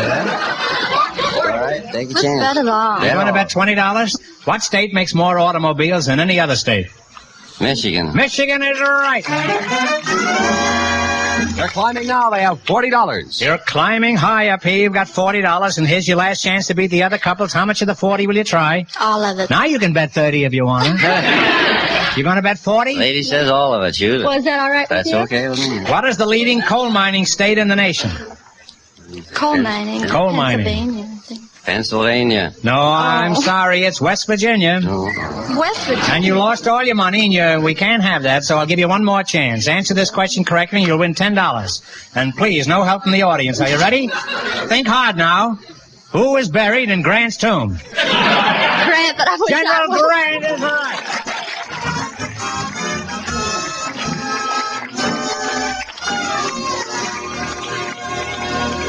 Thanks and good luck. Now, in just 1 minute, our last couple will play You Bet Your Life, and then we know who gets the $2,500 question. Right now, pay attention to this.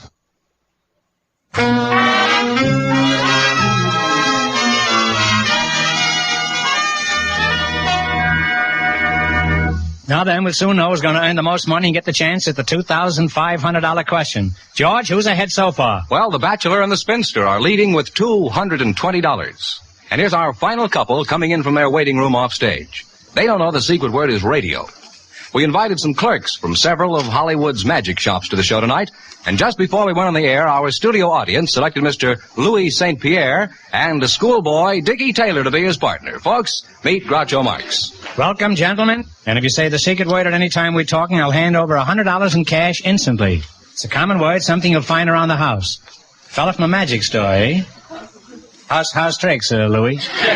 Very good. Louis St. Pierre, huh? That's great. You sound like a French explorer, huh? Where are you from, Louis? Hollywood Magic Shop.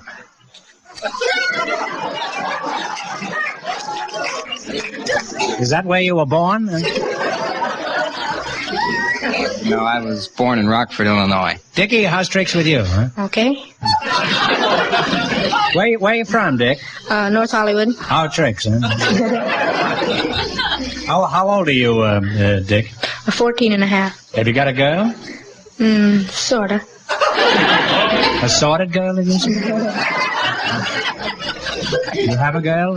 I'll just call you Freckles, huh? Could you describe your girl? Well, she's not too tall, and she's not too short. That's all? Yeah. She has hair, I presume. Yes. Do you contemplate matrimony with this charmer, Dickie? No. Why don't you want to marry this girl? She's too fat.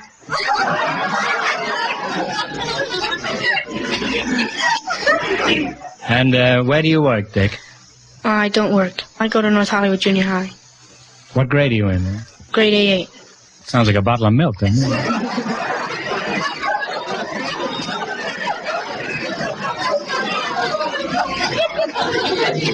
What is your favorite subject in school? English. Why do you prefer English? After that period, we go home.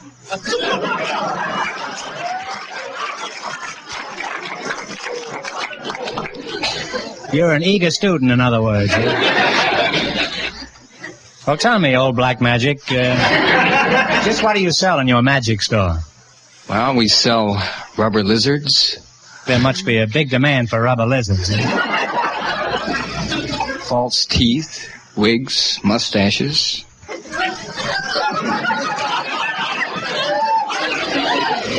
What could you get for a thing like this? Could I swap this for a rubber lizard? Now, which of all your tricks is your favorite? Well, I believe sawing woman half. How does it work? Well, I can't disclose the secret. That comes with the purchase price.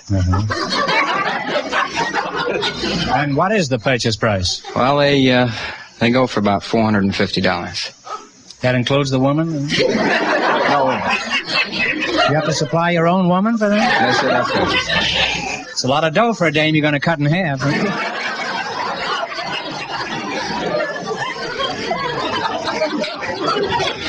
Couldn't you get a half a woman for $2 1/4? Now, let's play You Bet Your Life. If you can beat our other two couples in the quiz, you'll get a crack at the $2,500 question.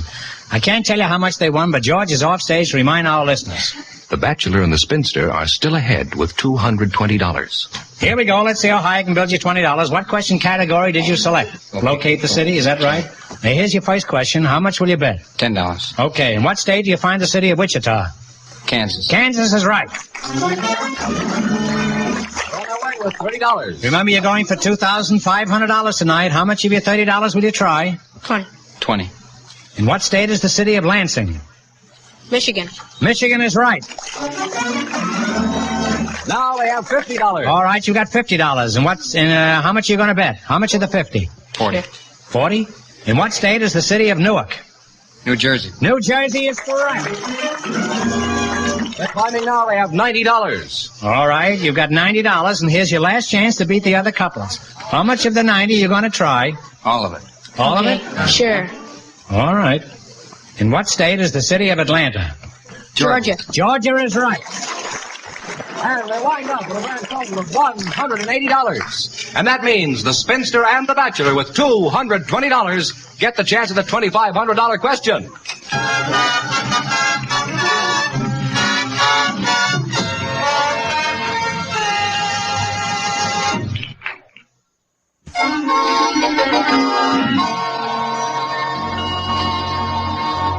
And here's the winning couple, Groucho, the Bachelor and the Spinster.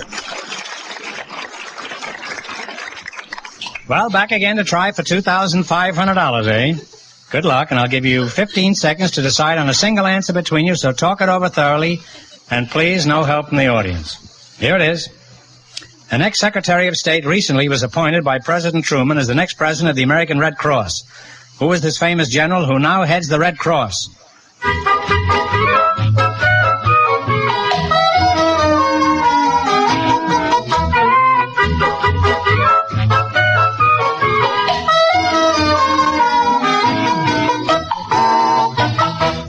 All right, and what is the answer you two have decided upon? Is it General Chenault?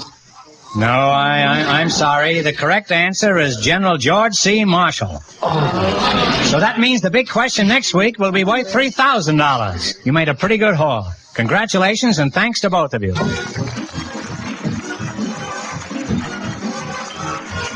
You Bet Your Life is a John Goodell production, transcribed from Hollywood, directed by Bob Dwan and Bernie Smith. Music by Jerry Fielding.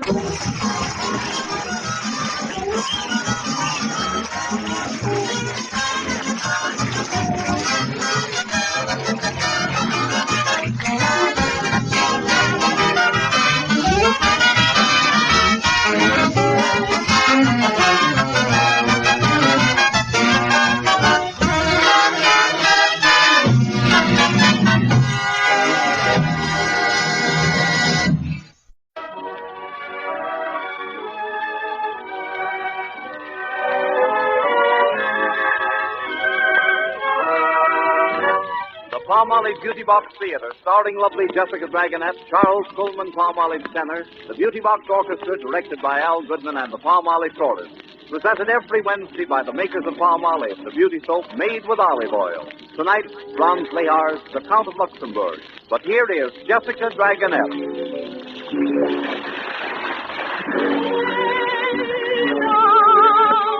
Love is a dream.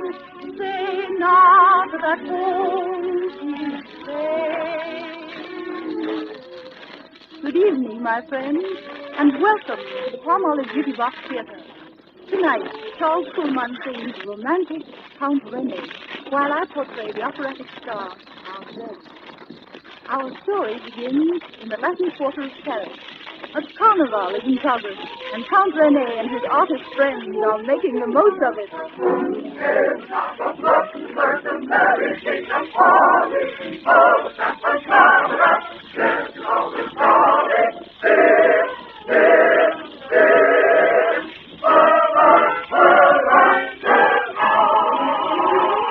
The noble founder of our line has treasures rich and many, but he had ways and tastes like mine and couldn't keep a penny. With cards and dice, with wine and girls, he gave and spent and lent all, and left a box of ladies' pearls, and let us sentimental. And as we have succeeded, we all have done as he did. We spend and lose, and then we owe. The Luxembourgs are always so. We lend it, spend it, and out the window spend it. With wine and women, sport and play. That is the Luxembourg way. For money's made to scatter, and when it's gone, no matter, you still can have your bit of fun. That's how it's done. They lend it, spend it, and it, and out the window stand it.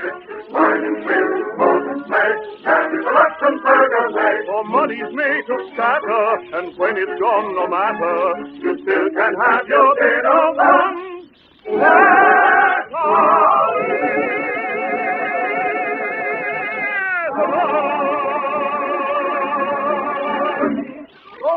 Go away, all of you. I want to be alone with my friend, the Count of Luxembourg.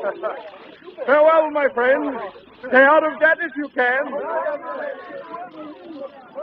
Well, my dear Grand Duke, it's my wedding day, isn't it? And where is my bride? Waiting for us in your studio. And the minute the ceremony is over, I shall give you the 10,000 francs we agreed on. I can pay poor Anatole's debt and get him out of jail. If I knew any other way to raise the money, I'd never go through with this marriage. Come, Count. You need money, and Russian etiquette requires the Grand Duke's bride to have a title. I give you the money, you give her the title. Convenient, isn't it? In 3 months you can divorce her, and then, dream of love come true. But remember, during those 3 months, you're to have nothing whatever to do. You took the words right out of my mouth. Very well. Let's adjourn to my humble studio and get it over. No, not yet. Not till I've arranged everything. But wait right here till I come back for you. At your service, Duke. Well, my little delight, my darling distracting Angel, are you ready for the ceremony? Yes, Your Highness. Though I would like to run away. You shall the moment it's over. Think of it, my little Angeli, chorus, small part, prima donna, countess, and grand duchess, all in 2 years. Why, I appreciate all Your Highness has done for me. Not Highness. I'm your little rootsy pootsie. Oh, I can hardly wait till I make you my grand duchess. Can you? I shall do my best to make you happy. But it's not easy to command love. Oh, my pet, I'll soar your little heart and make it blossom with love. Why, my Coakley used to call me her Lion d'Amour, her lion of love. Who was Coakley? Coakley. She was a Russian princess who went mad over my waltzing. But perhaps I'd better call her taught in the Count. Stay there behind the screen, won't you? Your little rootsy pootsie will be right back.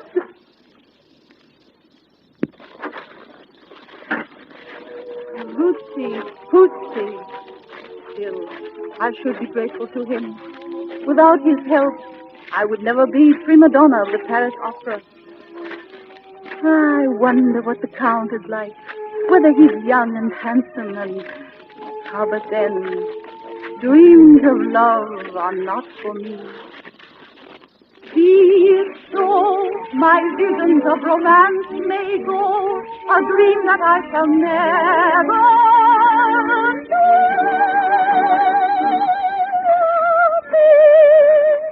I only must forget the dream I never saw as yet, the lover that I have not met.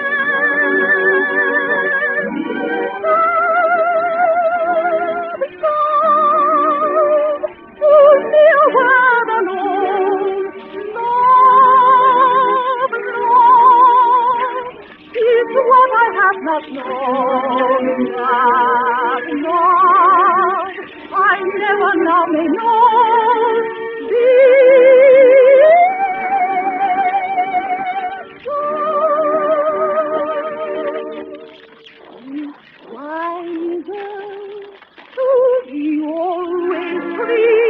Let others fall in love with me and worship me forever.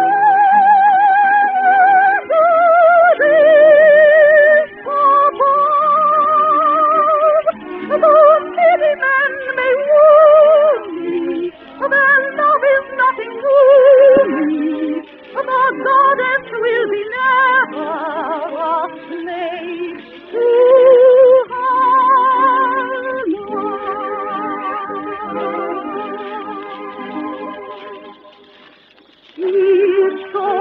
I will forget the tales I know of happy lovers long ago.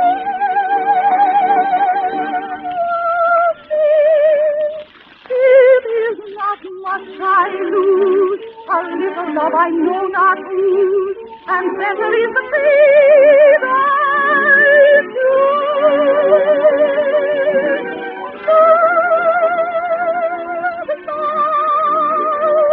It is an idle song. Love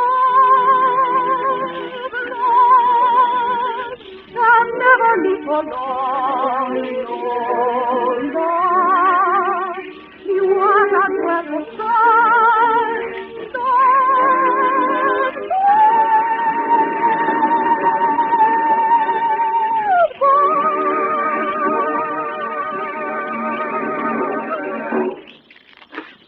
Come right in, Count.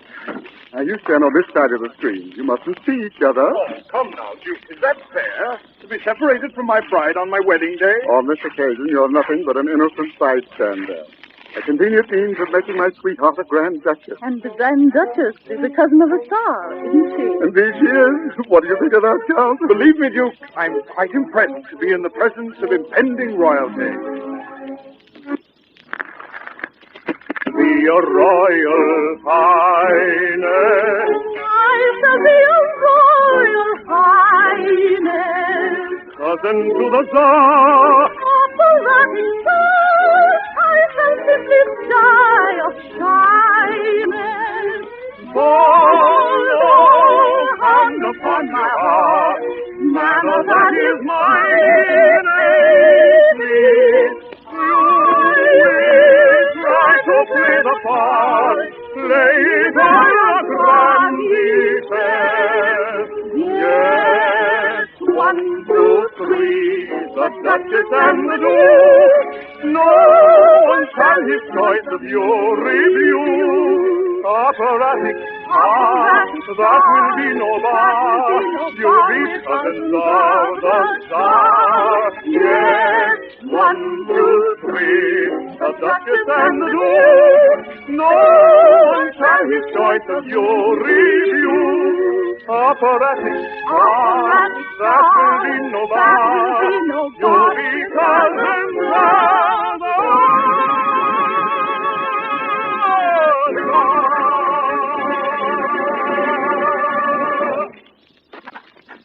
Ah, the registrar has arrived. You may proceed at once, sir. Yes, Your Highness. Before me here appears on the right side of the screen Rene, Count of Luxembourg. Rene, Count of Luxembourg, bachelor, And Mademoiselle, on the left side of the screen. Name to be filled in afterwards. And Mademoiselle, name to be filled in afterwards. Since, sir, you do declare yourselves ready to contract a legal marriage according to the laws of France. You do also declare no obstacle stands in the way of your marriage. Except the screen. Go on.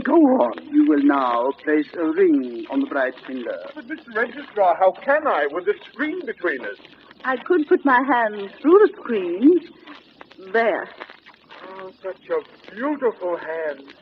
So tiny and soft. Do you really like it? I'm proud to put my ring on it. There. There's a kiss. Stop it. You're breaking our agreement. My husband's merely kissing my hand, Your Highness. May I remind you, you've never met the man. You mustn't regard marriage as an introduction.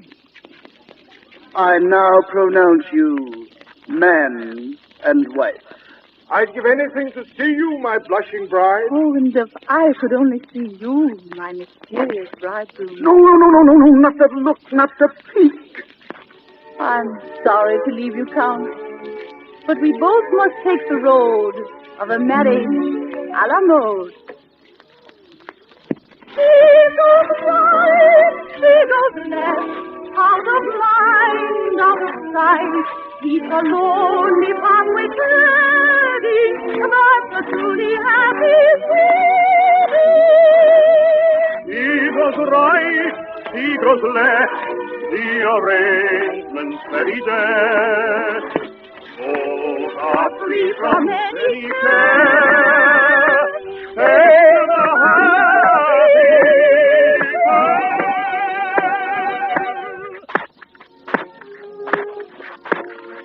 I wonder what it's like to fall in love. You see, I'm not quite sure what real love is.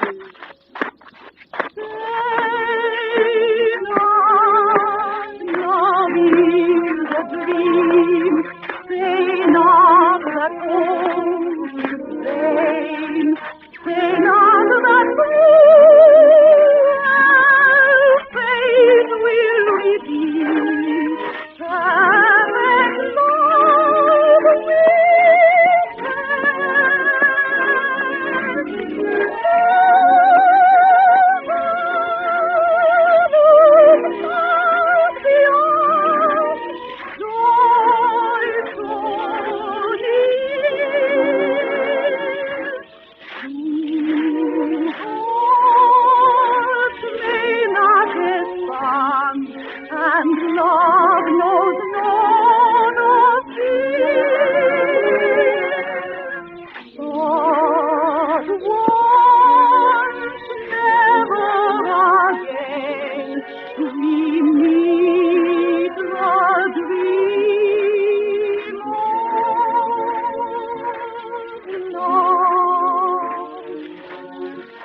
will have it. It's not fair to me. Angela, I insist we leave at once. Goodbye, Countess. I feel as though fortune was slipping through my fingers. A dream that falls to my heart now be bold. Fortune offers you now a dance to catch and to hold. But once, never again, the dream of gold, of soul. Sing of land, sing of mine, out of mine, out of mine. Sing the lonely happy wedding, and the truly happy wedding. She goes right, she goes left. The arrangement's very dead. Both are free from any care. Sing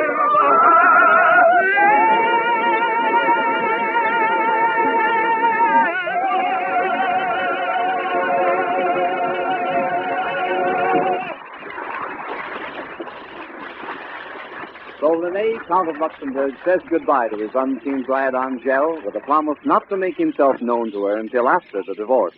The story continues in a few minutes.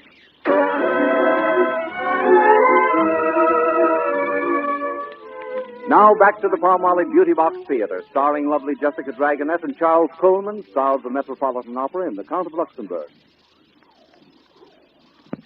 The time, 3 months later. The Grand Duke Lutzmoff is giving a party in honor of his approaching marriage to Angele, who's just arrived from her farewell appearance at the opera. She sits apart from the rest, wondering whether she is right to sacrifice her career for marriage with the Grand Duke.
Mademoiselle, but I heard your voice and knew you were here. Isn't this your glove? Why, yes. Where did you find it? I saw you drop it as you left the opera tonight. And whom may I thank? No thanks are necessary, Mademoiselle. Think only how happy you have made a man whose very pulse quickens with the sight of. But we have never met before. Not like this, perhaps. But I have adored you from a distance. Even now it seems impossible I am alone with Angele Didier, prima donna of the Paris Opera. Your words are most flattering, monsieur. But now, may I have my glove? Of course. May I help you put it on? If you like. But it belongs on this hand. A lovely hand, Mademoiselle. There is something in the touch of it that fills me with tender memory. To put my glove on, you must listen. Why should I? When I can look into your eyes. Very well, then.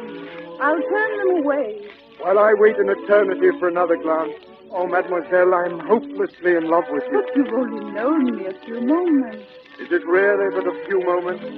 Oh, that I now adore.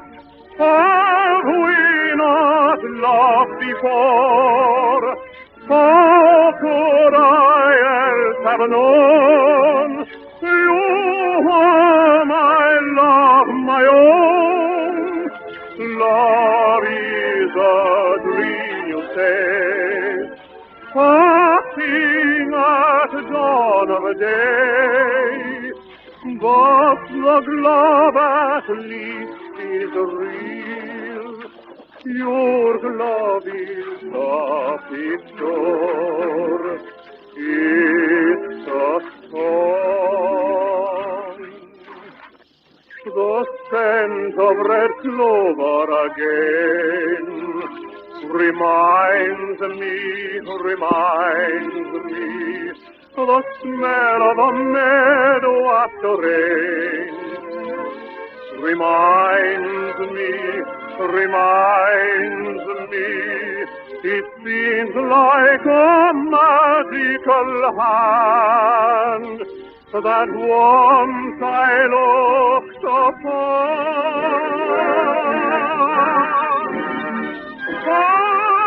that was like a dream, and like a dream was gone.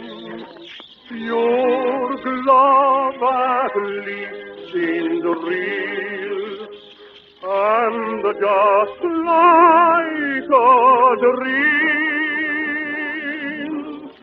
was gone.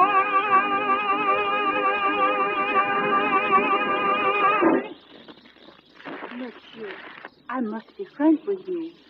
I'm already married. So am I.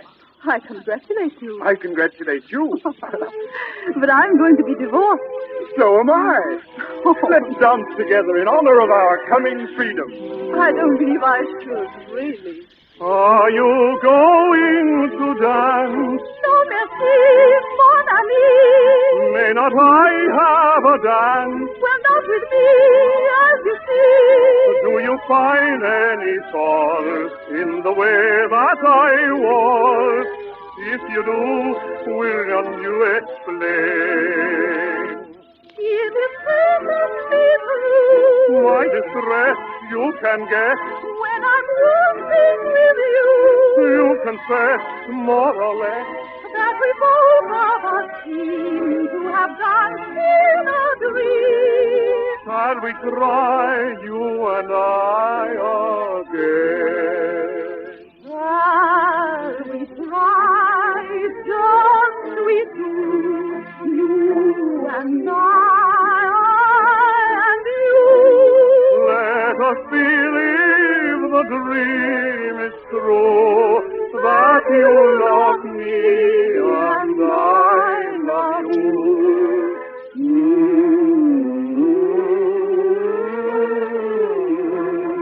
Dreams you see may come true, like little children hand in hand, dancing away to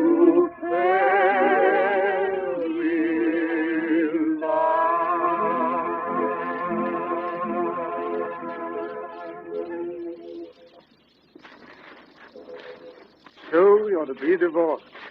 May I inquire who is the unlucky man? The Count of Luxembourg. The Count of Lux. Then it was you on the other side of the screen. Other side of the screen? Who are you? I am the Count of Luxembourg. And you dared make love to me. I didn't know who you were, believe me. Oh, how can I? I wouldn't have dreamed that you're the kind of man to sell his name and honor for a sum of money. Don't forget you wanted to be a Grand Duchess. For that, I loathe you. Now go. Please go at once. Which? Thank you, mademoiselle. Adieu. Adieu, my stepson. Here I am, Your Highness. Well, it is. What's wrong, Angette? Oh, I can't wait until I'm divorced from that horrible Count of Luxembourg. I know, my dove. You want to marry your little rootsy bootsy. It's impossible. Who? The Count. Oh, yes, indeed he is, my dear. I suppose he jumped at the chance of marrying me. He had to jump, my dear. The sheriff was just to jump behind him. The sheriff? Oh, was he going to jail? Not the Count, but a friend of his had been incarcerated for being a debt. So I paid the debt, the friend went free, and the Count married me. Oh. So then he sold his titles to save his friend. Something silly like that. But what's all this about the Count anyway? Whatever it is, Your Highness, I insist you rush divorce proceedings so I can leave the city tomorrow morning. The final papers will be ready for you at 9. At 9:15, Angel, my dove, you and I shall be married. Married, Ruthie? Who's getting married? Stokely. You. Nobody else, my little Rootsy Bootsy. But what's all this about you getting married? You're marrying me. Am I? How do you know? The Tsar said so. Kiss me, my hero, my lion of love. We're engaged. Here's the Tsar's written consent. I thought I'd never get it out of him. But how about my consent? The Tsar's consent is a command. Yes, it is, isn't it? Well, I shall, my child. I'm afraid I must leave you alone here with the Count. Oh, so soon. Oh, I suppose it's all right, though. He is your husband, isn't he? Come along, my little lion. Yes, my little lioness. I'm coming. Renee, please forgive me. Now I know why you took part in this fantastic marriage of ours. And I admire you for it. Admire? That's not enough, Countess. Then, Renee, I love you. And I love you, Angel. Madly, passionately. But I really can't ask you to marry me. But you can ask me to stay married. I'll die heartbroken if you don't. Say not love is a dream. Say not that hope is vain. Say not that cruel fate will redeem. Perfect love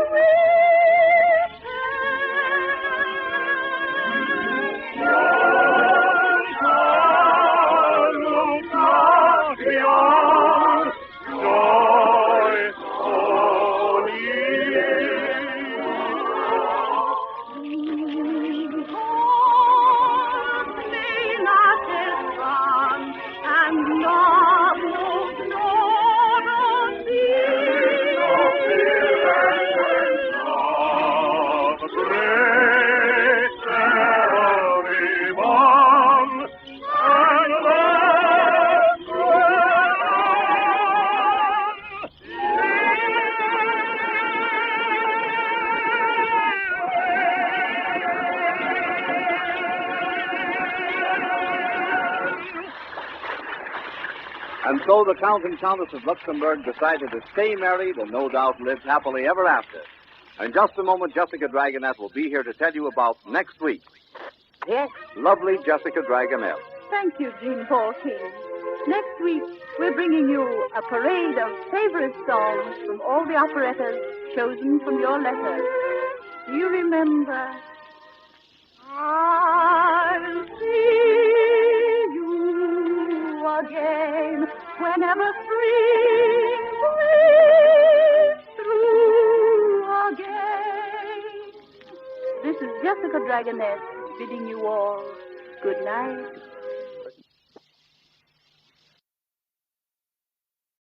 And now, Autolite presents A Vision of Death, starring Mr. Ronald Colman, hoping once again to keep you in suspense.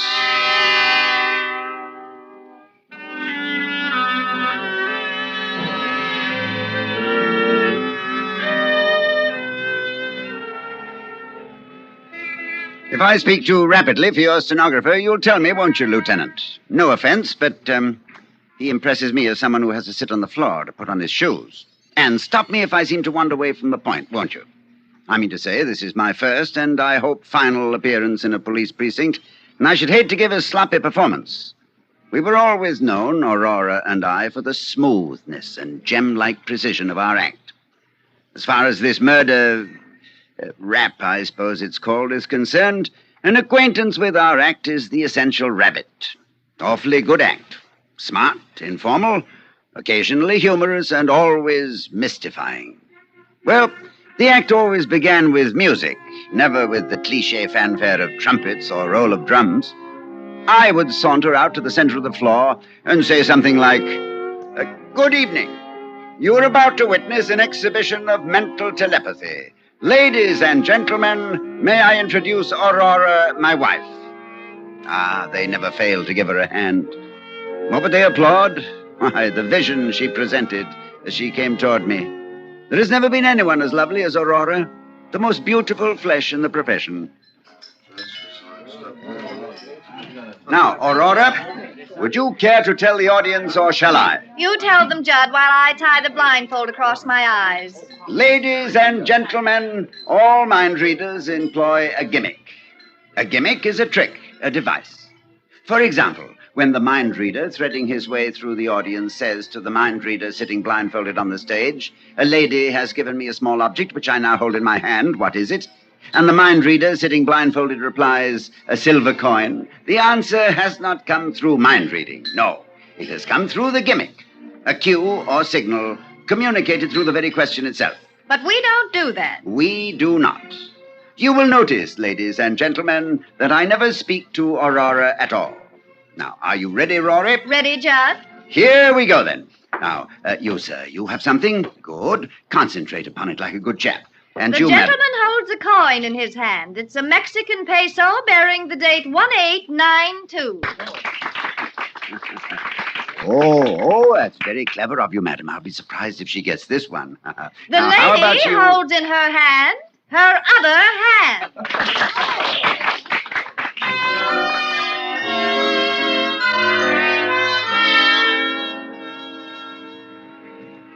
Yep, a sucker once born remains a sucker till death. The audience never realized, never in all the years we worked, that although I was not speaking to Aurora directly, my chatter nevertheless was loaded with signals and cues for her guidance. By revealing the gimmick, we concealed the gimmick, and that, Lieutenant, is the ne plus ultra of gimmicks. Yes, it was as crude as that. But it enabled us to work 50 weeks a year here and abroad at an average of over 1,000 a week. Of course, I always gave some credit for our success to our agent, Harry Arnold, although Rory was inclined to give him no credit at all.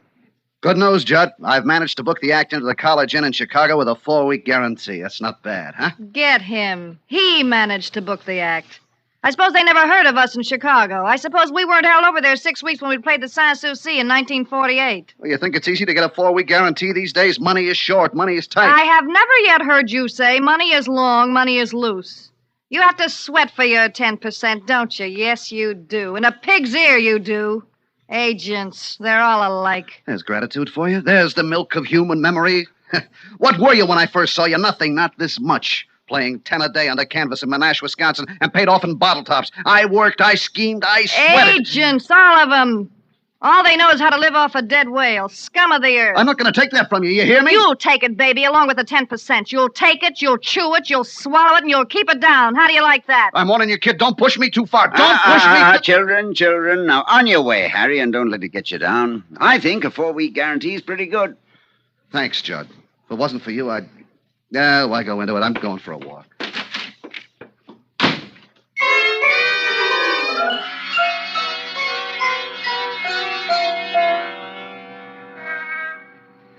But aside from these altercations between Rory and Harry, it was smooth sailing. We wore the best, ate the best, drank the best, stayed at the finest hotels. And every Saturday night after the performance, Harry would bring us our salary. He'd bring it in cash. 1,000, 1,250, 1,500. I've the old performer's distrust of checks. Been given too many with a high latex content.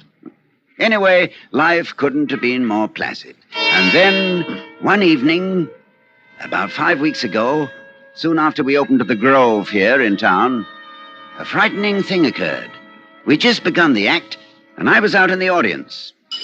You will notice, ladies and gentlemen, that I never speak to Aurora at all. Now, are you ready, Rory? Ready, Judd? Here we go, then. Now, you, madam, The lady you have holds in her hand a compact.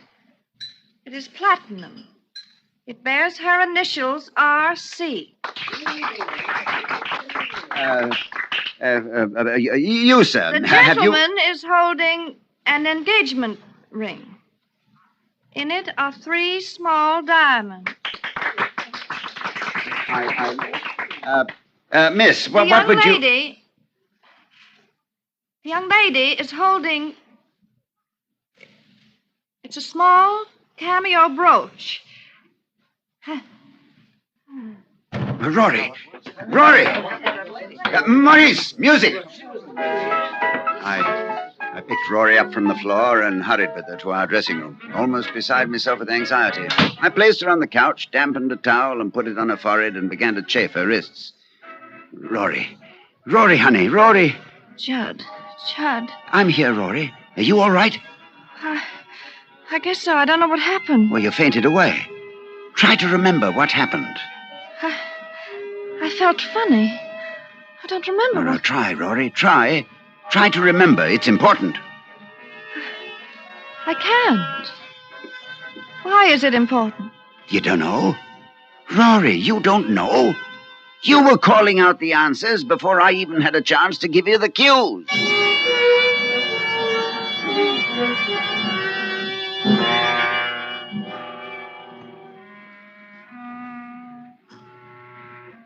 Do you believe in telepathy, Lieutenant?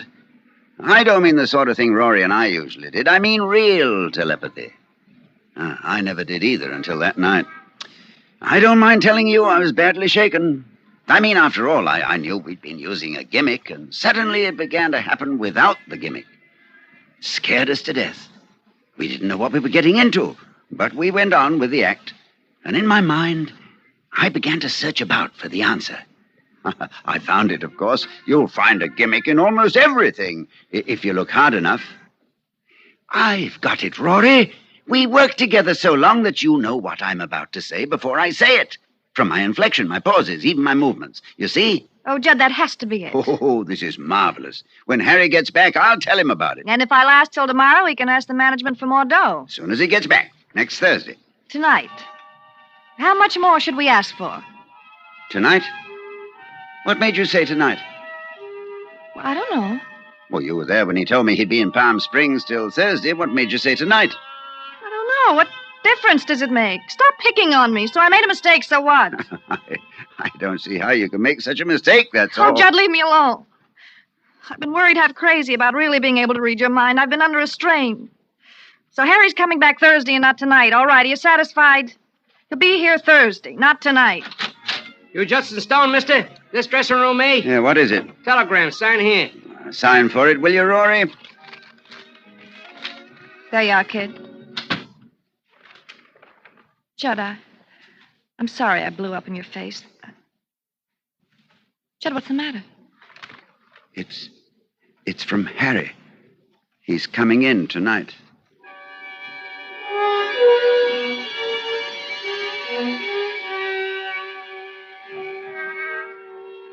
And he did, too, Lieutenant. Rory was so upset by it she couldn't go on at all that evening. She had no explanation for how she knew, none whatsoever. I don't know, Judd. I just don't know. My mind seemed to go blank. I seemed to hear a voice whisper in my ear, Harry Arnold will be with you tonight. That's all.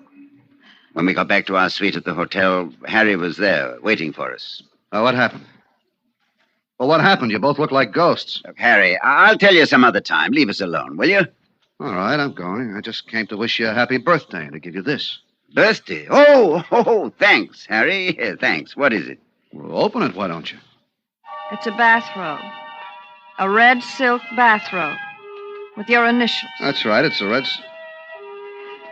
How does she know? How do you know? Get out of here! Get out of here! Judd, make him get out of here! I won't be talked to like that. I don't care who she is. I won't be talked to like that. Harry, shut up. For heaven's sake, shut up and go away. Leave us alone. Go. Get out. Get out. You too, Judd? She's got you talking against me, too? All right, I'm going. I'm going, but from here on in, it's strictly business between us. I wash my hands.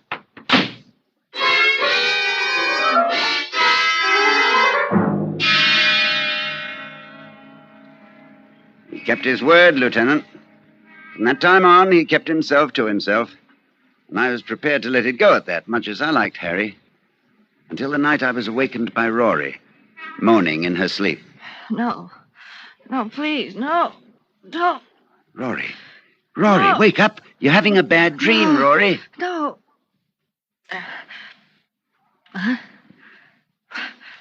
Judd.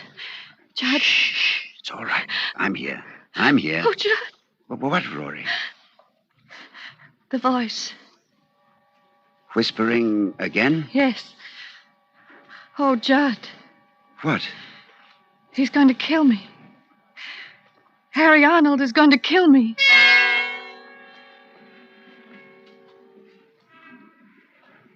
And that, Lieutenant, was the beginning of the end of that.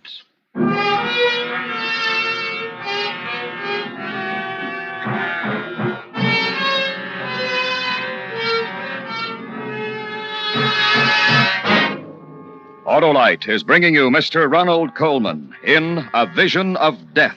Tonight's presentation in radio's outstanding theater of thrills, Suspense.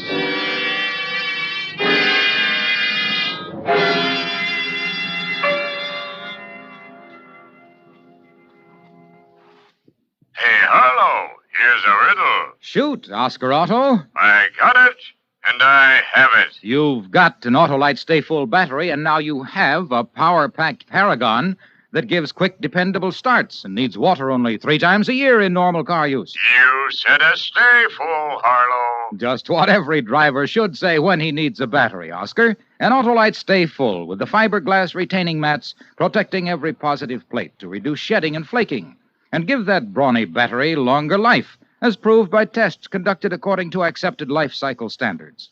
So, friends, choose the battery that states right on the case, needs water only 3 times a year in normal car use. To learn quickly where to get an Autolite Stay Full battery, just phone Western Union by number and ask for Operator 25. I'll tell you the location of your nearest Autolite battery dealer, the expert on all makes of batteries. And remember, from bumper to tail light, you're always right with Autolite. And now, Autolite brings back to our Hollywood soundstage Mr. Ronald Coleman in Elliot Lewis's production of A Vision of Death, a tale well calculated to keep you in suspense.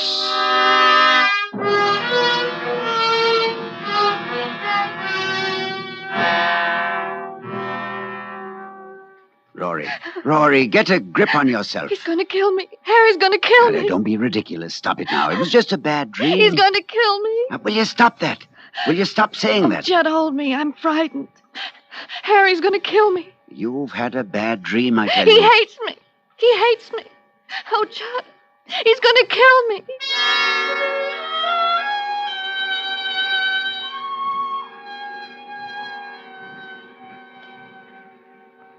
I'm a rational man, Lieutenant. I've always felt, for example, that when Hamlet says, "There are stranger things in heaven and earth than are dreamt of in your philosophy, Horatio ought to reply, tell that to Sweeney." I knew there was no such thing as mental telepathy. I knew it as well as I know I'm sitting here talking to you. Up here in my head, I knew it.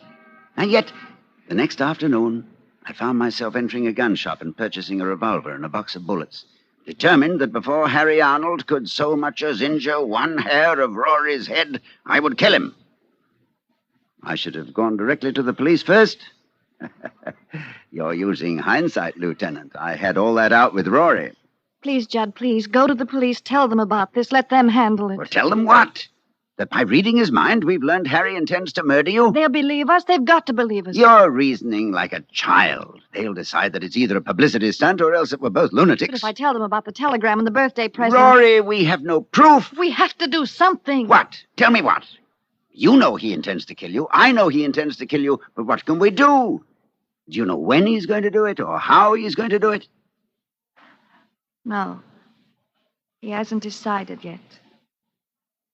Oh, Judd, isn't there anything we can do? Nothing. Except wait.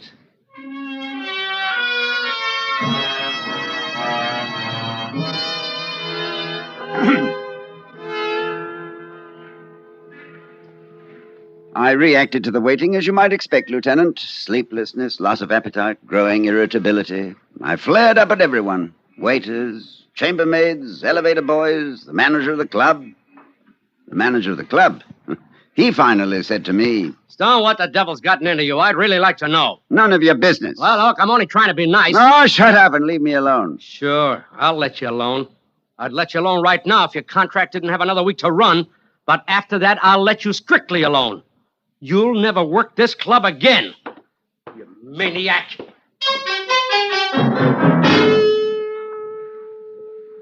I began to drink quite heavily, quite noticeably. I was going crazy just from the waiting. And then the waiting came to an end.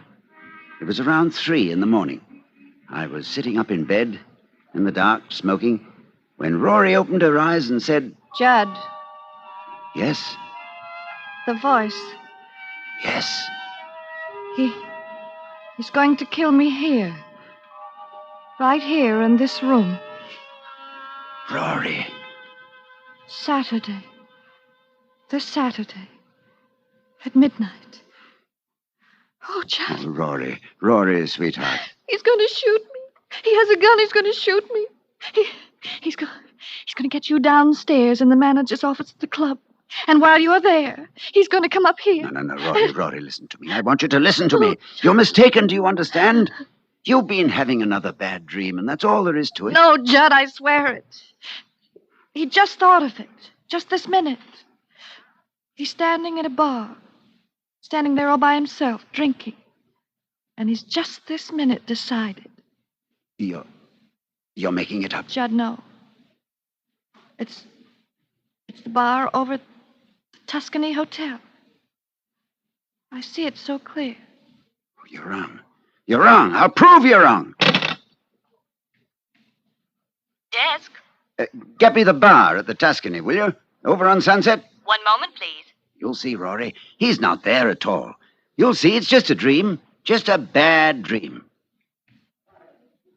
Tuscany Cocktail Lounge. Hello, is Harry Arnold there at the bar? Harry Arnold? No, I'm sorry, he's not. He's not?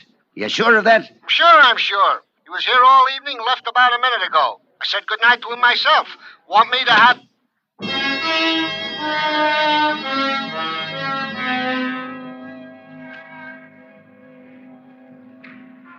Look, Lieutenant, my hands. It's just the memory of how I felt at that moment, and my hands begin to tremble again. Amazing, isn't it? Now, that was last Thursday night, or rather Friday morning. Towards daybreak, Rory sobbed herself to sleep, but I was restless. I got dressed and went downstairs and got into my car. The long drive has always relaxed me. But when I got behind the wheel, I don't know what it was, possibly the fresh air, but all at once I felt as though I couldn't keep my eyes open for another moment. Simply had to have some sleep. So I crawled into the back seat, curled myself up in one corner, pulled the rug over me, and went out like a light. I was awakened around noon by the sound of voices. Don't smile at me, you idiot. They may see us. Look businesslike. Where is he? I don't know. Since he hasn't got the car, he must be out walking. Did he fall for it last night? Just like he fell for all the rest of it. The red bathrobe, stooges you planted in the audience. He even phoned the bar just after you left. Oh, I timed it beautifully. Satin skin. I can hardly keep away from him. After tomorrow night, we'll have all the time in the world for each other, Harry. You bought the whole story, that it's going to happen at midnight? Tomorrow, your place? Every word. Just do what you have to do now. Remember to come to the dressing room before the 8 o'clock show. Tell him you've set up a meeting with Stamper, the manager, in Stamper's office at 12. Yeah, I want them to shake hands and be friends again, I'll tell them. Yes, and don't forget, when you come to our door at midnight, keep talking to the elevator boy. Don't let him go, whatever you do. You want him to testify with self-defense. Don't worry. I won't forget a thing. You'll handle all the rest of it? Just leave it to me.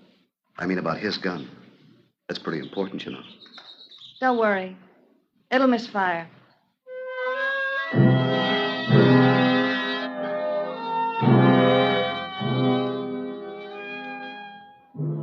It'd be difficult for me to tell you what I felt as they walked away, Lieutenant.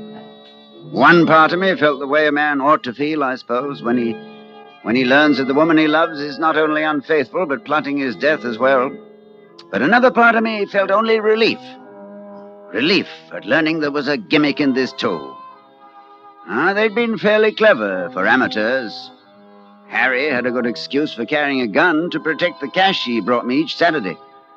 My own behavior in recent weeks would lend weight to what he would probably offer in his defense, that I must have been crazy, that for no reason at all I'd opened the door, pointed a revolver at him, and threatened his life, that he had to shoot in self-defense.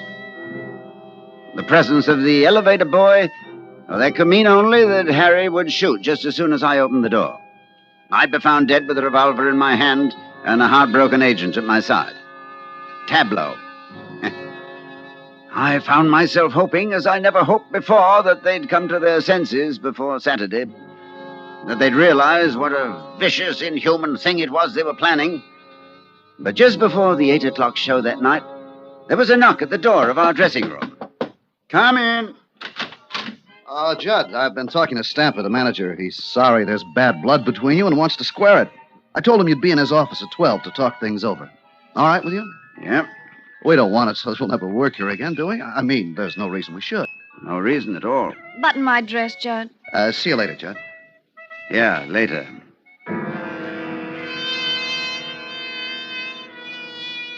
We did the show and then went up to our suite. I convinced Rory that I should meet Harry alone, and then I helped her pack a small overnight bag. I loaded the revolver, And then there was nothing to do but wait. The minutes passed. 9 o'clock, 10, 10:30, and I waited. Judd, Yes? it doesn't seem right to leave you here alone. Harry might... No, you go. Things might not turn out as I planned. I might not be able to stop him. If I fail to stop him... No, it's best that you go. Just wait at the motel until you hear from me. What time is it? Almost 11. 2 minutes of 11. I'm out of cigarettes. Yes? This is Mr. Stone in 1101. Please send up a carton of players, will you? Right away, Mr. Stone. I want you to go now, Rory.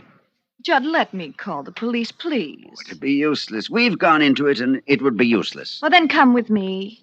He won't find anybody here. And he'd choose another place, another time. Now, here's your valise You have your gun? in my pocket. You won't take any chances. I don't know what I'd do if you were hurt. I won't take any chances. Now, let me help you on with your coat. Oh, Judd, I love you so. Yeah, I know. And I love you, Rory. I really do, you know. You ready? Yes. 11 o'clock. He'll be here in an hour. Yeah. Go now, Rory. Kiss me goodbye. Judd. Oh, the cigarettes. Get them, will you, darling, while I find change?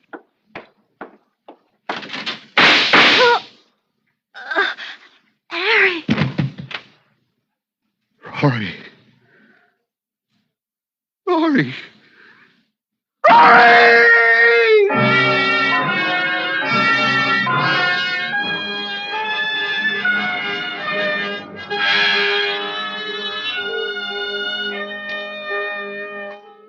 I shall always remember the look on Harry's face, Lieutenant, as she sank to the floor.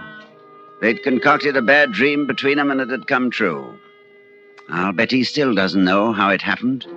If you pass his cell, you might tell him. Just whisper the word gimmick into his ear. Yeah, that's what I said, gimmick. I gimmicked the clock while Rory was dressing, set it back a full hour. It was 11 to her, but 12 to him. I adore gimmicks, don't you?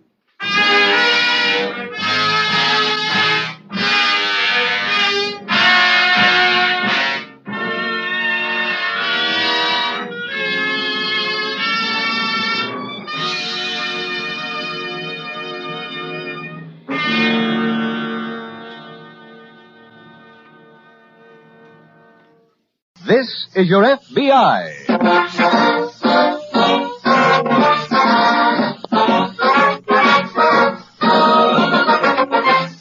This is your FBI, the official broadcast from the files of the Federal Bureau of Investigation.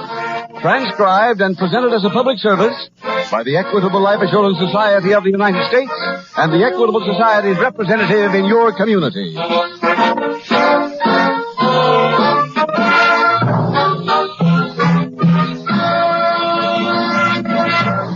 If I could ask everyone in our radio audience why they are paying special attention tonight, thousands would say, I received a postcard this morning from a representative of the Equitable Life Assurance Society, inviting me to hear tonight's middle commercial.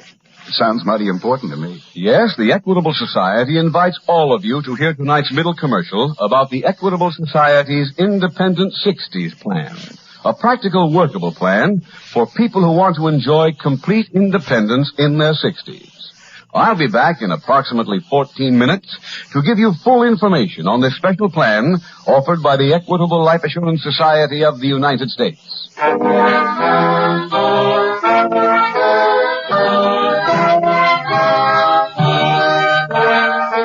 Tonight's FBI file, Out of the Storm.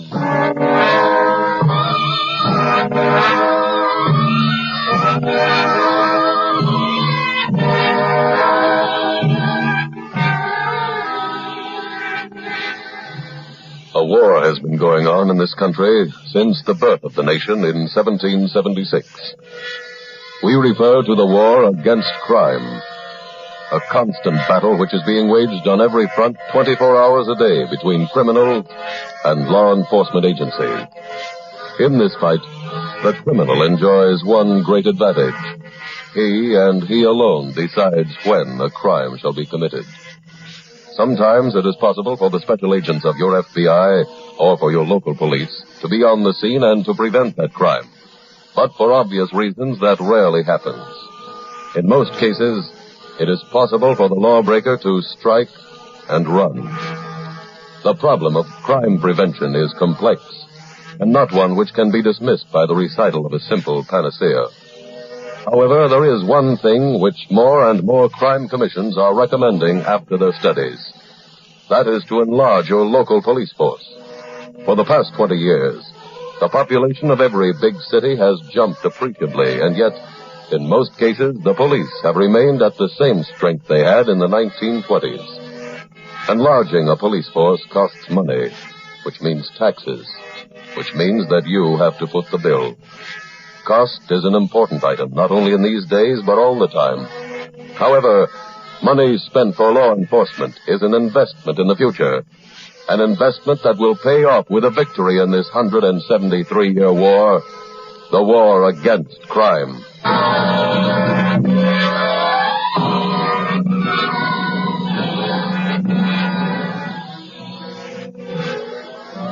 Tonight's file opens in a small frame house located in the sparse suburbs of a western city. It is night. A summer storm sends vivid flashes of lightning into the living room of this dwelling. In this room, a middle-aged man sits reading to his daughter. As Jennifer entered the room, the dark, foreboding room she had hated even as a little girl, she felt the presence of someone, some intruder. Quickly, she ran to the light switch. She clicked it. The Stygian blackness of the room remained. Someone had cut the wires. Go on, Father. As she stood there petrified, someone slammed the door. She could hear their footsteps running down the long marble hallway. She opened the door to follow the mysterious visitor, and as she did so, a strong beam of light fell across the carpet, and Jennifer saw something on the floor near the window. It was a body, the body of her brother. I knew it. No more tonight, Anne. But you can't stop reading now. We'll finish it tomorrow night. Father, what was that? Thunder? No, I heard footsteps, Father. There's someone outside. You hear someone? Yes. Well, I'll see who it is.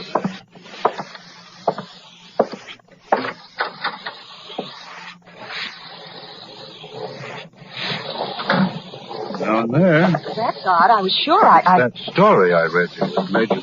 There, you see, I knew someone was there.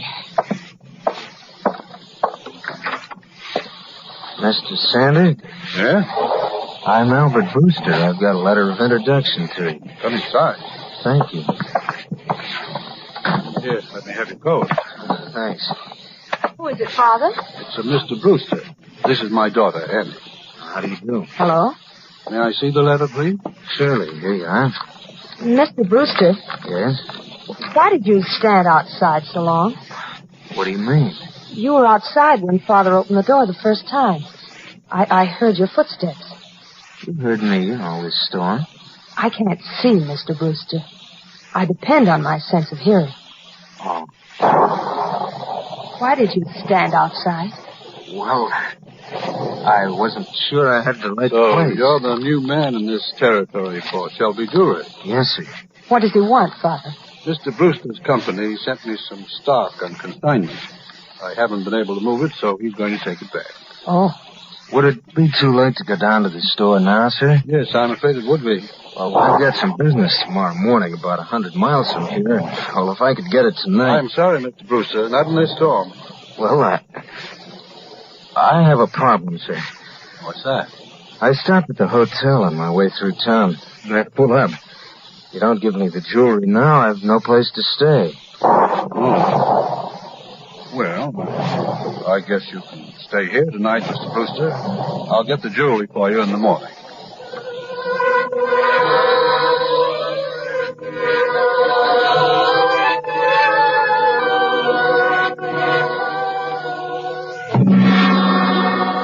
That same evening, at a nearby FBI field office, Special Agent Jim Taylor is seated at his desk when Agent Earl Conrad approaches. Hello, Jim. Oh, hi, Earl. Well, welcome back to the office. Thanks. I see we're working on a case together. Yeah, that's right. What is it? Well, grab a chair. I'll fill you in on it. Oh, fine. There's a small trunk line railroad that runs from here to Salt Lake City and then heads north. Oh, I know that line. No? Well, it runs parallel to the highway for quite a way.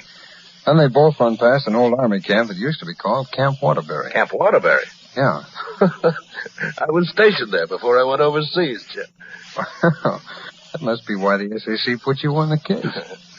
What kind is it, Jim? Well, a body was found beside the railroad tracks on property that's part of the army camp. Oh? Murder? Well, at first I didn't think so. Well, why not? Well, I went up there. The first thing I did was to examine the body. He was dressed in ragged clothes. Uh-huh. He had a bad head wound, and I thought he might have been killed falling off a train. Tracks take a pretty bad curve right at that spot. Then closer examination showed he had a fresh haircut, clean shave, and a new manicure. It doesn't sound like a tramp. No, I was sure he wasn't. Any idea who he was? No. I contacted the nearby towns. They have no one reported missing. It still leaves a lot of territory to be checked. Yeah? How about fingerprints, Jim? I sent them along to Washington as soon as I got them. I've been expecting an answer momentarily. Mm-hmm. You, think we ought to go back up to the camp? Well, the SAC wants us to wait till we hear from Iden in Washington. As soon as we do, we start moving.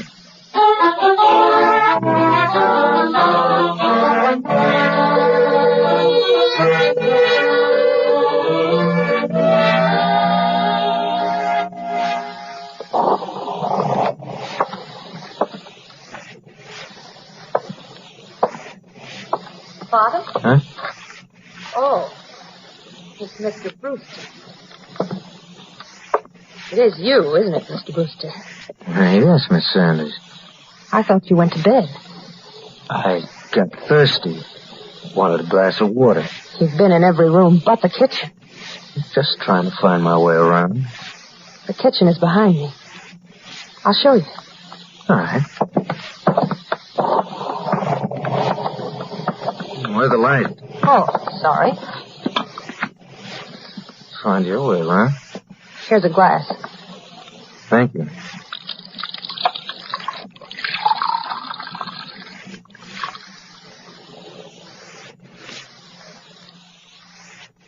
You didn't drink the water, Mr. Brewster. How do you know? I didn't hear you. Oh. You really hear good? That's right. I know there's a car going up the dirt road of the cave right now. What cave? The one up the hill. Leads to an underground lake. I don't hear any car. Hearing's practice, like a sense of touch. I've had to develop that, too. For instance, I can tell about most people by their hands. Yours are deceptive, though. Why? You're a jewelry salesman. When you came in tonight and we shook hands, I expected yours to be soft. But they were hard. Very hard. Calloused. Want another glass of water, Mr. Brewster? No, thanks. And I think we'd better get back upstairs. All right. Good night, Miss Sanders.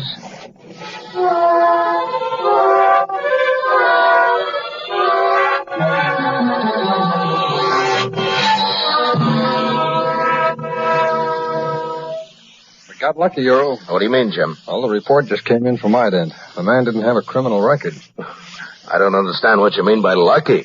Oh, he took a civil service exam 2 years ago and filed his prints with the application. Oh. His name was Albert Brewster. Well, what'd you get on him?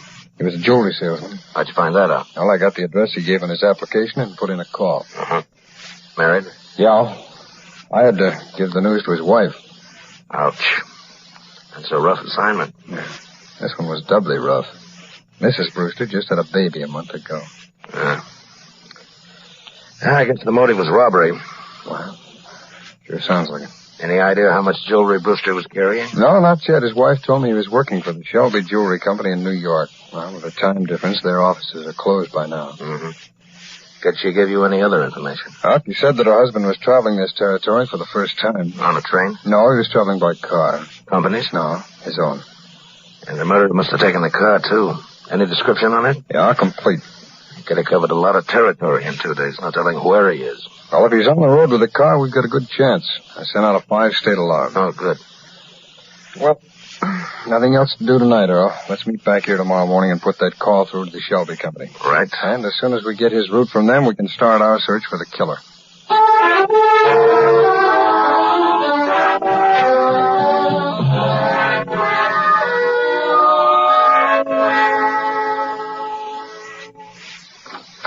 Huh?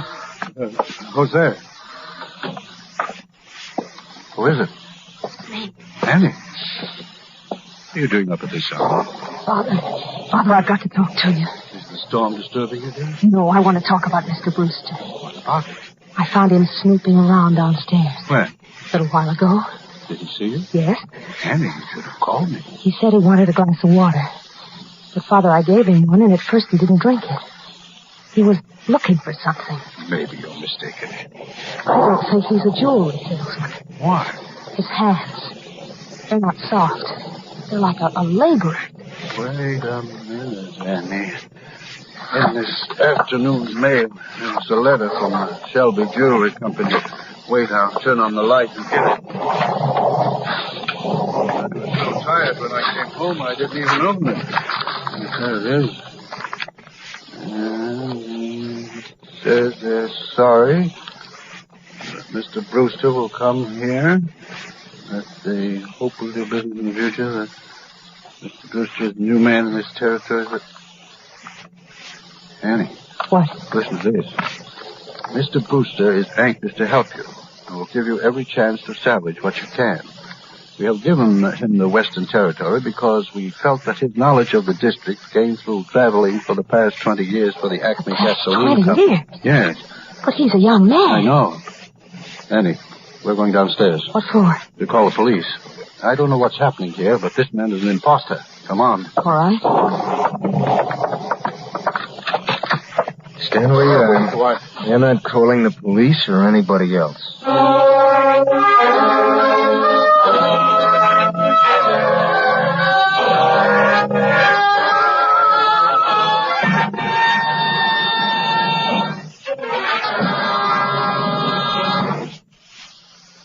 We will return in just a minute to tonight's exciting FBI file.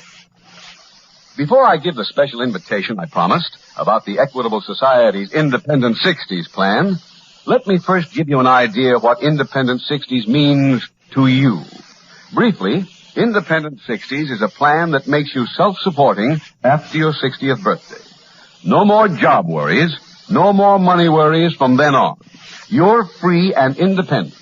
Free to live the life of independence you've always wanted. For many members, Independent 60s means a home in a section in which they've always wanted to live. My wife and I just bought a farm in that heaven on earth, the Valley of Virginia. 4 good acres with a little brook running through it. We're getting a big kick out of fixing up the old place. Yes, with an Equitable Society Independent 60s plan, you've time to enjoy life to the fullest. Do the things you've always wanted. I find plenty of time now for my own special hobby, raising and training bird dogs. Well, maybe you can answer this one for me, Tom. Why is it everybody doesn't take advantage of the Independent 60s plan? Oh, you know how people are, Mr. Keating. I was the same way myself. I used to think you had to be a rich man to afford a plan like this. Where did you get the facts? From my Equitable Society representative. He showed me how Social Security and the life insurance I already owned put me well along the way towards Independent 60s. Yes, that's the surprising thing about it all. In so many cases, it takes only a small amount of additional insurance to enable a man to look forward with complete confidence to Independent 60s. A few extra dollars a week did it for me. So why not see your Equitable representative without delay? Phone him soon. Or send a postcard care of this station to the Equitable Society. That's EQUITABLE. The Equitable Life Assurance Society of the United States.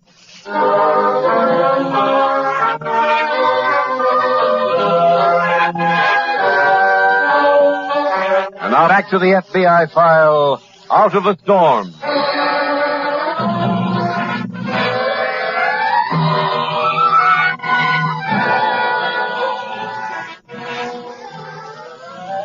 Tonight's case from the files of your FBI points up one important fact that it would like to impress on you listeners.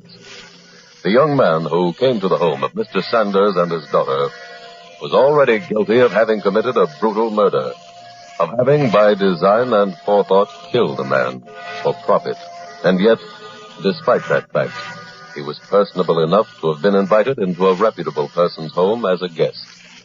The point your FBI would like to bring home to you is that there was no way of determining from his appearance that this young man was a vicious, homicidal maniac. No one is to be blamed for having made the mistake, because similar mistakes are being made this very moment in various parts of the nation. It is not within the province of the Federal Bureau of Investigation, nor is it their desire to ask you to be suspicious of every stranger you meet. But it does request that you investigate every stranger you do business with, and certainly that you examine every stranger you invite into your home. Tonight's file continues later in the Sanders home. What time is it, Mr. Sanders? 20 minutes past 8. Yeah, it's been a long night. Look, can my daughter go back to bed? Never mind, Father. I prefer to be with you. What time do you usually open up your store? 9 o'clock. And how long does it take you to get there from here? Half hour. Then you better get ready to go into town. What for? Get the jewelry. Bring it back here to me. I can't do that. It doesn't belong to you. Please don't argue, Mr. Sanders. But I'm not... Look, I have a gun here. When you go into town, your daughter stays here with me. If you do as I say, she won't get hurt a bit. You understand? I think I do.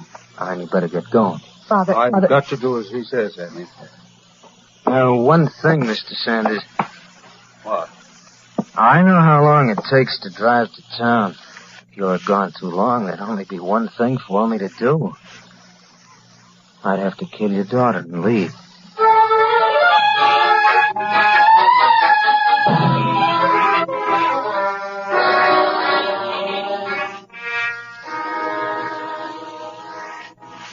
Is that New York call gone through yet, Jim? The one of the Shelby Jewelry Company? Yeah. I just finished talking with them. What do they have to say? Well, Brewster's next stop was to have been a small town upstate. You know, I think the killer might have gone there in his place. Why? Well, Brewster was carrying a letter of introduction to the local jeweler up there. It stated that there was a consignment of jewelry to be picked up. By Brewster? That's right. You know the name of the jeweler? Sanders.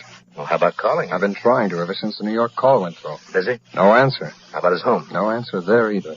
Oh. I asked the switchboard to try both numbers again in 15 minutes. Earl, if there's still no answer, we'll call the local police, have them start checking, then get up there ourselves.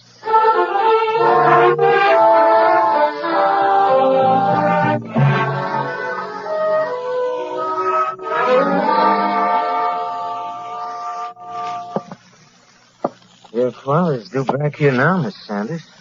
I hope he's late. Huh? I hope he goes to the police instead of to a store. That's not wishing yourself any good. Your threats don't bother me. Well, they will if I use this gun.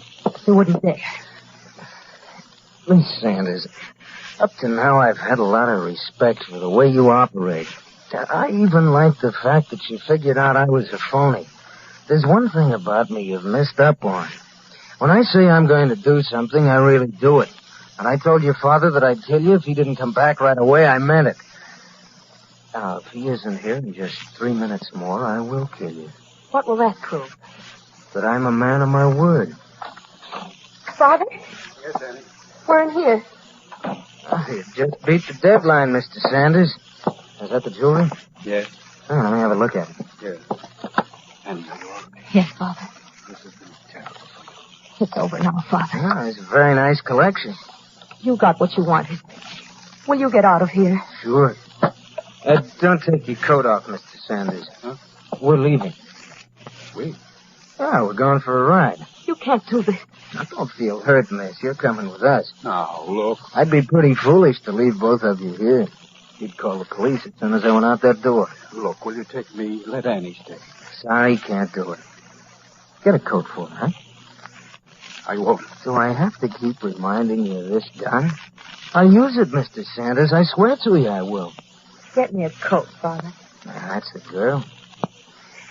You know, I don't see why you're making such a fuss about this. It's a beautiful day. Nice ride, fresh air. It'll do us all good. Where are you taking us? I'll let you know when we get there. Come on. Give me your hand, Billy. Yeah, I'll feel better if you'll walk in front of me. Come on, dear. I don't have to remind you both what would happen if you got out of line, do I? No. Let me get this. Thank you. Smell that air? It's always so clean after the storm. Now, we'll use your car, Mr. Sanders. That's it right there, see? Yes. The police might be looking for the one I came in. I think it'd be best if you drive, too. Very well. Father, I hear someone. What? She's right. I see him. Police? Thank heaven. He's not taking me.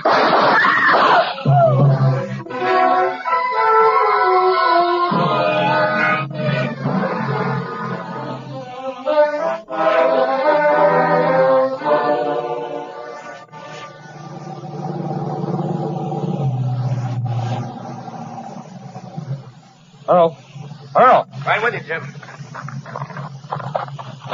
Anything come in on the killer? Not yet.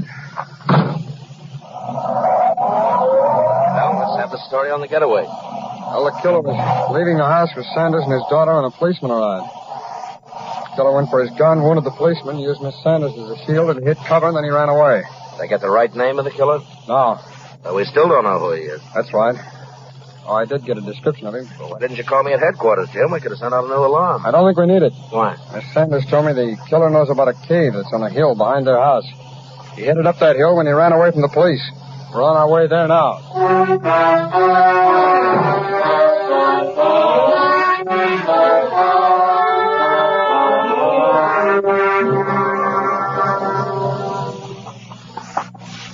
Eerie place, isn't it, Jim? Yeah. Plenty of room for him to hide, too. Yeah, I know. Well, at least we know he's in here.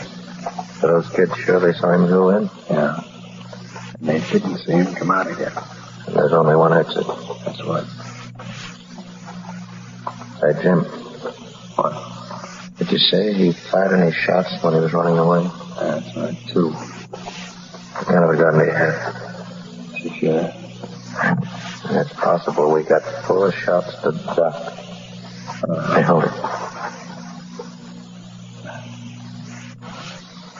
Thought I heard something. Come on. Might be around any of these turns, though. Hold on. Got to be here. Let's see if we can make this any easier. All right. Wherever you are, you'd better come out and come out peacefully. Come and get me. There's your answer. Yeah. No, I didn't keep shooting. This path winds around. You have to be able to shoot around corners behind. Come on.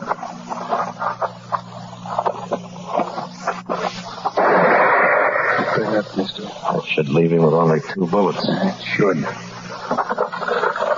He says he's pretty close now. 1 bullet left. Yeah, Jim. Hey, he's right around this next bend. Earl, I'm going in. Cover me. Okay, Jim.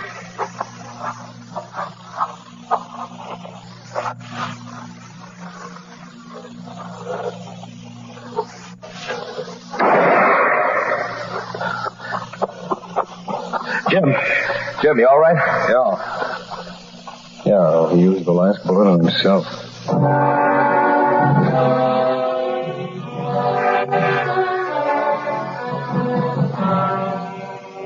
Identification of the body of Roy Grant by Mr. Sanders and his daughter as the man who had impersonated the murdered Mr. Brewster was a mere formality, and after it, tonight's file was closed.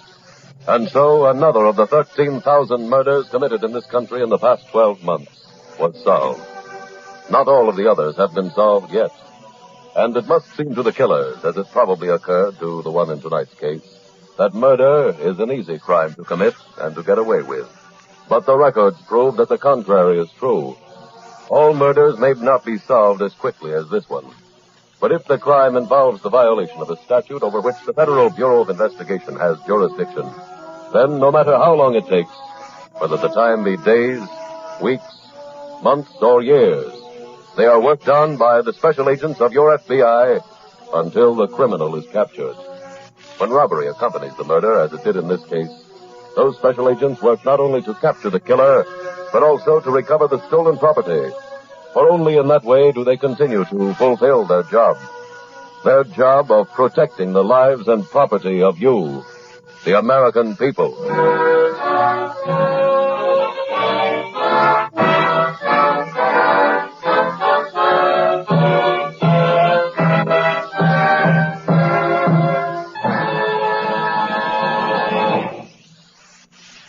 In just a moment, we will tell you about next week's exciting case from the files of your FBI.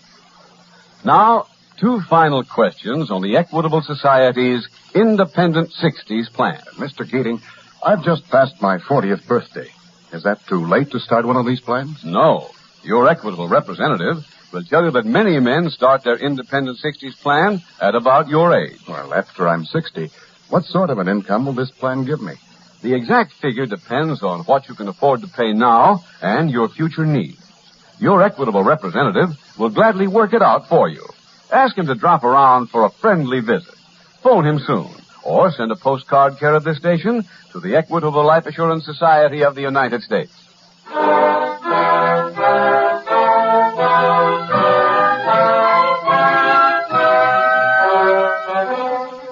Next week, we will dramatize another case from the files of the Federal Bureau of Investigation. A factual account of a criminal double cross. Its subject, swindling. Its title, The Larcenous Bride.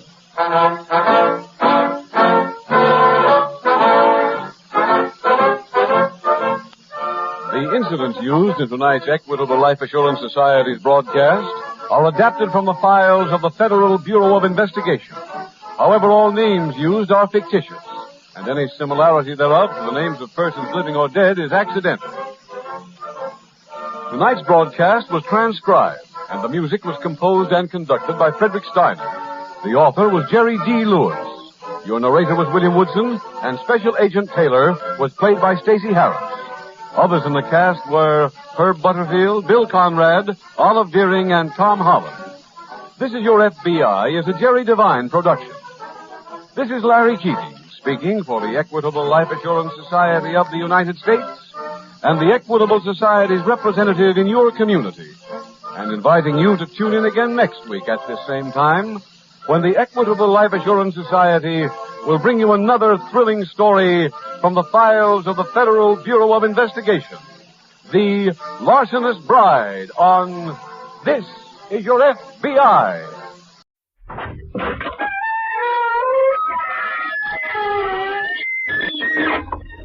Good evening, you on the other side of the creaking door. This is your host to welcome you into the inner sanctum. Well, you may as well relax. Wipe the perspiration off your brow and listen. As the lads who dumped their victim into his own icebox remarked, we'll chill you.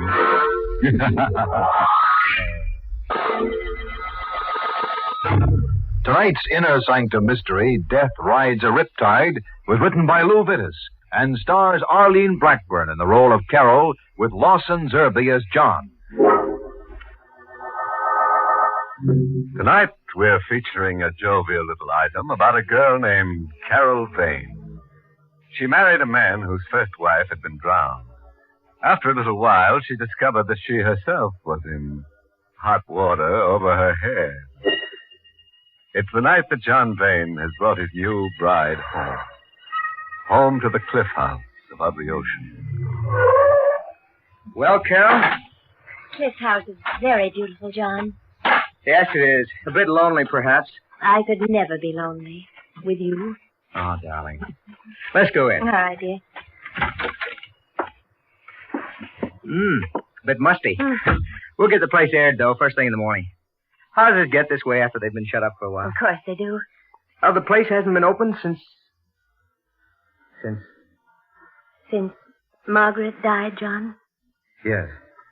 John, you mustn't be self-conscious about it. Well, it wasn't very tactful, my mentioning her. John, I love you. Tact doesn't belong. I'm sorry. Darling, the hour's late and your husband... John! It's all right. There's someone with a very bad sense of humor throwing stones. It wasn't supposed to be funny. John, you've got the stone. Yes. There's something wrapped around it. Paper. Let me see it. No, it Please, wouldn't. John. Well, I don't imagine I could keep it from you indefinitely. Keep what from me? Here's the stone. The paper. It's a note addressed to me, John. It would be. It says, to the new Mrs. Vane. If you listen carefully, you can hear the waves beating against the cliff. The waves in which the first Mrs. Vane died. Did she fall? Or was she pushed? Listen. It isn't signed, John. No. You can hear the waves. I'm sorry. That's silly. But the note was so nasty. You're not to pay any attention to things like that note. You're not to pay any attention. I won't, John. I won't. Can we go to sleep now? Of course. It's true that Margaret was drowned, but it was an accident, wasn't it? Wasn't it, John?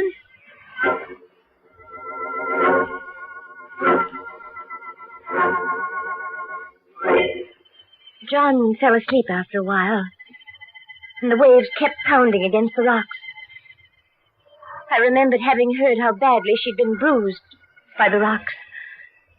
I remembered seeing her and John in the village, and how beautiful she'd been, and how I'd envied her. And now after the waves and the rocks, she didn't care anymore. And before I could fall asleep, I envied her even now.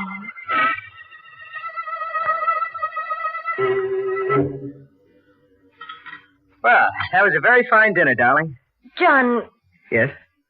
exactly how did Margaret die? Carol, there's no I point. want to know. She was drowned. She was a good swimmer. Even good swimmers get drowned.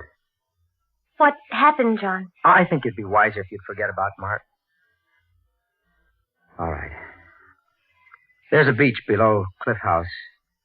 It's there at low tide only. A beach and a ledge. Nice place to swim from, the ledge, at low tide. But when the tide comes in, beach and ledge are covered. The tide's strong then, and there are rocks around. Margaret got caught by high tide. That's all.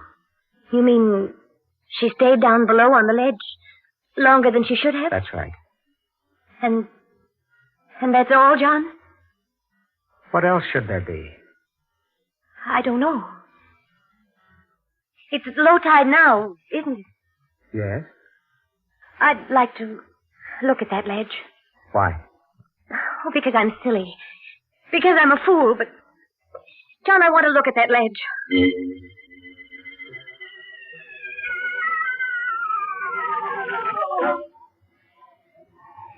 There are steps leading down, aren't there? Yes, I had them built some years ago. Carol, we should go back to the house. This business is idiotic, more. But we're at the ledge now. The tide's down. The ledge is broad and safe, isn't it? It is. At high tide, I suppose it would be covered. Yes. Cracks in the ledge. Seaweed caught in the cracks. From the time the ledge is covered by the water, I guess. And What is it? this was wedged in one of the cracks. This? Oh. Yes, John. It's part of a heel. A woman's high heel. So it is. Oh, the tide's rising. Let's go up. All right. Part of a woman's high heel. Caught in one of the cracks. John, Yes?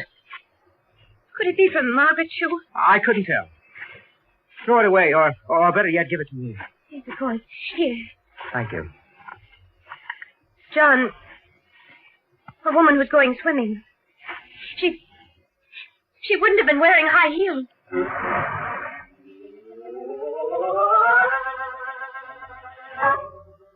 We didn't speak on the way back from the ledge. And once back at the house, John found it stuffy or something, I suppose. He muttered at me and went out into the night. The night that had become so suddenly of so intense a darkness.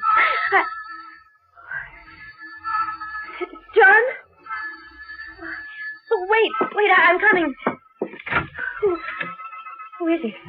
You startled me, my dear.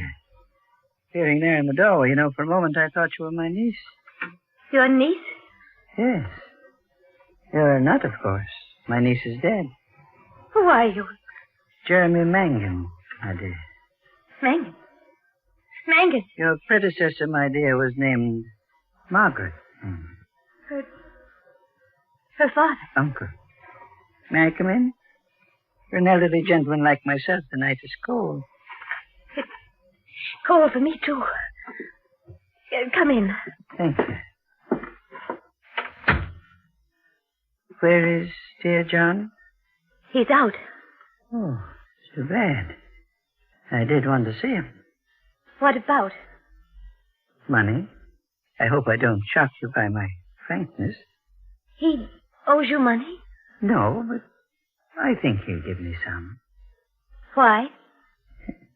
You're a prying little creature, aren't you? Why do you think John will give you money? My dear, I intend to sell John a letter. Sell him a letter? A letter written to me by my dearly beloved niece. Margaret. But why should John want to buy it? Let me read you a bit of it, shall I? All right. She says in the letter, among other things, yes. Uncle, come for me at once. I must get away from Cliff House. Because if I don't, I'm going to die. I'm afraid. Please don't think I'm making this up, but I'm going to die. I'm going to be killed. There, I rather think that's enough, don't you? Why didn't you come in answer to a letter? She sent the letter out 2 months ago. 2 months ago, I happened to be detained elsewhere. To be precise, I was momentarily in jail. I didn't get the letter which had been sent to my lodgings until this week. Tragic, John has nothing to be afraid of, whatever the letter says. My dear, I never suggested he had. But I still feel he'll buy my letter from me. For old time's sake. How much? A couple of thousand will be enough. I'm not a grasping man. If you saw John, spoke to him as you've spoken to me, he'd kill you. A habit of his? I'll get you the 2,000. Give me the letter. Hardly, my dear. Not that I don't trust you. Well, then? I'll be at the hotel in the village. Shall we say tomorrow afternoon? Tomorrow afternoon. Good night, my dear. Oh, it occurs to me, am I likely to run into John? I don't know where he is. Oh, well, the night is dark, and I dare say I'll manage. I did mention cash, didn't I? But,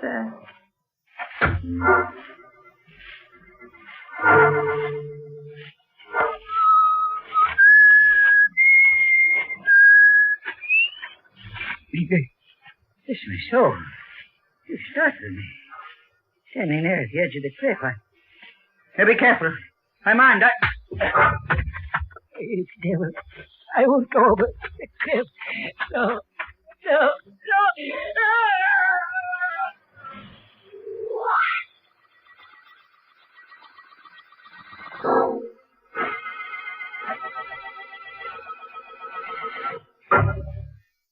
Well, here we are, back again with Carol Vane, who married John Vane after his first wife had been drowned.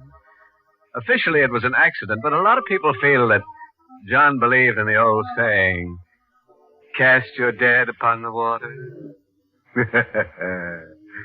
At any rate, late one night, the drowned woman's uncle, a man named Mangan, visited Carol. He had a letter from the first Mrs. Vane in which she wrote of her impending murder. Carol agreed to meet Mr. Mangan the next afternoon with some money. But long before then, somebody heaved Mr. Mangan over the edge of a cliff. Maybe for exercise? At any rate, it's the next morning at breakfast. Carol. Yes, John? You're upset about something. No, I'm not. Not really. John, when you went out last night, where did you go? For a walk. Why? Nothing. What's in the papers this morning? Oh, same old stuff. International crises. John? Look at something else. Mangan, Margaret's uncle, Carol. Yes? What about him? It seems he fell off a cliff last night. Oh, John. He was wandering about in the dark. Was it near here? Oddly enough, yes. And they found his body this morning. John, did you see him last night? No, I haven't seen him for months.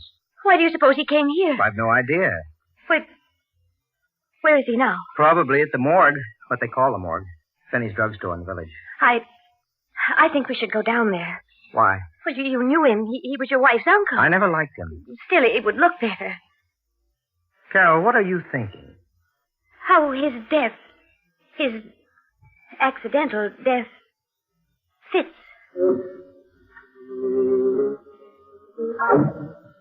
He was lying on a table in the back of Finney's drugstore. The fall hadn't marked him much. Nobody had gone through his things yet. So while Finney and John and I stared at the dead body, I gasped. Carol. I feel faint. Huh? Mr. Finney, could you get me something? Of course, Mom. Be back in a minute. Oh, John. Oh, I just remembered. Tell Mr. Finney not to get pneumonia. I can't take it. But, well, all right. Mr. Finney, please be sure to get something. I loved my husband. So I went over to where the dead body lay and put my hands in his pocket. And I found the letter. Carol, he fixed something. Here. Oh, thanks, John. Your wife. Shaking. Oh, maybe this stuff will help. Feel any better? A little. If we can leave now. Of course. Carol. Yes? What did you take from Mangan's dead body? I told him nothing. I lied. Later that evening, he went upstairs.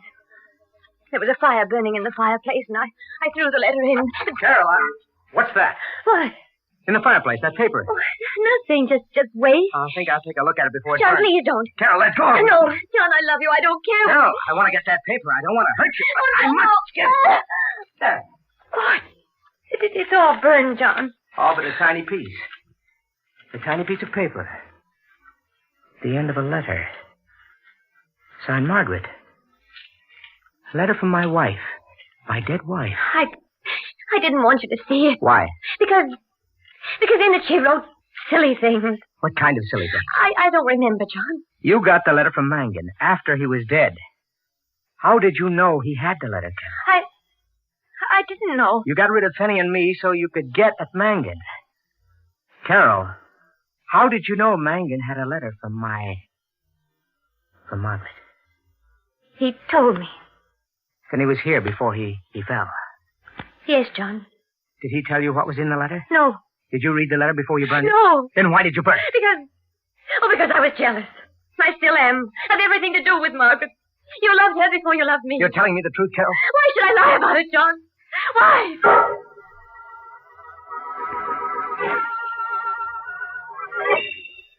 It wasn't very good after that.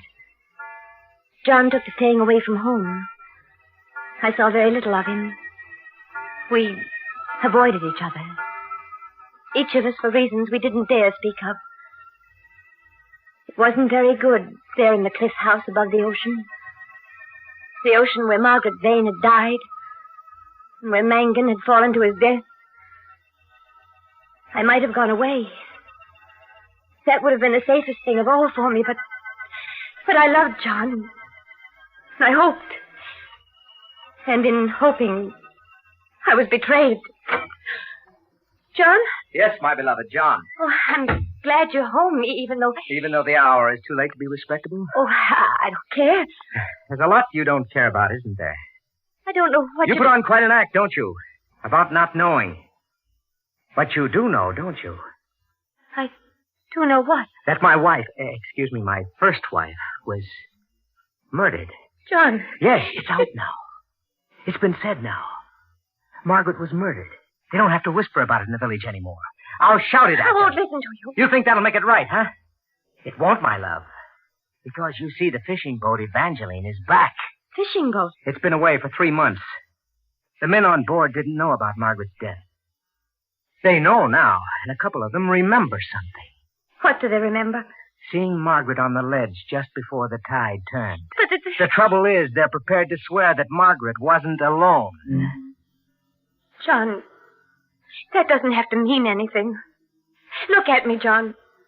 It doesn't mean anything. Carol, what was in that letter you burned? I didn't read it. John, you're hurting me. What was in that letter you burned? Oh, let me go. I'll tell you. Thank you. Margaret was afraid she was going to be murdered. Yes. I rather thought so. That was why Mangan had to die. John, I'm leaving. No, you're staying. Here with me. You're the only wife I have left now. You're insane. Am I? That's a thought. Hadn't occurred to me before. I'll think about it. I won't stay. Why not? I'm afraid. Are you? Get away from my desk. No, you keep a gun here. Yes, I have it now. You wouldn't shoot me. You love me. I do, John. But it's no good anymore. I'm going away. You're mistaken. Don't come any closer to me. You're not going away. You're never going away, Carol. John, if you take another step, I'll... You what, my precious? Oh. Oh.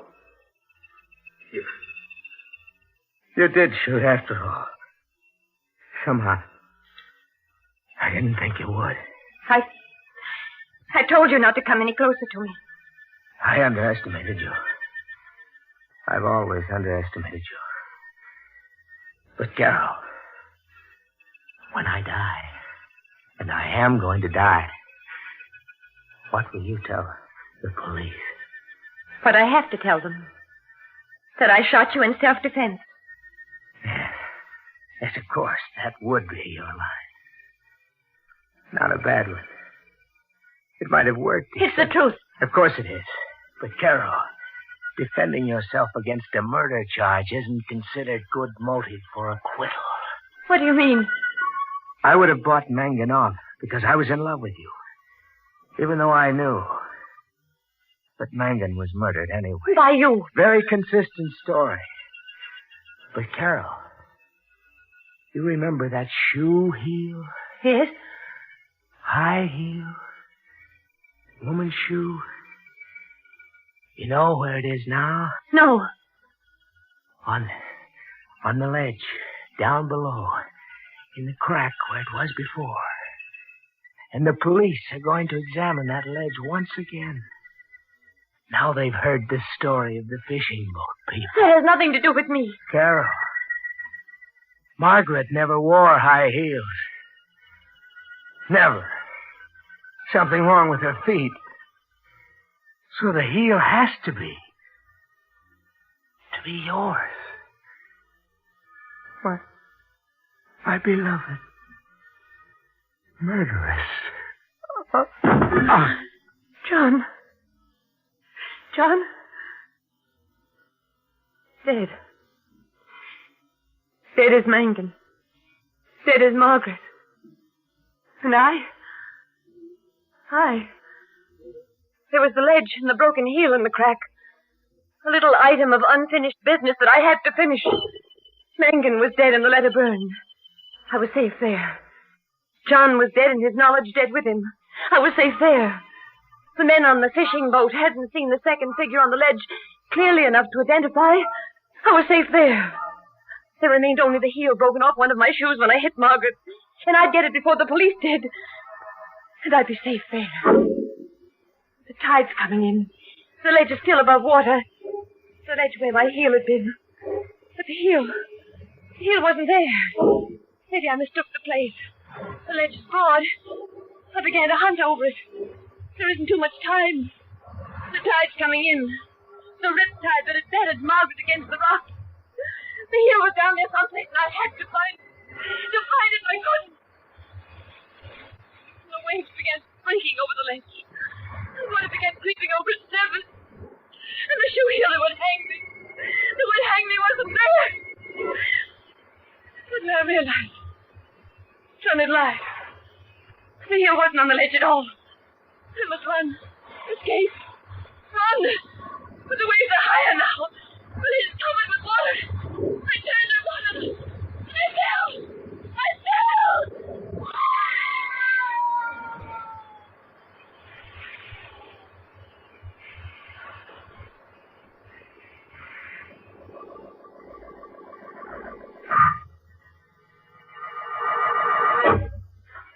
Well, there went Carol Vane. Fundamentally a nice girl with a slight character defect. She killed people. Of course, her reasons were the finest. She only wanted to get married. Unfortunately, she never learned the old proverb. As you make your dead, so you must lie about it. She tried, but she was tripped by a heel. Incidentally, if you happen to be out fishing one of these fine evenings, and the tide's going out, say hello to Carol.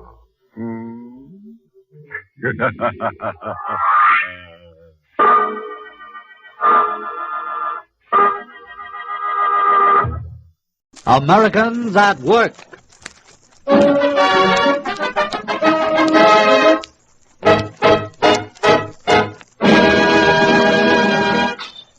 On the fighting fronts, America and the United Nations are on the march. Our gallant fighting men and the brave warriors of our allies are carrying the fight to the enemy. On the home front, too, come encouraging reports on the battle of production. An army of skilled workers, men and women, are working the clock around, turning out the implements of war that will erase the Axis. The four industrial concerns that have made tonight's program possible are proud to be able to do their full share. They invite you to listen now to the story of Americans at Work. On the street, in the home, in a crowd or alone, just wherever you may be. I am an American. I am from the heart of me. Rich or poor, young and old, let this message be told, just wherever you may be. I am an American. I'm proud of my liberty. In the factory, in the mill, through each valley, from each hill, raise your voice and give America three. On the farm, in the school, show the world we're no fools, just wherever you may be. I am an American. So am I. I'm an American. Me too. And the great transition that has taken place in American industry from civilian to military production, the Chicago area has shown wide aptitude in producing the multitude of war materiel needed for victory. This means a great deal more than planes, tanks, and guns. For all these, machines of war must be protected against deterioration. And V.J. Dolan and Company are proud to play a conspicuous part in supplying great quantities of lacquers, synthetics, and industrial finishes. Their output also finds its way and plays an important part in camouflage, wood preservation, rust prevention, and for identification and numerous other uses. Another record of which the Americans at Work at V.J. Dolan and Company are justly proud is their 100% participation in the Treasury's Department's payroll savings plan. They suggest that you buy bonds to help remove the blemish of the Axis from the face of the earth.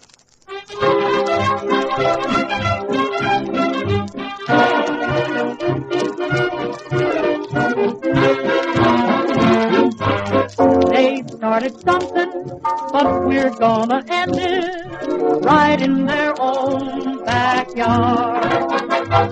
We're proud of our country and proud to defend it, so Yankee Doodle hit 'em hard. Put our shoulders to the wheel, the whole darn world will get a brand new deal. Oh, they started something, but we're gonna end it right in their own backyard.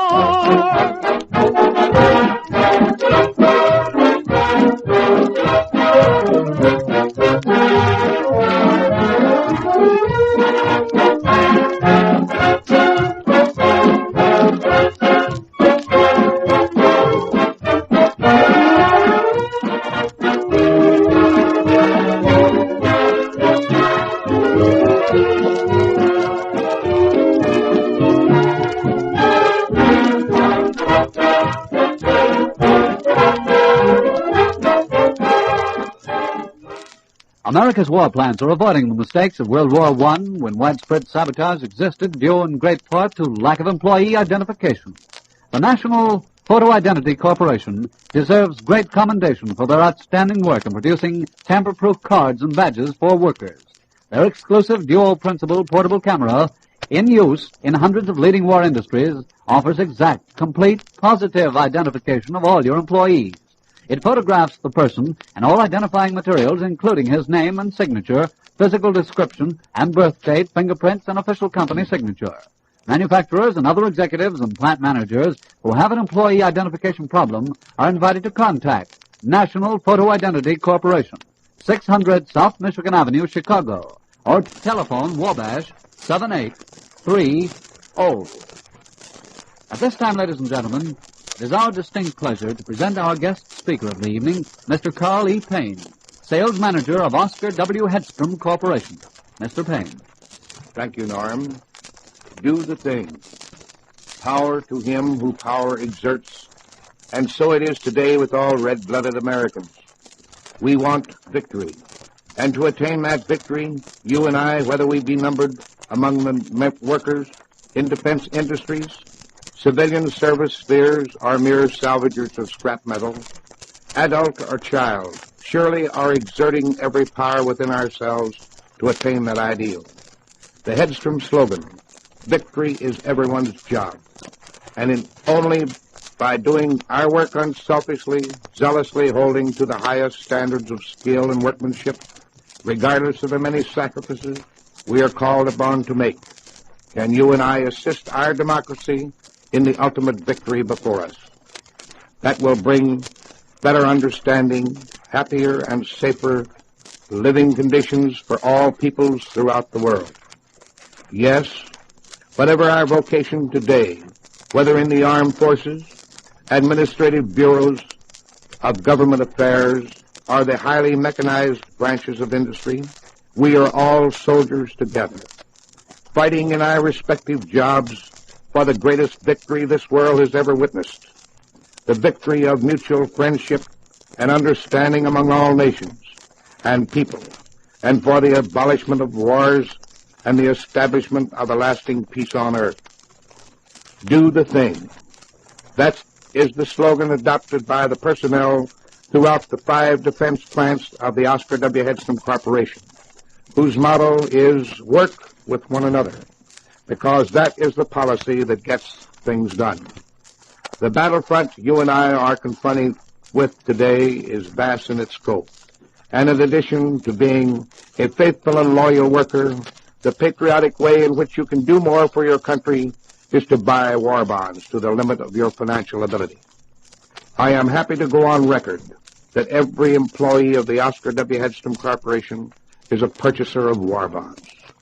Doing the important and necessary things now will result in an earlier victory for America and ourselves. Thank you.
America is sounding her alarms.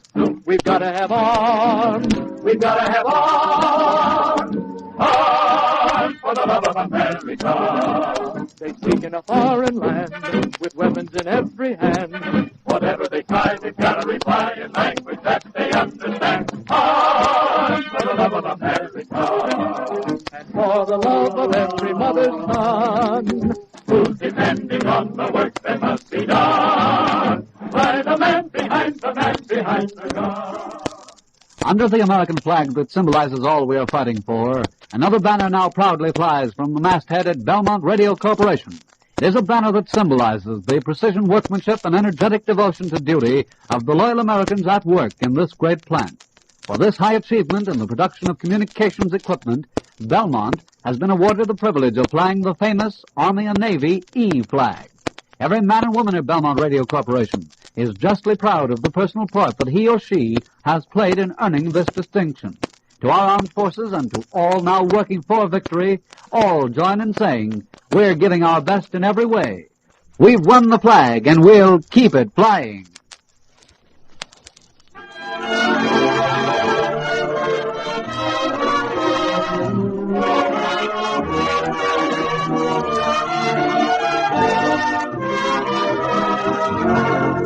I saw a peaceful old valley with a carpet of corn for a floor, and I heard a voice within me whisper, this is worth fighting for.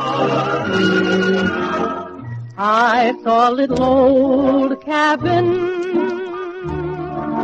and the river that flowed by the door, and I heard a voice within me whisper, this is worth fighting for. Didn't I build that cabin? Didn't I plant that corn? Didn't my folks before me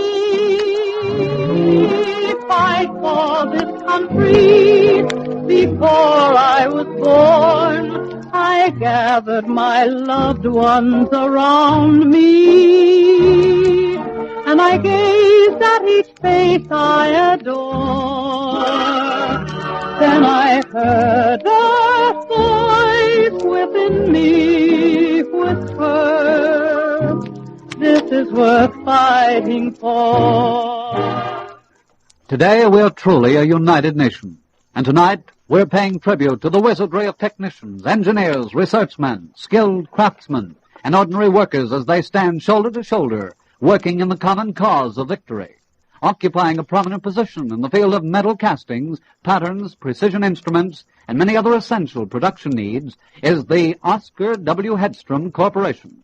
Their men and machines are at their intricate tasks day and night to help assure our fighting men the finest war implements in the world. The men in management at Oscar W. Hedstrom Corporation are certain of victory and are equally certain that out of the chaos that is war will come technological improvements which will mean a richer and happier life for all of us in the years to come. God bless America, land that I love. Stand beside her and guide her through the night with the light from above. From the mountains to the prairie, to the ocean, white with foam. God bless America, my home, sweet home. The four industrial concerns that have made tonight's program possible close the broadcast with this solemn pledge. Employer and employee alike, living and working in constructive accord, resolve to maintain their faith in the American way under which this nation has prospered, and pledge themselves to preserve by united effort our heritage of security, liberty, and justice.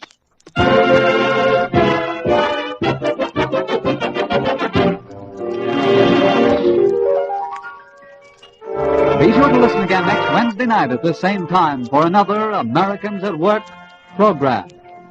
This is WCFL, the voice of labor, Chicago. The Jergens Journal featuring Walter Winchell. Mr. Winchell, whose famous column appears in the New York Daily Mirror and other newspapers with more than 25 million readers, is brought to you by Jergens, the lotion for soft, smooth, romantic hands. And they said, wouldn't you like this jar of new Dryad deodorant free? A jar of Dryad deodorant free? Do they mean it? Indeed, we do mean it. A regular 25-cent jar of new Dryad deodorant is offered to you free now when you buy a 50-cent bottle of your favorite Jergens lotion. Pay the usual 39 cents plus tax for Jergens lotion. Accept the jar of new Dryad deodorant as a gift. A lovely gift. New Dryad is the cream deodorant doctors, leading skin specialists approve. And Jergens lotion is the lovely hand care the Hollywood stars use. And it's finer than ever today. Save some money. Buy Jergens gift combination. Use today's Jergens lotion for just 2 weeks. If you aren't delighted, mail it back to the Andrew Jergens Company, Cincinnati 14, Ohio, and they'll return your money. You keep the jar of creamy new Dryad deodorant as your free gift. And now, ladies and gentlemen, Walter Winchell. Attention, Mr. and Mrs. United States. The Russian delegation lost its fight to have the United Nations pass a resolution to jail all warmongers. Instead, the United Nations agreed to denounce and condemn warmongering. What is a warmonger? Was Paul Revere a warmonger? History doesn't call him that. Although if Paul hadn't made his ride that night in 1775, there certainly wouldn't have been any fighting. There wouldn't have been any United States either. The rest of this, ladies and gentlemen, is respectfully directed to Mr. Trigby Lee and the others at the United Nations, who nearly every Monday morning request copies of my remarks of the night before. It is very important to me that they listen carefully, because I may be denounced and condemned by the United Nations for what I will now say. Your Excellency and members of the UN assembled at Lake Success, when do I stop being a reporter and an American and become a warmonger? If some potential enemy or unfriendly foreign visitor is planning to hurt my country from the air or underground, and I know it, should I forget it or risk being held up to scorn and public ridicule by you of the United Nations? You may say to me, no, don't forget it. Just send what you have along to Washington. Someone you know in Congress, the Senate, the White House, the State Department, or the Department of Justice. But, Walter, don't get so excited and frighten the people of 48 states by telling them the truth. Well, Your Excellencies, I guess you'd better start practicing your very first warmonger condemnation. Because I am going to tell what I hear and know to the American people and not to anybody in official Washington.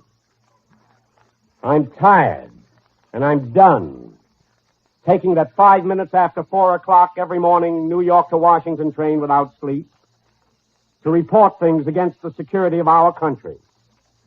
I did that for a dozen years, and I tell you, most of the time, nothing ever came of it. Because there are too many men and women in and out of the White House, the State Department, Congress, and the Department of Justice who are either left, right, or indifferent. Therefore, I shall continue to report directly to the people and let the people take it from there. Mr. and Mrs. North and South America and all the ships at sea, is this news or warmongering? Let's go to press. Lake Success. The current issue of the magazine called United Nations World contains a most enlightening article by Admiral Zacharias. He reports that weapons now exist which could wipe off the earth, every human being, animal, and all vegetable life. This American admiral, who distinguished himself during the war, added as follows, quote, "These weapons are being manufactured right now. They are not an American monopoly. Several nations are known to have them. They are, Admiral Zacharias continues, of a bacteriological and biological nature, end quote. That, ladies and gentlemen, confirms in part what I reported a few broadcasts ago and for which some sources denounced me. Tokyo. The reason behind the Russian government's offer for withdrawal of all troops from Korea is simple. A packaged revolution is all ready. Communists would seize the Korean government within a month. Mexico City. The Comintern will open a big drive in Latin America, charging the United States with mistreating American Indians on U.S. reservations. The fact is that our Indian affairs sadly need correction. Washington. The State Department is deeply concerned about the activities of the Polish and Yugoslavian culture representatives now touring the United States. Stockholm. Sweden, it appears, bet on the wrong horse.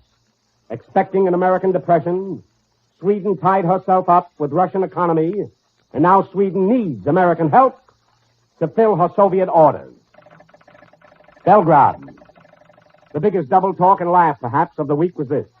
Two top Russian leaders flatly contradicted each other. In Moscow, Mr. Molotov told the anxious, helpless Russian people that the atomic bomb was no longer a secret. In Belgrade, Russia's Mr. Zadnov told a Cominform meeting that America had a monopoly. Obviously, there is no monopoly in Russia on lying. Moscow. Last Sunday night, I told you how to recognize the communist over here. Because, among other ways, I said a commie believes that Stalin is infallible. The other day, according to the dispatches in all the newspapers, 26 million Russian youth not only thanked Stalin for their lives and education, but they said the son should be called Joseph Stalin, quote, because Stalin is the son of the earth. Son of the what? Buenos Aires. Dictator Perón's plan of courting Italian emigration has turned into a laughable international scandal. The first boatload of so-called laborers there turned out to be very wealthy Italians disguised in overalls. Dictator Perón, who shuts down independent newspapers and jails liberal university profs and students, met these phonies at the pier. The Washington ticker. The State Department has turned down the request of a dozen Harvard students to visit Yugoslavia. These students are boiling as no reason was given. I assume they wanted to see for themselves what the newspapers have stated about Tito and his alleged no-commie alliance. The Navy Department. When Admiral Nimitz retires, his successor as Chief of Naval Operations will be Admiral D.C. Ramsey. He's an airman, too. Washington. The Civil Rights Committee. Members are privately applauding John Edgar Hoover, the G-Man, for a magnificent job of protecting civil rights. Why privately? The White House. The Inner Circle and Congress will clash on the administration of the Marshall Plan. The White Houses want a government agency. The Republican leaders want a corporation. There will be voted, I am told, interim aid for Europe. Mr. Winthrop Aldrich, the chairman of Chase National Bank, is a very big factor behind the scenes. Washington. The administration will demand universal military training in the January session. Arlington. The price of our free press, the American newspaper, which reminds you that Tuesday next is Armistice Day, is usually a nickel or 2 cents. Plus 1.5 million wounded Americans and 350,000 Americans killed in action. To every young American, your country is quietly calling for help. See the Enlistment Bureau in your community for details. Mr. Jergens, the front page story in today's New York Herald Tribune that a German army of 1.5 million men was organized in Russia was reported by the Jergens Journal editor about a year ago. Pardon me, Mr. Winchell. I'd like to insert something in the classified columns of the Journal. Henry Morgan, I've heard you on the radio. Thanks a lot. I'd like to read this if you don't mind. Situation wanted male. Young comedian will be unemployed December 3rd. Prospective sponsors, please contact Henry Morgan, care of the Jergens Journal. Thanks very much. Well, I hope you get a sponsor, Henry. And now, Mr. James Banner for Jergens. I wonder, After I get married, should I keep on with my job? Well, that is a problem. It takes some doing to manage a household and a job, but one thing is sure. You can do dishes and laundry and your housework and still have lovely hands. Depend on Jergens lotion. Today's Jergens lotion protects your hands longer than ever against kitchen work roughness. And thanks to recent skincare research, today's Jergens lotion makes your hands feel softer and look smoother than ever. Then I guess lots of married girls use Jergens lotion. They certainly do. Young marrieds use Jergens lotion nearly 4-to-1 over any other hand care in the world. I know. My married sister always uses Jergens. She keeps an extra bottle in her kitchen. That's a smart idea. It saves time and reminds you to use your Jergens lotion regularly. That's the secret of nice, soft hands. Regular use of today's Jergens lotion. Still 10 cents to $1 plus tax. Don't disillusion that young husband of yours. Have the dearest, softest hands like other smart young marrieds. Always use Jergens lotion. Now, ladies and gentlemen, Walter Winchell. Ladies and gentlemen, husbands, wives, sweethearts, and boys and girls. Here's your chance to get your mother, wife, or yourself a $10,000 mink coat, brand new. The $10,000 mink coat is a gift to the Damon Runyon Memorial Fund by the Associated Fur Manufacturers Incorporated.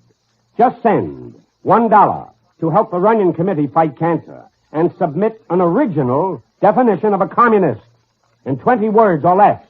The Runyon Fund Committee is the final judge of the best and original definition of a communist in this contest of skill. The contest closes Saturday midnight, December the 13th, 1947. And the person submitting the best definition of a communist will be announced by Santa Claus on my broadcast of Sunday night, December 21st, 1947. Just in time to give your mother, wife, sweetheart, or yourself a Merry Christmas. Now listen carefully, please, to the address. Runyon Cancer Fund, Care Postmaster, New York City. Please, don't disqualify yourself and don't send it to me or any radio station or newspaper, because that will disqualify your entry. Send $1 to help fight cancer and your definition of a communist only to the Runyon Cancer Fund, Postmaster, New York City. To the Los Angeles Herald Express, Jack Briskin, the head of the Revere Camera Company of Chicago, sent me $25,000 yesterday for the Runyon Cancer Fund. He is Betty Hutton's father-in-law. Thank you very much, Mr. Briskin. Attention, Oregon, West Coast shipping. Astoria, Oregon. 2 more Japanese mines have washed ashore on Oregon beaches. The commandant of the 13th Naval District warns all coast shipping to be on the alert while in Pacific Northwest coastal waters. And that, ladies and gentlemen, winds up another Jergens Journal. Until next Sunday night at the very same time. Until then, and with lotions of love, I remain your New York correspondent, Walter Winchell, who leaves you with this. Russia keeps cursing Americans for being capitalists. They'd sure be in a heck of a fix if we were paupers. Good night.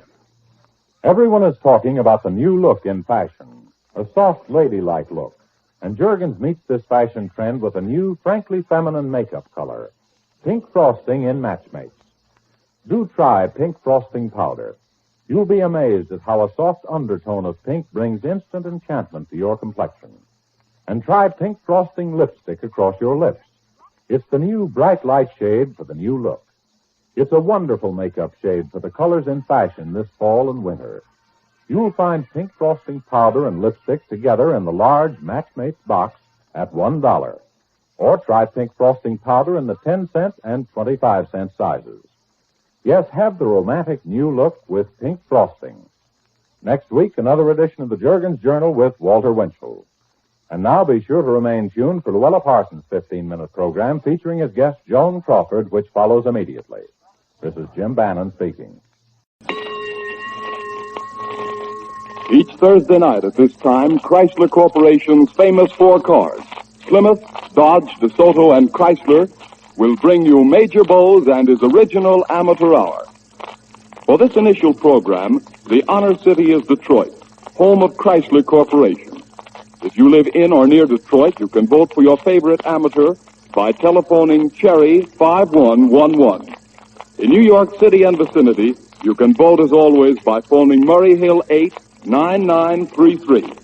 Elsewhere, send a letter or postcard to Chrysler Corporation in care of your own station. And here's a new way you can vote.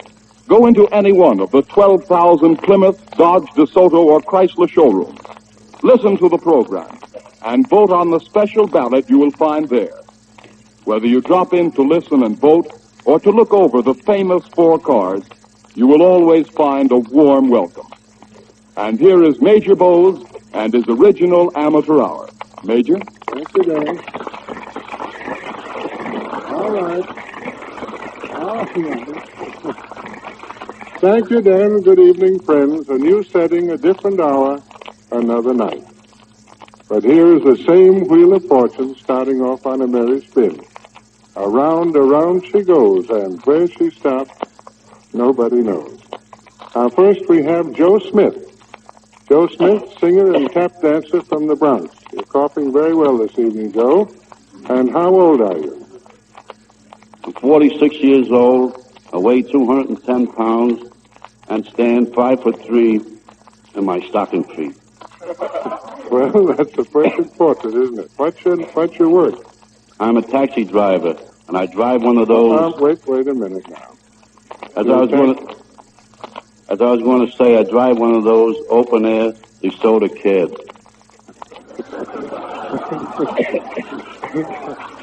Let me see. The kind where the roof slides back and it gives you practically an open car, huh? Sure, and this'll slay you. Is that a threat? No, my wife told me to tell you. If I tell you this, it will go over big. Well, all right. Go ahead and tell it, sir. I was answering a call, and a lady hails me, so I pulls over, and I said, "Lady, I am answering a call." And she said, "I don't care. I want your cab." So then I said to her, "Well, it's very mighty nice of you, lady, but there are other cabs." But she says, "No, I want your cab." Well, naturally, she wanted a nice, easy-riding cab, of course. Yes, but that ain't all. Listen. I said to her, I says, "It's very flattering, but there are other cabs. Why won't one of them do?" Yes, go on now. What did she say? Come to. And she said to me, "Well, I am moving, and I think I have a tree that is 6 foot tall. And if I take your taxi cab, I can put it on my lap and let it stick out of the top."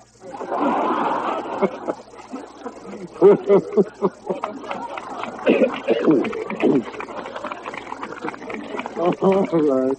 What are you going to sing and dance? I'm going to sing "It's a Sin to Tell a Lie in A flat." Well, how in it?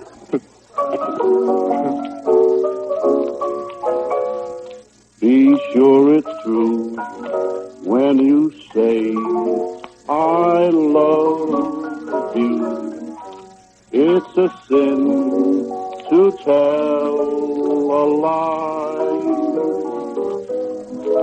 So be sure it's true when you say I love you. It's a sin to tell a lie.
All right, that's Joe Smith of New York, taxi driver.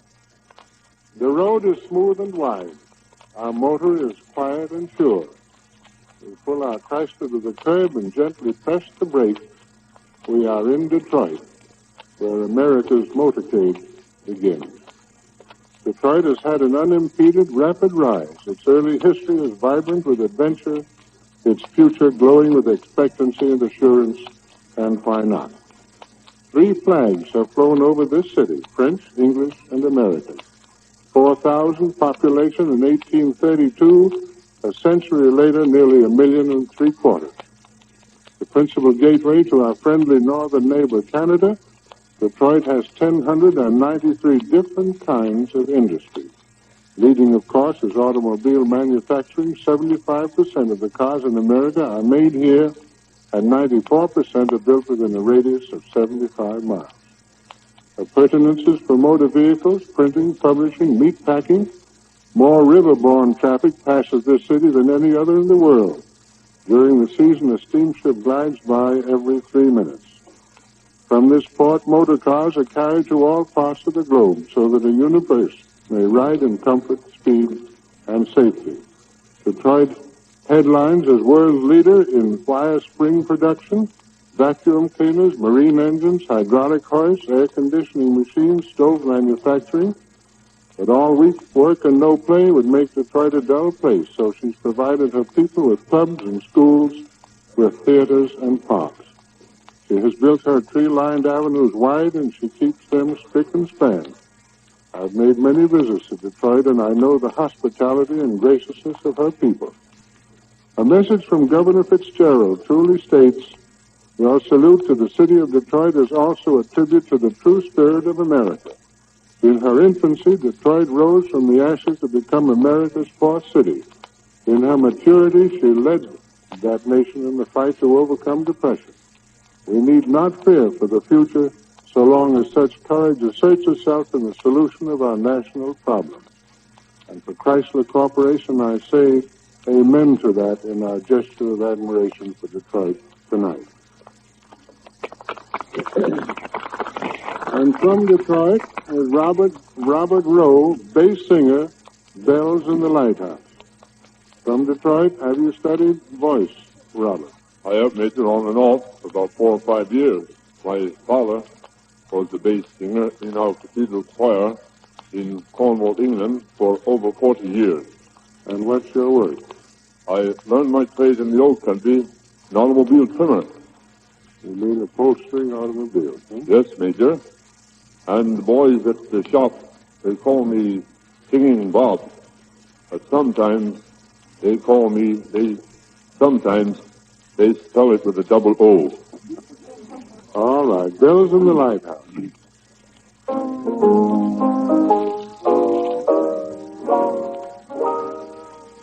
When the bell in the lighthouse rings in call, when it hangs with its warning loud and alone, the sailor will sing of his treetops of blue, and long for that day he'll come back to you, and his love will be told in the bells ring on, when the bells in the lighthouse rings ding dong, ding dong, ding dong. When the bell in the lighthouse rings, ding dong, ding dong,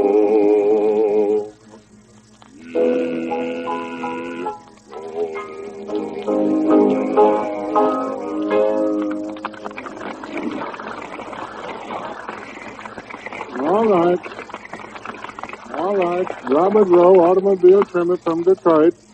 And the telephone in Detroit is Cherry 5111.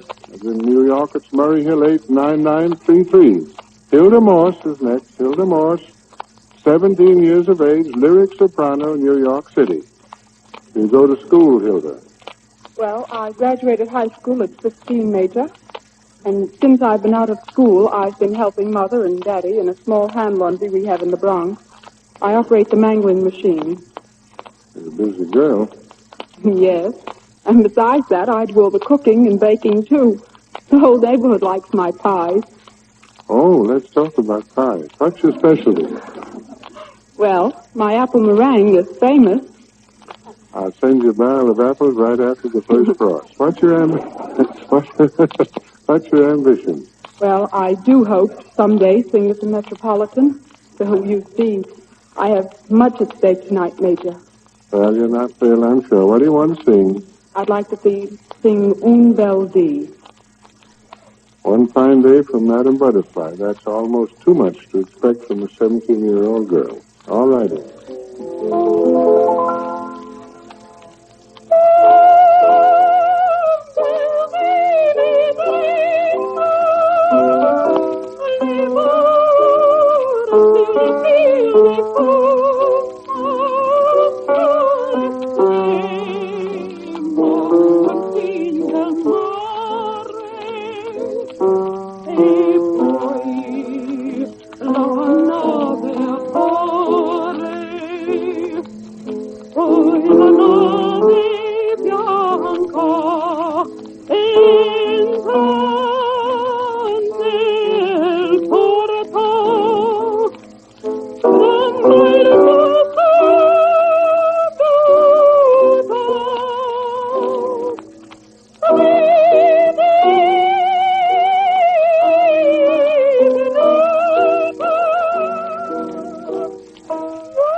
All right. Hilda Morse, little laundry worker in the Bronx, blonde, slender, lovely to look at, charming personality. It'll be interesting now to see what happens in her career. There are many who have talent, but who are too timid to try for this program. But be not afraid. You'll be most welcome. Just write a letter from New York or its vicinity giving full particulars. And here's a report of last Sunday's voting from Kansas City, Kansas. Gladys Butler, foster mother of 2 children. Lloyd Gelvin, he works 15 hours a day, 16 really, but still has time for singing. And Elizabeth Gunther, secretary, she sang Sympathy Waltz. And followed the Burns sisters singing a dancing team, Rita Crook, 19-year-old impersonator. Walter Heapy, member of the harmonica band that slung out Harmonica Harry. E. Schwan Kwan, Chinese soprano, prima donna. Don Kane, yodeler. Paul Cable, youthful cornetist. And Robert Hines, his dad was a traveling salesman. And next Thursday night, the Honor City will be Chicago, Illinois. In recent years, I knew there was a man from Chicago in the house somewhere. In recent years, I like Chicago, too. The accord between employee and employer in great corporations has continuously grown. And our audience tonight is the president of the largest public utility corporation in the world, a man of vast ability and a heart overflowing with the milk of human kindness. A man who is always deeply concerned with the welfare of his army of employees. No detail in the life of the humblest one is outside the ken of his deep interest. He's a close friend of mine, so close indeed that I dare to take him unawares as I am now doing. He's the president of the Consolidated Edison Company of New York. His name is Frank W. Smith. Stand up here, Frank. Get up. Stand up. Come on.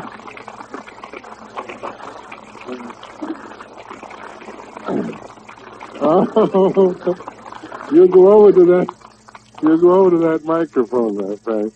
I know how old you are, so I won't have to ask you that. But are you married?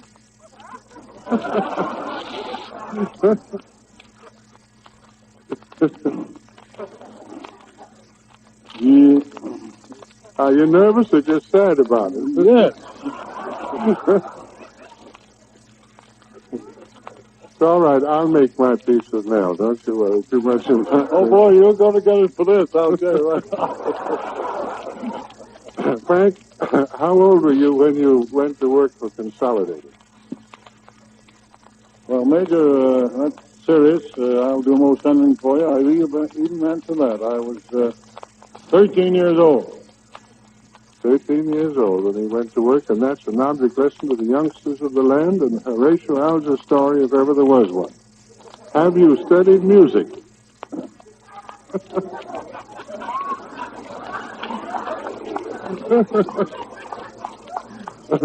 No, you're honest, Frank. Well, now, before I answer that, Major, I want to say something very serious to you. First, I want to congratulate you on this, your premier broadcast. I want to wish you all the great success in the world which you really deserve.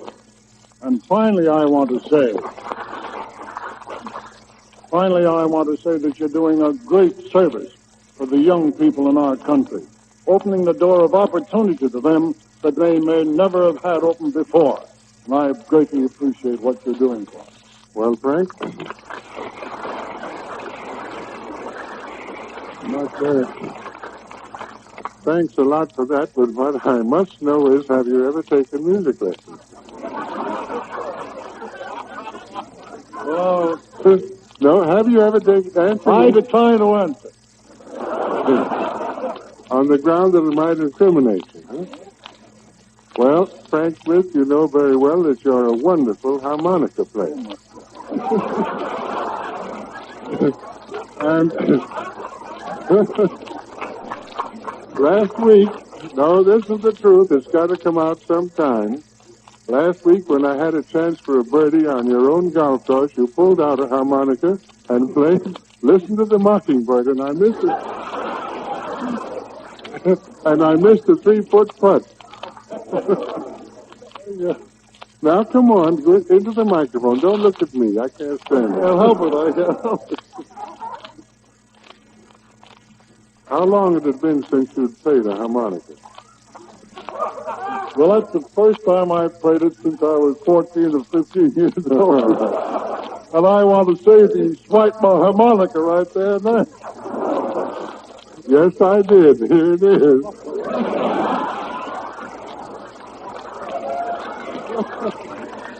It's a perfectly good 2-bit harmonica. Now you can play Listen to the Mockingbird. Well, that's it, all right. Well, be it on your own head, Major. Heaven help the listeners. Get the gun ready. I've got more of a cushion on my head than you have. I can take it. Listen to the Mockingbird.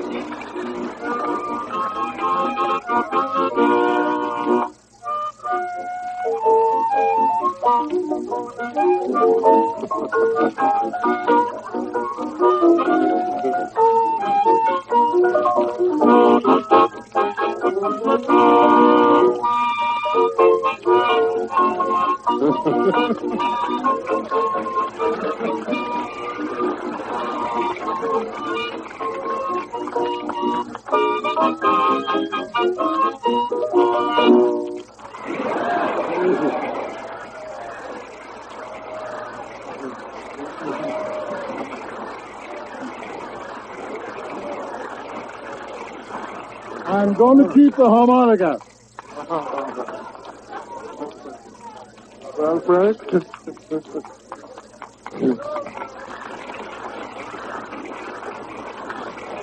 Well, Frank, I compliment you a game. I don't think I could have gone through it, but you did. I'm sure you'll forgive me, and so will Nell, too. For the gorgeous flowers that so lavishly decorate this radio theater, I'm deeply indebted. The display of gladiolas beggars description. I've never seen such beautiful ones, and so many of them. My thanks to the grower, Carson Stewart of Sharon, Pennsylvania, who brought them here. He's a loyal listener. Among them are 2,000 of the prize-winning Major Blow's gladiolas named for me last year. The basket of dahlias up on the piano comes from the American Dahlia Society of Michigan, whose national show opens tomorrow in the Convention Hall, Detroit. Mayor Frank Cousins sends his greetings, and we reciprocate with congratulations to him for his fine work as honorary president of the Boys Club in Detroit. And greetings and thanks to the Detroit Times and the News and the Free Press. From the sister cities of Detroit come congratulatory messages. Mayor Campbell of Ann Arbor, Mayor Harvey of Point Huron, where there's a branch plant of the Chrysler Corporation, from Saginaw, Dearborn, and from Mayor Burrell of Ypsilanti, and from Mount Clemens, the home of Selfridge Field, a part of our national defense. A month from today, the great Mitchell Trophy race and air corps maneuvers will be held at Selfridge Field, and also one from Lansing, Michigan's capital.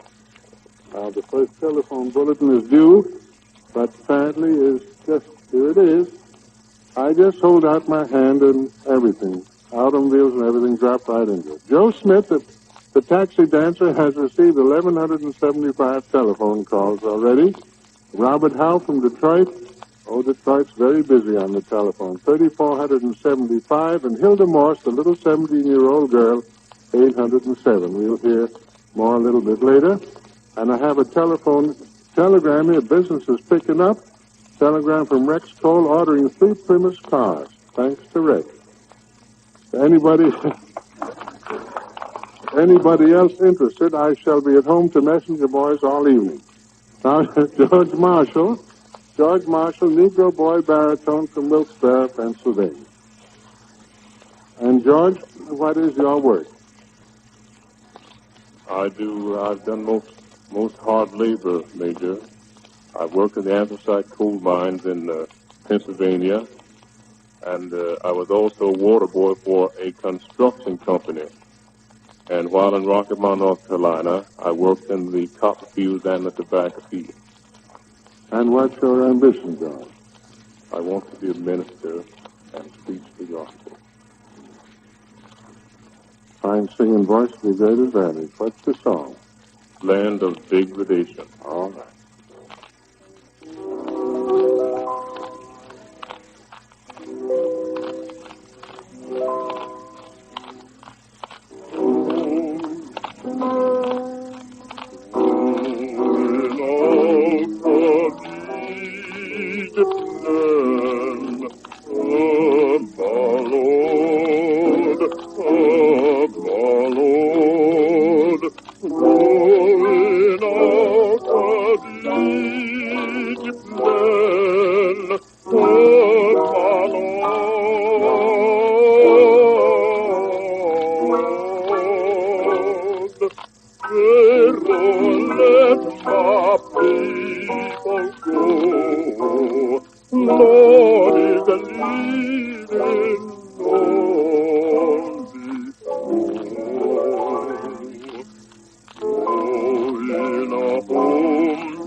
Lord, the leading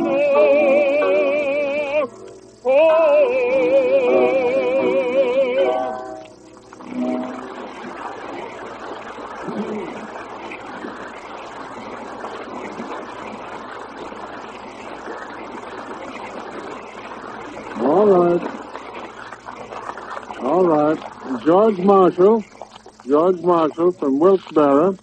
About a year ago, Clyde Barry, another Negro boy, appeared on this program without friends and without funds, and he sang that very same song. Today, Clyde Barry is an important sustaining artist on the Columbia Network, very network. But this is a memorable and inspiring night, an epoch-making night for me, my first program for the Chrysler Corporation. My greatest satisfaction perhaps lies in the fact that as a result of an intensive study, I feel that every person whom I might persuade to investigate any one of our famous 4 cars will do so to his or her decided benefit. Major, may I present a few quick facts? Go right along, Dan. There are certain things you get in any one of the famous 4 cars: Plymouth, Dodge, DeSoto, Chrysler. All 4 have safety steel bodies. You ride surrounded by steel. Yes, even the floors are steel.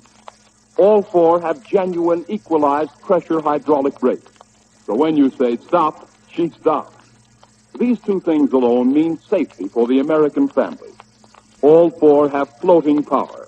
The engine is so balanced and cushioned that you have to step on the accelerator before you're sure it's running. All 4 have new scientific distribution of weight, an amazing advance in riding comfort pioneered by Chrysler Corporation. And remember, only in the famous 4 cars, Plymouth, Dodge, DeSoto, and Chrysler, do you get all these engineering features that make for safety, comfort, and economy. Plymouth starts at $510 list price in Detroit, and it is the biggest, roomiest car in the lowest price range. The dependable, money-saving Dodge starts at $640. The beautiful, smart DeSoto is priced as low as $695. And you can even get a luxurious Chrysler for as little as $760.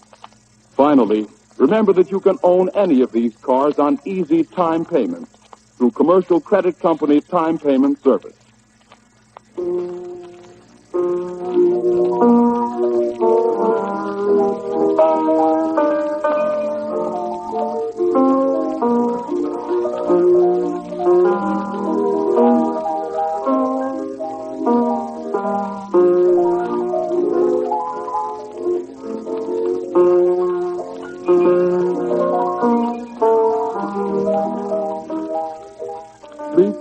Motor cars and fleet are the wings of time. Our brief hour has fled, briefer it seems than any hour I remember. But Thursday of next week approaches to bring us together again, I hope. To our old friends and to the new ones, our thanks and our pledge of the best efforts of the Chrysler Corporation, our amateurs, and yours sincerely. Good evening, friends.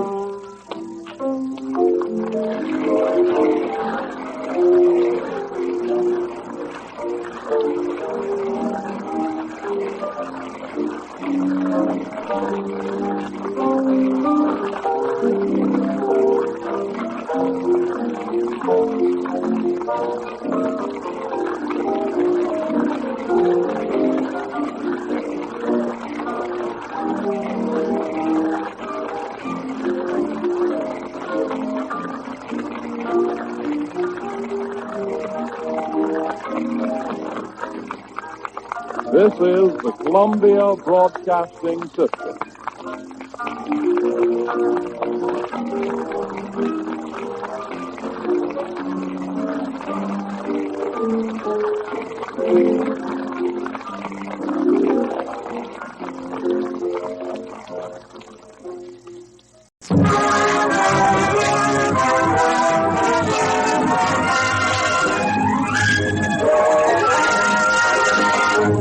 An evening at Crosley Square. So friendly, refreshing. From the Crosley Corporation. Come spend an evening at Crosley Square. A friendly greeting awaits you there. And love songs to thrill you by Norman Rubel. There's new songs and blue songs by Louise Martell. A merry music that you're coming. He's like my father, just for his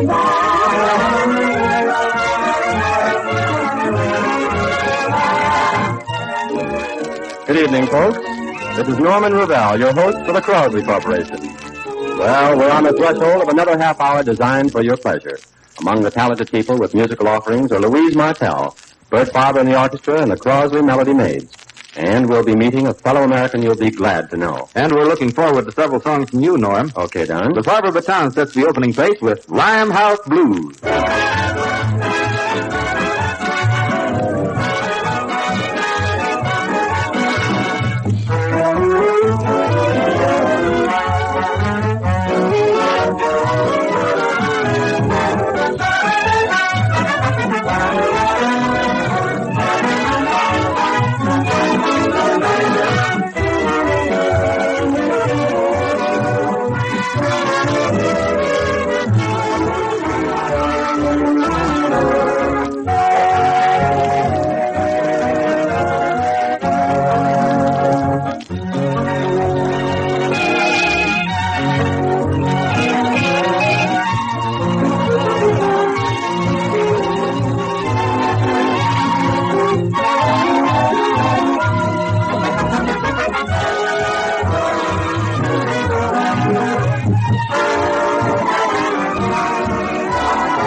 Turning from the old favorite to the new favorite department, here's my idea of one of the season's better ballads.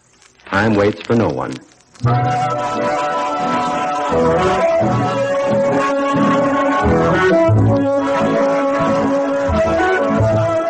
Time waits for no one. It passes you by. It rolls on forever, like the clouds in the sky. Time waits for no one, goes on endlessly. It's just like the river flowing out to the sea.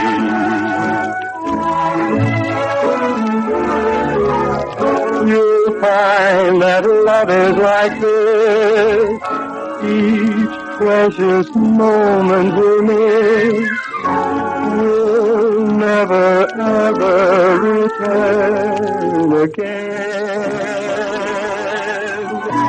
So don't let us throw one sweet moment away.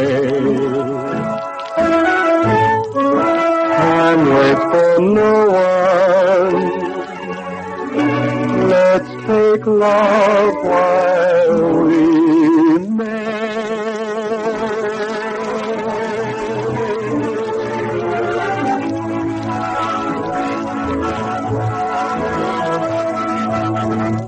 And along about here, Bert Fibber gives up the baton, gives out at the piano.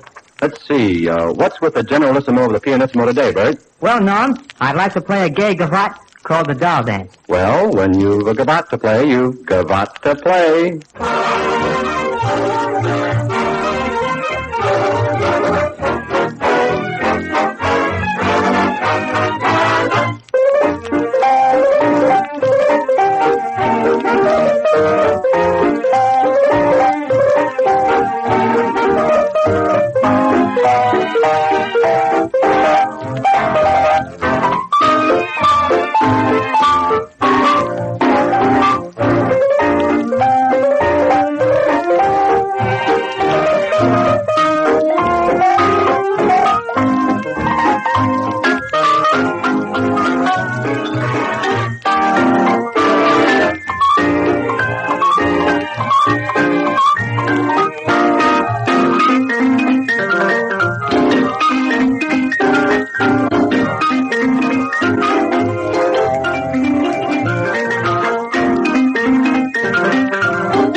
The Court of Human Entanglements with Dr. John J. Revell. Tonight our case is titled, True Love Will Find a Way. Or, when first he saw her, he stood riveted to the spot. Little did he know she was a lady welder.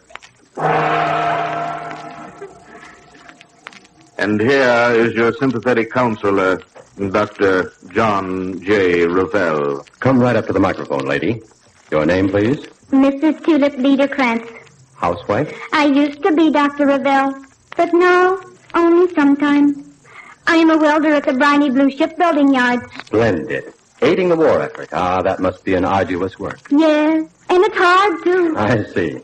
Now, what is your problem? It's my husband and my phonograph. One thing at a time. Now, let's take your husband. Take him. I wish you would.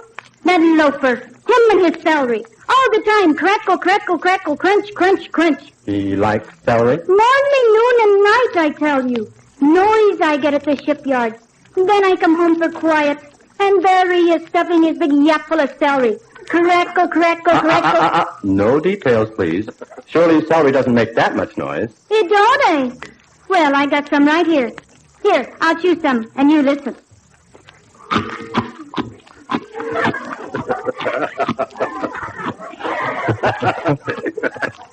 I see what you mean. That is rather annoying. And that ain't all. He's got the phonograph doing it. What? Eating celery? No. Making with that crackle, crackle, crunch. Says I can hardly hear the music on the record. You love your husband, of course. He's a loafer and no good. But I love that man. But that crackle, crackle, Yes, I know. Then here's what to do, Mrs. Rocafort. Liederkrantz, please. Oh, yes. Well, take your husband's celery and boil it in hot water. Now, that'll remove the crispness, and there'll be no noise. Oh, Dr. Revell, how can I thank you?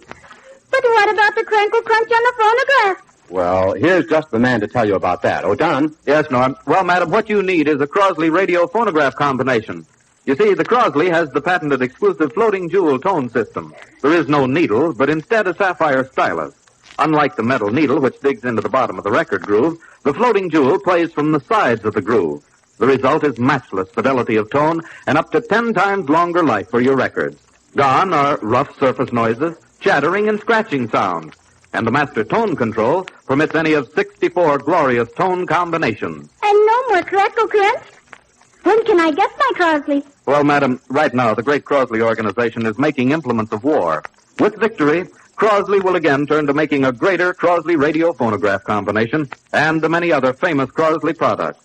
Meantime, remember, when you need service on your electrical appliances, call your friendly Crosley dealer.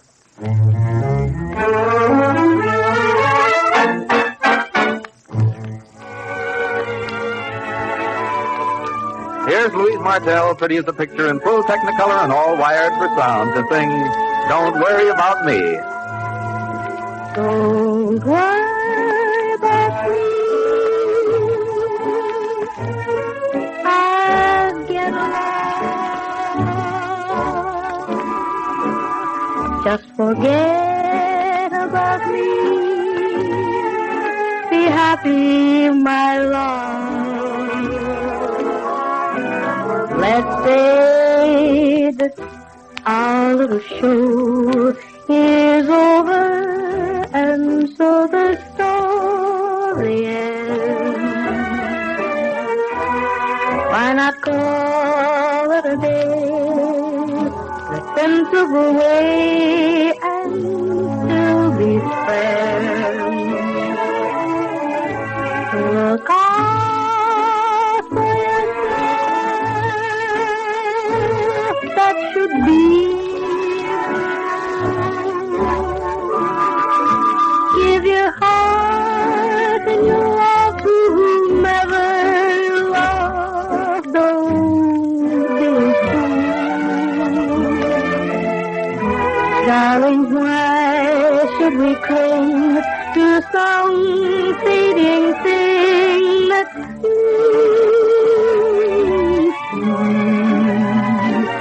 for if you can forget, don't worry about me.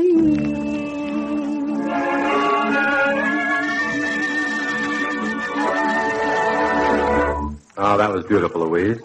You know, one day during rehearsal, we got talking about our favorite tunes, and Don said... Say, do you remember that tune, Coquette? And Louise said... And you remember the one that went like this? I'm yours. Oh, yeah. And I said, oh, sure. But what about Out of Nowhere? Now, there was a tune for you. Well, just about then, we realized that all of those tunes had been written by the same composer, Johnny Green. We put them together, and all of a sudden, we had a medley that went like this.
The sky above and ask the earth below why I'm so in love and why I love you so.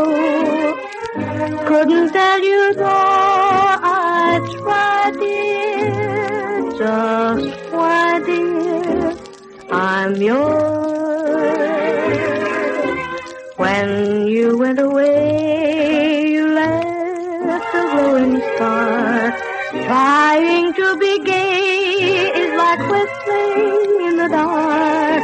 I am only what you made me. Come take me, I'm yours. How happy I would be to beg or borrow or sorrow with you. Even though I knew tomorrow you'd say we were through. If we drift apart, then I'll be lost alone. Though you use my heart just for stepping stone, how can I help dreaming of you? I love you, I'm yours.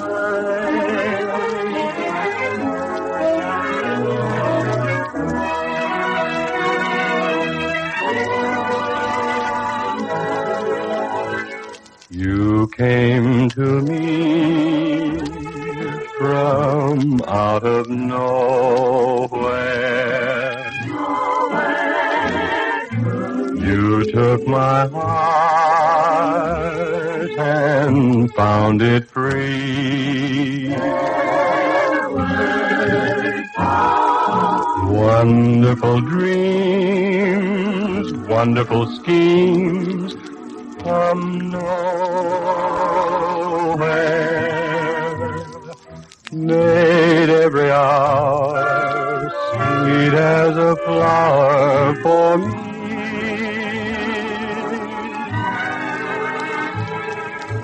If you should go back to your nowhere,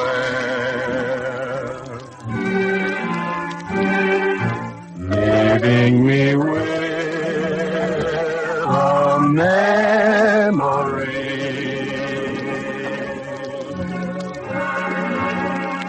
I'll always wait for your return out of nowhere,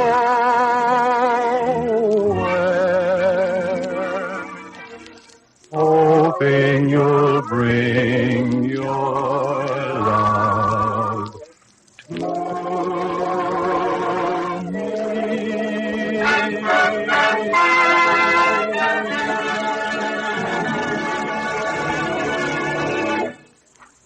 There's a bunch of tunes that are really evergreen in our memories.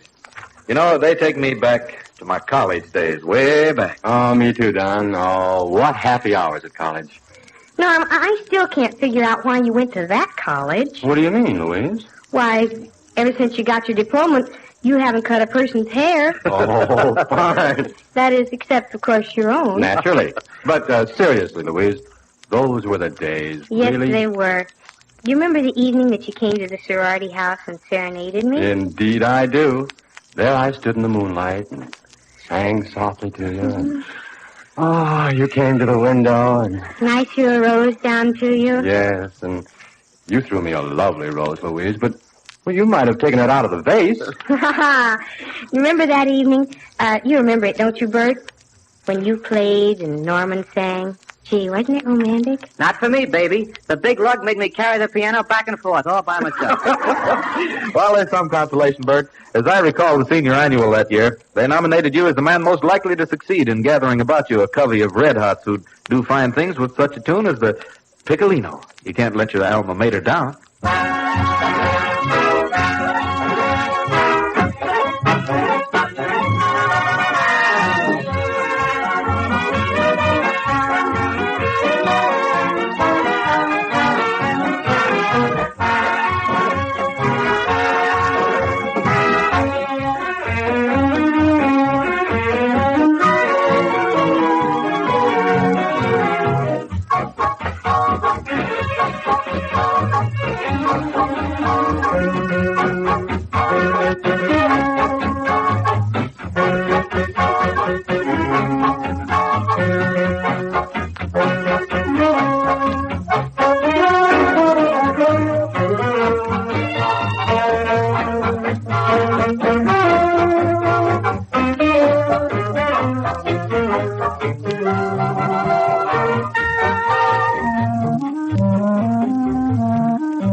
Well, folks, we've been doing a little reminiscing today.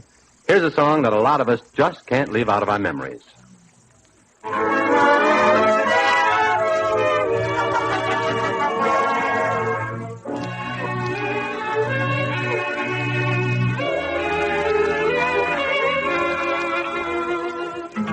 Come, sweetheart mine, don't sit and pine. Tell me of the cares that make you feel so blue. What have I done? Answer me, hon. Have I ever said an unkind word to you? My love is true, and just for you, I'd do almost anything at any time. Hear when you sigh, or when you cry, something seems to grip this very heart of mine. Come to me, my melancholy baby.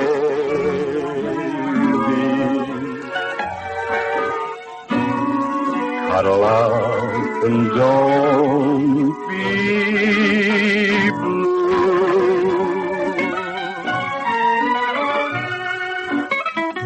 All your fears are foolish fancies, maybe. You know, dear, I'm in love with you.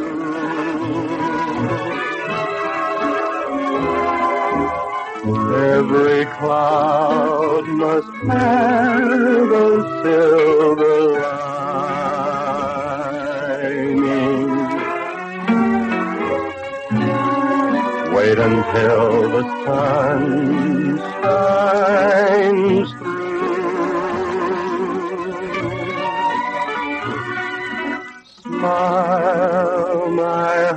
honey dear, while I kiss away each tear. Or else I shall be melancholy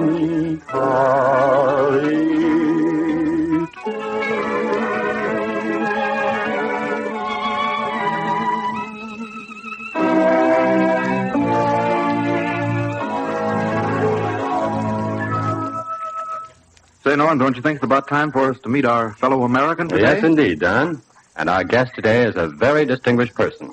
Oh, he smiled when I said that, because he doesn't have a place in the newspaper headlines, but he does have a place in the hearts of hundreds of youngsters. He's the Reverend Father Raymond H. Backus, director of the St. Joseph Orphanage here in Cincinnati.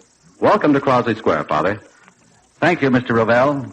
I'm certainly glad to be here. Well, for 110 years, the St. Joseph Orphanage has given a home to the homeless. How long have you been in charge of the orphanage, Father Backus? About 3 years, Mr. Ravel. During that time, I've had a chance to know about 500 boys and girls there. If you folks had the chance of seeing those youngsters around with Father Backus, well, you'd know that he really does know them and that they know him. Father, I know that these kids have some pretty good times out of St. Joseph's. What are some of the events you look forward to? Well, our Halloween party is a gay time, and the Festival of Christmas is, of course, quite an occasion, due to the help of the Elks, the Kiwanis Club, the Northside Businessmen's Club, and other friendly organizations. Yes, I imagine such events do mean plenty to those youngsters. Perhaps our biggest event is the Orphans' Picnic, which we hold on the 4th of July. That's when our friends have a chance to visit us and help support our work. We have thousands of visitors on that day, and it really means a great deal to the youngsters and to all of us to know that so many people care about us. Well, I'm sure it does, and I know that those people are glad to have a chance to show that they care. I might mention that the General Protestant Orphan Home is having its annual Orphans Feast here in Cincinnati today, and we certainly wish them a wonderful success. We're forgetful sometimes, but we really do appreciate the work of such organizations and of such people as yourself. I imagine that from being the friend of hundreds of them, you've learned a few things about children. We know that these unsettled times are filled with dangers for them. What are some of the things they need most? We aim to build character on 4 things: religion, study, play, and discipline. They're things every child needs in his life. Well, that sounds like a sound foundation, all right. Father Backus, what do you think about confidence in a child? But, of course, a child also needs confidence that someone really cares about him, faith in the goodness of people. The fortunate child receives that in his own home. Those who try to give it in some measure to the less fortunate have a great reward. For the care of the homeless is not only a responsibility but a privilege. As has been said, he who gives a child a treat makes joy bells ring in heaven's street.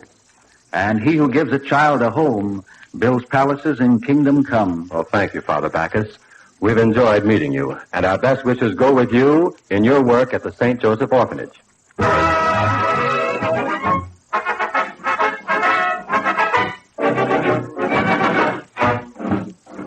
Here's Bert Farber in the orchestra with that tuneful declaration, "I love a parade."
The Crosley Corporation invites you to join us next Sunday when Louise Martell, Bert Farber and the orchestra, the Crosley Melody Maids, and all of us will be back at Crosley Square. We'll have some old songs and some new songs for you. The one that I'd like to sing is September Song.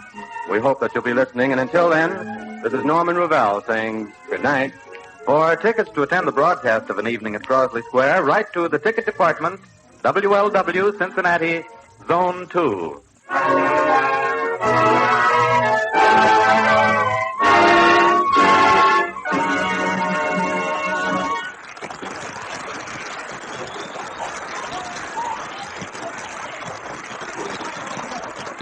Information, please. Presented each week at this time by Canada Dry, famous the world over for its fine beverages. Wake up, America. Time to stump the experts. Information, please, is devised for the purpose of giving the American public a break. Each Tuesday night at this time, we assemble 4 experts, and we invite you to torment them, trip them up, and otherwise make their lives miserable by firing questions at them that they cannot answer. Now listen carefully, because we will not repeat this announcement during this broadcast. You send us questions on any subjects with the correct answers. You may submit from 1 to 3 original questions per letter. If your question is used, you receive $5 and $10 additional if it stumps the board. So you may win $15 in all. Don't get bothered if our editorial staff changes or edits your question slightly. All questions become the property of Information, please. Letters with questions are to be addressed to Canada Dry, 1 Pershing Square, New York City. And now here's our master of ceremonies, Mr. Clifton Fadiman, literary critic of the New Yorker magazine. Mr. Fadiman. Thank you, Mr. Cross. Ladies and gentlemen, we'd like you to remember that Information, please, is as unpredictable as tomorrow's newspaper and as spontaneous as a baby. Our board of experts tonight is evenly divided into 50% veterans or old hand raisers and 50% innocent newcomers. The veterans, of course, are the famous columnist of the New York Post, Mr. Franklin P. Adams, and the equally renowned animated library and filing cabinet, Mr. John Curran. As for the newcomers, one of them is a former professor of mine, who for 4 years during my college days asked me questions I couldn't answer. It's taken a lot of maneuvering, but I finally got him here on the wrong side of the fence tonight, and I am very glad to welcome in my own special way the noted author of Philosopher's Holiday and other books, whose regular job is acting as professor of philosophy at Columbia University, the genial Dr. Irwin Edman. Our second newcomer and special guest of honor is that delightful actress, monologist, and humorous writer, Cornelia Otis Skinner. This distinguished star will temporarily forsake her one-woman show and star in her own production of George Bernard Shaw's Candida, which will open in Chicago late in January. And now, my learned quartet, if you are ready, remember to raise your hands if you know the answer or think you do. And if you miss an answer, Canada Dry rings up $10 on the cash register. And that $10 goes out to the lucky questioner. All ready? Here we go. The first question, coming to us from Mrs. Clara Miles of Meriden, Connecticut, is a question associated with numbers. What is commonly associated with each of these 5 numbers? And you must get the answer right 4 out of 5 times. The first one's awfully easy. 48. Mr. Adams. States in the Union. States in the Union. Quite correct. 98.6. Mr. Adams. Normal temperature of the human body. Yes. That's quite right. 366. 366. Mr. Kieran. Days in a leap year. Days in a leap year. 435. 435.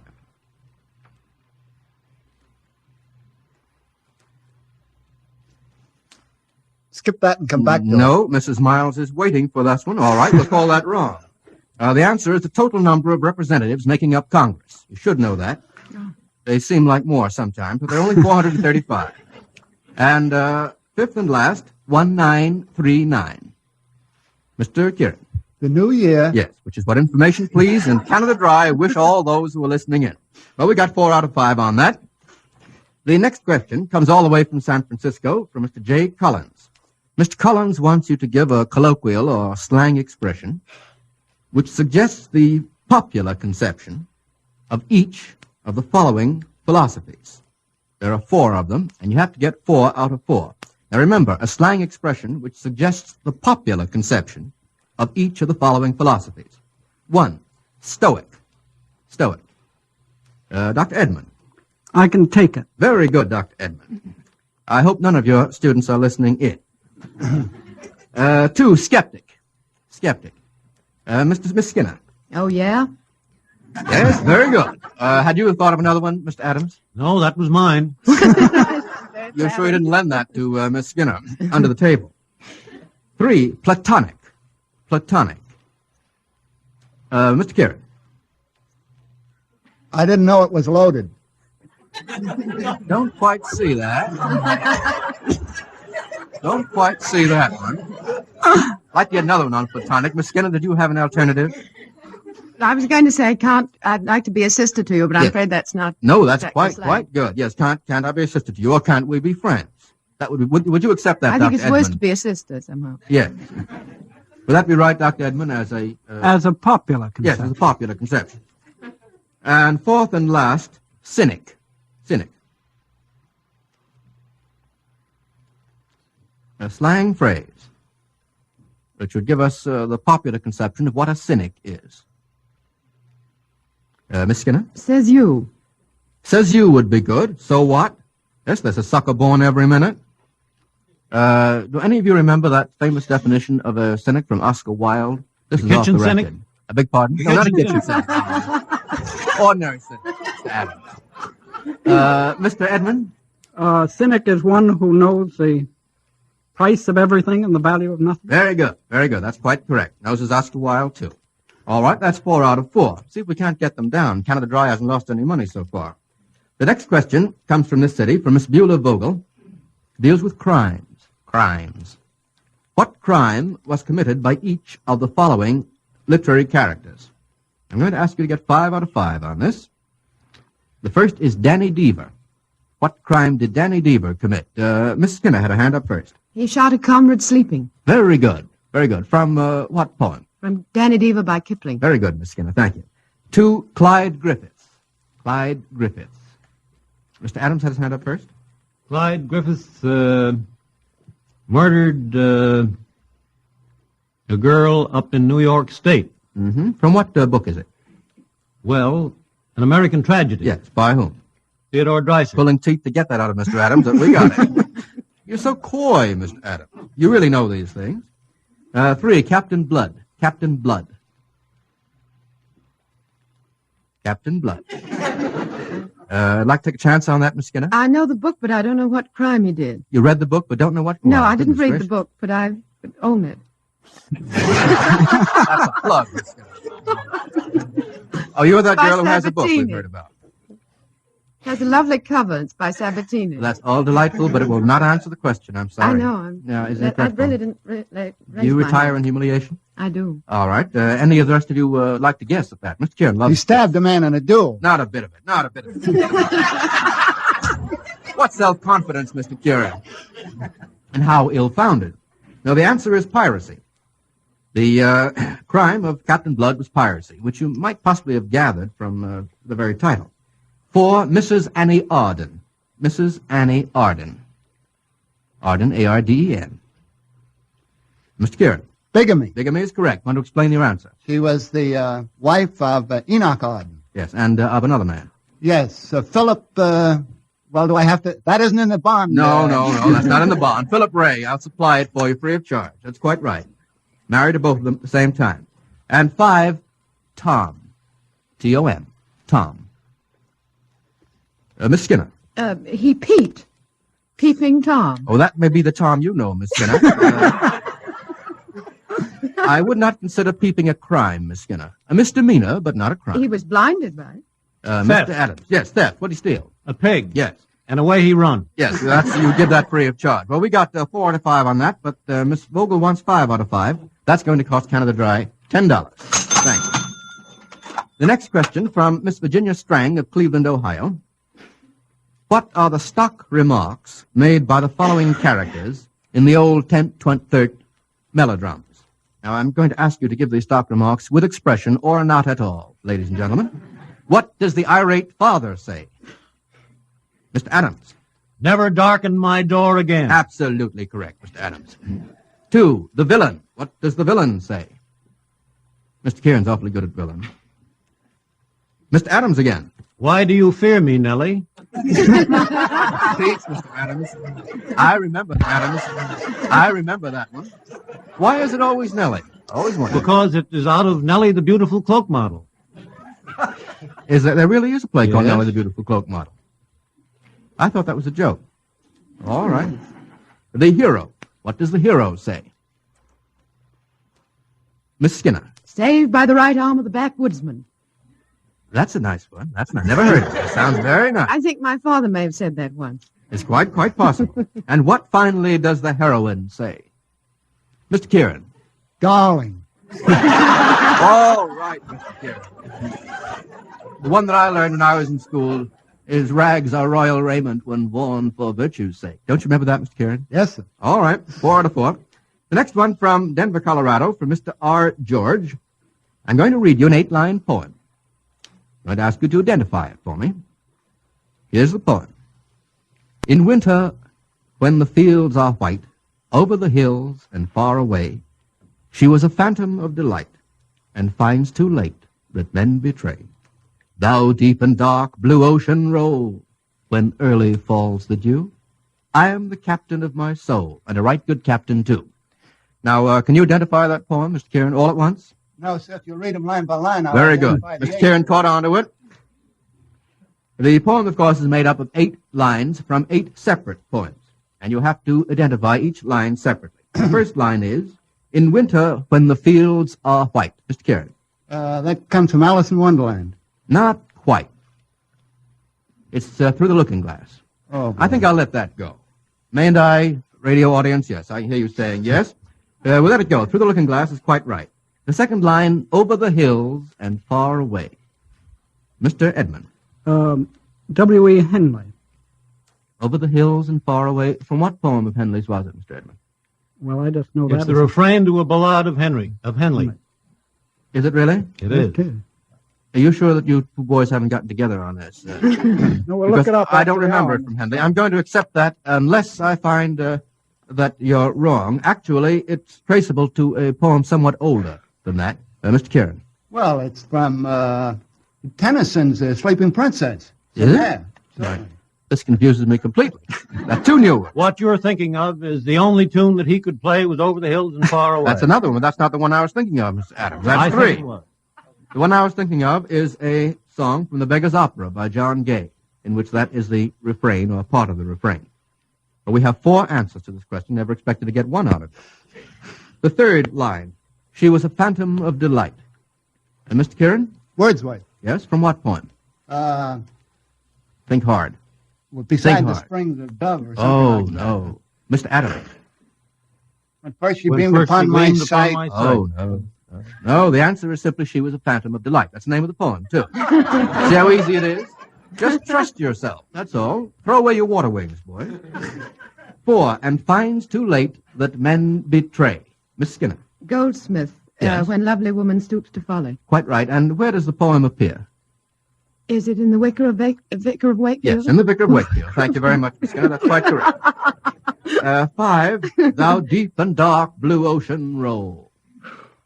Thou deep and dark blue ocean roll, Mr. Adams. Sounds like Byron. Yes, that's right. You sniffed out Byron, didn't you? And what poem is it from? I don't know. Well, I think I'll let Byron go from Childe Harold's Pilgrimage, famous poem by Lord Byron. 6th line, when early falls the dew. Mr. Kieran has his hand up first. Manny Laurie. Yes, from Annie Laurie. Who wrote it? Well, there's some dispute about who wrote that, as a matter of fact. Don't quarrel with me. There is some dispute about it. Yes, it's attributed to Lady Scott, I believe, and to a man named W. Douglas. Is that right, Mr. Kieran? Right. Very satisfactory, and Mr. Adams nods his head, too. Very friendly party this evening. 7, I am the captain of my soul. Miss Skinner. Henley's Invictus. Henley's Invictus is quite right. And a right good captain, too, Mr. Edmund. W.S. Gilbert. That's right. And what, Pinafore. Pinafore is quite right. Well, among the 4 of them, they got all of those 8 lines, which make up this very odd poem. Next question. From Miss Rosemarie Aloisio of New York City. Now, here is a question in which our Canada Dry expert, Mr. Cross, is going to exhibit his versatility. He's going to sing for us this evening, and I want you to note, ladies and gentlemen, that it's Canada Dry that gives the sparkle to his voice and also gives it that liquid tone, Mr. Cross. Now, he's going to sing parts of arias from 4 famous operas. I'm going to ask you to identify the operas. If you can identify the arias in addition, that's all the better. But I'll merely ask for the operas. Is your voice all set, Mr. Cross? Just singing La La to them. Yes, La La will do. All right, let's have number 1.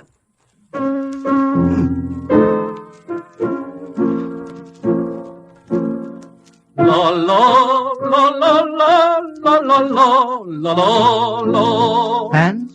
La la la la. Miss Skinner? It's from Tosca. It's Scarpia's. Yes, it's from Tosca. E luce van, is le luce van, le stelle, is it? I don't know. The stars are shining. Is that right, Mr. Cross? Stars are shining. All right, the second one. Second aria. La la la la la la la la la. Dr. Edmund? The prize song from the Meister Singer. Thank you, Dr. Edmund. That's quite right. Third.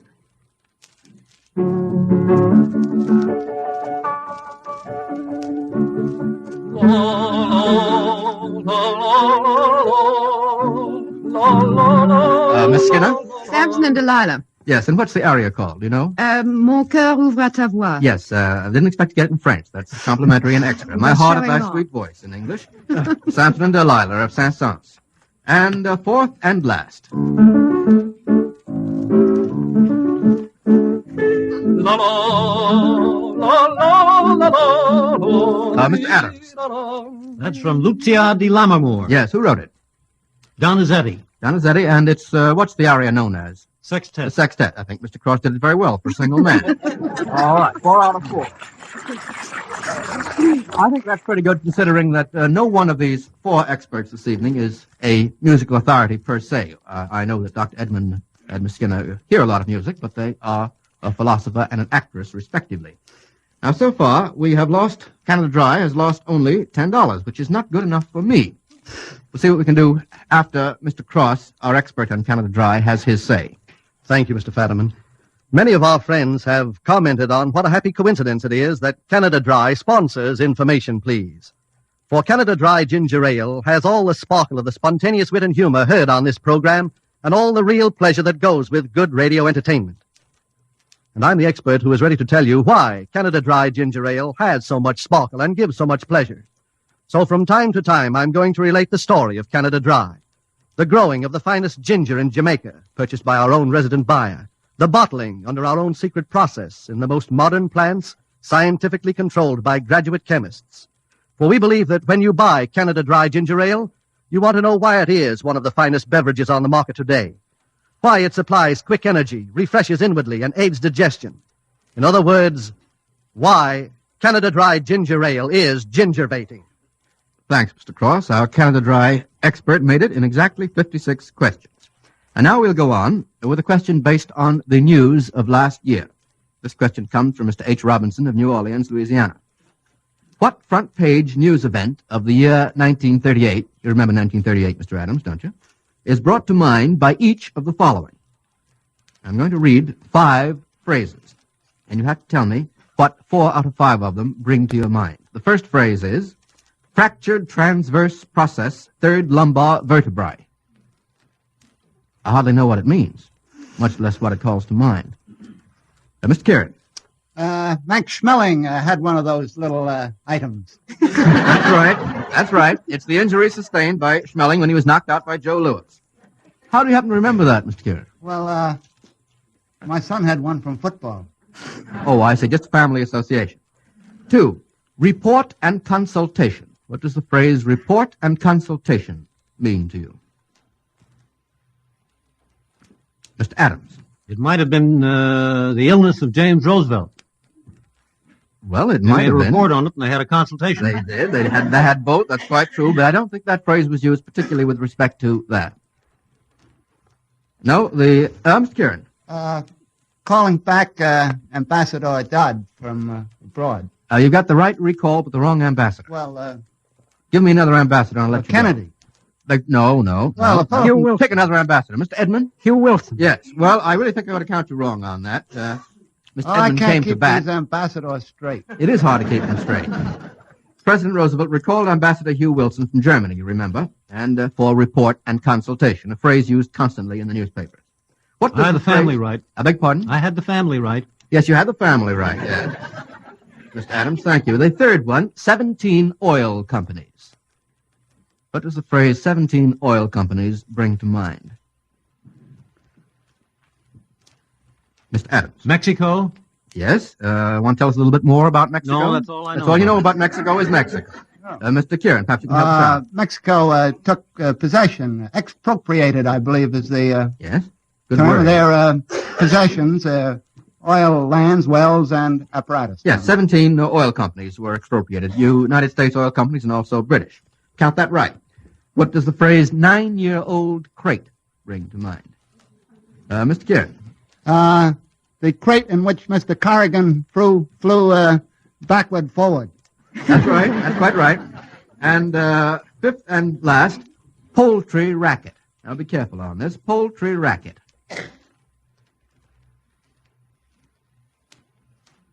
Mr. Kieran again. In the trial of Jimmy Hines. Yes? A question was asked by Mr. Dewey, which led to the declaring of a mistrial by the presiding judge. Yes, and the question had to do with the phrase poultry racket. That's absolutely right, Mr. Kieran. Very good, I think. It's the case of Mr. Dewey losing on a foul. Well, we got 4 out of 5 correct. Don't like that one, eh? You do better. The next question comes from Miss Virginia McDaniel of Los Angeles, California.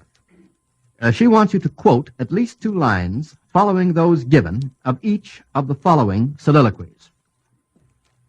I'm going to read just the first line, and you'll have to follow it up with 2 or more. These all come from Shakespeare. 1, all the world's a stage. Miss Skinner? And all the men and women merely players. Yes, you have to give us another line or 2. They have their exits and their entrances, and one man in his life plays many parts, his life being 7 ages. Very good indeed. Thank you so much, Miss Skinner. Very well done. 2, friends, Romans, countrymen, lend me your ear. Miss Kieran knows that. Miss Skinner, do you know that one? I don't know any Oh, well, more then than that. don't say a word if you don't know it. Mr. Adams. I come to bury Caesar, not to praise him. And the next line. We usually can get Mr. That's Adams why I after the pulled down second my line. hand. The good that men do lives after them. Take another virtue. Or rather, let me have the opposite of good, and you'll be all right. The evil. Yes, the evil that men do lives after them. The good is often turred with their bones. Very good. Now, the third is the hardest of all, I think. Speak the speech, I pray you. Speak the speech, I pray you. Mr. Adams? Trippingly on the tongue. That's one of the phrases that follows that phrase. Not enough. You usually As stop I gave at the it fifth to you. word, don't you? As I gave it to you. Not quite. Not quite. If anyone can amend that and get it quite correct, I'll allow it. No? Then I'll have to give it to you Then myself. it comes, or I had as lief the town crier mouth my lines. Yes, you're getting it in sections. I wish we could skipped a put that little together bit. like a mechano set, Mr. Adams. Speak the speech, I pray you, as I pronounced it to you, trippingly on the tongue. But if you mouth it, as many of your players do, I had as lief the town crier spoke my lines. I think I can only give you half credit on that. You which is didn't not ask for quite the enough. uncut Hamlet, Mr. Fathom. I beg pardon? You didn't ask for the uncut Hamlet. Oh, I should have asked for the uncut Hamlet, yes. Well, that's 2 out of 3, and that's going to cost Canada Dry $10 going out to Miss McDaniel. Thank you. Let's try a question now based on old-time songs. This comes from Mr. A. Austin of Boston. He wants you to answer the following questions about old-time songs. There are 4 of them, and you have to get 3 out of 4. In the song, For He's a Jolly Good Fellow, why did the bear go over the mountain? Mr. Kieran. To see the other side. To see what he could see, which was the other side of the mountain. Very good. In the song, Hinky Dinky Parley-Vous, why did the 2 German officers cross the Rhine? Mr. Kieran, aren't you a veteran? I didn't get up to the Rhine. Sorry. The answer is to kiss the women and drink the wine, which you might have guessed, Mr. Kieran, as a matter of fact. Ours was all about our adjutant. Not on the air. Oh, yes, we are. Now, the third one, in the song Call Me Up Some Rainy Afternoon, what did the girl promise when she asked the boy to call her up some rainy afternoon? Mr. Adams, I'm sure knows that. The rhyme I know is spoon, but that's all I know about it. You ought to be able to fill that in, Mr. Adams, from your own imagination. I don't know how it goes that's after the tune. I'll arrange for a quiet little spoon. Now, I want you to remember that next time, Mr. Adams. In the song, She'll Be Coming Round the Mountain, what did they say they would do when she came round the mountain? What did they say they would do when she came round the mountain? Well, I'm sorry, the answer is, we will kill the old red rooster. We will kill the old red rooster, and we'll all have chicken dumplings when she comes. Well, that's 3 wrong out of 4, and that's going to cost Canada Dry $10. Thank you. Now, the next question is a sort of hands across the sea one. Comes from Mr. J. Stockton of Toronto, Canada. Give the British equivalent of each of the following American terms. First, men's garters. Mr. Adams. Sock suspenders. Very good. A run in a stocking. Miss Skinner. A ladder. A ladder is quite right. A highball. Mr. Edmund. A whiskey and soda. Yes, and sometimes they leave out the and when they want to be particularly smart, don't they? They say whiskey and Schweppes. Whiskey and Schweppes? They sometimes say a quick one. Whiskey soda. Whiskey soda, they do say. For, bouncer. Bouncer. Mr. Kieran. A chucker out. A chucker out. And American children call a locomotive a choo-choo, don't they? What do English children call a locomotive when they're feeling affectionate? I've heard one call it a traction engine. A progressive school child. No, the answer would be a puff-puff. They call it a puff-puff. Isn't that quaint and cute? A puff-puff. Well, let's see. I don't think we'll have time for very many more questions. So far, we've lost $30. I'm afraid that's all we have time for tonight. In a moment, I'll be giving you the lineup for next week, but in the meantime, Mr. Milton Cross has a word to say. Now I'm going to tell you how you can get your game of Information Please by mail. First, we assume that since everyone enjoys the good things of life, you already have a few bottles of Canada Dry ginger ale or other Canada Dry beverages at home. If not, your neighborhood store is always ready to send you some. Now, listen closely to these simple directions. Remove the large labels from 2 bottles of any of Canada Dry's many beverages. These labels are glued only on 2 edges. You'll find it's a simple matter to tear off enough of the label so it can be identified easily.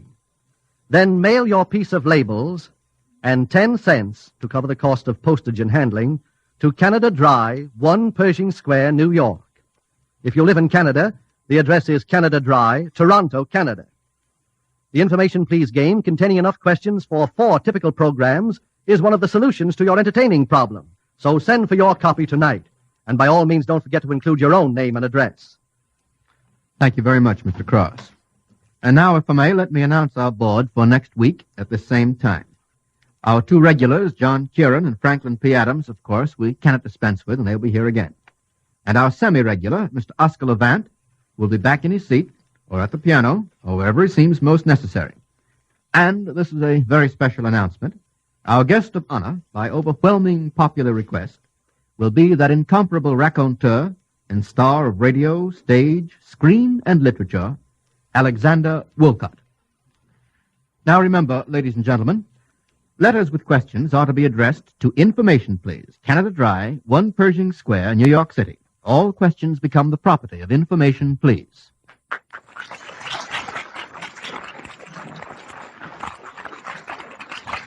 Canada Dry ginger ale, sparkling water, lime Ricky, and Tom Collins mixer come in convenient-sized bottles for every occasion.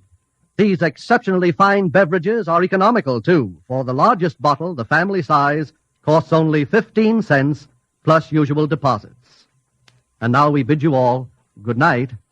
This is the National Broadcasting Company.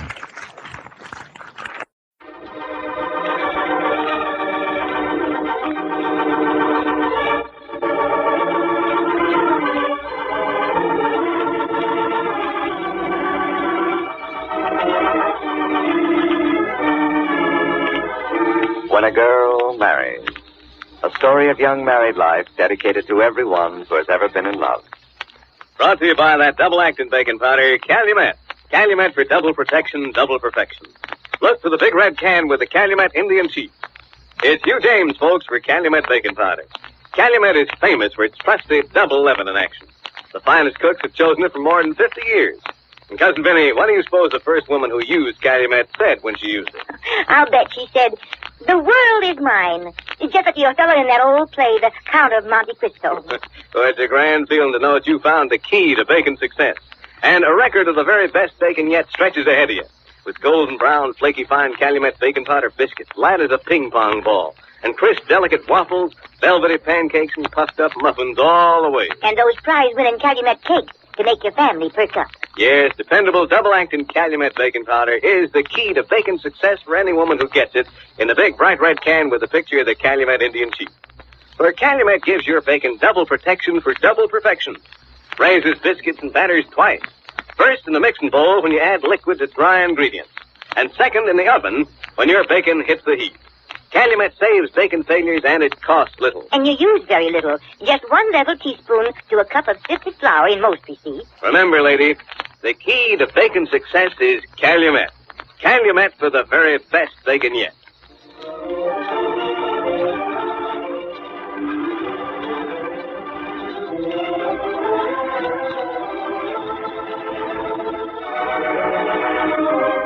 And now, When a Girl Marries, the story of Joan and Harry Davis.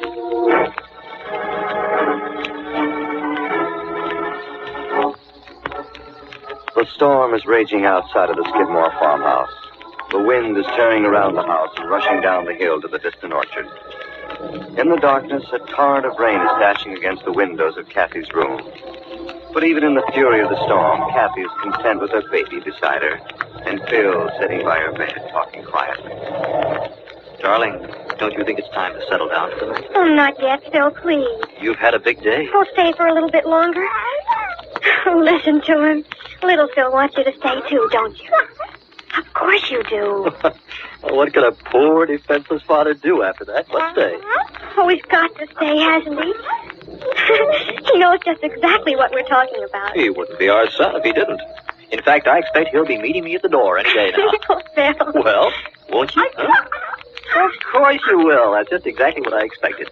Our son is a very exceptional young man, and he's going to do everything he can to make his dad proud of him. Oh, Phil, it's going to be so much fun. You're telling me. Just think when we start him off to school. You can pack his lunch, and I'll drive him down to the crossroads where he can get the school bus. Oh, but Phil, he can walk to the crossroads. That isn't far at all. In fact, Rudy and I used to walk all the way to school lots of times. I don't know about that. I'd want to be sure that he was in the right hands before I left him. No, Phil, you mustn't spoil him that way. It's much better that you let him depend on himself a little bit.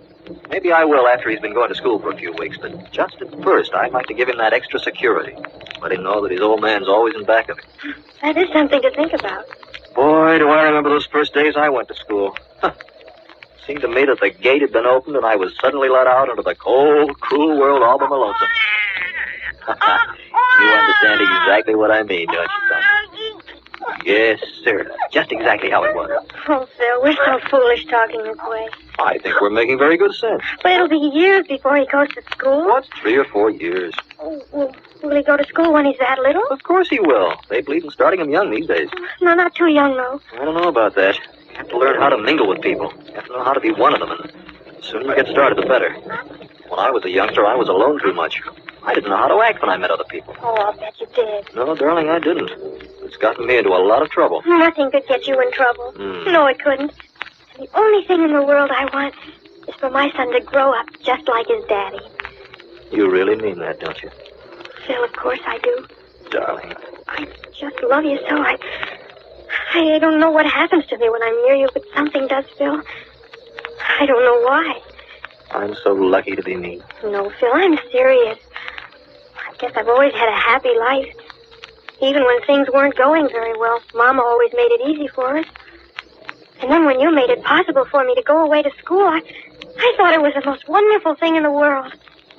But now none of that seems to add up to anything. It doesn't compare with how I feel when I look at you. You mustn't say that, Kathy. It's true, Phil. I know I'll have to prove it to you. I know words don't mean anything. But it's so important to me that I have to talk about it. It's in my mind all the time, Phil. Everything I do, everywhere I go, you're in my heart. My dear. That's all I want. Just to make you happy. Just to be able to do things for you. Why, I know you wish I wouldn't talk about it like this, but when I do, it makes me happy. Oh, Kathy, I'd love to have you talk like this. But you must think of yourself, dear.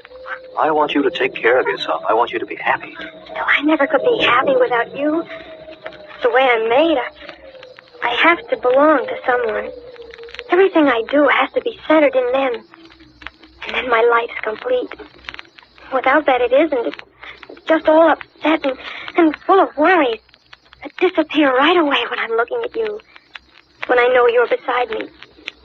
When I know I can reach out and touch you. But you must remember that no matter where I am, I'm beside you. I'm with you. I know that, Phil. But I'd still rather be able to reach out and touch you. Oh, Kathy. It's true. Oh, I wish there was some way I could be with you all the time. I wish there was some way I could be a part of you. Like your arm or your little finger. And then so long as you live, I couldn't get away from you. I'd have to go everywhere you went, no matter where it was. Darling, you'll never get away from me as long as I live. Oh, please keep saying that always, Phil. Please keep saying it all the time. Never, never will I let you get away from me. Phil, I love you so. My dear. I don't mean to keep talking about it all the time, honestly, I don't, but I'm so happy. I just want to tell everybody in the world how happy I am. I wish I were worthy of all that. You are who you are. I'll try to be. Believe me, I will. And all I want is a lifetime to prove to you how much I belong to you. You don't have to prove it to me, dear. Maybe I don't know how to express the feelings I have, but I have them just the same. I know you have. You see, darling, I've been hurt a lot in my life. I realize that. And at first I thought maybe I was going to be hurt again. No. That's because, well, Kathy, I'd lost faith in people's love, and maybe I thought because you talked so much about it that you were trying to convince yourself, that you were trying to prove to yourself, as well as me, something you weren't quite sure of. Oh, but I am, Phil. Well, that was a weakness in me, dear. I'm just trying to explain why I did certain things, why I allowed you to go away from me even for a minute. Please don't talk about that ever, Phil. No, dear, we'll never talk about that again. It's all over and done with. Nothing but our love matters anymore. That's all, my dear. And our baby. Just so you remember, you and my son are my whole world, too. Everything to me, from now on. Oh, Phil. Oh, Phil, I'm so happy. That's the way you have to stay for always, dear. Even storms aren't frightening anymore. Nothing must ever frighten you again. Nothing will. Ever, Phil. Because I'm always here. Yes? Oh, nurse. You children realize what time it is? I guess we haven't paid much attention to it. Well, it's time for this child to have his bottle and be settled for the night. Oh, no. Yes, indeed it is. Listen, he doesn't want to go. It's spoiled already. And tears aren't going to help one little bit. Oh, nurse. Don't you worry about it. You tears are right in line and healthy. That guy knows when he has a good thing. He certainly does. Just between ourselves, I'd much rather stay where he was and leave, even for supper. Oh, Phil. Do you understand? Yes, darling, I do. This love we have is something I never dreamed was possible.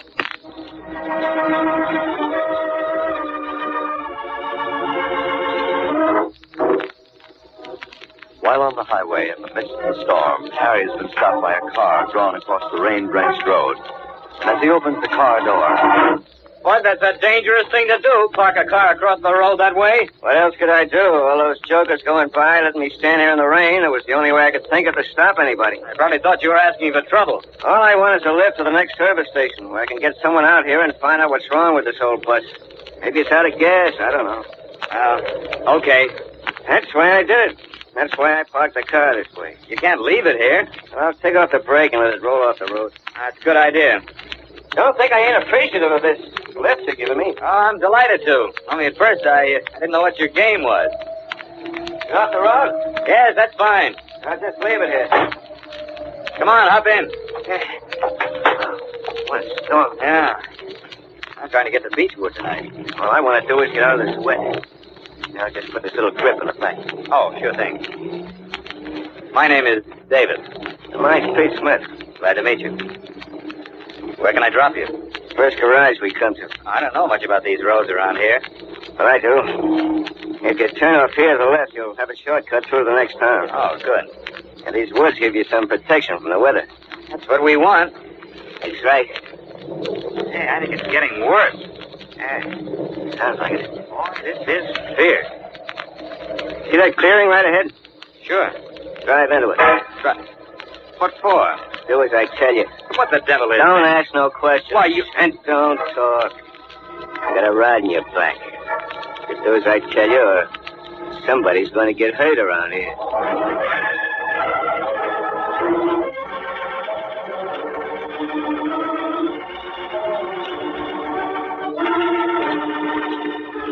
We'll be back with you in a moment. But now... Now, tell us some more about that play, Cousin Benny, The Count of Monte Cristo. Well, I remember it was about a man who got put in prison, and he spent years trying to dig his way out. Uh-huh. He had no key. Oh, there you go again, Jules. Well, I gave you the chance to tell folks about Calumet baking powder being the key to baking success. That's right. And that's just what Calumet is, folks. Once you get Calumet, you're a free woman, free from fears of baking failures and waste ingredients. With trusted Calumet double protection for double perfection, you're headed for better bacon. Everything from Happy Light Calumet baking powder biscuits and hot breads to the most lavish-looking, luscious-eating, lovely light cakes. Dependable Calumet will do more while your old favorites like marble cake, chocolate layer, orange, or coconut cake, as well as those gorgeous, glamorous new nifties known as chiffon cake. And you'd have to search for a month of Sundays before you'd find a chiffon cake receipt that don't call for double-action baking powder.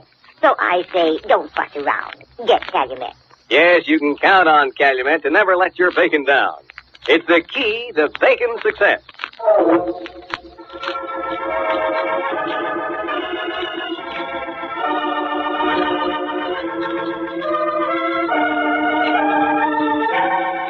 Well, there until tomorrow at the same time, we leave the story of When a Girl Marries, with Mary Jane Higby and written by Elaine Carrington. Your narrator was Charles Stark. This program is brought to you by that double-acting baking powder, Calumet. Calumet for double protection, double perfection. Look for the big red can with the Calumet Indian Chief.